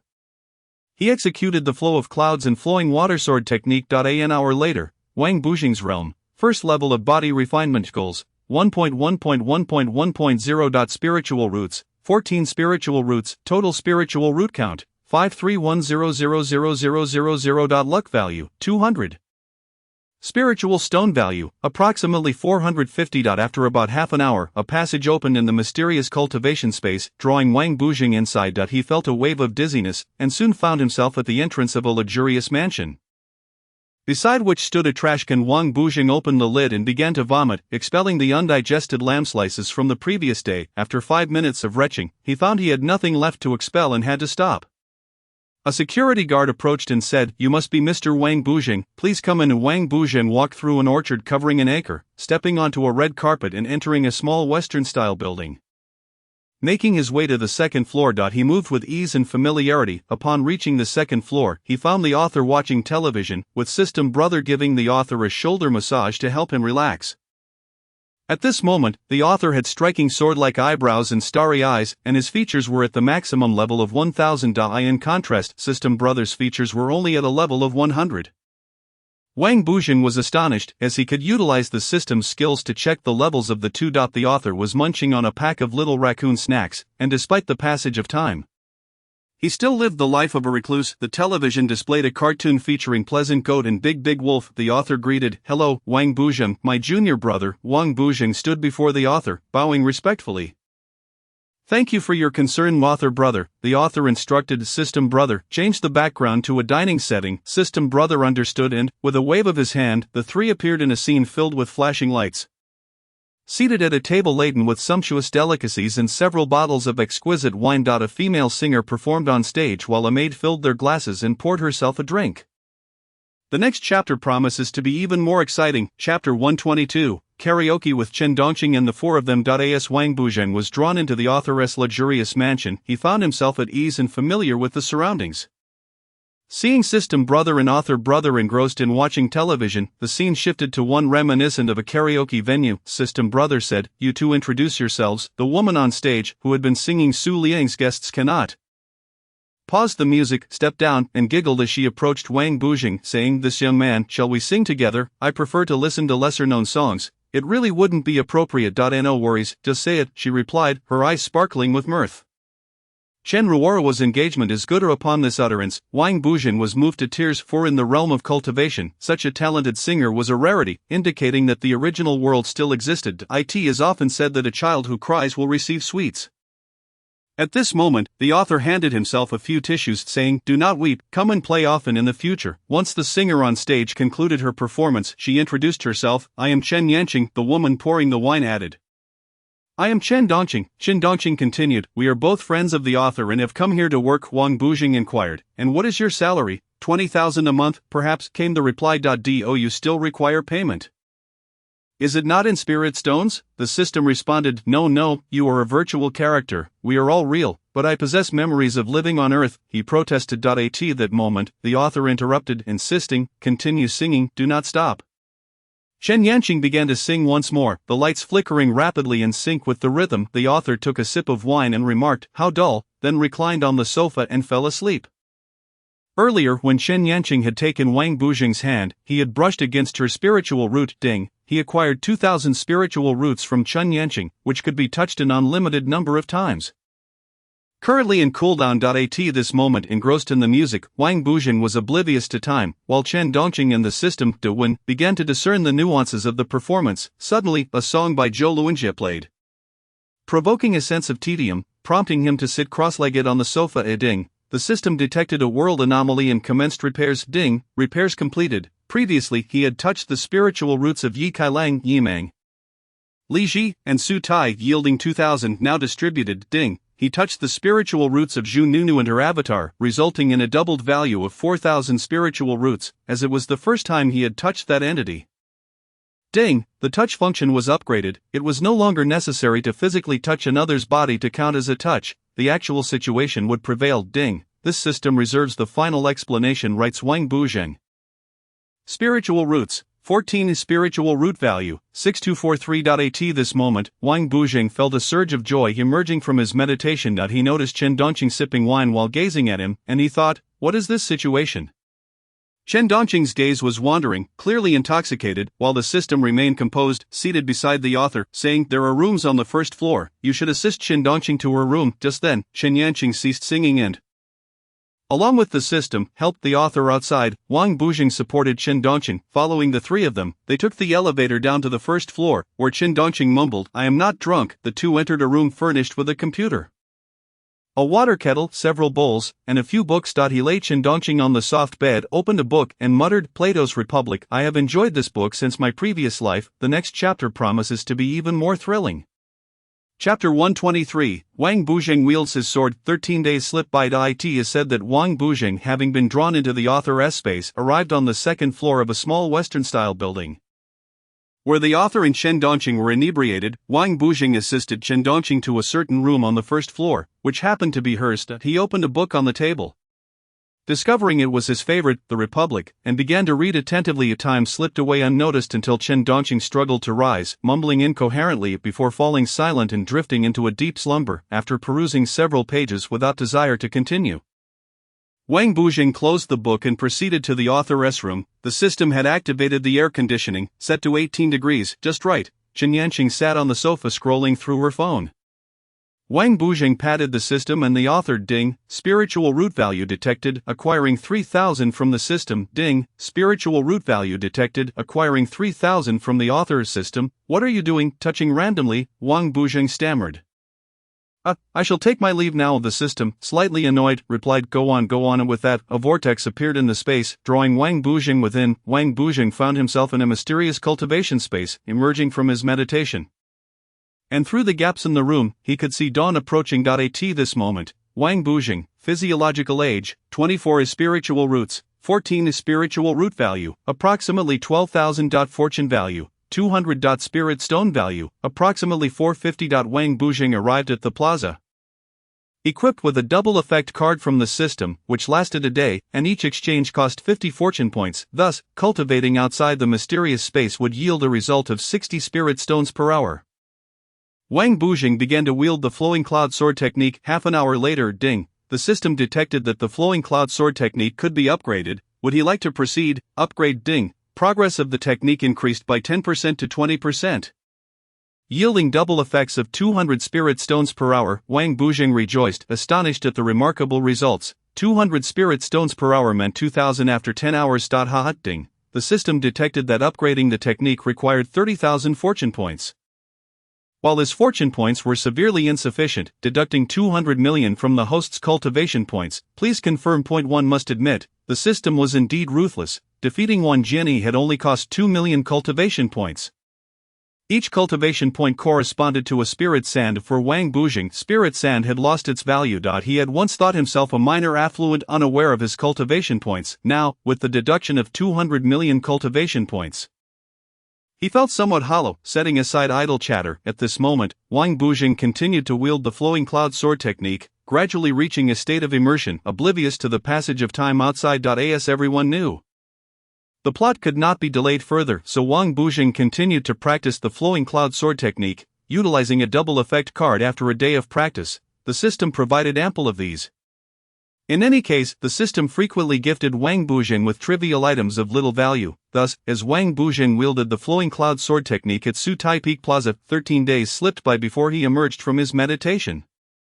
He noticed Gobuli, Sutai, Li Wei, and Li Shang watching his performance. When Wang Bujing finally ceased, that enigmatic aura dissipated. Gobuli barked a few times. Wang Bujing remarked, "Esteemed brothers, are you not cultivating?" The trio of Sutai finally grasped the situation, exclaiming, "You Bujing are truly formidable, wielding your sword technique for a full 13 days. It is now the afternoon of the 14th day." Li Wei inquired, "Bujing, are you not hungry?" Li Shang added, "During these few days, Gobuli has also broken through to the 7th layer of Qi refinement."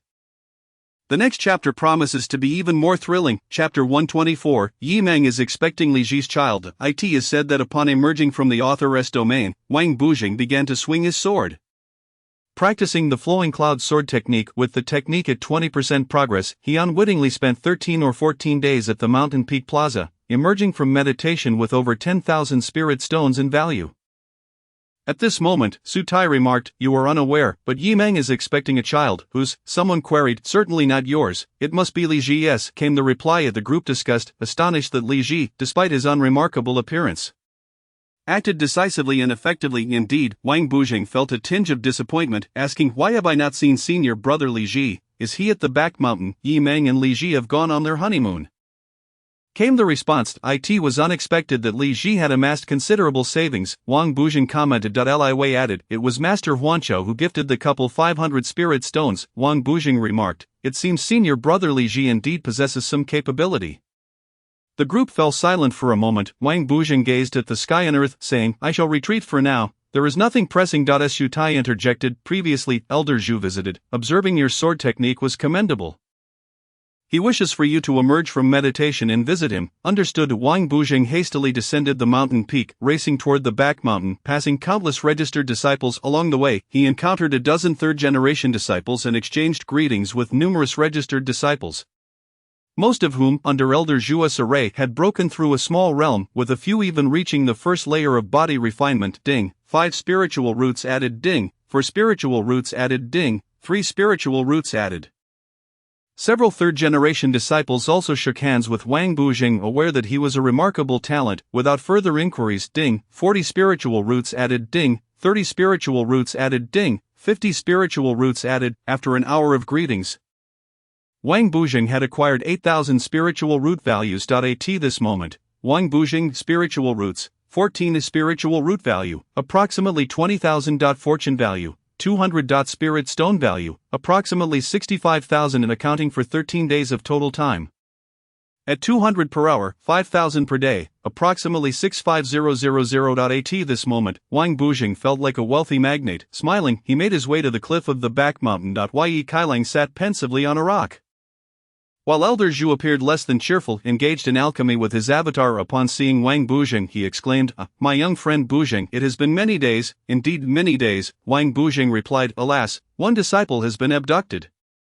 and the other lacks motivation. Aside, Wang Bujing performed a respectful bow, congratulating Yi Meng on finding a partner and expecting a child. Elder Zhu cleared his throat, stating, "I have the second part of the flowing cloud sword technique.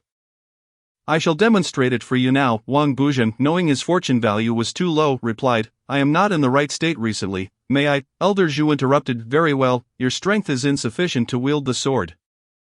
Instead, cultivate here. Yi Meng will not return for half a month. You may practice in her thatched hut." Understood. Wang Bujing entered the thatched hut, meditated, and entered the mysterious cultivation space. The flowing cloud sword technique was a life-nurturing technique.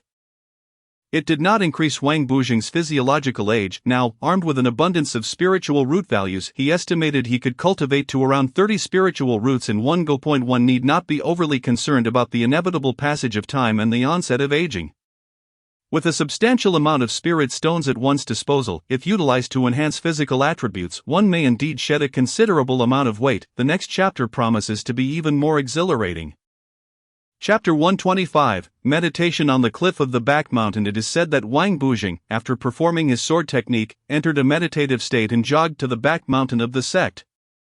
Taking an hour due to casual greetings along the way. At this moment, with Elder Zhu's permission, Wang Bujing began his meditation in Yi Meng's chamber. Wang Bujing was currently 24 years of age.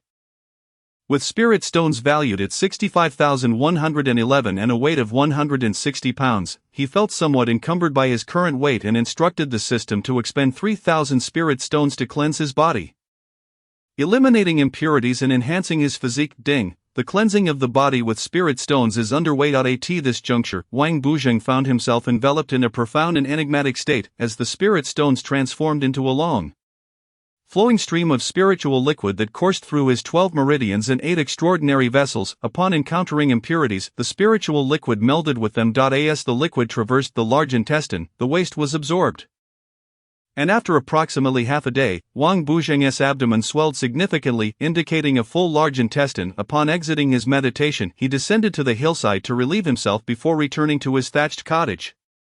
It was evening, and everyone was either resting or meditating, with the moon hanging high in the sky. At this moment, Wang Bujing's weight registered at 145 pounds, with 2,000 spirit stones deducted. Ding. The first round of cleansing is complete. Deducting 2,000 spirit stones, with a weight reduction of 15 pounds. The system, excellent, although the spirit stones seem somewhat excessive. Typically, 1,000 spirit stones would suffice for such an effect, yet you appear to be extorting me. Ding. Host, greetings. Bargains seldom yield quality. Take a glance in the mirror. Are you not more handsome than before? Observe your muscles, do they not appear more defined? Wang Bujing retrieved a 2-meter-long mirror from his spatial storage, gazed into it, and upon putting it away, he had to concede that indeed he looked better. A system. Tell me, why do you suppose Yi Meng does not find you appealing? Ding. It may be due to your lack of confidence.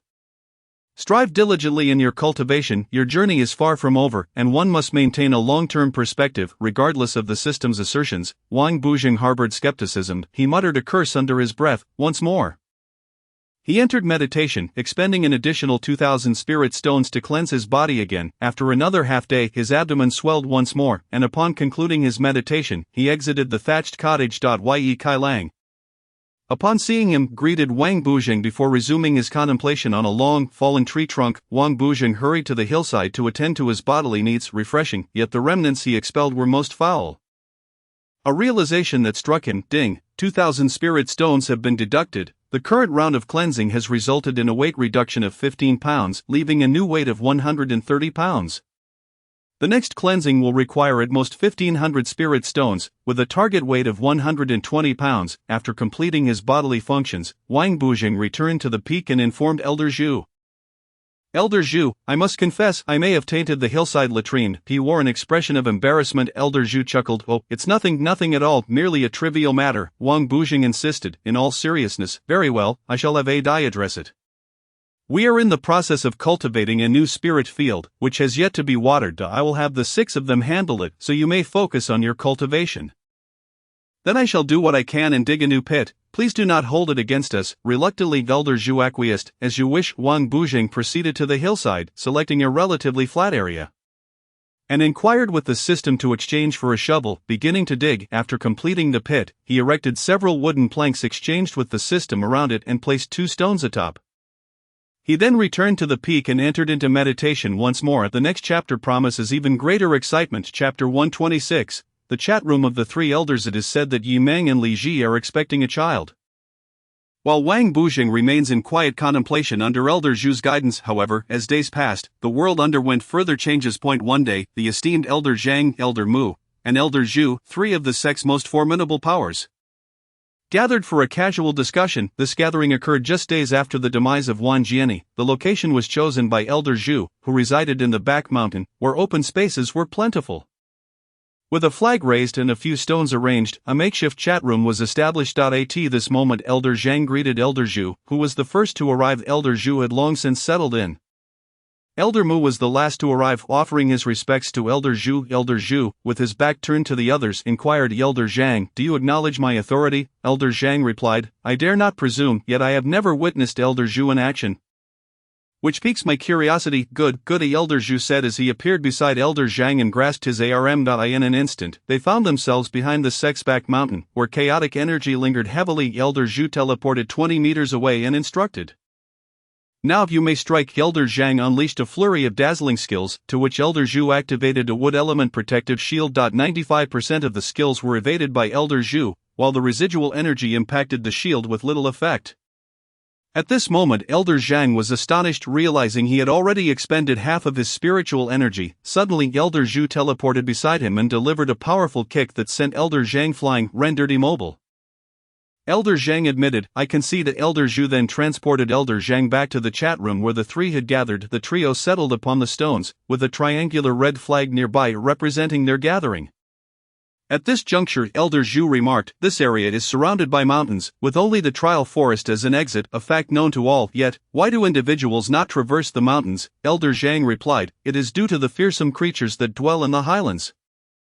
Even formidable experts in the nascent soul stage, capable of flying at heights exceeding 1,000 meters, do not dare to cross it." Well, indeed, yet the reality is not as terrifying as it seems. Once one reaches the Golden Core stage, they can hunt creatures ranging from the 1st to the 10th layer of Qi refinement according to the map. Elder Zhang inquired, "Shall the three of us embark on this journey?" Elder Zhu responded, "Recently, some dungeons should be unoccupied." Elder Mu excels in single-target attacks, while I specialize in area of effect strikes. Elder Zhang, you shall follow behind me and gain some experience. Elder Zhang was delighted, having never ventured into the Highland dungeons before.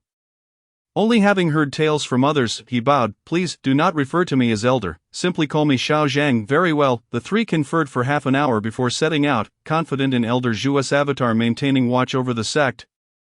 Ensuring their safety, the avatar could operate independently from the main body for a month. The trio took to their swords, flying at a leisurely pace. As they passed over the sect, everyone was diligently engaged in their cultivation. They traversed the area of the Beast Forest, and Elder Zhang felt a pang of homesickness, having been away from his original district for months. Upon reaching the edge of a certain high mountain, Elder Zhu opened the map, confirming their location. "Follow me," he instructed. The next chapter promises even greater excitement. Chapter 127, the High Mountain Dungeon. It is said that after conversing in their chat room, Elders Zhang Mu and Zhu resolved to venture into a high mountain dungeon in the district for training. The chat room was merely a flag and a few stones set up in a secluded area of the back mountain. At present, the three had spent half an hour climbing from the foot of the mountain, with Elder Zhu periodically checking the map, cautious not to stray from their path. They could sense powerful spiritual presences scanning their surroundings, some surpassing the Golden Core realm. Even Elder Zhu felt a twinge of headache, having not visited in years, aware that the monsters here would resurrect after a designated time. "Xiao Zhang, fear not, you have both me and Xiao Mu with you." Elder Zhu reassured. Xiao Mu added, "My master brought me here a few times. I am not afraid." "Are we on the right path?" Xiao Zhang inquired. Elder Zhu replied, "We should be nearing our destination. Stay close to me." The trio ambled along for 5 minutes, a seemingly simple duration, yet fraught with illusions and fierce winds, flames, and icy forces that assailed their minds and bodies. Elder Zhu consulted the map once more, scrutinizing the monster before them, calculating the situation.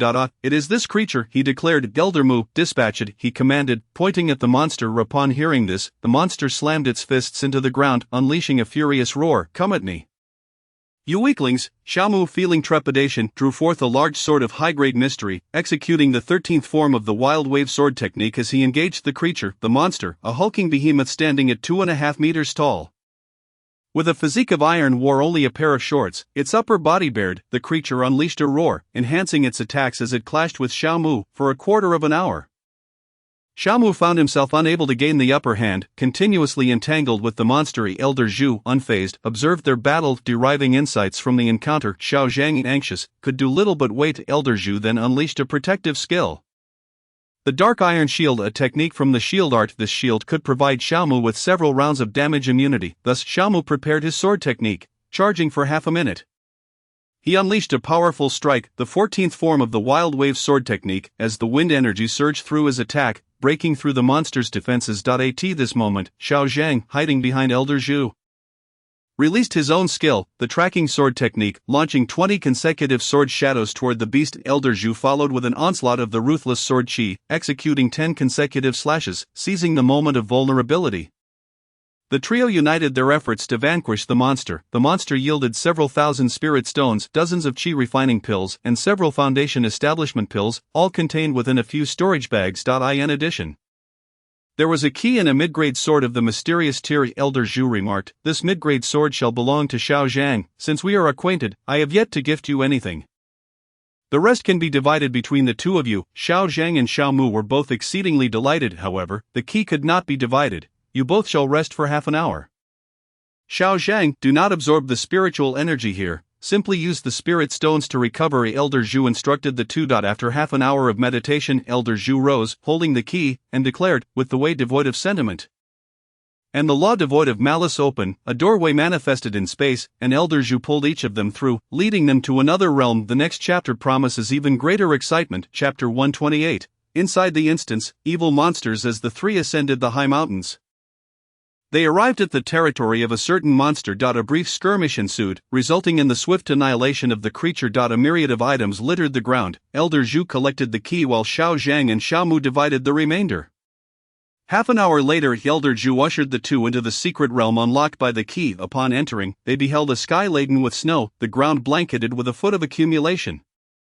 Xiao Mu exclaimed, "I remember this place. I have been here before. There are 20 waves of monsters, and if we perish, we must clear the instance to exit." Indeed, Elder Zhu affirmed, the first wave consists of 20 chi refining level 1 monsters, followed by 20 level 2, continuing up to the 10th wave with 20 level 10. Then, the 11th wave brings 10 foundation level 1 monsters, and so forth, until the 20th wave of 10 foundation level 10 monsters.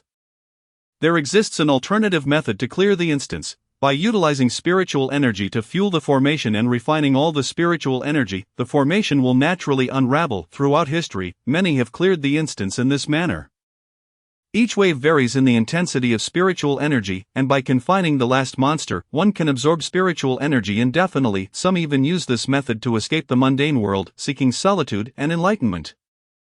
As the snowfall thickened, the trio felt no chill. Elder Zhu waved his sleeve, unleashing a flame that melted the snow, which flowed away through the drainage system. Suddenly, 20 helicopters arrived, dropping down 20 level 1 evil monsters of chi refining.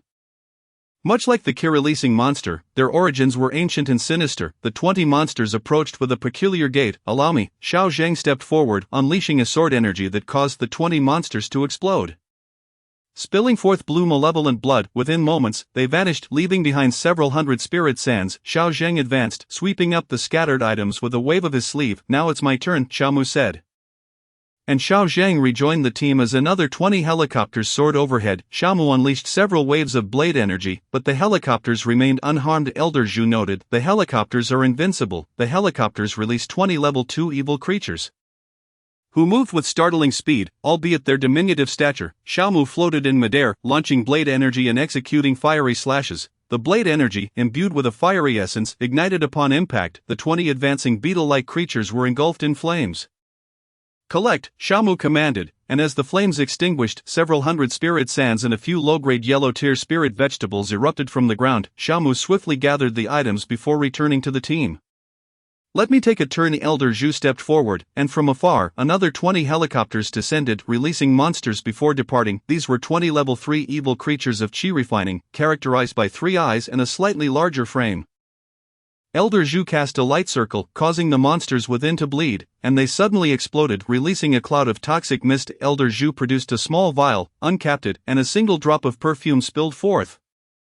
instantly saturating the space with a fragrance that countered all toxins. After a flurry of items erupted, Elder Zhu collected the spoils. In no time, they faced the 10th wave of monsters, following the same pattern. For the trio, the chi-refining monsters posed little threat. As the 11th wave approached, Elder Zhu called upon Xiao Zhang to engage, as Xiao Zhang had yet to enter the Golden Core realm, remaining at Foundation Level 10, after which he would no longer be useful. The next chapter promises even greater excitement. Chapter 129, The Foundation Stage Monsters, as Xiao Zhang, Xiao Mu, and Elder Zhu ventured into the instance. The melted snow flowed into the drainage system, and the snowfall ceased. The invincible helicopters dropped monsters and departed, while the three showcased their prowess, with defeated monsters yielding various items. As they reached the 11th wave, the helicopters dropped 10 Foundation Level 1 monsters before flying away. Xiao Zhang, it's your turn, Elder Zhu instructed. Xiao Zhang approached, his demeanor growing serious. Relax, Elder Zhu advised, curious about the Foundation Level 1 monsters. Xiao Zhang dashed forth, drawing his mid-grade mysterious tear sword, engaging the creatures in combat. With his intricate footwork, the monsters failed to land a single hit on him, their blades flailing fruitlessly as they squawked incoherently.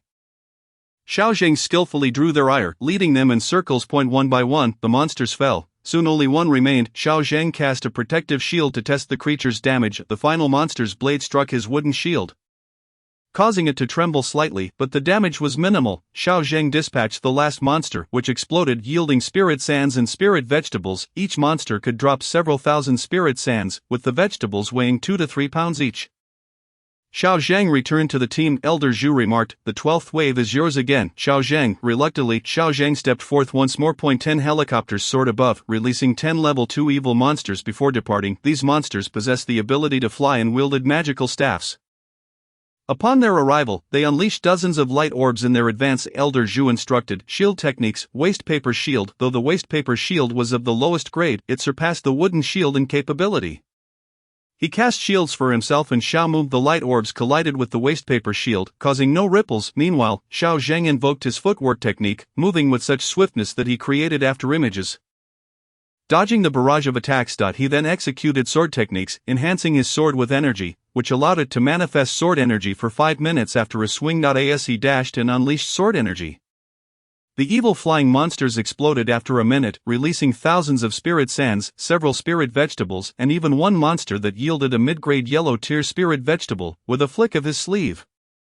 Xiao Zhang collected the items. Let Xiao Zhang take the lead again, Elder Zhu suggested. Xiao Zhang stepped forward, facing the monster spawning area. Once more, 10 helicopters flew in and dropping 10 level 3 evil monsters. These creatures resembled yellow-feathered roosters, clad in white shirts emblazoned with the words "You're too beautiful, chicken." The roosters squawked loudly, darting about erratically while both flying and running. Xiao Zhang, originally a giant python that had cultivated for 200 years, transformed into a 10-meter-long serpent with a diameter of 30 centimeters. Swiftly, he devoured all the chicken-like monsters within 5 minutes. They regurgitated a bounty of equipment, including 10 portions of several thousand spirit sands, some spirit vegetables, and a few low-grade yellow-tier items, which included a sword, knee guards, and shoulder pads. Xiao Zhang reverted to human form. Elder Zhu stated, Xiao Zhang, you will not be able to handle what comes next.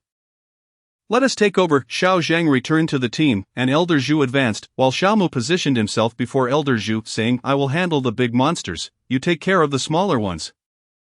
Elder Zhu smiled and transformed, his body instantly adorned with technologically advanced gear. Xiao Mu followed suit, donning impressive equipment. The next chapter promises even greater excitement. Chapter 130, Xiao Zhang's poisoning is Xiao Zhang.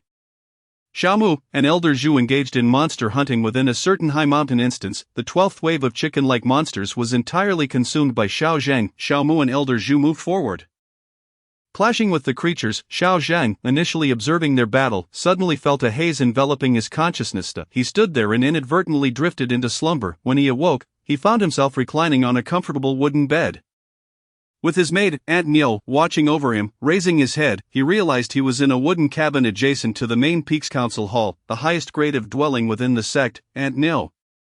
Elder Zhang, you are awake, she exclaimed. How did I end up here? This is not our mountain peak. Following the decisions of Elder Mu and Elder Zhu, you were assigned to guard the sect. Elder Zhu mentioned that the Yin Yang spring would be beneficial for your condition.